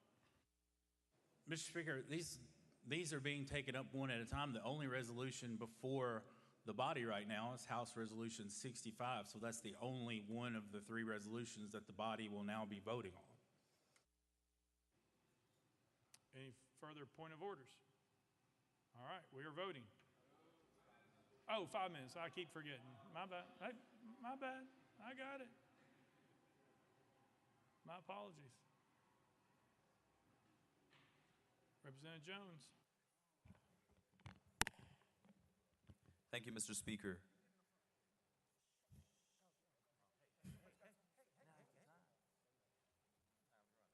Thank you, Mr. Speaker. To my colleagues on the other side of the aisle, I want to say that you have the power, you have the votes to do what you're going to do today. But I want to let you know that when I came to this well, I was fighting for your children and grandchildren too. To those who here will cast a vote for expulsion, I was fighting for your children too, to live free from the terror of school shootings and mass shootings. When I walked up to this well on last Thursday, I was thinking about the thousands of students who were outside demanding that we do something. In fact, many of their signs said, do something, do something, do something. That was their only ask of us, is to respond to their grief, to respond to a traumatized community. But in response to that, the first action of this body is to expel members for calling for common sense gun legislation. We were calling for a ban of assault weapons, and the response of this body is to assault democracy. This is a historic day for Tennessee, but it may mark a very dark day for Tennessee, because it will signal to the nation that there is no democracy in this state. It will signal to the nation that if it can happen here in Tennessee, it's coming to your state next. And that is why the nation is watching us, what we do here. My prayer to you is that even if you expel me, that you still act to address the crisis of mass shootings. Because if I'm expelled from here, I'll be back out there with the people every week demanding that you act. If you expel me, I'll continue to show up because this issue is too important. I talked to too many students and mothers in tears this week who said, thank you for doing something. And so if you expel me, I recognize that it's not just about expelling me, but it's about expelling the people. But your action will do the exact opposite. It will galvanize them to see what is happening in this state requires sustained action. And so I hope that my colleagues on the other side of the aisle, regardless of what you decide to do to me, because this is not about me, but this is about those young people who are asking us to use our position and to uphold our oath, to protest and dissent from any action or legislation that is injurious to the people. I pray that we uphold our oath on this floor because, colleagues, the world is watching.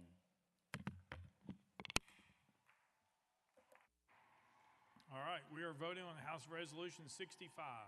All those in favor, vote aye when the bell rings. Those opposed, vote no. Has every member voted? Does any member wish to change their vote?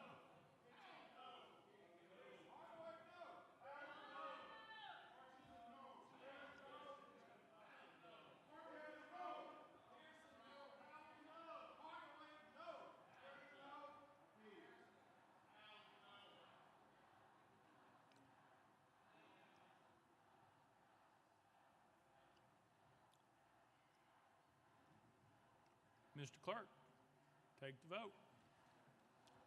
Ayes 72, 25 nays. Having received the concurrence of 2/3 of the members to which the House is entitled under Constitution of the State of Tennessee, House Resolution 65 is hereby adopted without objection. The motion to reconsider is tabled.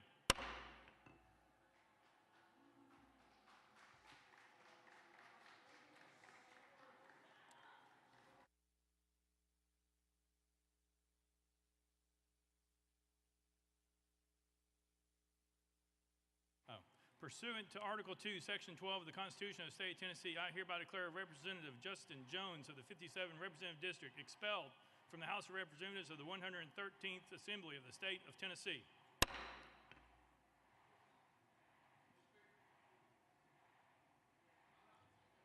Chairman Clemens. Thank you, Mr. Speaker. I move to adjourn the House of Representatives. That's a proper motion, proper and second.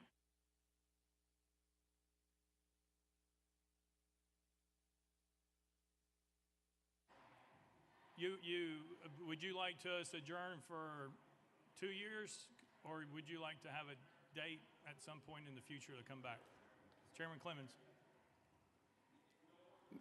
Mr. Speaker, I move to adjourn this body until Monday, 5 p.m. It's proper motion, proper second.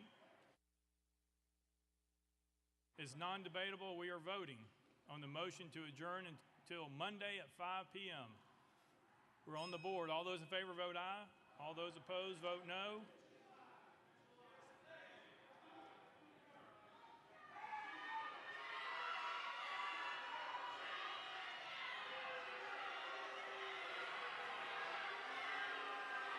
Mr. Clerk, take the vote.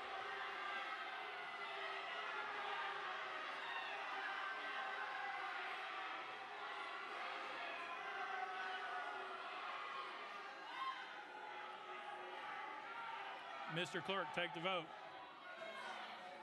Ayes 23, 73 nays. Motion is denied.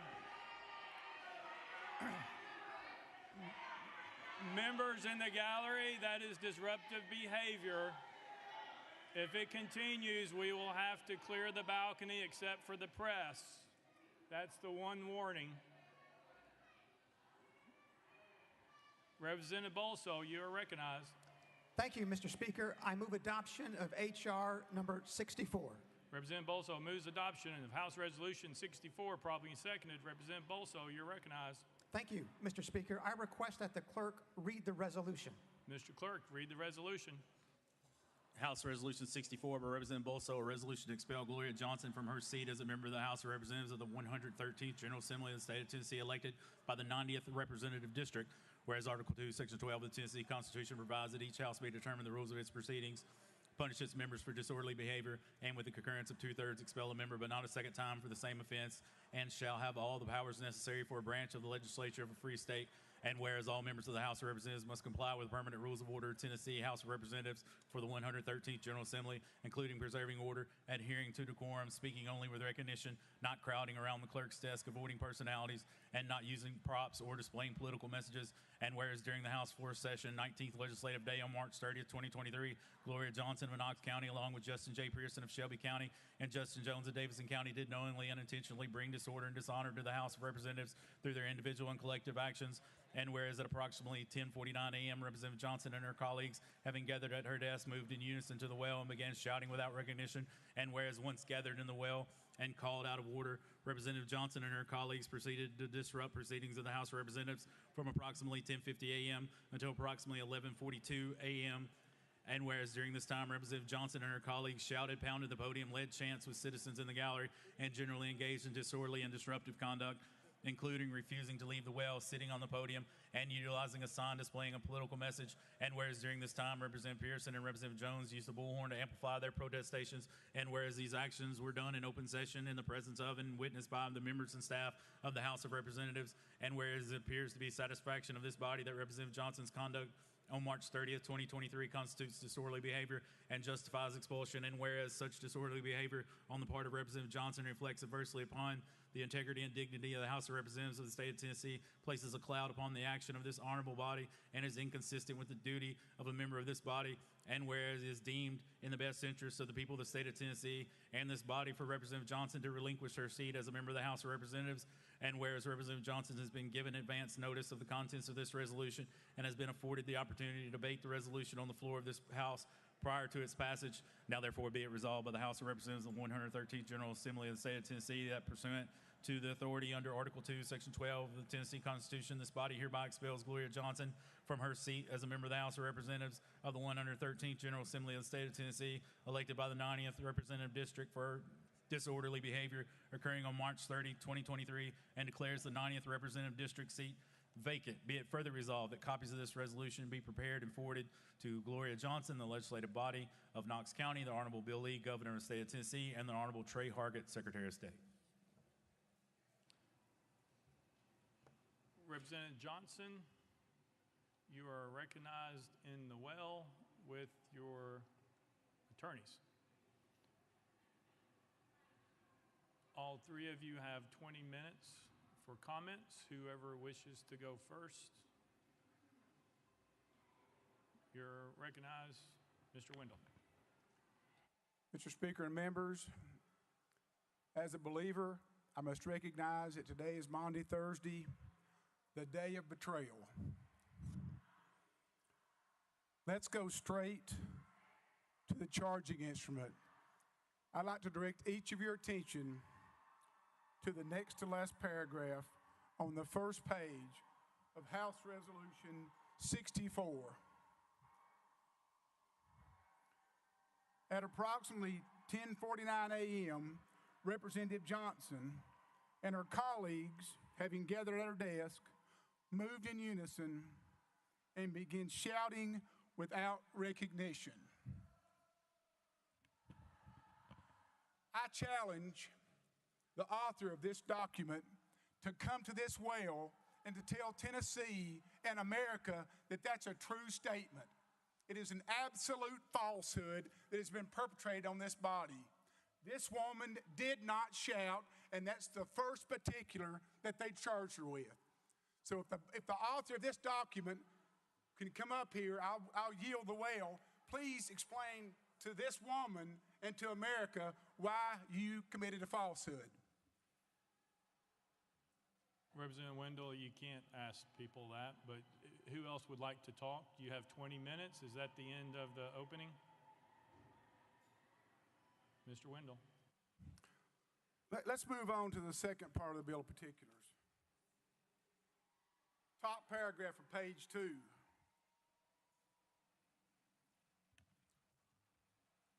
Whereas during this time, Representative Johnson and her colleagues shouted, again, a false statement for the second time, the second allegation, and both are false.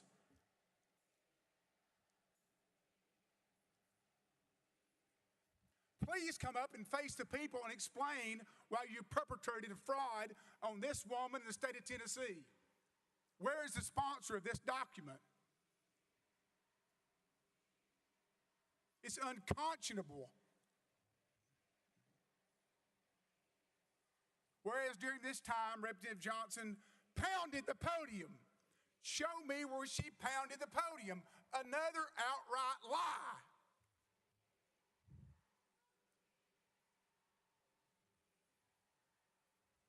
Somebody contradict me in this body.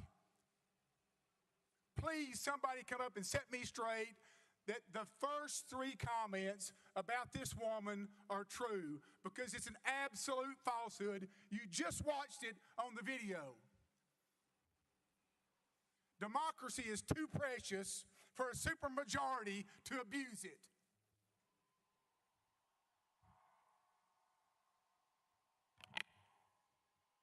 Whereas during this time, Representative Johnson generally engaged in disorderly and disruptive conduct, including refusing to leave the well, sitting on the podium, and utilizing a sign displaying a political message. This is in the conjunctive. Again, an outright lie. She did not display a sign. Isn't it fitting these allegations are made during Holy Week? The author of this document should apologize not to her, but to the state of Tennessee. This is an outright fraud and an abomination in the United States of America. And not this is Tennessee's watching, America's watching.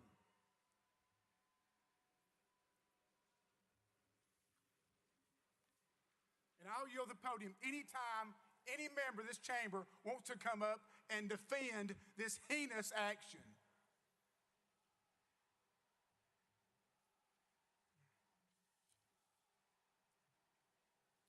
This document is not only inaccurate, it's an outright distortion of her conduct. Any sessions court in the state of Tennessee in all 95 counties would dismiss this on a simple motion, but this body is going to take it seriously and try to oust somebody and subvert the will of the voters of Knoxville, Tennessee. I mean, do you know who Gloria Johnson is? Does anybody know her? I mean, who is Gloria Johnson? Is she the boogeyman? I mean, Gloria Johnson's a school teacher, a public school teacher, a special education school teacher. She's a sister, she's a daughter, she's an American, she's a Tennessean, she's a Farragut graduate, she's a graduate of the University of Tennessee, and a Girl Scout. Let me tell you what this lady is not. She's not a felon. She's not a misdemeanor. She's not a sex offender. She's not a target of a federal grand jury investigation. She's never had a single ethics violation, not one time in her service to Tennessee. She's simply put, she's never broken the public trust. Never, not one time. Many of you in this room, including me, do not agree with her political stances. Many of you don't. Some of you do, many don't. However, she doesn't work for you. She works for the people who live on Broadway, Nadine, Washington Avenue, and West Hills. Those are the people that sent her here, and the author of this document wants to take falsehoods and subvert the will of 70,000 voters.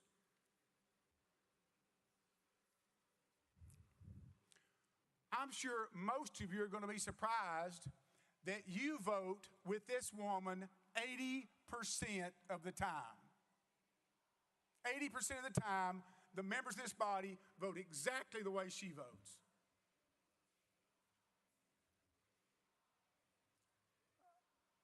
America was born to protest. Thank the good Lord it was. 1688, the Germantown Quaker protest. 1773, the Tea Party. 1791, the Whiskey Rebellion. 1863, the New York City draft riots. 1913, right here, women's suffrage. 1963, March on D.C. 1969, protest against the Vietnam War. 1970, Kent State. 1973, the March for Life. 2009, the Tea Party protest. And 2011, Occupy Wall Street. I submit to this body that this document is absolute fraud. And whoever votes for it is going to perpetrate a fraud on America. This is democracy at stake. Please be aware. Thank you.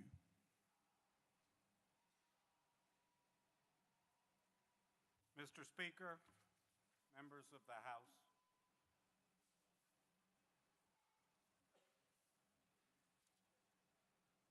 the proposal before you represents a dangerous turn entirely without precedent in the history of our great state. You just heard the charging document against Representative Johnson contains statements that are just not true. I would respectfully urge you to step back from this brink.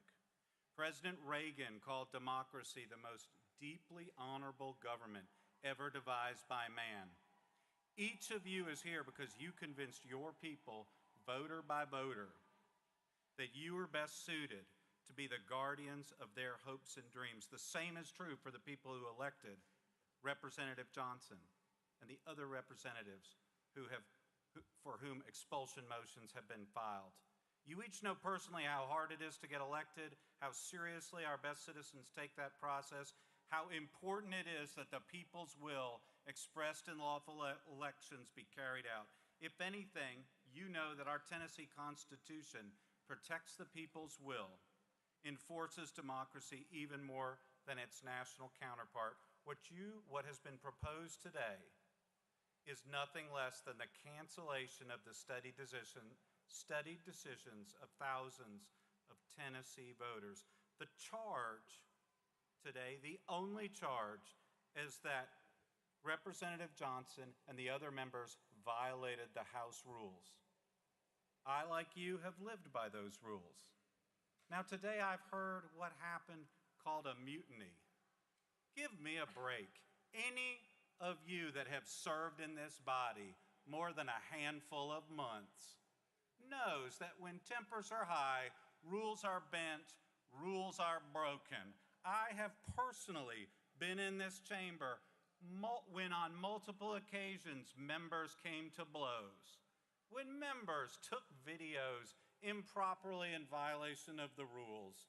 I have been here when members were locked in the chamber, when the speaker had to gavel down members who were directly against the rules, engaging in personal insults. I have been in this chamber when a member was so fearful he had to be guarded by a group of state troopers. In none of these situations did anyone ever even suggest that because the rules had been violated, there should be a significant sanction for a member. No, they just returned the chamber to calm and the chamber got back onto its business. Certainly no one ever suggested the ultimate sanction that you are proposing today. Often, these sorts of things I describe happen, as here, when the body is confronting highly charged, critical issues. For Tennesseans, the Covenant School shooting is not just a national tragedy, it's a personal issue.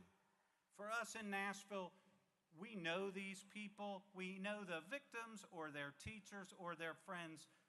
Representative Johnson's a teacher. As many of you know, she spends an enormous amount of time counseling and working with teachers here in Nashville and elsewhere.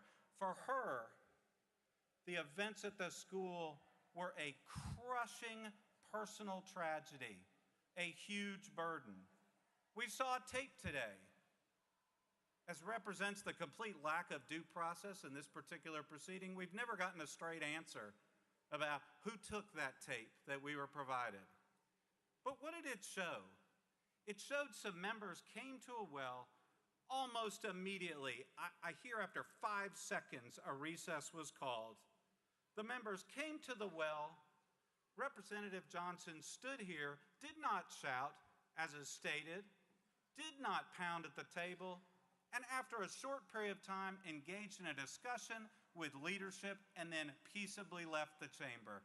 Nobody was hurt. Nobody was threatened. This is the sort of situation that has often occurred on the floor of this House, and no one has ever suggested these grave sanctions. Expulsion under these circumstances, as all of you know, would have no precedent in Tennessee or elsewhere. In Tennessee, the sanction of expulsion has been reserved always for the worst of the worst sort of behavior, for taking a bribe, for being involved in multiple incidents of sexual misconduct. in Tennessee, expulsion has always involved a lengthy process of investigation where witnesses were interviewed, where committees were formed to evaluate the charges. What's happening here, both procedurally and given the accusations, has no precedent whatsoever in the history of this state. And members, our historic treatment of expulsion reflects the treatment throughout the United States. I heard some members suggest that what we're doing is lawful, what you're doing is lawful, what you're doing is consistent with the law, with precedent. Completely not true. In 2020, the Idaho House expelled a member. What for? For conspiring to defraud the U.S. government after conviction. In 2018, an Arizona representative was expelled for engaging in a pattern of sexual harassment over many, many years. In New York, assemblymen have been expelled when they were convicted of felonies like wire fraud, mail fraud. In Massachusetts, a representative in 2014 was expelled after being convicted of assaulting a woman who declined to have sexual relations with him. These are the sorts of grave and criminal activities that have resulted in this sort of extraordinary sanction. I haven't heard anybody on this floor cite a single example of somebody being expelled from a legislative body based on these sort of flimsy charges. This is not just unprecedented in the state of Tennessee, it has no precedent in the United States of America.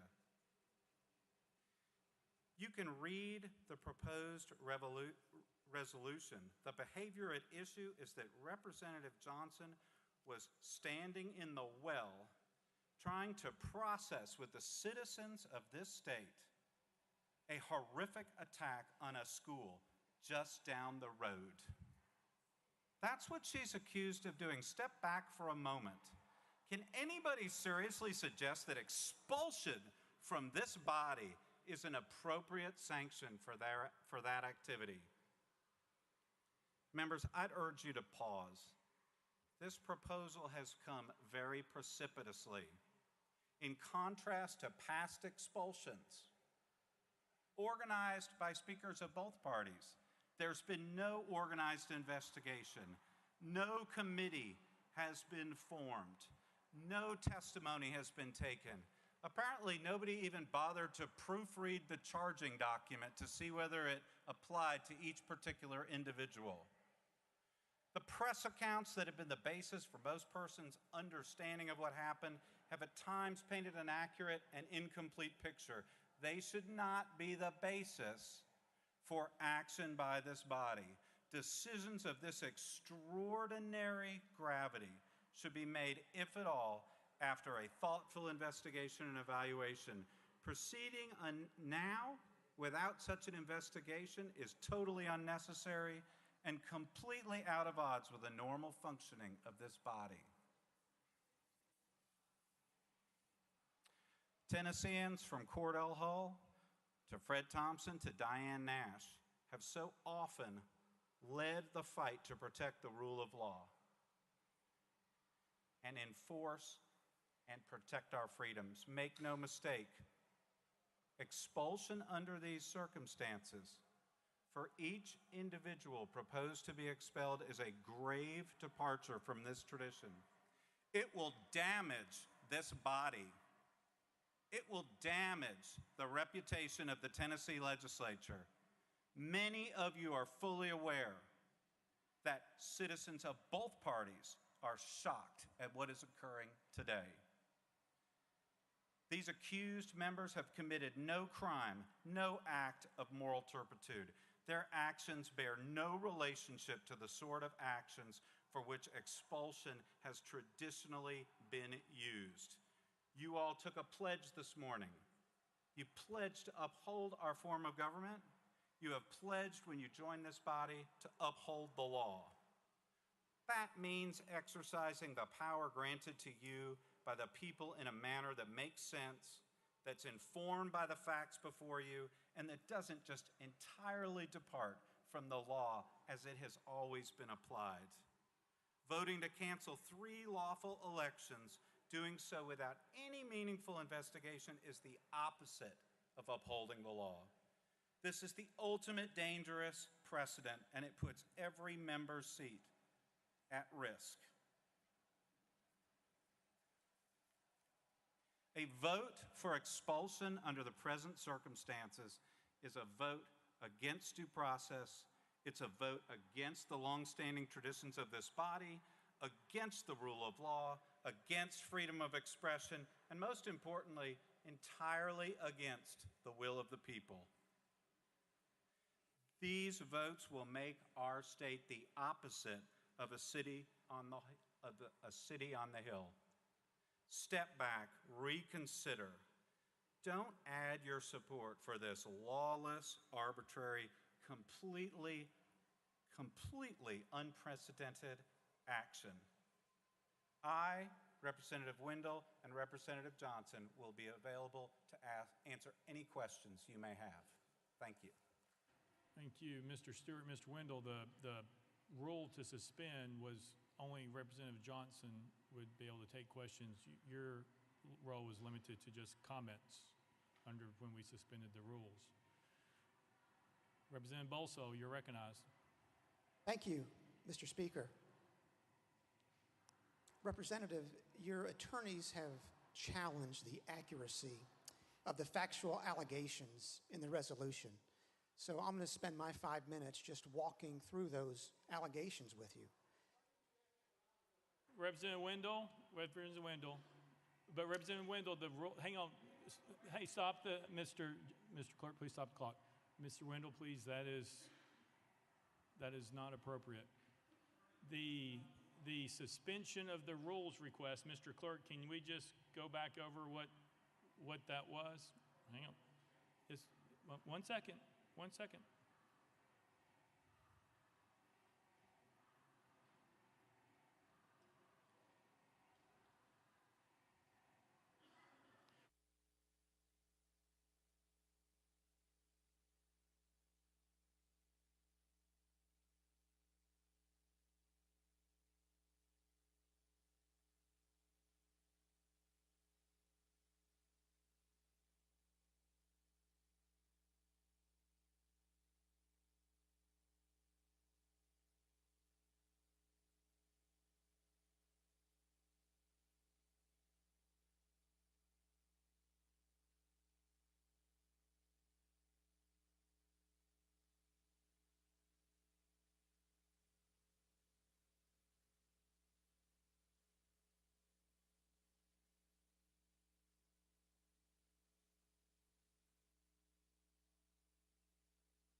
Mr. Clerk, read what the motion was. Mr. Speaker, this was the motion that was made and carried without objection by the body. Motion to suspend the rules to allow Representative Justin Jones, Representative Gloria Johnson, Representative Justin Pearson 20 minutes in such members' opening remarks on the resolution that contains their name in the caption, and that if requested, their attorneys be allowed to make remarks during that same 20 minutes, and that the members named be allowed 5 minutes in closing remarks. Mr. Clerk, can you explain when we voted on that? Can you tell us what the vote was? Mr. Speaker, that motion was carried without objection from the body. All right, Representative Parkinson. Thank you, Mr. Speaker, and I have a point of order here. In regards to whatever some of the line of questions are, is it possible under the rules that the attorney can answer some of these questions? Because some of these questions are being pointed at the attorney's presentation, not the representative's presentation. Mr. Clerk. Mr. Speaker, pursuant to the motion that was carried and just made, the only thing that was suspended for the attorneys was for them to make remarks during the opening 20 minutes. That is not to say that the attorneys could not be in the well with Representative Johnson to advise her along the way. Representative Parkinson. Thank you, Mr. Speaker, but for clarity purposes, can the attorneys answer questions from the members? Mr. Clerk. Mr. Speaker, absent a further suspension of the rules, no, they cannot. Representative Parkinson. Thank you, Mr. Speaker. Representative Towns. Mr. Speaker, what I don't understand is that how do you have attorneys in the well or in the court, as it's become today, that cannot respond for their client? Now, to me, that makes no sense anywhere you go. They're legal technicians, tacticians, and that's what she needs, or what any member who brought or felt the need to have an attorney need to have happen, is for that legal counsel to be able to articulate to whatever that particular issue is of the day. Now, had that been explained earlier, no one would vote for you to have an attorney here and your attorney not be able to say something in your behalf. That's insanity. That further looks like my hands are tied behind my back. I have legal counsel, but my legal counsel can't talk for me.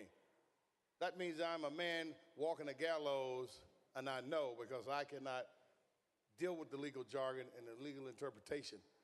So there should be something that we can do at this point, Mr. Speaker.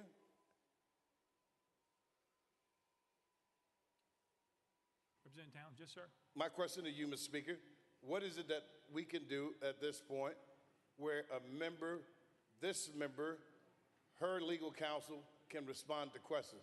What is our parliamentary procedure? I know. Representative Towns. Yes, sir. I will let Mr. Clerk answer the procedure. What I can tell you is there was a motion made by Leader Lambert to suspend the rules. In that, he stated such of what the motion was very clearly. We put it before the body. We asked if there was any objections. There were no objections by anyone on the House floor. Therefore, it was approved by unanimous consent. That's where we're at. Mr. Clerk.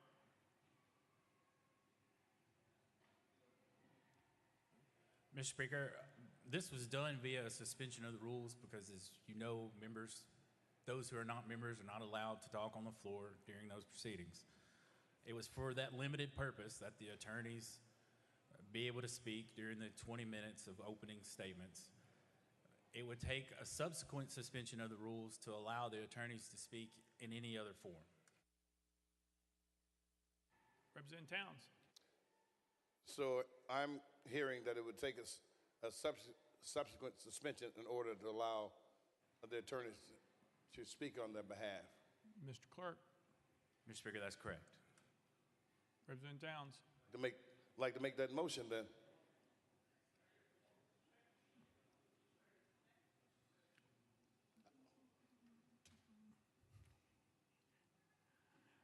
That would be a motion to suspend the rules to allow the attorneys to answer questions for Representative Johnson. That's a proper motion. It was properly seconded. Mr. Clerk. Let me get it right. And for the record, that motion has been reduced to writing and presented to the clerk's desk, stating, I move to suspend the rules to allow counsel to answer questions from the body. Representative Towns. As need be. Okay, we got it in right. That's fine, sir. That's the motion from me, sir. All right. Leader Lambert. Mr. Chairman, on this suspension of the rules, if I could ask the clerk to remind the body as to what would be required for this motion to be successful. Majority or two-thirds? I believe it's two-thirds, but just wanted to double check. Mr. Clerk. Mr. Speaker, it's two-thirds of those entitled, which is 66 votes. All right. Representative Bolso. On the motion. Thank you, Mr. Speaker. I rise to oppose the motion on two bases, one procedural, one substantive. First, procedurally, this motion is untimely.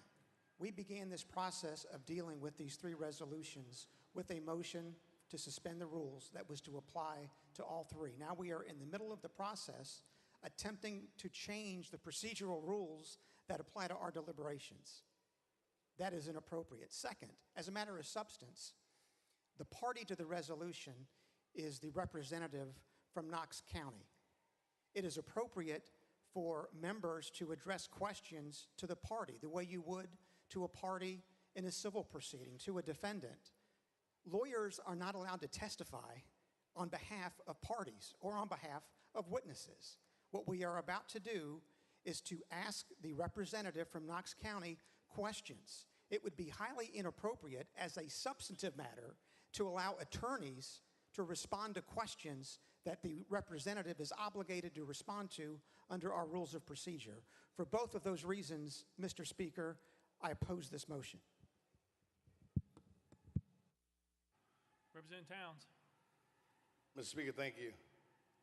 To my new representative on the House floor, this is not to be run like a courtroom. This is not a shop that adheres to the rules of the court. This is our body, and we can do those things. They've never been where we cannot make a motion in the middle of a situation or a scenario like this. If it were you there, I would do the same thing, because if she needs her legal counsel to share something as it relates to the law, or something that's going to help her defense, should be allowed to do it. It's not taking the skin off anybody's back, but it's just giving her fair process and making the body admit or adhere to the integrity that it has had. So I still like for that motion to carry, sir. I really would. Representative Akeem. Thank you, Mr. Speaker. Earlier in this process, a film was shown, a clip, and had not been shared with our colleagues who were essentially on trial. And I mean, if we're going to have equity, if we're going to have fairness, I really question, I'm asking, were rules and guidelines shared with both parties before this process started? And it appears not, when that film was an example of that. So I would ask some leeway, Mr. Speaker, for the attorneys to address those questions that may be appropriate. Thank you, sir. Chairman Clemens. Thank you, Mr. Speaker. I believe the motion was that the council can respond if asked a question or referred to by the body, not to answer for Representative Johnson. I know that Representative Johnson, under the rules, can seek counsel to answer a question and then respond herself. But the motion is, just to be clear, that if a question is posed to the council, they may respond. I just want to make sure we're clear about that.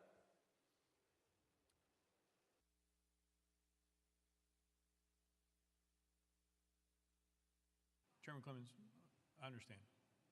You ready to vote? Yes, sir. Thank you, Mr. Speaker. I think there was the statement by the freshman representative was off point on that matter. Thank you. We'll take that under advisement. Any objection to calling the question? Seeing none, we're voting. All those in favor of the motion, vote aye when the bell rings. All those opposed, vote no.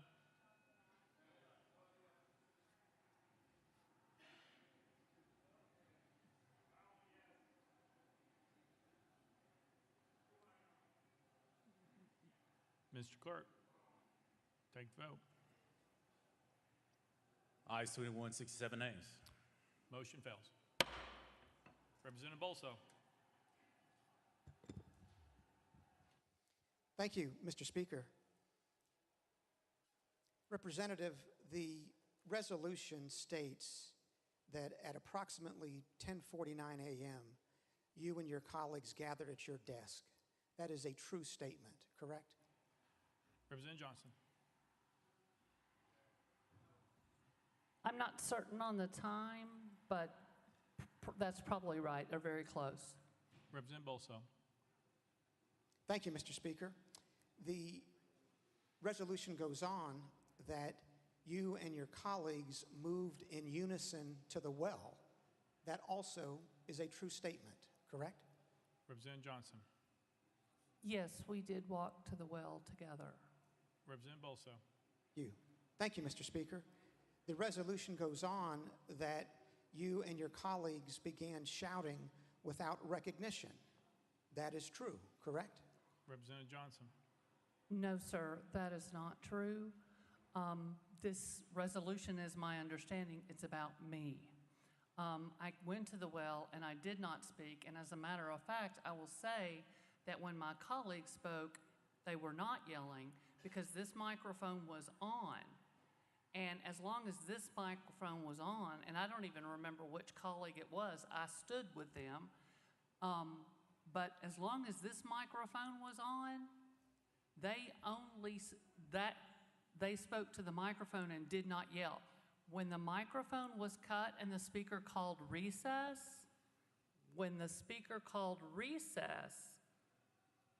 I think that's when the megaphone came out. But I absolutely never yelled. This is about me, as I understand it, with this resolution. Representative Bolso. Thank you, Mr. Speaker. Well, let's just walk through it slowly.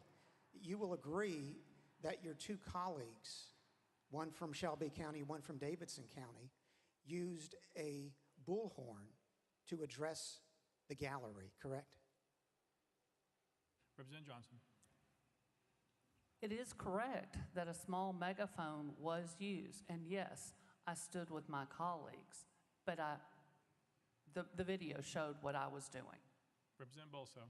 Thank you, Mr. Speaker. And the video shows that you were chanting with your colleagues, correct? Representative Johnson. I believe that the charges were that I was yelling and I was not yelling. Representative Bolso. Thank you, Mr. Speaker. But my question, Representative, was this. Do you agree that you were in the well chanting? Representative Johnson. I agree that I was in the well, but I can tell you that my voice was no louder than the members having conversations all around this room during the recess. Representative Bolso. Thank you, Mr. Speaker. Well, let's put volume to one side. We saw on the videotape, did we not, that you were chanting, quote, "Enough is enough," close quote. Representative Johnson. That's probably true, yes, but it was not yelling, and my voice was no louder than the conversations going on in this room, even occasionally some yelling a little bit across the floor to each other. That was also going on. I stood with my colleagues. I stand with my colleagues. And we may have broken a House rule coming to the well, but much of this document is false. Representative Bolso. Thank you, Mr. Speaker. You will agree that you also were chanting from the well, quote, "Power to the people," close quote, and, quote, "No action, no peace," close quote. You chanted both of those slogans from the well, correct? Representative Johnson. What I'm going to say to you is I did not speak in a voice louder than any other member on this floor. You may make of it what you will. Representative Bolso. Thank you, Mr. Speaker. Representative, we can certainly agree on this. You were speaking from the well without having been recognized by the speaker, correct? Representative Johnson. During the recess, yes, we did that. Representative Bolso. You also agree that you approached the well without recognition from the speaker, correct? Representative Johnson. As I said, I may have broken a rule in approaching the well, but much... Hang on, she gets to continue. Representative Johnson. Much of what is in this document is false. Representative McKenzie.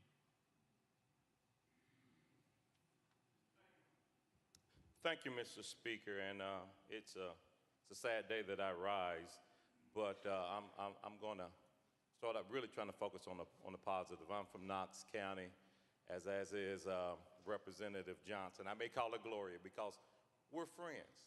But for those of you all that don't know, and I like the fact the representative from Williamson County brought it up, you know, her campaign tag is standing tall. And that's what she does. That's kind of who she is.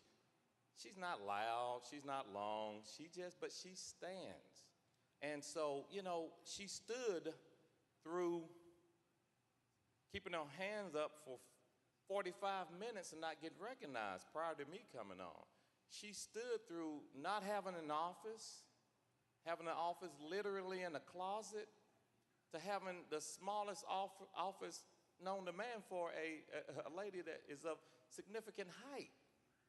She stood through that and she continued to serve because that's where her heart is. Her heart is about, you know, service, and that's what she does. We've had a lot go on here. And you know, folks are holding this meeting today, or the actual calendar, up as this is the way we should do business. And you're right. This ain't what we've been doing all year. I want the folks listening, if you saw today's regular session, this is not how we're treated. Our biggest problem that we've had is just shutting our voice off. We've been begging you all, don't shut our voice off. You know, when you take clothes and you put them in a washing machine, hot or cold water, it's not the water that cleans the clothes. And that's what we've been saying. We've been sitting in water.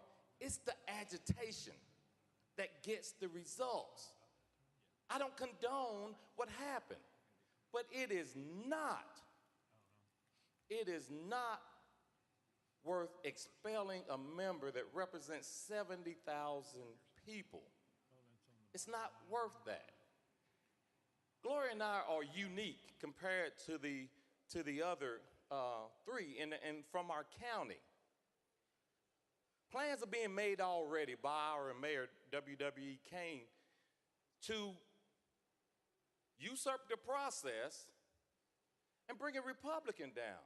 That's not fair. Gloria won her district double digit. President Biden won he won that district double digit. But that's what's going to happen. Is that fair? Why am I saying that? Actions have consequences. Hopefully unintended consequences. But I'm letting you know that's a consequence. She's not from Knoxville. My freshman year, we had another colleague from Knox County come and just, I don't have words for it, came with an asinine Hillsdale College explanation of how the Monroe document was actually a good thing for African Americans. And the next day, I'm on national news radio, on television, and you know what I did? I showed the man grace. I could have thrown him directly under the bus, but I didn't. And he actually thanked me for that. People make mistakes. He realizes that that's a mistake today, but he was shown grace. We had another member, when there was another ruckus, saying, put him on a leash, one of my African-American, soon-to-be expelled colleagues. That was wrong. I didn't make a big deal out of it. Went to that man on man, and said, hey, that's not right. We had a conversation about it. But what we're doing today is just, it's horrific. It is horrific. And I beg you, I'm pleading with you, do not continue with this process. We need sound minds, and we need representation. In Representative Johnson's case, her district would not be represented properly. Representative Johnson. Thank you, Mr. Speaker. And I appreciate that's very true. the comments you made about how many times my voice has been silenced as long as I've been here. Raising my hand for 45 minutes on the floor and not being called on. I was actually told by the speaker that was in retaliation for some other thing he thought was incorrect that I did. And when I was the lone vote against a Republican speaker, I was moved to a closet-sized office and had to stay there for a year. It was during COVID. There was no room to social distance. I couldn't have someone in my office, couldn't close the door, had no work table for the people who came up from my district. You're not silencing my voice. You're silencing the voice of 70,000 Tennesseans that sent me here, that care deeply about gun violence and Medicaid expansion and public schools. And we are continually silenced on the floor on those issues and more. And today, my colleague is right. Today does not look anything like every other day in the legislature. With all of these cameras here across the country, we're all getting allowed to speak, and there's a little more debate on the issues, and this is great. If this is how we behaved every day, maybe my colleagues could have spoken from our desks on an issue that is so incredibly important. You all, I'm just going to bet none of you have been in a classroom waiting for your class to come in, preparing your classroom, when you see a door open up at the cafeteria, children running down the hall, running down the hill. I had an outdoor classroom, screaming, crying, in terror. Kids I didn't even know also ran into my classroom because that's who I was. People in the school who I didn't have in class came to me for comfort.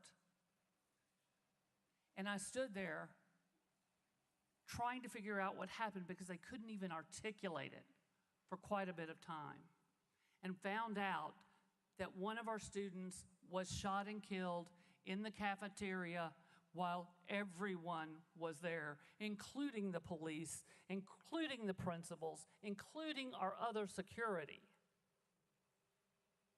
And I spent that day comforting those children, waiting for their parents to come and pick them up. And when my kids all got picked up, I went up to the circle and stood there, I don't even remember how many hours that day, until every child, we connected every child with every parent. And you're just in shock, you're moving in shock. The trauma on those faces, you will never, ever forget. I don't want to forget it. And if I'm not allowed to speak that issue, that is why I walked up to this well, to stand with my other colleagues who were tired of having their voices cut off when we are trying to speak about violence in our classrooms, violence in our churches, violence in our restaurants and our grocery stores. I have to raise the voice of the people in my district.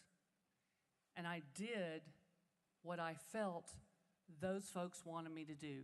It's not a secret. My folks sent me here because they know I'm a fighter. They know I will fight for them. My friends in school all call me Little Miss Law and Order because I'm a rule follower. And I know that rules sometimes have to be broken, and sometimes you have to get in good trouble, as another one of my colleagues said. And I felt that this issue was in my heart. It was compelling me to come forward and address this issue.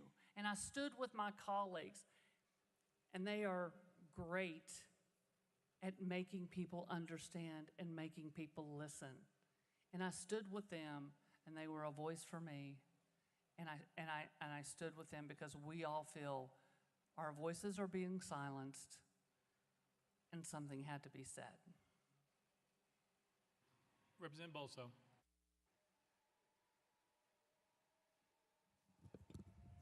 Thank you, Mr. Speaker. You stated just a few minutes ago, Representative, that the facts set out in the resolution were false. Let me just explore that with you a little more, if I could. The resolution goes on and says that once you and your colleagues gathered in the well, that you were called out of order. That is a true statement, correct? Representative Johnson. I remember, I guess they gavelled out of order. I don't remember. I remember the mic being cut. That's the thing that I remember most. Representative Bolso. Thank you, Mr. Speaker. Well, if in fact the videotape shows that you got to the well and were gavelled out of order by the speaker, you would not dispute that, correct? Representative Johnson. What is my crime, sir? What? You continue to ask this question. I think we've been through it over and over and over. I came to the well. I stood with my colleagues. I fought for my constituents in a quiet, non-desk pounding, whatever it said about holding up signs or whatever. But I came here and I stood because I did it for the kids in my district, for the kids in the state, for the kids in this community. And you are continually asking the same question. You're gonna get the same answer. Representative Bolso. Thank you, Mr. Speaker. Representative, I'm simply exploring a claim you made here that the facts in this resolution are false.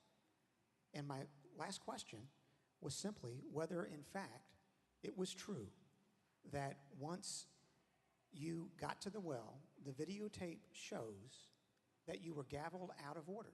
Now, if the videotape shows that, you do not dispute that, correct? Representative Johnson. I think I've answered that question. I've explained it over and over. You are beating a dead horse. What is my crime? Representative Bolso. Thank you, Mr. Speaker. And the resolution continues that after you were gavelled out of order, that you proceeded to disrupt the proceedings of the House of Representatives. That is a true statement, correct? Representative Johnson. Thank you, Mr. Speaker. No, it is not. We were in recess, and we stood up here for a few more minutes after recess, and then we went and left the floor. So during recess, we were standing up here. You are correct. But it was recess, and we weren't in session. Representative Bolso. Thank you, Mr. Speaker. Let me approach it this way. Representative, you agree that your conduct violated House rules, correct? Representative Johnson. I may have gone to the well without permission, but the charges in this statement are false. Representative Bolso. Thank you, Mr. Speaker. Isn't it simply a fact, Representative, that you did violate the House rules? Representative Johnson. Isn't it simply a fact that I answered that? I may have broken the rule when I went to the House floor, but most of the facts in this are not true. Representative Bolso. Thank you, Mr. Speaker. When you went to the well and spoke without recognition in violation of House rules, you expected to be disciplined. Isn't that true? Representative Johnson. Thank you, Mr. Speaker. I didn't speak when I went to the well. I'm not really sure what you're referring to. Representative Bolso. Thank you, Mr. Speaker. Isn't it true, Representative, that you expected to be disciplined for your conduct on March the 30th? Representative Johnson. I don't know. I knew that it was possible because I did understand the rule. However, I have seen far, far worse in this body. I have talked to colleagues. I actually saw former Representative McCormick the other day, and I also I remember a conversation with Representative Ryan Haynes where he told me when he was getting sworn in and his mom and family were sitting beside him, and someone started coming and banging on the desk and everything was jumping and going crazy, it scared his mom to death.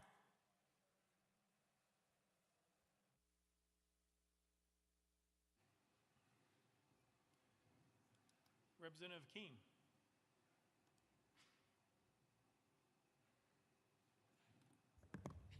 Thank you, Mr. Speaker. I guess I want to pose a question to my colleagues. Is it worth it? Is it worth it to have representatives come in here not knowing all of the information that is being proposed against them, and to have this procedure where we, in a sense, making it on the fly as to what is appropriate and what is inappropriate? Now, I'm asking, I keep hearing violating rules. I don't remember them hitting anybody or anything of that nature. But if we think about it, I believe at one time or another, we all have violated rules within this body. And asking my colleagues once again, what are we getting out of it? I mean, if we don't have our way, you're wrong. Think about it. We have to not just think about it, but look at it from the viewpoint of the perspective of a person who is not in agreement with you. If we're going to be fair and equitable, we need to see it from the eyes of the other person. My colleagues, 3 of them, were responding to the changes that many citizens feel that we need to consider, gun laws. And what I'm saying is that mothers, fathers, their children, suburbs, in the rural communities, and in the cities, I believe they are saying to this body, not just we want a change, there has to be a change if we're going to deal with the safety and security of the children of this state. And in my view, my colleagues were responding to that need. And what are we here for if we're not striving to respond to the needs of our people? And, you know, should we give consideration to closing our eyes and saying, if it's a person down the street from me who's been shot, is it a member of my family who's been shot? Would I react in the same manner that is being proposed right now? One of our colleagues, you've already removed from this body. So I'm saying that many of us in this body espouse to be children of God, our Lord and Savior, Jesus Christ. Now, I strive to say that's the head of my life. That is my leader. And you know, there's this little band that people used to have on their wrist. What would Jesus do? Are we doing that in which our Lord and Savior would do to that average person? We need each other. There are so many perils in this world, and we think we've got it made. We're in control. The world will bend to what it is we want it to be. That's not reality. And I would ask that we give consideration to what they were responding to, the concerns of children in letters that have been sent not only to myself but to others, afraid to go back to school.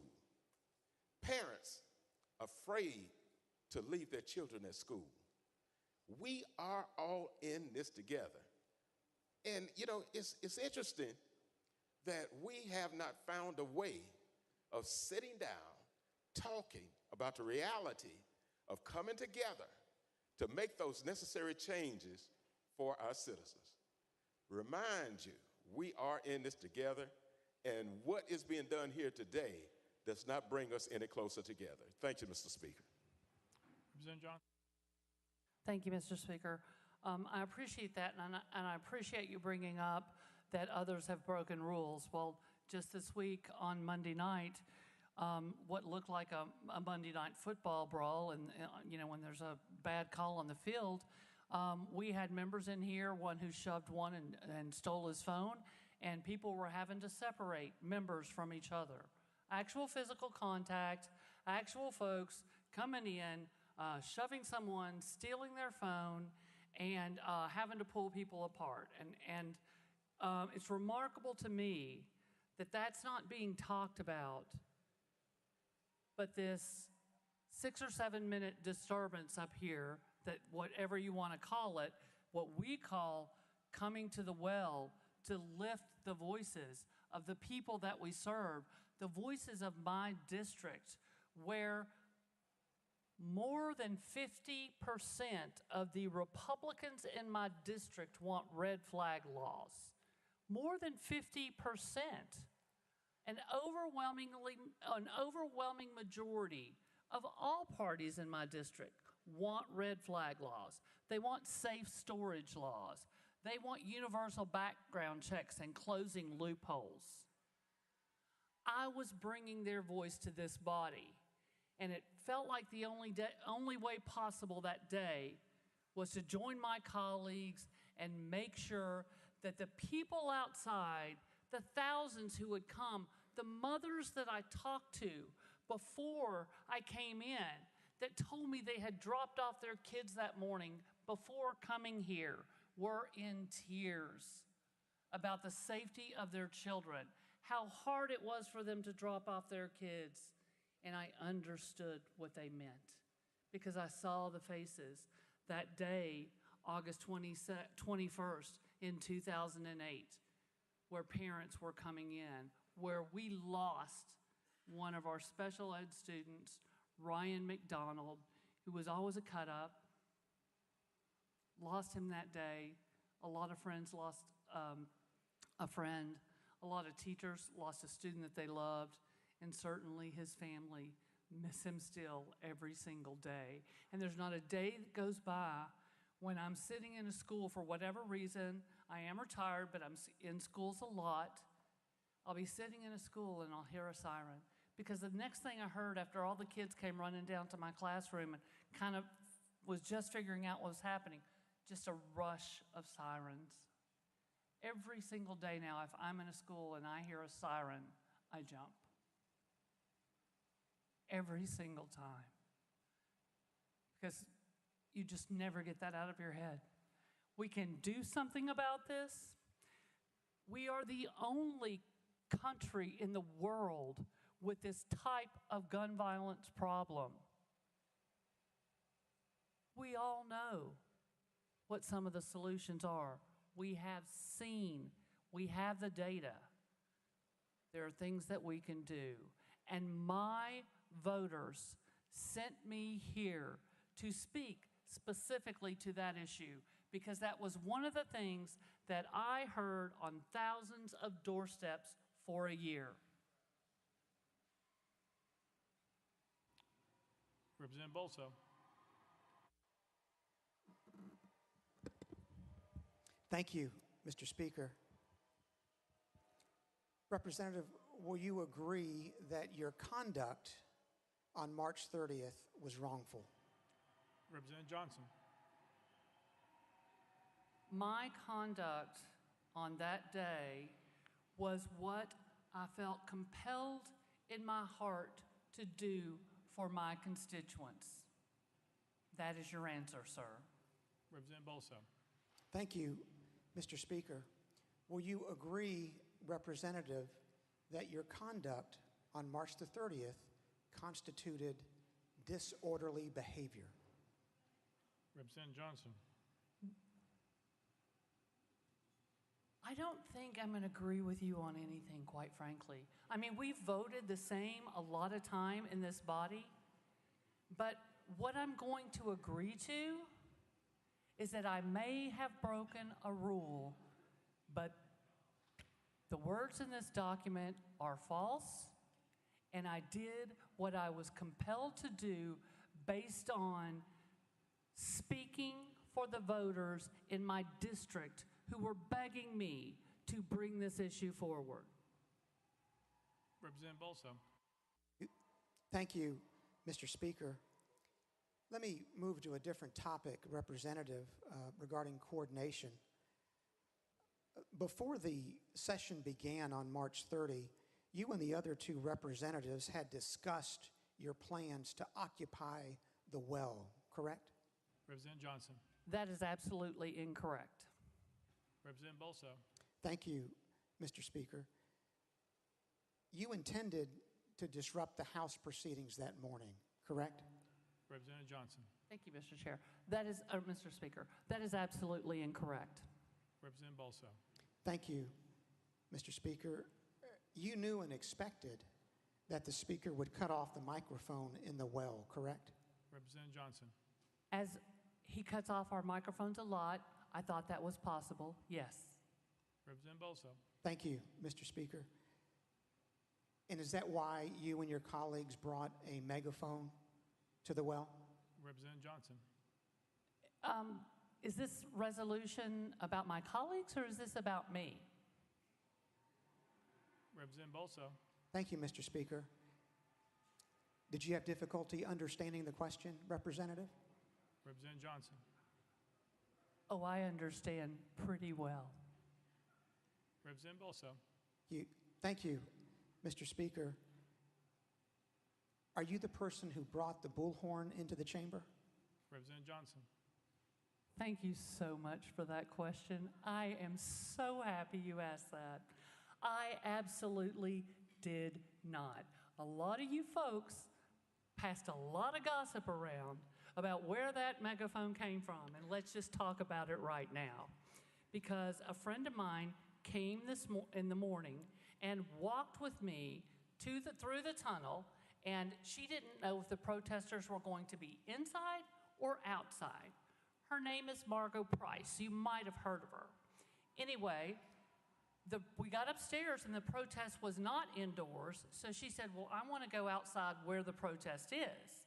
And I said, well, here, you're going to want your megaphone out there. So at the doors, I handed her her megaphone and she went outside. Later, she messaged me and she says she's coming back up. I know I can't bring my megaphone in. Can you put it in your scooter? And I said, absolutely. And so we put the megaphone in the scooter. I talked to two troopers who watched me do it, and they watched me put it, and they said to me, would you please not get that out the rest of the day? And I said, absolutely, to them. The megaphone was this big. It had an attached microphone. So much for the gossip. That megaphone never left my scooter. It's on my office now. If anybody would like to go down and look for prints, it'll have my prints and Miss Margot Price prints on it. Representative Bolso. Thank you, Mr. Speaker. Based on your responses, Representative, it seems that you do not view your conduct as wrongful, and that if you thought it appropriate, there might be another occasion when you'll take the well without the permission of the Speaker and hijack House proceedings. Isn't that true? Representative Johnson. You know, you're reading minds again, and it's happened a couple of times today. I'm trying to be as respectful as possible, but I don't like to have my mind read. And if we conduct business like we have today, where people get to speak, I don't think it'll ever happen again, to be quite honest. Because when people are allowed to talk, when people are allowed to speak up for the folks that sent them here, then we can get things done. We can come to the table. We can talk about the importance of protecting kids' lives, not after the guns come to the schoolhouse, to the gym, or to the library, or wherever it all happens, but before the guns ever get to the doors. Prevent gun violence in schools. It seems like some people here they want tanks and they want security. They want this violence at our schools. We need to make sure those guns don't get there. And that's what we need to be talking about.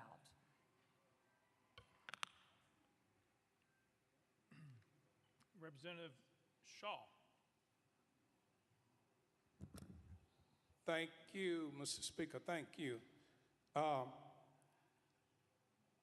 rise, first of all, to say that I've been around here long enough to know that when we have these long discussions, we pretty well know how the vote's going to turn out before we ever vote. So I don't think I need to guess how this vote will turn out. But I rise to speak on behalf of myself, Representative Pearson, Representative Johnson, Representative Jones, and all of us in this chamber. I want to share just a little quick story with you all. And I didn't rise to point fingers at who is right and who's wrong in those things, but I just want to share a story that I read that will eventually affect all of us. You may get it by the time you get home. It may be tomorrow, it may be next week, it might even be next year, next 2 years. But there's a story in the Bible about Jesus coming down from the mountain early in the morning. And when he arrives at the temple, and I'm sure many of you read this, these men said to him, "Master, we caught this woman in adultery in the very act." And we know what the law of Moses says. The law of Moses says, stone her, kill her. But what do you say? The Bible says Jesus wrote something on the ground. And when he wrote that on the ground, the oldest, including all the youngest of those men, start walking out the room. And Jesus asked that woman who was caught in the very act of adultery, "Where is thine accusers?" And she said, "I have none." And he said, "Neither do I. Go and sin no more." Thank you.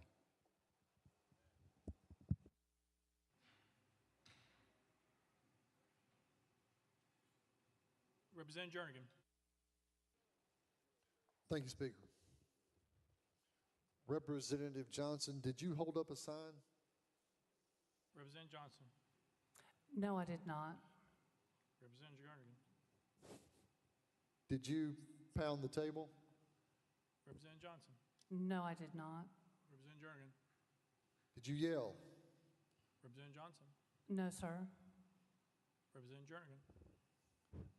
Members, during the opening remarks, Colonel Wendell went through a couple of falsehoods, and he challenged every member on this body to dispute it. And there was silence, crickets, including from the sponsors of the resolution, who did not dispute it. But when it came time, when opening statements were over with, the sponsor, the first thing he did was get rid of the lawyers. Now, I don't know. I wouldn't want to be up against Colonel Wendell or Captain Stewart either. But I've yet to hear anyone challenge those falsehoods that are in this resolution. We can't vote on a resolution that's poorly written. So I would ask you and urge you to vote no on expelling her, because this resolution is poorly written. It cannot be defended, and there is just too many falsehoods within it. Thank you.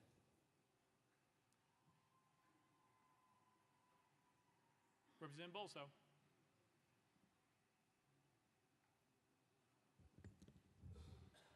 Thank you, Mr. Speaker. Members, you've heard several references to the Bible this morning, primarily from the New Testament. And one thing that is significant is that forgiveness always follows contrition. It always follows penance. it follows someone taking responsibility for conduct.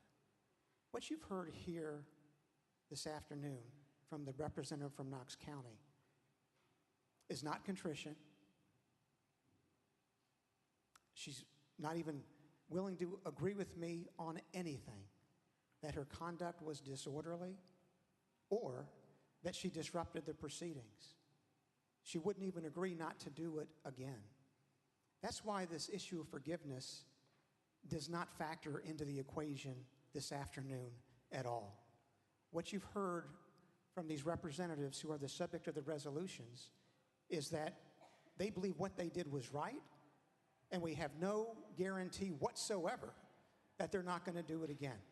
We have an obligation to protect the integrity of this body.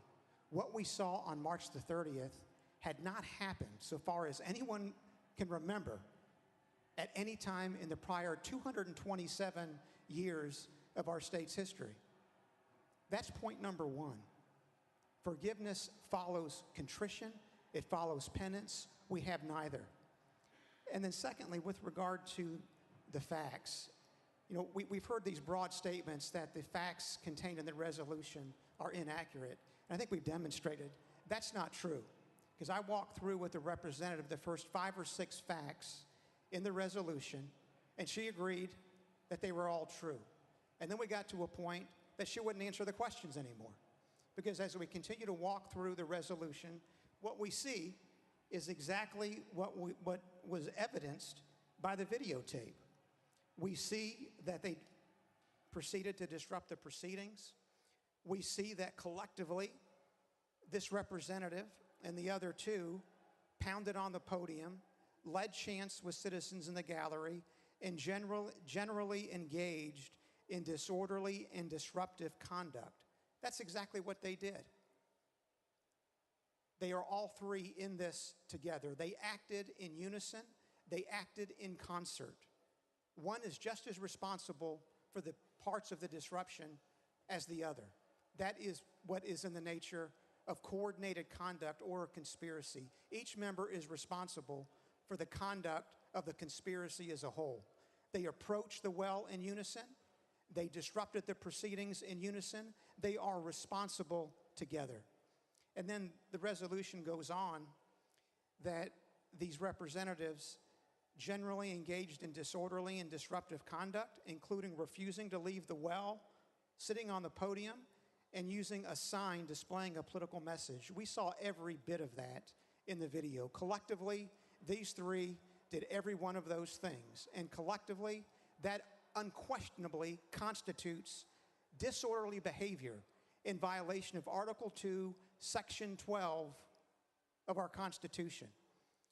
And so the question, members, whether these representatives remain in the House or whether we put them outside the House, they have already answered for us.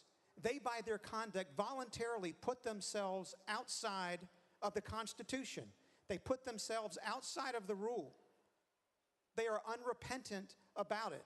They're willing, apparently, to do it again. They tried to shred our Constitution with a bullhorn, but it did not work. We had a speaker and a Constitution that was too strong. It's been here since 1796, and I urge every member to uphold the Constitution and vote in favor of the resolution. Thank you. Representative Johnson. Thank you, Mr. Speaker. Again, my colleague I'm not sure how many times, was reading my mind again, put words in my mouth and said things that I never said. That might be what he extrapolated from my words, from something, but that is absolutely not something I said. I'm not going to agree with a lot of his terminology because it's not factually based. If you wanted to collectively address us, then you should have put us all in the same resolution. But instead, you chose to separate out the members. So if a resolution was written well, it would have addressed my behavior, because according to this is a resolution about my consequences.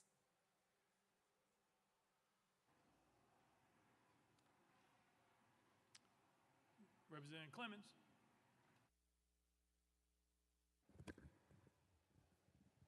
Thank you, Mr. Speaker. I certainly have empathy for my colleague from Williamson County because I know what it's like to try a lawsuit with a witness who doesn't answer the way that you want them to answer a question. It's easy in a lawsuit because an objection is available, because asked and answered is an objection. In here, unfortunately, in this body, we only have a limited time, but just because you ask the same question 15 times and don't get the answer you want doesn't mean the facts change. Every member of this body, or every member who's a subject of a resolution today for expulsion, must be judged on their own merits. Every single resolution.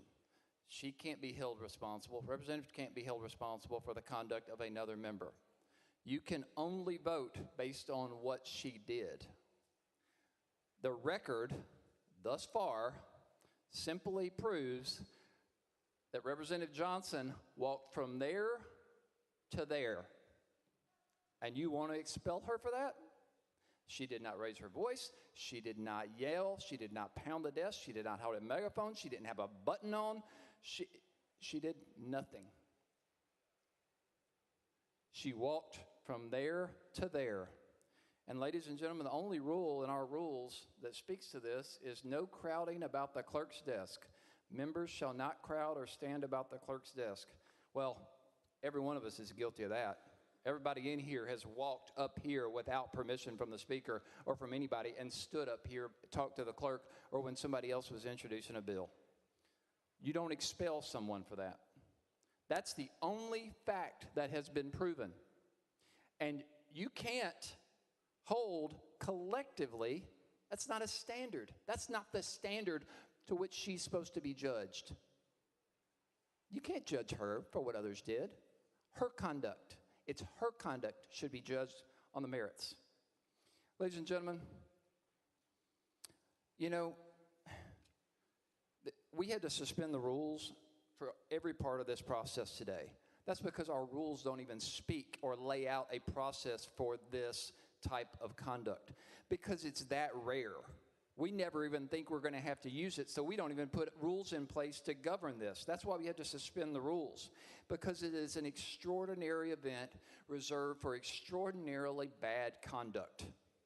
Walking from there to there does not rise to the level of expulsion. And that's the only fact that has been proven today. Now, I'm limited on time here, but ultimately, I don't know if you're upset about the message that was trying to be conveyed. I don't know if you're mad at the messenger. I've heard many of you say in reference to Representative Johnson that you can't be an activist and a legislator. Well, guess what? That's not your decision to make.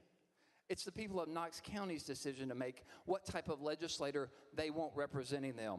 You don't get to make that decision. At the worst, you were inconvenienced for a few minutes on that day, and apparently that seems to be grounds for expulsion. This whole process is disrespectful of the rule of law. It's disrespectful of the victims of gun violence, who we should be discussing today rather than this nonsense. It's disrespectful of the cause of so many deaths across our community. We should be spending this time of legislation to protect our communities. But instead, you're asking to expel somebody for walking from there to there. Now, in this last minute I have, I want to tell you this. You may not agree with Representative Johnson. You may not get along with Representative Johnson. Trust me, Representative Johnson has given me the what's what more than any of you can ever dream of. And rightfully so. But let me tell you, I have 24 members, 23 now, and you were looking to expel one more, one of only 2 women in my caucus, a woman, a teacher, and a woman who has the biggest heart of anybody in this body. You are depriving this body of her perspective. She drove some of you to tears weeks ago, and that voice is necessary, and you want to silence it. Shame on you.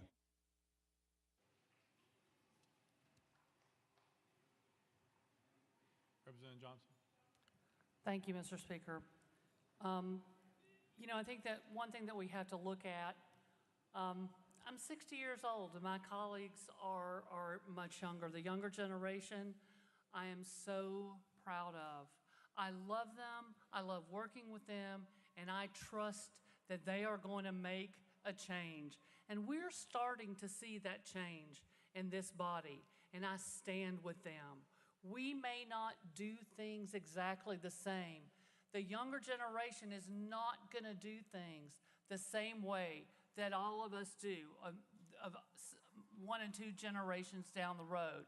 But they're strong, they're going to fight, they are smart, they are amazing speakers, and they connect with their voters. And they connect with their voters by speaking directly to them. And they did that during a recess.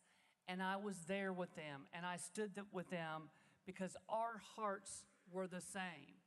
Our hearts were there for our constituents who cared deeply, for the children that begged us to do something to protect them. I was out there at 7 a.m., conversations all morning with moms and kids, people, staff at Covenant that I wasn't able to recognize on the floor that had reached out to me because I was a teacher. And we just have to do something. And as long as we are not allowed the voice to represent our districts on an issue so critically important that has impacted my life. I went to Denver, Colorado in 2001, the year after Columbine, to take a job at Dakota Ridge High School, which was about 2 miles away from Columbine. And some of the kids from Columbine who could not go back into that school went to Dakota Ridge. Some went to Chatfield, which was about 2 miles in another direction. I was at Dakota Ridge. When I got there, I saw the trauma that these kids had been through. I wrote a program. I wrote a grant for a program very similar to a program we had in Knoxville that addressed mental health. It did wonders. We had a counselor, we had a psychologist, and we were able to help those kids. And we are looking for solutions so that it never happens again. It should never, ever happen again for any parent, for any child, for any classroom. And many of my colleagues walk past those folks without ever making eye contact with them. I cried with them that morning. I told them that I understood. I told them we would lift their voices and try to get something of substance done, something that would keep the guns from never getting to the schoolhouse doors. And that is why I walked to the front with my colleagues who felt the same, because their generation is a generation that has come up in this gun violence. I'm going to stand with them. I've seen it. I've heard them. I've tried to work with them. We can do better. We are better than this, Tennessee. We are. We can acknowledge that there are things that we can do to get guns out of the hands of people who shouldn't have them. There's plenty of research out there. We can do that by having those discussions. But folks weren't even willing to recognize those folks, who they were, why they were here, and tell them, we see you, we hear you, and we care about making your communities and your schools safer.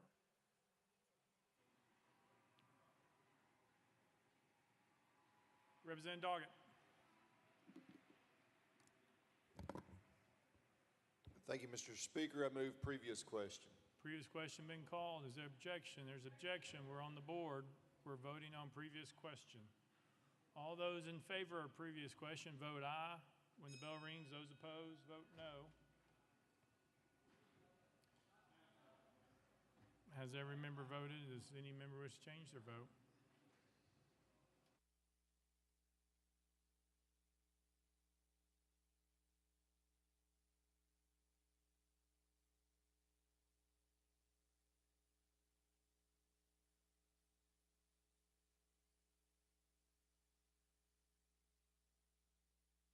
Mr. Clerk, take the vote.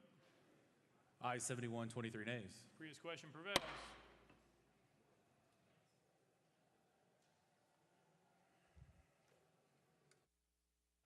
Representative Johnson has 5 minutes to close.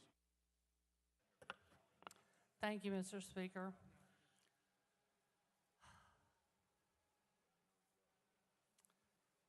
First, I want to say some names. Evelyn, Hallie, William, Cynthia, Catherine, Mike, Ryan McDonald. I've spent much of my life dedicated to helping children. Appreciate you guys. You just make me get teary-eyed. And I really want to thank you for standing with me, because I know you care about children. And I hear a lot of talk about caring about children, but I continue to hear no one having conversations about things that will prevent gun violence from coming to our doors. There are so many things we could do that would change the trajectory of where we're headed. More school shootings, more church shootings, more Waffle House shootings, all of these, theater shootings. It's happening everywhere, folks. There's one common denominator. It's the guns. It's the people that have the guns, because we are not doing anything to make sure that people who are not safe don't have guns. I'm a gun owner. I have a gun. I took a class so that I would know how to use that gun. I trained with my nephews, a Marine and an Air Force member. I shoot regularly because I think you have to be responsible. It's responsibly stored. It was my father's service revolver. It laid on his dresser every night when he came home, and we didn't touch it. And we knew not to touch it. But we grew up with that. But my father believed in things that we can do to prevent gun violence. My Marine nephew came home from losing his best friend in Afghanistan, went to live with his best friend's family because they were without their child in Massachusetts. And his business was manufacturing guns in Massachusetts. He told me about the restrictions that they had there. And he said, as a gun manufacturer, these are protecting us. These are protecting kids. I sat down with him for hours to talk about what things made sense to you guys as manufacturers, and what things did you think were a bridge too far. Not only did he talk to me about it, but he collectively got online with a lot of his colleagues in the same sort of business and sought agreement from all of them. This is the way we get to solutions. But we've got to have those conversations. We have got to be allowed to stand up and speak for our constituents. And we have to welcome this younger generation who might do it a little bit differently, but they are fighting like hell for their constituents. And that's what they sent them here for. That's what they're doing. It's going to look different, you guys. The next generation always does. Respect the human dignity of every citizen in the state of Tennessee, and not just the ones that look like you, and not just the ones that agree with you. We've done so much damage up here to vulnerable communities this year, and now we're doing damage by not addressing the concerns of the families and the children. I cannot tell you how many phone calls I got from Republicans and Democrats and independents from my district saying thank you. And from outside of my district in Knox County, from many of my colleagues on the other side of the aisles districts, Republicans I heard from. We want action. Our hearts compelled us to come up here for action. We need to allow people to speak for the 70,000 folks that sent them here. And earlier when my colleague said 200,000, he was talking about the combined total of the three of us. That's what he was talking about. So be careful about putting words in people's mouth. I have words.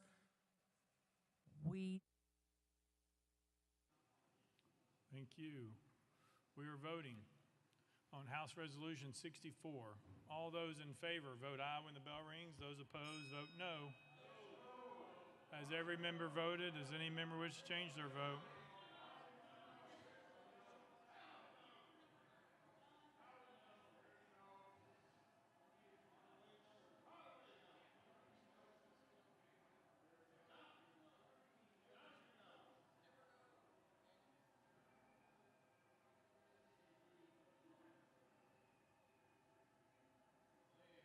Has everybody voted? Does anybody wish to change their vote?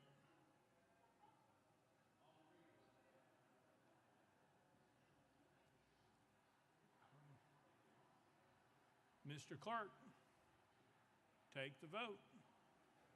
Aye 65, 30 nays. House Resolution 64 fails.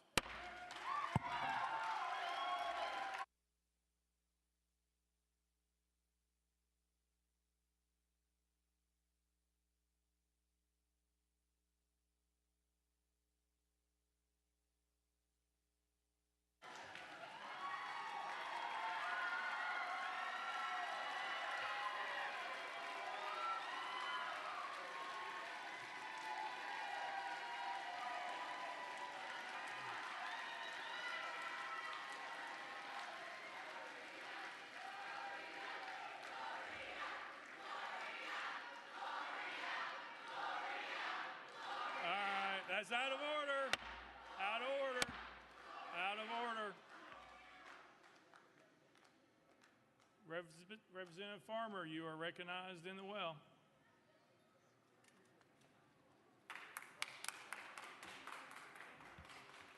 Thank you, Mr. Speaker. I move adoption of House Resolution 63. Chairman Farmer moves adoption of House Resolution 63, probably seconded. Chairman Farmer. Thank you, Mr. Speaker. I request that the clerk read the resolution. Mr. Clerk, read the resolution. House Resolution 63 by Chairman Farmer, a resolution to expel Justin J. Pearson from his seat as a member of the House of Representatives in the 113th General Assembly of the state of Tennessee, elected by the 86th Representative District. Whereas Article 2, Section 12 of the Tennessee Constitution provides that each House may determine the rules of its proceedings, punish its members for disorderly behavior, and with concurrence of 2/3 expel a member, but not a second time for the same offense, and shall have all the powers necessary for a branch of the legislature of a free state. And whereas all members of the House of Representatives must comply with the permanent rules of order of the Tennessee House of Representatives for the 113th General Assembly, including preserving order, adhering to decorum, speaking only with recognition, not crowding around the clerk's desk, avoiding personalities, and not using props or displaying political messages. And whereas during the House floor 19th Legislative Day on March 30th, 2023, Justin J. Pearson of Shelby County, along with Gloria Johnson of Knox County and Justin Jones of Davidson County, did knowingly and intentionally bring disorder and dishonor to the House of Representatives through their individual and collective actions. And whereas at approximately 10:49 a.m., Representative Pearson and his colleagues, having gathered at Representative Johnson's desk, moved in unison to the well and began shouting without recognition. And whereas once gathered in the well and called out of order, Representative Pearson and his colleagues proceeded to disrupt the proceedings of the House of Representatives from approximately 10:50 a.m. until approximately 11:42 a.m.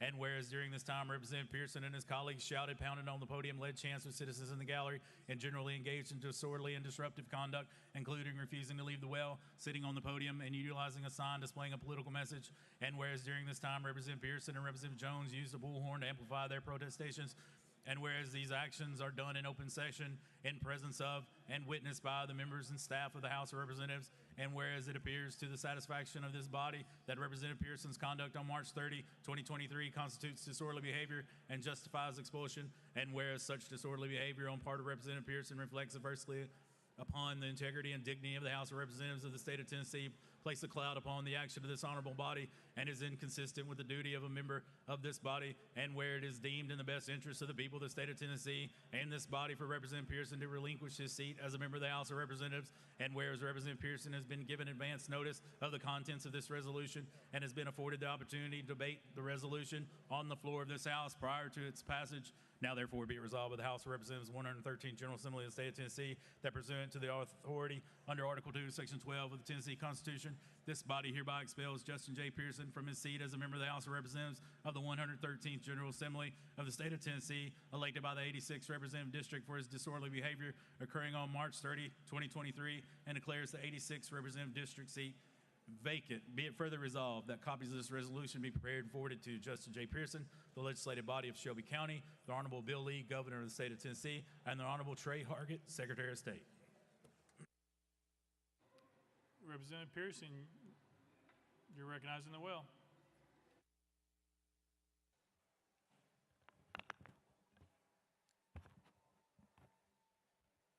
To God be the glory for the things that God has done and the things that God's still doing. It is indeed a sad day for us in the state of Tennessee with the loss of Representative Justin Jones from this body. It is a victory of this movement that still says it matters to end gun violence in the state of Tennessee. This movement that still says it is time for just action and just reforms in our state, and to still have Representative Gloria Johnson serving in this House.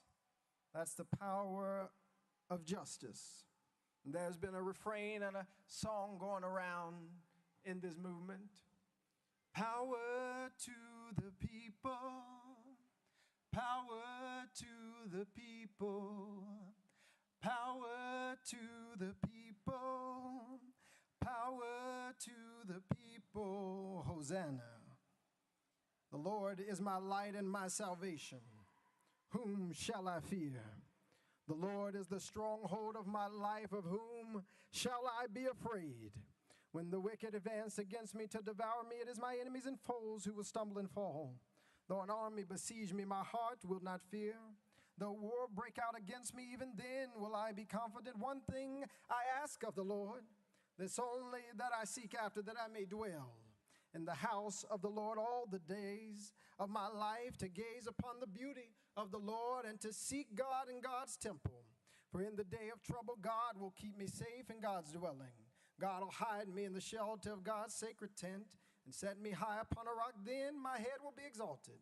Above the enemies who surround me at his sacred tent I'll sacrifice. With shouts of joy and thanksgiving I'll sing and make music to the Lord. Hear my voice when I call, Lord. Be merciful to me and answer me. My heart says of you, seek God's face. Your face, Lord, I will seek. Do not hide your face from me. Do not turn your servant away in anger. You have been my helper. Do not reject me or forsake me, God, my Savior. Though my father or mother, siblings or colleagues might forsake me, the Lord will receive me. Teach me your way, Lord. Lead me in a straight path because of my oppressors. Do not turn me over to the desires of my foes, for false witnesses rise up against me. Do not turn me over to the desires of my foes, for false witnesses rise up against me, spouting malicious accusations. I remain confident of this, that I will see the goodness of the Lord in the land of the living.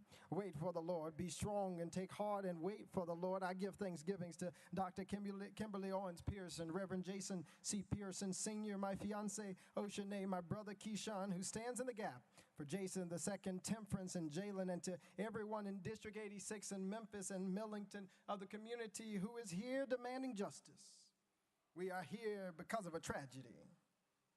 Covenant School shooting victims Catherine Kuntz, Mike Hill, Cynthia Peak, Evelyn Dehouse, Haley Scruggs, and William Kinney. We're here because of a tragedy. because we spoke up about the tragedy of gun violence that continues to perpetuate and persist in our state. We're here today witnessing injustice against the First Amendment. We spoke up for gun control and the end of gun violence. We're here today. We're being sought to be expelled from this, the people's house, for speaking up about the need for gun control because we broke some house rules. We're here today because of House Resolutions 63, 64, and 65 rules. I will tell you that I was never told about. I learned about more rules in this House and our state constitution in the last 5 days than in my entire tenure. And as you have seen, and as we unfortunately have seen, the rules can be wielded to bend to the desires of a few, and it is not sacrosanct for the protection of everybody. I do, before I continue, have a few parliamentarian inquiries. If you will indulge me. One, when is it that evidence can be presented into the record? Evidence for our expulsion. As a point of order, you can stop the time. I got a few parliamentary inquiries before we keep going. This is part of your time because you're asking the clerk questions during your opening. Mr. Clerk. Okay. I'll retract those questions and then we'll ask them after. Thank you. It said that I broke the Constitution. Article 2, Section 12, saying that each house has its own proceedings and you can punish members and things like that. Again, never informed about even these proceedings, denied due process, didn't know anything about this. I was never given an overview of these rules or informed the speaker, the chief clerk. Nobody reached out saying, hey, this is what you can expect. I've been serving officially District 86 for 10 days since our swearing in. I was sworn in the day of the Covenant shooting. And now being brought up against charges, if you will, that we broke the Constitution. Told in paragraph 2 that members of this assembly have permanent rules of order. Now, when did we sit down and we talk about these rules? I think they were voted on before I got here and was appointed by the Shelby County Election Commission. I was told that we were crowding around the clerk's desk, and I got to be honest with you, I just realized they're talking about this desk and not the one up there. It's a lot of things that are in these resolutions that seem to assume a lot of knowledge about what I am supposed to know or what we are supposed to know without real facts about what we have been provided information about. I'm told that I did knowingly and intentionally bring disorder and dishonor. Knowingly and intentionally bring disorder and dishonor. When we went up between bills, I walked to this hallowed house near this well, went up between bills after not being called on during welcoming and honoring to say we've got to listen to the people. We've got to do something. We've got to take action on gun violence. We've got to elevate this issue in order that we can create the necessary change that we need because we're exercising, and I exercise our First Amendment right.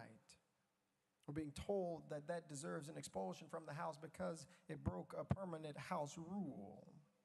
And still, when we learn that a member of this body broke a permanent House rule in order for a video to be shown, there was no discussion even about what potential retributions might exist. If rules will be sacrosanct, if rules will be the end-all and be-all of this House, then that needs to apply equitably to everyone. But there is something that tells me it is not the rules being broken, it was what we were advocating for that folks have gotten very upset about. That we were advocating for people who have been murdered in our communities. We're advocating for people like my own classmate, Larry Thorne, who was slain by gun violence. We're advocating for people who are suffering in our communities.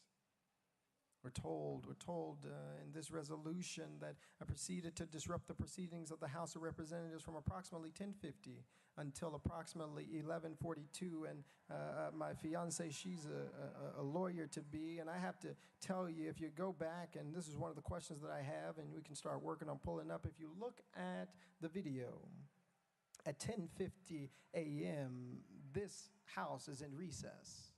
And the question that I'm pondering is it possible for House members to break permanent rules of order when the House is in recess? It's important that we unpack this. After SB 638 was passed at 10:49 a.m., I walked to the well, and Speaker Sexton immediately said, "You're out of order. I call for a 5-minute recess. Leadership, come up here." There was no disruption of any House proceedings or business. We were in a recess where members were relaxing, went for walks, left the chambers, ignoring the cries of people asking for gun reform, asking to end gun violence. I didn't disrupt proceedings between 10:50 to 11:42 because it wouldn't have been possible. We were in a recess. But if you want to count the recess and say that our peaceful protests for red flag laws, our peaceful protests for gun control storage laws, our peaceful protests for the safety of kids like the ones at Covenant, our peaceful protests for the communities that we serve and the people that we represent deserve expulsion, then let's go through the timeline. There was a 10-minute peaceful protest on the House floor, and it was at exactly 11:04 where we walked back to that room with Leader Camper. Again, in the resolution, it says that we refuse to leave the well. In fact, all of the quote-unquote protest, except for maybe the first second or two, was called during a recess. And we still finished the business for the day. You keep going, and they say that we shouted and led chants with citizens. They said that we refused to leave the well. We had signs displaying political messages, and none of us believed that we were doing anything to deserve expulsion from this house. Speaking up on behalf of the last, the lost, the least, those who've been left out, those who've been ignored, those who've been silenced, but who refuse to be silent any longer, does not deserve expulsion from this house. The mic was cut off. We did use a mini bullhorn to listen and to project to the people in our community who were asking for change. The reality is, we were told this happened in the open presence of witnesses, but the gallery was cleared. The video and audio during this time, and you can see this with the chief clerk, and we can pull up that video. The video and audio during this peaceful exercise of our First Amendment was not even broadcast online. We're told that this was disorderly behavior and it justifies expulsion. Well, I've been looking, colleagues, at our permanent rules of order. And if you read Rule 19 of the permanent House rules that this body has voted on and have been mentioned several times today, there is a blatant contradiction in these resolutions that are asking for our expulsion and the permanent House rules for the 113th General Assembly. If you go to section 19, transgression of rules by member. Transgression of rules by member.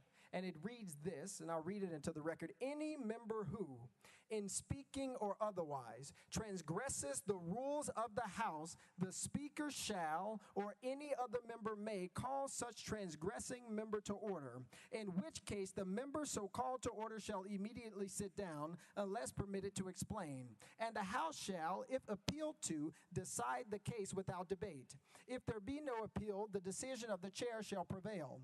If the decision be in favor of the member called to order, such member shall be permitted to proceed without leave of the House. If otherwise, such member shall not be permitted to proceed. And here's the important thing, and which is really important for we who are being told we deserve to be expelled because of a breaking of these rules. In case any member objects and continues, stays at the well, you might say, for more than 30 seconds or something, without leave of the House. And if the case require it, such members shall be liable to the censure of the House, not expulsion. Those are the permanent House rules we voted on, or I've been told. It is not the fact that we walked up to the well. It was what we came up here talking about. That's what's at issue here. We're told that we have hurt the integrity and dignity of the house that our people elected us into. We've received letters from Evan and Johanna and Evabel, Lucy, Heron, Nuseba, Lily, Makada, June, Jana. We've had folks like the Robinson family, the Fitzgeralds and others who've come and reached out to us and said, thank you for standing up for right. Thank you for speaking up for such a time as this. And the reality is each of us have a responsibility to do so, to speak up for such a time as this. There is something I take issue with in paragraph 9 of our resolution. It says that it's deemed in the best interest of the people of the state of Tennessee and the body for Representative Pearson to relinquish his seat as a member of the House of Representatives. I want to be clear. We are not relinquishing our seat. With this vote, you are taking it.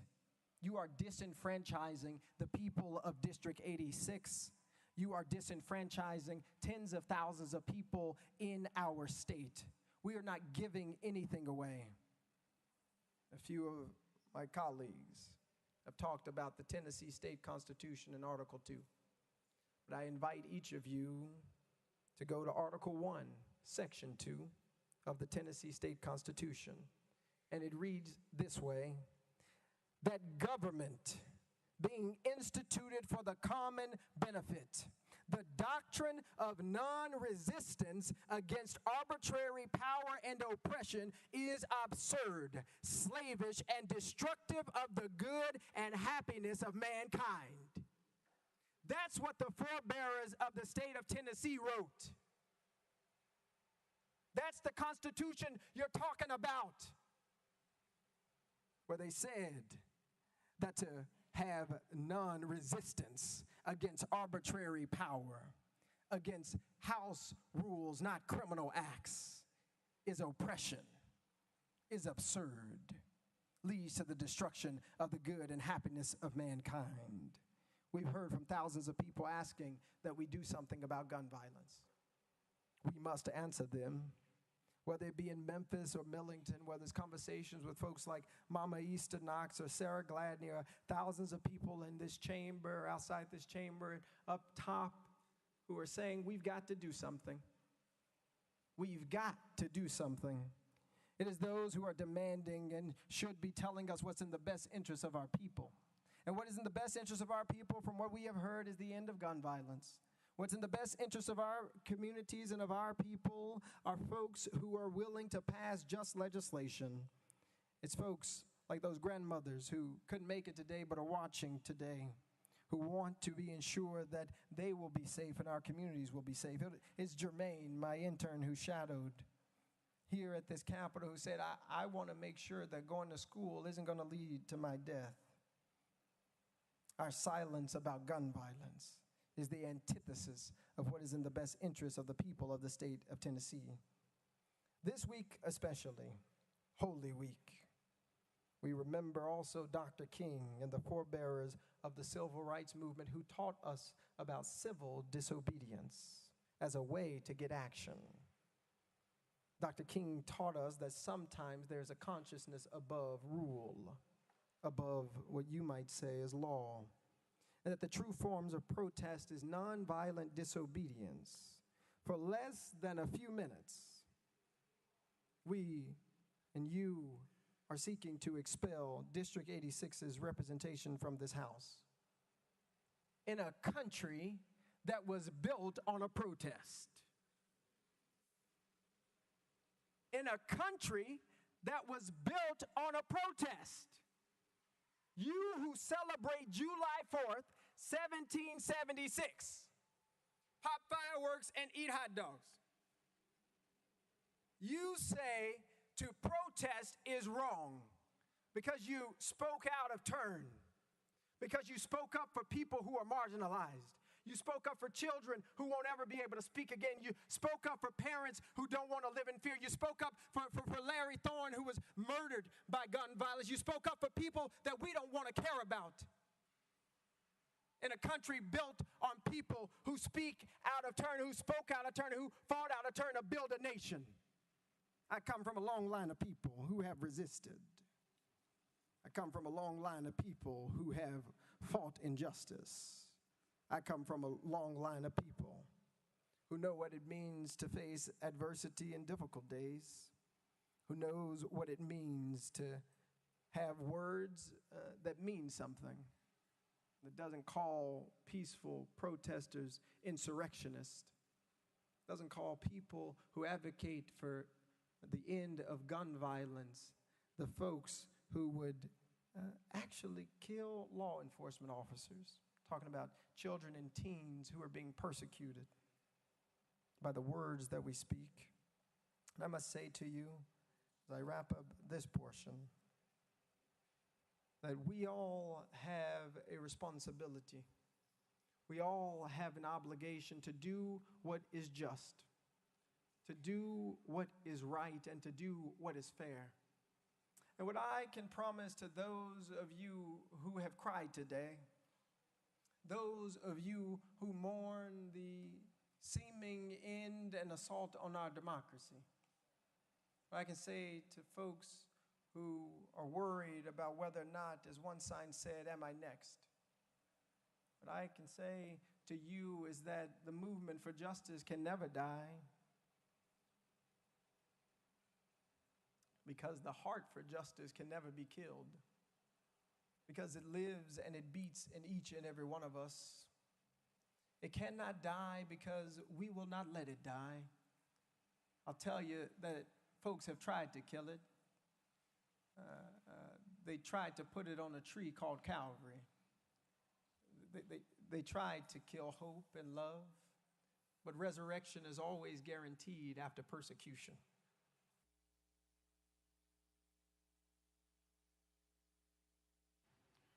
Representative Farmer, you're recognized. Yeah, thank you, Mr. Speaker.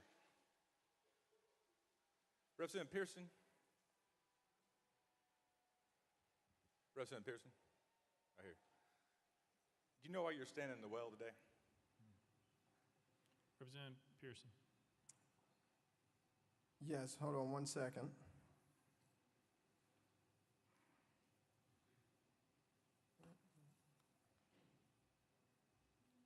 Representative Farmer, yes, sir. Yeah, I was just going to ask to pause my time if he's going to. No, I'm actually not doing what y'all typically. Representative Pearson.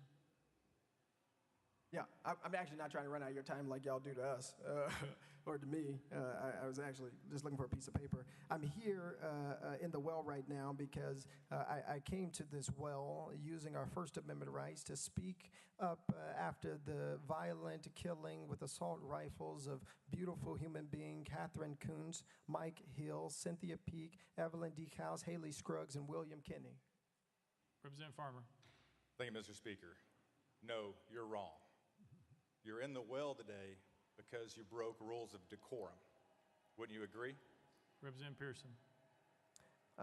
I believe I'm in the well today because you have put forward a resolution that says that it's more important to expel voices of dissent than do the work of justice, which is fighting to end gun violence in the state of Tennessee. I believe that I'm in the well today because I, with the courage of ancestors and family and loved ones and communities, stood up and spoke up for folks like my classmate Larry Thorne, who can speak no more because of the proliferation of guns in Tennessee. I believe that I'm in the well today because you have decided that it is not right to have debate. It is not right to listen to the voices of the minority. I believe I'm in the well today because on the day that we wanted to honor the thousands of people who protested, we were denied that opportunity. I believe that I'm here because you feel in your heart that it is right to persecute someone who has committed no crime, who has only broken what you call the House Decorum Rule, which according to Section 19 of the House Permanent Rules of Order say that at worst the thing that should happen is censure. But instead, you have brought forward a terrible resolution to deprive and disenfranchise thousands of people in Shelby County of a representative who will and can speak and advocate for them. And I believe, Representative Farmer, that that is wrong. Representative Farmer. Thank you, Mr. Speaker. And I want to just remind you of a letter you sent the members of this General Assembly on April 3rd. I recognized I did not follow decorum this past Thursday on the House floor, and I take full responsibility and accountability for my actions. What changed between the letter you sent the members and the account you just gave? Because either A, you were telling a lie here, or you were telling a lie right up there at that podium. So what's the truth? Representative Pearson. Thank you, Representative Farmer. I did write that letter, and I still stand by it. We broke, I later learned, rules of House decorum by coming up to the floor, and I do take full accountability and responsibility for my actions because I don't want the names of Catherine Kuntz and Mike Hill and Cynthia Peake and Evelyn Dehouse and Haley Scruggs and William Kinney and folks like Larry Thorne to go into an ether of silence. You're right that coming up to the House floor without the Speaker saying something broke a rule of House decorum, but it did not break a rule that deserves the expulsion of members of this body. We committed no crime. We did nothing but came to this floor to say we need to listen to the constituents who are asking for us to end gun violence. We need to listen to the constituents who are asking for us as they chanted to do something. And that is not a crime. In fact, that is our responsibility, our obligation, and I would even say it's our calling. Representative Farmer. Thank you, Mr. Speaker. And as you said earlier, you've admitted that you've engaged in disorderly and disruptive conduct, correct? Representative Pearson. That's not correct. I believe the rule of House decorum that we broke was walking up to the well without the Speaker's permission. But I think, and I'm going to ask that we do get the video of what happened on the House floor that day, because I believe you will see, as we saw in the video earlier, that most of the things that are in this resolution, which really make it challenging, I think most of the things that are in this resolution happened during recess. And what I'm being told now, or what it seems to be happening, is that you cannot be held to account to the permanent House rules of order during recess, or another member of this body would have had a resolution against them or will be having one pretty soon. And so I think there are a lot of contradictions and questions that are coming up, Representative Farmer. Representative Farmer. Thank you, Mr. Speaker. Representative Chisholm. Thank you, Mr. Speaker. Representative Pearson, what day were you officially sworn in?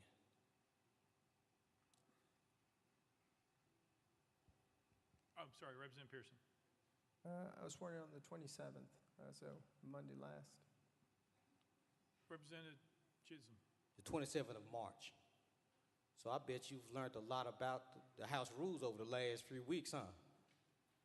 Representative Pearson. Yeah, most certainly have learned a lot, and we're really fortunate to also serve in an interim role to see how this House operates. And I have to say the way that it operated today was quite different than what I've seen in past sessions. Representative Chisholm. Thank you, Mr. Speaker. Members, I'm standing here to fight for our member.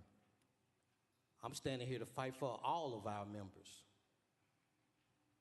Because we have a new member standing in a well defending his right to even be here. A member who was sworn in less than 2 weeks ago. A member that is just learning the decorum of this body. A member who is proving himself to be hardworking, articulate, eloquent. And although this member moves a little bit different than most of us, matter of fact, I even go as far to say he moves different than I do. But this is a member that deserves to be a part of this body. This is a member that I've seen with my own eyes works so hard for his community, who I've seen fight tooth and nail the injustice in his community, who fought gun violence, who fought for clean water so that the state could continue to have it. A member, since over the last 2 weeks, I've seen study more than I've seen many of us who've sat here for years. So members, many of you all know that it's rare for me to get up into this chamber and speak, but I have to speak to the humanity of everyone in the room. Forgiveness, we're all taught to be forgiving. Well, let's take the opportunity to forgive a new member who maybe, yes, he broke a rule of decorum. A member that I believe in a short period of time will be an asset to this body. Who I see as an asset to this body is even now.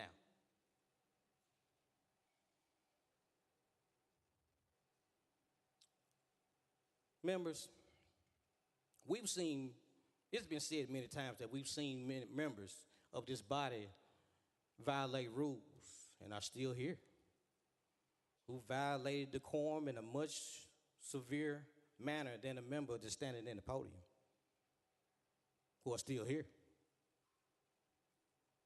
And members, let's remember that as we talk about forgiveness and as we talk about the member in question right now, let's remember who's watching us right now. Let's remember who's in the hallway. And let's not forget about those children that lost their lives. Let's not forget about the reason he felt like he had to get in the well. Because when a generation is penalized for telling the truth, we teach them how to lie. So, members, let's be careful what we're teaching, not only the people who are here at the state capitol right now, not only the people of Tennessee, but remember, please remember, there are people all over the world who are trying to find examples of Tennessee that they can copy and use for themselves. And let's not give them something they'll end up being ashamed of from seeing us. Thank you for your ear, and I ask you for your consideration. Thank you. Representative Pearson. Thank you, Representative Chisholm. And I do take issue with some of these things, particularly some of these rules. And I think that some of not necessarily the rules in and of themselves, I realize it was passed by this body before I got here. One of the things I do wonder is, as a part of being here, especially when you come in on a special election, how much effort is given to help educate members, right, who are new here? How much attention is given to actually support folks to be good members of this body, as you all see?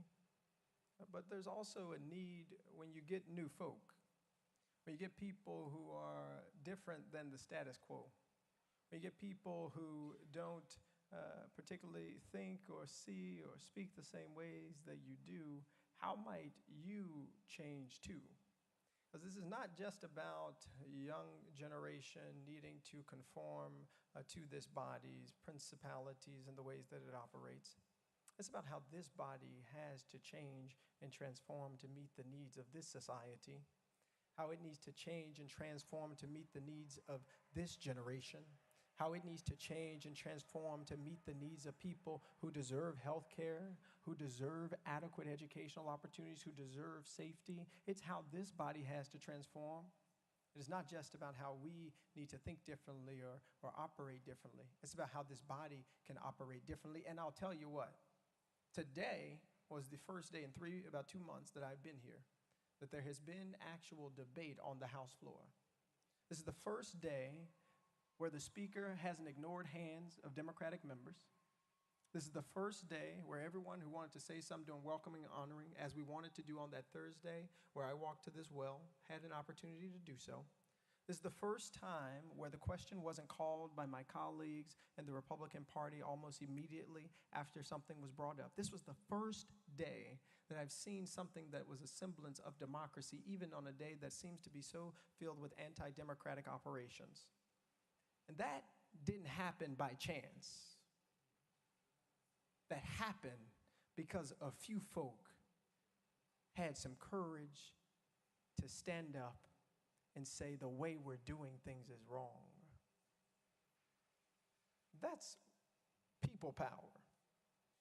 But that's the responsibility of all of us who serve people. It is not just to go with the status quo in and of itself because that's the way that things have always been.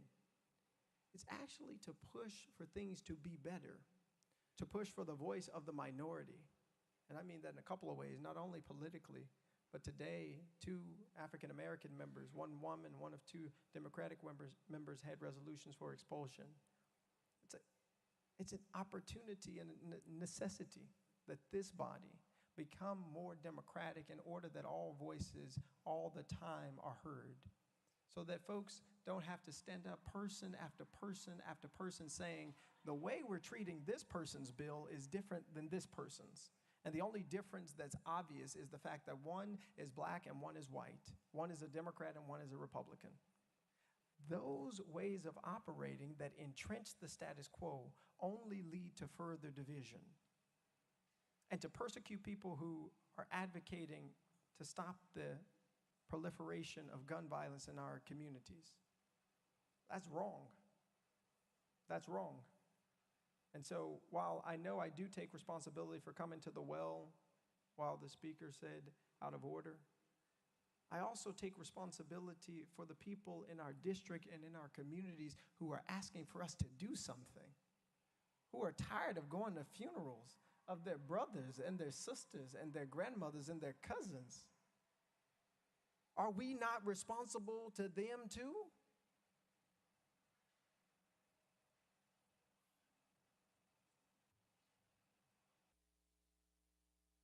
I'll take any other questions. Representative Farmer. Thank you, Mr. Speaker. You know, as I'm listening, I'm thinking to myself, you don't understand. You don't truly understand why you're standing there today. You don't truly understand why I authored that resolution. And it wasn't an easy thing for me to do. But I'm hearing you blame this on your youth. But just because you don't get your way and you grab a couple friends doesn't mean you can come to the well while we're conducting business in session. Other members are waiting to have their bills to be heard. They have constituents too, 60, 70,000 times another 80. Millions of people. Just because you don't get your way, you can't come to the well, bring your friends, and throw a temper tantrum with an adolescent bullhorn. It doesn't give you the right to enrage folks that are here to watch this body conduct business and talk about things you know good and well that we've worked very hard to protect our children here in the state of Tennessee. Very hard. You know what? And what you could do, you could file a piece of legislation that maybe would do that instead of sitting back and criticizing folks that's worked really hard for the past decade to do so. That might be a place to start. But certainly don't start by commandeering the well while we're conducting business here in this Tennessee General Assembly. That's why you're standing there, because of that temper tantrum that day, for that yearning to have attention. That's what you wanted. Well, you're getting it now. So I just advise you, if you want to conduct business in this house, file a bill. Be recognized, stand there and present it, and pass it. All you got to do is pass the bill. Representative Pearson. Now, you all heard that.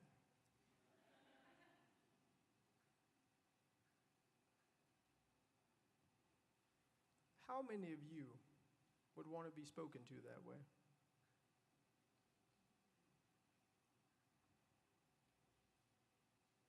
How many of you would want to be spoken to that way?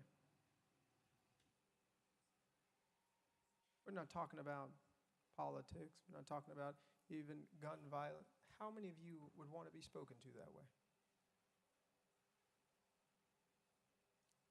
The reason that I believe the sponsor of this legislation, of this resolution, spoke that way is because he's comfortable doing it, because there's a decorum that allows it. There's a decorum that allows you to belittle people. We didn't belittle nobody. What we said was that we cannot be beholden to gun lobbyists, to the NRA, We can't be beholden to organizations that don't want to see us make progress on gun violence. We can't be beholden to folks who don't want to see us help save our communities and protect them. But there's something else I think that the sponsor of this resolution has alluded to, and there were a few things here that you said that I want to address. He called a peaceful protest a temper tantrum. Is what's happening outside these doors by Tennesseans who want to see change a temper tantrum? It's Sarah, whose son Noah was at the Covenant School. He survived. He's 5 years old. And she showed up here demanding that we do something about gun violence. Is that a temper tantrum? Is elevating our voices for justice or change a temper tantrum? But there's something in the decorum of this body that makes it okay to say that folks who are exercising their First Amendment rights to speak up for the hundreds of thousands of people collectively that we represent, there's something in the decorum of this body that says it's okay to call that a temper tantrum, to call people we disagree with on the issues, to say that all they want is attention. But I'll tell you what, I don't personally want attention. What I want is attention on the issue of gun violence. But instead, we're here with a resolution you put up talking about expelling me for advocating for ending gun violence in the state of Tennessee. I'd much rather be talking with you about legislation to protect Shelby County and to protect our communities than talking about why we don't deserve to have our representation lost because we came to the well of this house saying we've got to do something. That's what I would like to be doing. And so you brought attention or tried to bring attention to me, but I want to turn the attention to the people. The people who will never be able to throw a temper tantrum for gun violence. You know, the Larry Thorns, the Catherine Kuntzes, the Mike Hills, the Cynthia Peaks, the Evelyn Decaus, the Haley Scruggs, the William Kennys, who will never have a chance to throw what you call a temper tantrum for justice, for gun reform, for the ending of gun violence. They'll never have a chance because we haven't taken our oath seriously. Because we don't take people who we disagree with seriously. We tell them, you just are throwing a temper tantrum. And again, these are the same folks who live in one of the greatest democracies, as we've been told, in the United States of America. A place, in an institution, in fact, I would argue, that was built on protest. An institution that was built on people throwing temper tantrums against injustice and what they viewed as injustice. It isn't a temper tantrum to say that kids should actually go to schools that are safe. Neighborhoods shouldn't have to have thousands of police officers to be safe. We shouldn't have to worry about going to the grocery store, as in some cases going to the movie theater and someone coming with an assault rifle and killing us. That's not throwing a temper tantrum, sponsor. That's just asking for us to do right. You said something else. You said, you don't understand why you're here. I promise you, I fully understand why I am here. I am here because the people in District 86 brought me here. I'm here because the people in District 86 asked that we might fight for justice against the status quo here. I'm here because we are subversive to the status quo. One that is young, one that is diverse, one that calls into question the ways that we have been operating that are not working. Because if they were working, those kids would be alive. Larry would be alive. People in our communities and in our families, TJ would be alive. If the system was working the way it was supposed to, my cousin would be alive. But that's not what's happening. And look, I wrote y'all a letter. I hand-delivered a letter to everybody, and I said, look, I take full accountability and responsibility for my actions on the House floor and that it broke decorum. I told y'all that. And I also told you that there was in no world or way that I thought that would lead to us being expelled from this house that we got elected into by our constituency. Who would have ever thought that? That for 30 seconds or less before the speaker called a recess could lead to our expulsion from the State House. That is anti-democratic. That is not right. That is not just. So yes, I still take full responsibility for my actions. I know exactly why I am here serving. I know exactly why I'm fighting for our community, why I'm fighting to continue to be in this institution to help create change. I know exactly why I'm doing that, and I know exactly why this resolution was brought forward, and I don't think it has a lot to do with the 30 seconds before the recess. I think it has to do with the issue that we were talking about. You said something else, that we are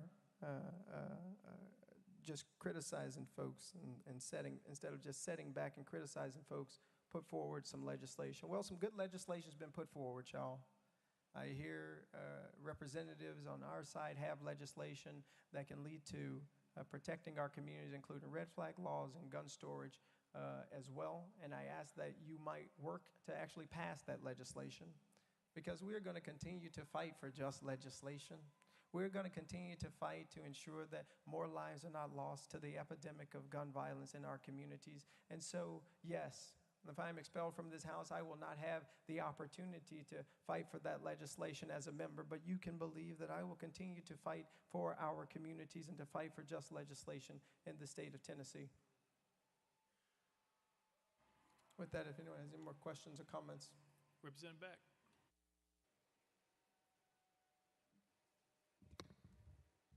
Thank you, Mr. Speaker. I've been trying to get the podium all day, but I've been cut off, and I know that's part of our democracy. But I wanted to just talk to y'all real quick about when I wasn't here. We've had 3 cases now, 4 of people being expelled from the House.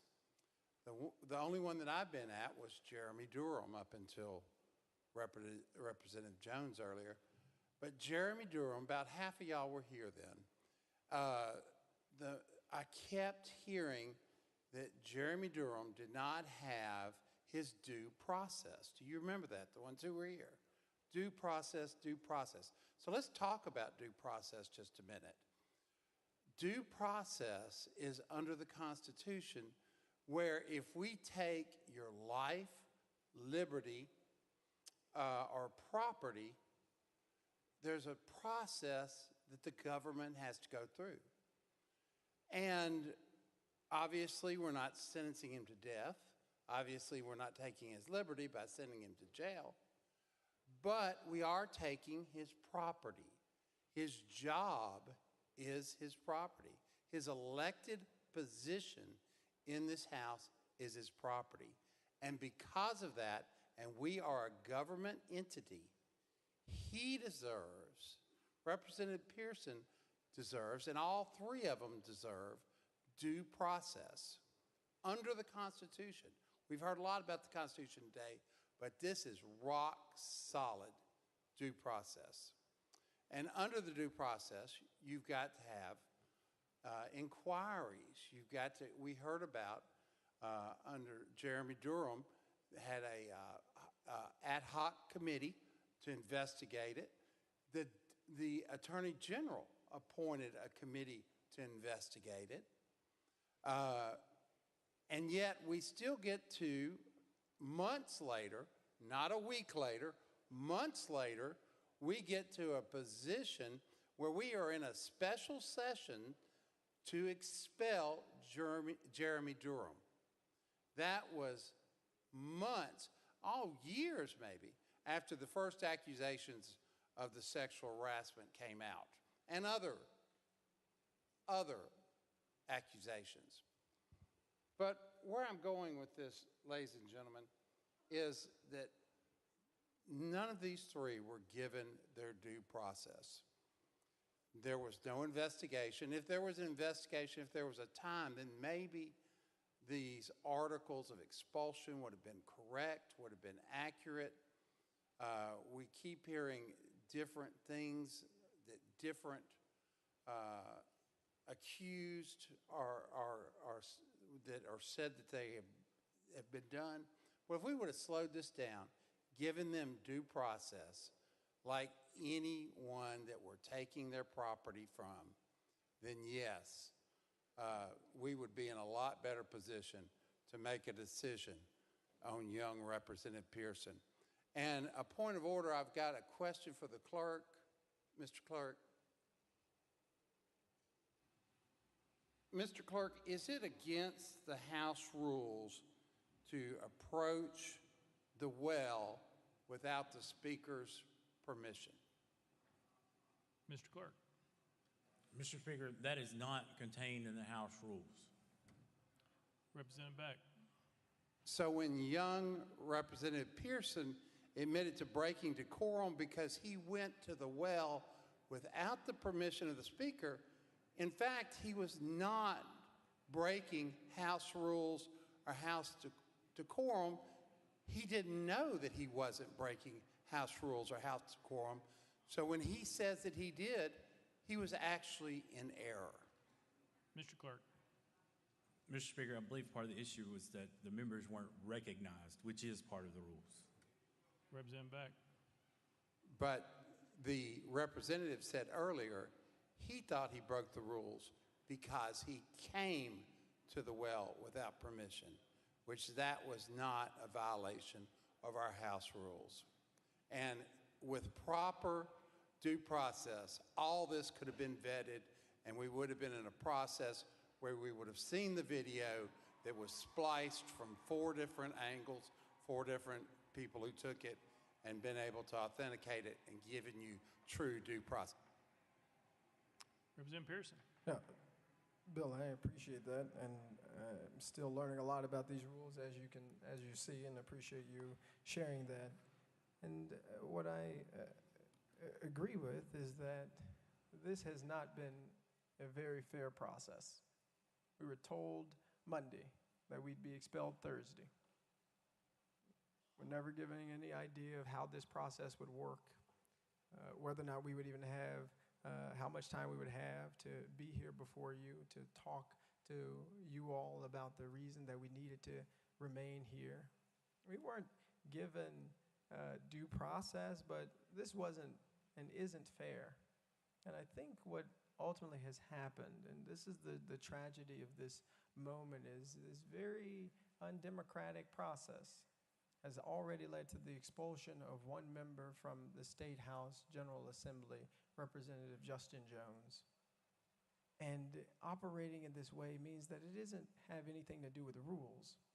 The rules that are being broken, which seem to become more finite, could have been addressed by Section 19, which would have led to censure, which you all passed in the Permanent House Rules of Order for the 113th General Assembly, could have led to censure.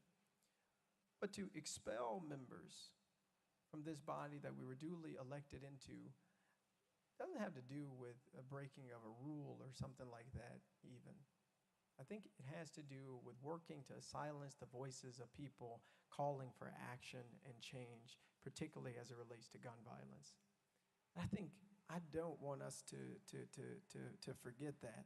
Right? We're here because we were not recognized when it came the time to talk about gun violence, and it was time for us, and it is time for us to do something. That is ultimately what has led to the use of our First Amendment rights and the protesting against injustice on the State House floor, in order that we might elevate the issues of our community and our constituents who are in need and asking for us to do something. And so it's very helpful to know that the rule I even thought I broke wasn't even a rule in the first place. But to be able to bend the rules or skip the rules for certain folks, or to use the rules against duly elected members of this body for either politically motivated reasons or ideologically motivated reasons, are wrong. And not only is it about setting a bad precedent for generations and generations to come, it's bad today, right? For people who still believe and have faith in what Tennessee can be, for the young people who still are marching and still are speaking out, saying that this is still an institution, a place where change can happen. But if we hang on to those principalities and that wickedness that is too often before us, instead of continuously working to improve and continuously working to grow and working to actually create just legislation and not call people who are advocating for it, folks who are calling for temper tantrums, if we don't get beyond that, we will not be able to build this institution or our state into what we know it can and should be, which is a place where we don't have the issues of poverty that we have, where we've expanded medical care for everybody. We want to build a place where everybody in this state can become who God has called for them to be. And at this point, in this place, instead of working on those things, we're working to expel people whose voices we disagree with and whose ideologies and perspectives about the liberation of everybody we view as wrong. Lear Lambert. Representative Pearson. You know, I've sat here today and I haven't said much. This is a difficult day, I think, for all of us and for all of Tennessee. Like many others that have spoken on both sides of the aisle, Republican and Democrat, and all of the people that are here today, because they have families, they have jobs, they have homes. We are all on this House floor because this is important. And you would agree with that, I hope, correct? Representative Pearson. Of course. Leader Lambert. I've struggled when I listen to you speak about what you think about the rest of your colleagues here, because we are colleagues. You ran and were elected by the people of your district. So was I.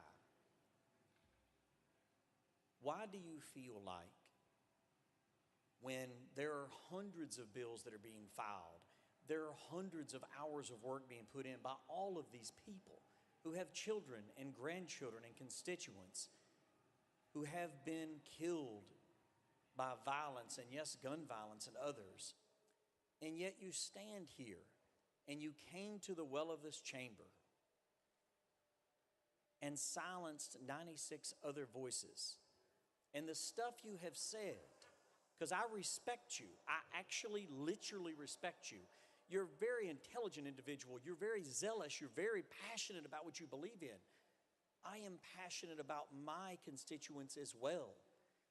I don't want any child anywhere in this state to be in danger. You've heard me say those words, but you don't seem like you believe that any of us care about our constituents as much as you care about yours. Though many people in this body have served their communities for decades, both Republican and Democrat.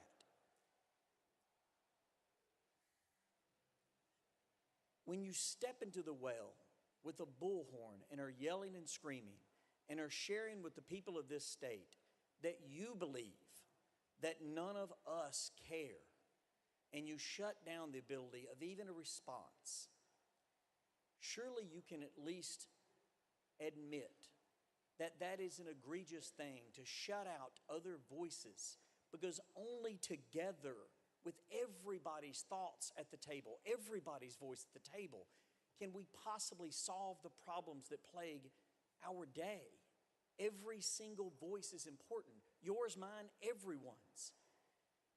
Does it not matter to you that in doing so, you shut down every other voice and elevated yourself even above the very families who were going through hell because their loved ones were killed? And it appeared to us as if in that broach of protocol, it's not about the rules. It's about that you elevated yourself above the very dead bodies that had not been put in the ground yet. How can you not get that? We all of us, want to make sure that there's no more children killed. Surely you get that, but I'm going to give you an opportunity to respond. I understand that your voice matters. I would ask that you explain to this body why you feel like ours do not. Because on almost every single bill you've spoken, and I think your questions have been illuminated in certain issues that I might not have thought about because I haven't walked in your shoes and you haven't walked in mine. But those rules are there so that we can have this back and forth instead of people just shouting at each other in which nothing gets resolved. I wanted to share that because I wanted to hear your thoughts. on how coming to the House floor with a bullhorn and drowning out the voice of my constituents is helpful in this exchange, because this is the way that I know how to resolve things, to talk about them and share ideas and share our differences in a way that comes to better results. What are your thoughts on that? Representative Pearson. Leader Lambert, you're wrong. I don't think that one person's voice is more important than anybody's, especially the 96 or so other folks. But what about the thousands of people who were here that Thursday who you never recognized? What about the thousands of people here who your colleagues never made eye contact with or smirked at and gave a thumbs up or laughed at? What about the thousands of people who came here saying, we need to end gun violence and we need you to do something, and they were called insurrectionists by the Speaker of this House? What about the thousands of people who marched the streets of Nashville and came up to this Capitol asking that we do something, but instead of getting just legislation that might protect our schools, we're saying put more guns in schools? I have to tell you, Leader Lambert, I'm shocked that you would say that you care so much about debate in this moment. I am, because I've seen and talked with a young person today who said they came to you and they were talking with you, and there was another representative, Representative Jones, there, and he was trying to speak with you, and you yelled at him, "I've heard enough from you, young man." You said that to another equal member of this body. And so it is hard for me to now listen to you, a person who has yet to put forward legislation that I believe, or that I think has had the true input of other members of this House and other members of this body's input that could actually help protect and save our communities. I haven't heard you talk about the red flag gun laws that you're ready to propose. I haven't heard you talk about the gun storage bills that you're ready to propose. I haven't heard you talking about those things or putting resources or money towards our communities that are suffering from gun violence. I haven't heard you do those things just yet. And so it is very difficult for me to stand here now for you to think that I am trying to elevate myself above the people who were killed at Covenant, or my own people like Dr. Yvonne Nelson or Larry Thorne or T.J. Crutcher. It's really difficult for you to look me in the eye and tell me that I'm putting myself above people who have been killed by gun violence, who I know personally and who I don't know personally but advocate for. When in this House, on that day when we returned, instead of putting forward just legislation, we moved on as business as usual. We had only one representative to speak about the shooting at Covenant, and we moved on. So don't tell me, sir, that debate is so important to us when you didn't stand up and tell the Speaker we need to make sure that all members can speak now. Go ahead, Leader Lambert. Leader Lambert, the first 5 ran out. That was his 5. We'll put you back on the list and come back to you. I'm sorry. Sorry. No, we don't. We'll come right back. It's fine. We'll be back in 5 minutes or less, potentially. Representative Harris.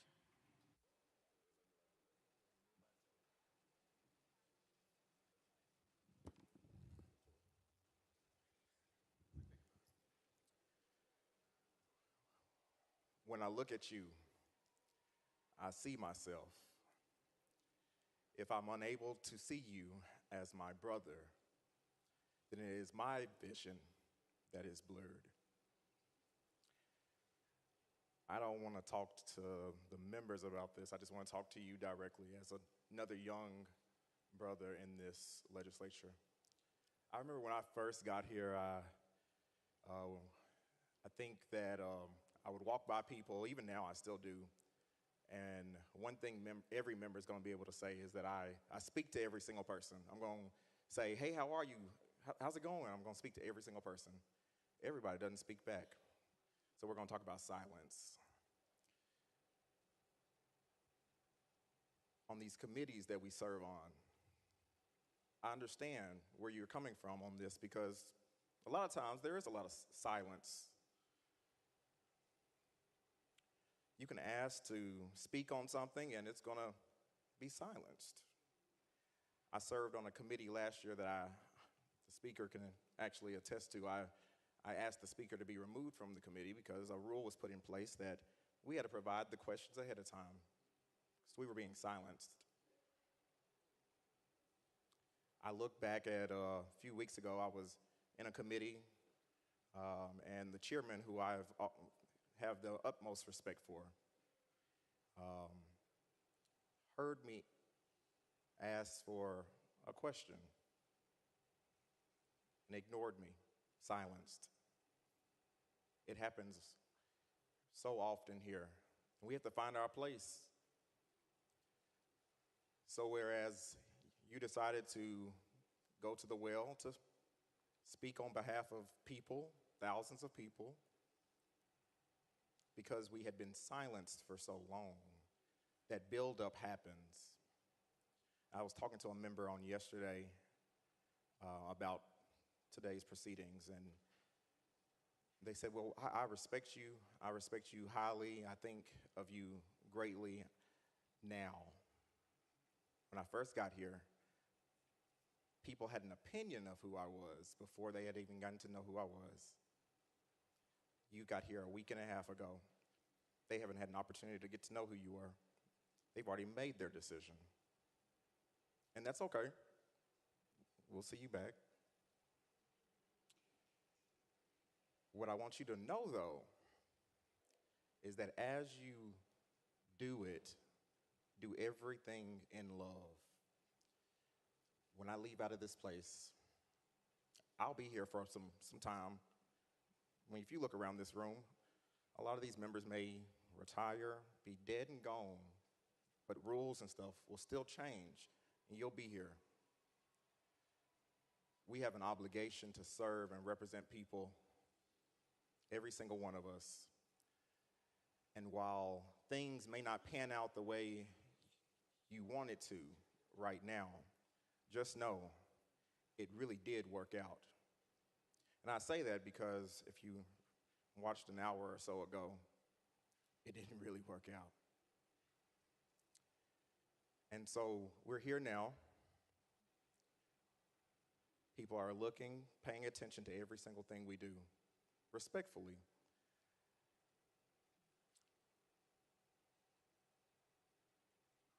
We had a member from our community that was murdered, Tyree Nichols. Murdered. We talked about him for 1 week. We had 6 individuals killed recently, 3 children, 3 adults. And we would have talked about them for 1 week had you not done what you did last Thursday. You allowed for more voices to be heard. Now, while I may have done things a little different, you made a difference that everybody's going to remember. And I promise you, those young people, the people that's going to pass away in the future, things that may happen in the future, they're going to get heard.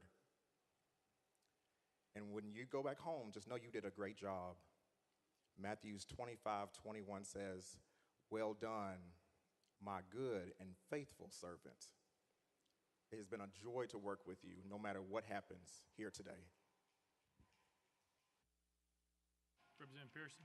Thank you, Representative Harris. And indeed, we are in a movement rooted in love. The movement for justice, the movement to end gun violence, the movement to end poverty, to ensure every kid gets good education, the movement to ensure everybody has access to health care. It's rooted in love because it's rooted in the belief that every person has value. And I know that's countercultural or that's subversive to some people's way of thinking, but it is rooted in love. And that is how we can, and that is the way we must operate. But I want to speak to this because I don't know what's going to happen. But I'll promise you that it's all right with me. What I will say is that those silences that my colleague is talking about, it's an institutional problem.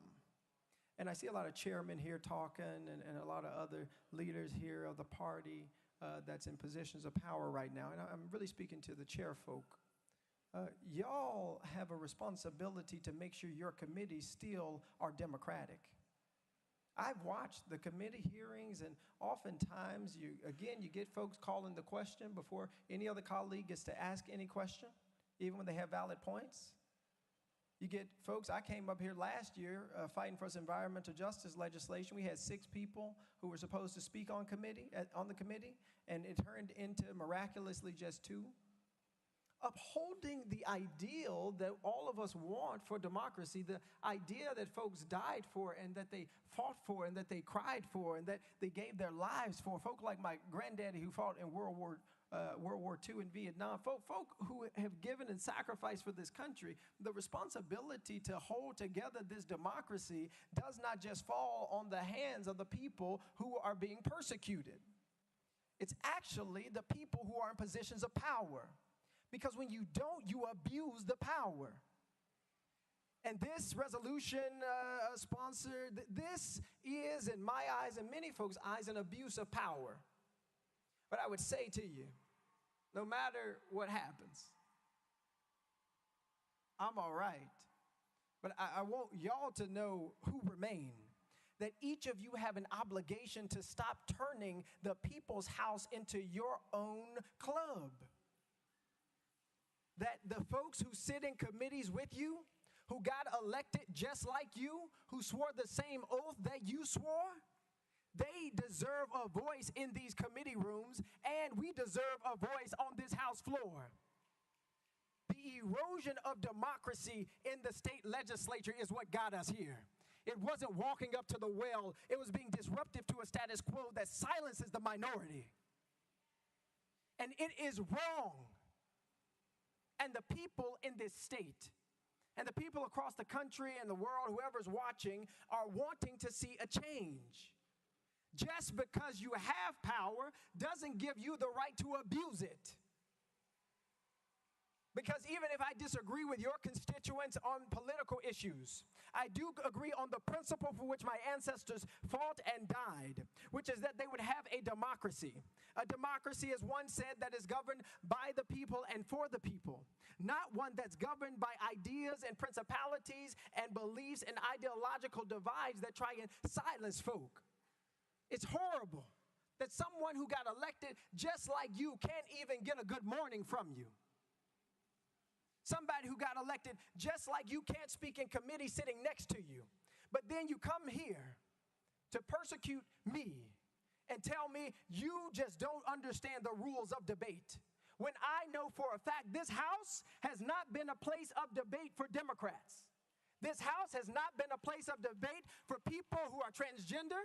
This House has not been a place of debate for people who are LGBTQIA. This House has not been a place of debate for people who are already persecuted in our society. This House ain't even been a place of debate for people who wear beautiful dashikis in honor of their ancestors who made it over.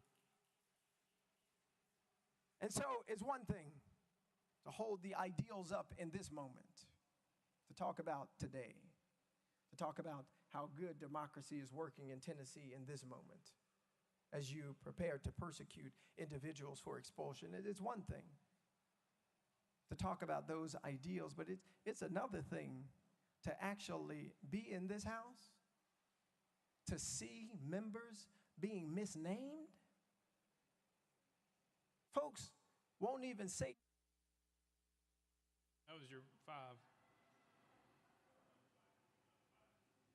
No, that was the new 5. That was the second 5. Sorry. We're going next. Is it Parliamentary question? What's the question? Mr. Clerk.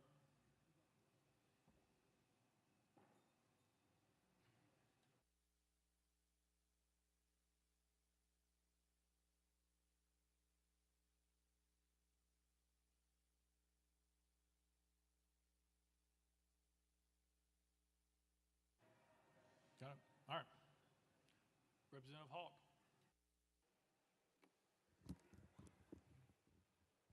Thank you, Mr. Speaker. I didn't plan to speak today. We're talking about the committee system, and we're talking about floor actions like this is something new. The supermajority that we've heard about through conversations today, that's what's new. The Democratic Party had control of both bodies of the legislature for 140 years. And early on, I couldn't get a bill heard. I couldn't get recognized in committee. I had a challenging time ever having a conversation on the floor about a concern that I have. There were certain people who were able to pass bills. There are certain people who were able to talk on bills. So it's not something that's new. And all that being said, two wrongs don't make a right. Even though it did happen for 140 years, I think that the speaker, I think that most, if not all, of our committee chairmen have gone out of their way to have people heard, much more so than what I experienced in my early years down here. I heard an interesting reaction from the crowd a few moments ago as someone was talking about when this legislature changes and when members who may be here now may be dead and gone. And the crowd outside cheered like that. The crowd cheered when that was mentioned. And that hurts my heart that anyone could wish or laugh when we're talking about our members being gone, members being dead and gone. That's what's being discussed. We talk about the focus not being on an individual, but we're seeing that individual right now bring the focus to himself. I heard there was also said earlier, people had opinions of who I was before people even knew who I was. And we were talking about how to learn the rules and how many rules there are and how it's a challenge to learn the rules in such a short time. And one of the way I learned the rules down here was from senior members. And I came on the floor several weeks ago and expressed the way that I learned the rules of the House, and I'm expressing that to the 15 freshman men on the floor, and I tell them the story of Lois DeBerry and how she expressed to me what was understood I was supposed to be doing, and I took that advice in good faith. And I never made that mistake again. The reactions that we have seen began calling me everything in the book. National media called me everything in the book. Thankfully, members of leadership on the Democratic side came up to me and said, "We know you're not what you were called. We know that you care. We know that you've been a part of this process." So I just left that as someone being naive. We left it at that. But I'm wondering, how do we learn the rules? Do we sit there and read what's on the paper? Is it life experience? Do we listen to those who have gone through this legislative process before to teach us, to try to instruct us? And I'm going to get to a question here. We've been talking about how individuals at a particular time last week got to the well, but I'm wondering, what was the plan to get out of the well? And we saw there in the video being chastised by leadership. What was the plan to get out? Representative Pearson, you're recognized. Representative Hawk represents something that we ought to talk about. And it's a common phrase. I'm not going to talk about white supremacy and things like that right now, because I think that's what you're referring to. That's not what I'm going to talk about. What I want to talk about is just a common phrase that all of you know. Hurt people hurt people. Hurt people hurt people. And there have been folks like this, and I didn't even realize Democrats had been in control of the House for 140 years or anything like that. That's a substantial amount of time. But in what the representative said was given reasoning or license for mistreatment of other members that are not currently in the majority. That is not how we sustain our democracy. Saying these things such as, I didn't get recognized in committees. Saying things like, I only certain people could pass bills. These are the exact same things that I hear as a member of the minority party. There's something wrong in the way that this House is operating. And when it got called into question in a peaceful protest to end gun violence, the response was not, what could we do to do something different? What could we do to do something better? How can we recognize that this change is something that the people in this state are demanding and ask for? It wasn't, how do we listen to the parents and the children who are protesting, not calling them insurrectionists? It wasn't, what can we do to make sure this body responds to the needs of our communities, not with just spending hundreds of millions of dollars on more war or weapons of war, or doing things like lowering the age requirement for people to get guns. The idea was to now arm teachers. It was not, what do we get from the people who came to listen and to show up and be a part of the process, as you call it. That wasn't it. Your hurt continues to cause you to hurt people. And this body is hurting people. You just expelled a member for exercising their First Amendment rights. For a House decorum rule, when the last two people committed actual crimes. 22 counts of sexual assault, bribery. Is that you're having to address ideas and people different than you're used to. You're having to answer questions that you're not used to having to answer. You're having to see people in positions just like you that you aren't used to seeing. That's, now I understand, Representative Hawk, what Representative Farmer was getting to about why I'm really here. Doesn't have to do with not following decorum, about fighting for the end of gun violence. It has to do with an idea and an ideology that says there's only one way that we're going to allow thinking up in here if you're going to be here.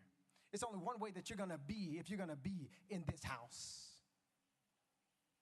But the news for you and for every member in this legislative body is that this country is changing in magnificent ways.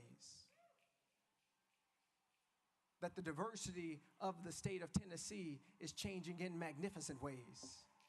That the voices and the people who are protesting aren't just black folk and ain't just white folk, ain't just rich folk or poor folk.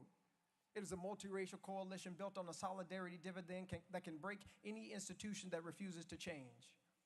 And so, because we need not cling to hurt, I suggest that this institution choose to change. Change the way that it is operating in order for justice to be possible here, for everybody's voice to be treated equitably here. I will say this. Lois D. Berry, Speaker Pro Tem, why was she never the Speaker of this House? She deserved to be Speaker of this House.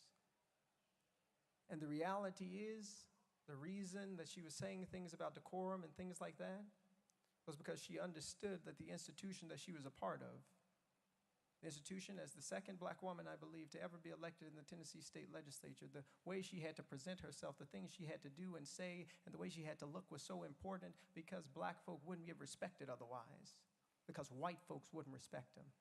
They'd call them boy, they'd call them girl instead of chairperson or Speaker Pro Tem. All right.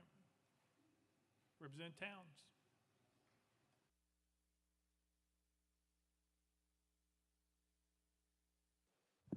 Thank you, Mr. Speaker. Mr. Speaker, here again, and members, I'm going to say that this House right now should be in mourning. We really should be in mourning after the incident at Covenant with the 6 beautiful souls that untimely transitioned. That's what we still should be doing, watching the flags fly at half-mast. Because I know that particular day, everybody was hurting, and a lot of us are still hurting. Hearts broken. A heartache is a hell of a thing. Our hearts were cracked and broken, and you can't put it back together again. We're supposed to be in mourning. This house ought to be in mourning. It has not healed, hadn't had time to heal. It takes time to heal a broken heart. But we've been deflected on trumped up charges for one of our members, 2 our members, 3 our members, which is subconsciously denying us the ability to heal and plan and progress our way through this melee of madness, of death and destruction in our communities. We should be in mourning. And in our anger, we're lashing out at our members, at the brothering, if you will, on this house floor. We're lashing out.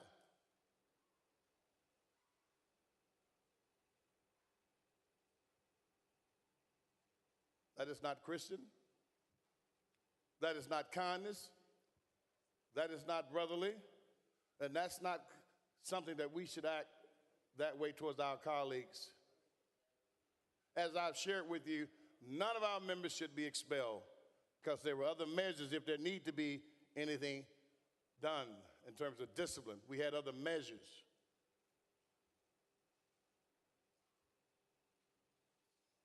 I ask that you allow our member to stay and allow us to get back to mourning and to figure out how we can address this plague that's harming our nation and harming our people and harming our state and harming our citizens. The people are calling for something to be done. Many of us don't know exactly what needs to be done, but we know we have to do something. Any of us would run into a burning building to try to save some children. All of us. As I shared about the anger, when we get angry, we may be like a dysfunctional F troop, and all the children die because we're mad. Madness, temporarily insanity. It's insaneness when you go mad.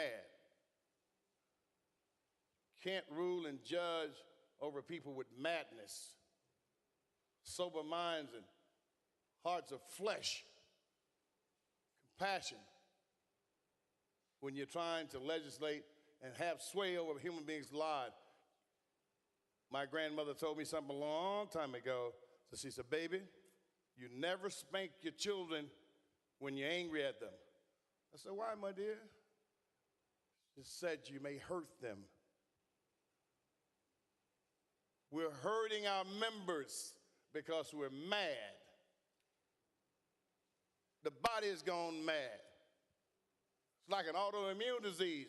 The body turns against itself. We're mad because of something that transpired on this floor. We need to figure out how to save our member, and I'm encouraging that we don't expel our member.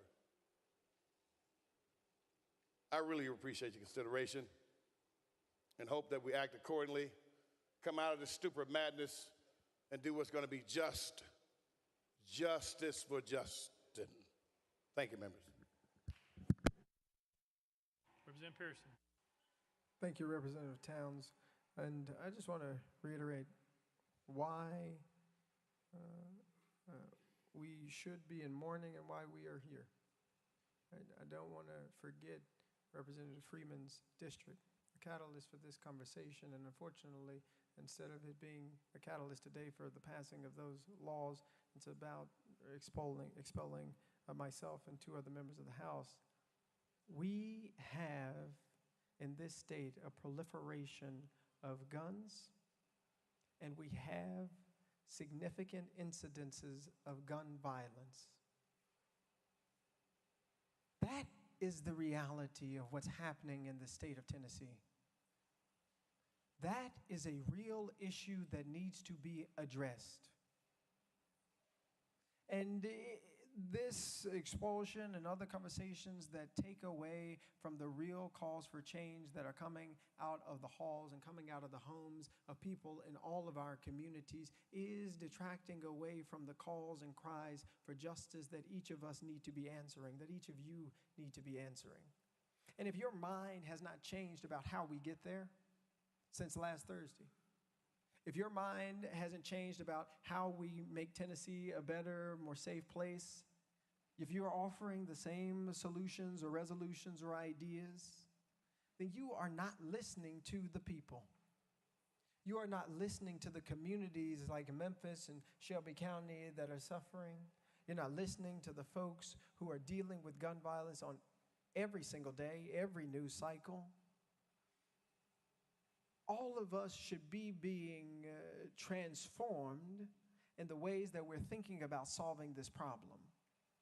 But instead of being transformed to do something to solve it, we're silencing folks who said we've got to say something. The resolution isn't expulsion.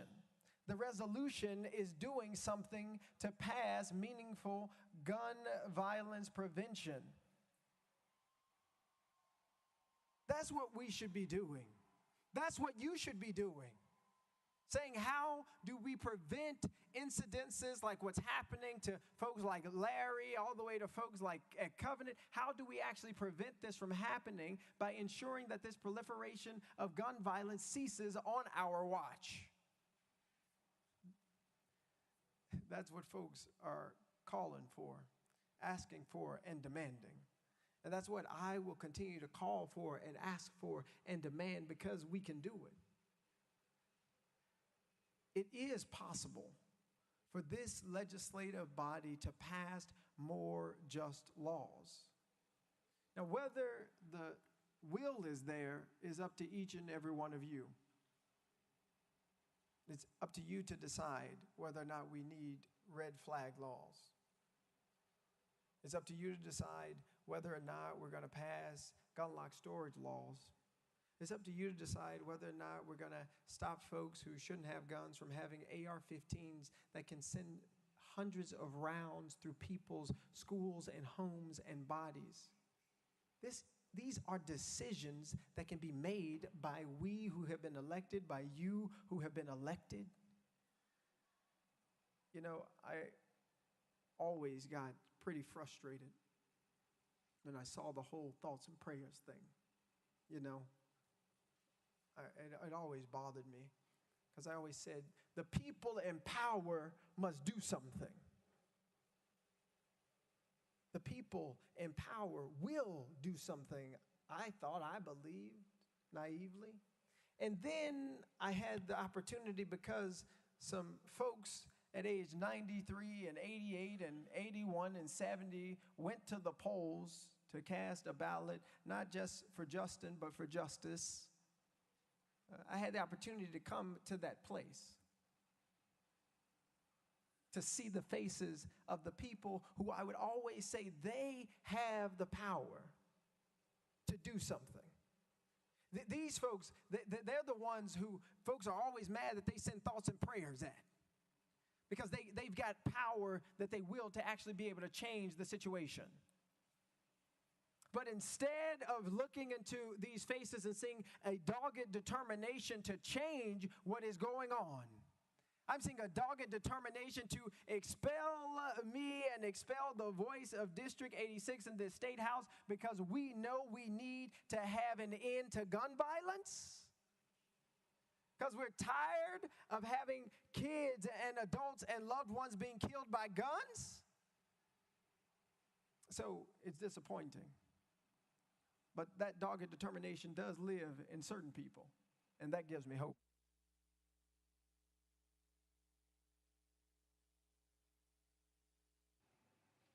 Yes, it is.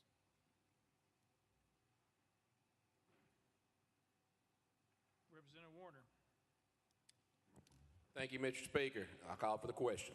Question's been called. There's objection. We're voting on previous question. All those in favor of previous question vote aye when the bell rings. All those opposed vote no. Has every member voted? Does any member wish to change their vote?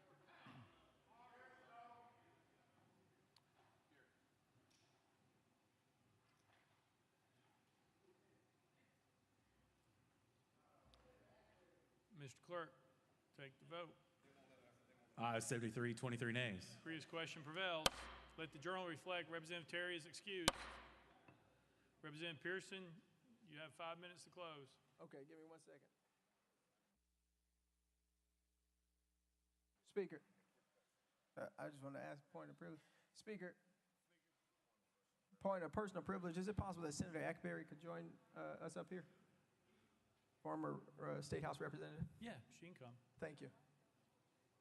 Thank you. She's going to stand next to me. Leader Camper. Come on, Senator. All glory and honor to God, who makes all things possible, who takes the son of teenage parents Kimberly Owens Pearson and Jason C. Pearson and brings them to an institution built by enslaved people's hand. All glory and honor to God, who brings those who've been marginalized and excluded into this place and tells them that you still have a voice, that you still are somebody, and that the movement for love and justice cannot be stopped because we've still got a heartbeat, because we've still got a movement for love that needs us. We've still got people who are calling on us to act and to do something. To all you who still believe that the best days for democracy are ahead, for all of you who still believe that our better days in Tennessee are ahead, I want to tell you that I still believe with you. And how is it that even now amidst persecution on this Holy Week, after my own brother Justin Jones, Representative Jones, gets expelled from the House, is it that we still have hope and faith and belief in the democracy of Tennessee, faith and hope in the belief in the democracy of the United States of America? How is it that you still have hope, you descendant of enslaved people? How is it that you still have hope? Well, it's because even from the bottom of slave ships, my people didn't quit. Even in cotton fields and rice fields, my people didn't quit. Even when they were whipped and chained and told they had no name, my people didn't quit. Even when they incarcerated us, locked us up for a crack cocaine epidemic created by President Ronald Reagan to fund a war in South America, my people didn't quit. Even when they defunded our schools, separated us and called us colored and white, even when they put us on lynching trees in the state of Tennessee, specifically in Shelby County, my people didn't quit. Even now, as our own brothers and sisters lay to rest because of the failure of people in positions of power to do something, because people are refusing to pass just laws to end the epidemic of gun violence in the state of Tennessee, my people have yet to quit. And so even now, amidst this vote, amidst this persecution, I remember the good news. Hallelujah, Jesus. I remember that on Friday, the government decided that my Savior Jesus, a man that was innocent of all crimes except fighting for the poor, fighting for the marginalized, fighting for the LGBTQ community, fighting for those who are single mothers, fighting for those who are ostracized, fighting for those pushed to the periphery. My Savior, my black Jesus, he was lynched by the government on Friday. And they thought that all hope had been lost.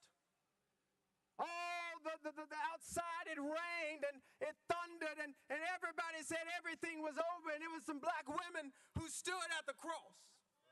It was some black women who watched what the government did to that boy named Jesus.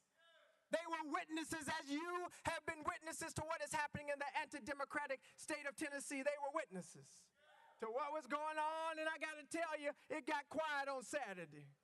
Yes, I tell you, it was a sad day on Saturday. All hope seemed to be lost. Representatives were thrown out of the State House. Democracy seemed to be at its end. Seemed like the NRA and gun lobbyists might win. But oh, that was good news for us.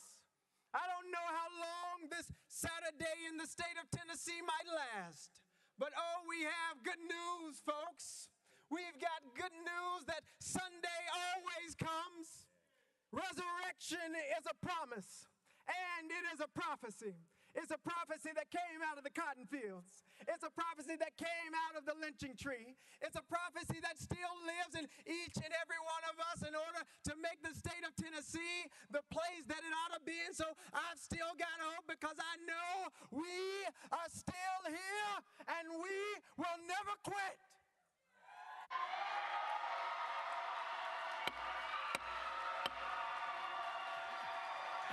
Out of order.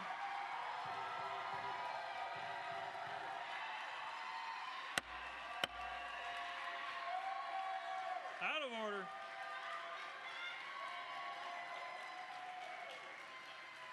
We're voting on House Resolution 63. All those in favor, vote aye when the bell rings. Those opposed, vote no. Has every member voted? Does any member wish to change their vote?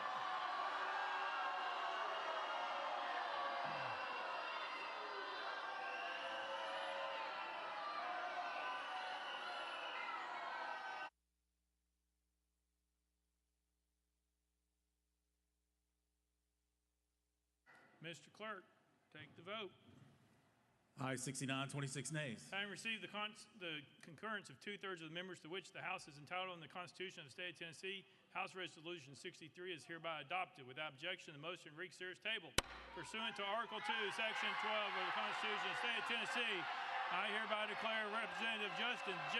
Pearson of the 86th Representative District expelled from the House of Representatives of the 103rd General Assembly of the State of Tennessee. Next order, Mr. Clerk. Announcements. Announcements. Next order, Mr. Clerk. Roll call. Roll call.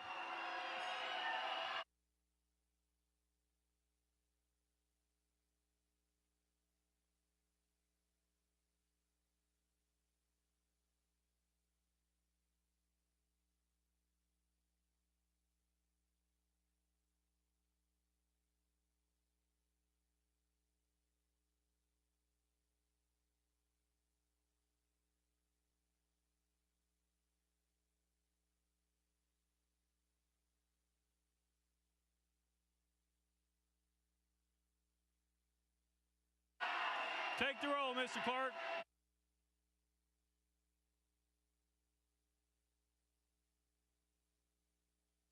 Mr. Speaker, 89 members present. Leader Cochran, you're recognized.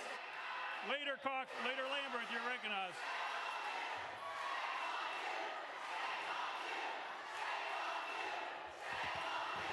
Thank you, Mr. Speaker. I move the House stand in recess until 5 p.m. on Monday, April 10th, 2023. Without objection, the House stands in recess till 5 p.m. on Monday, April 10th, 2023.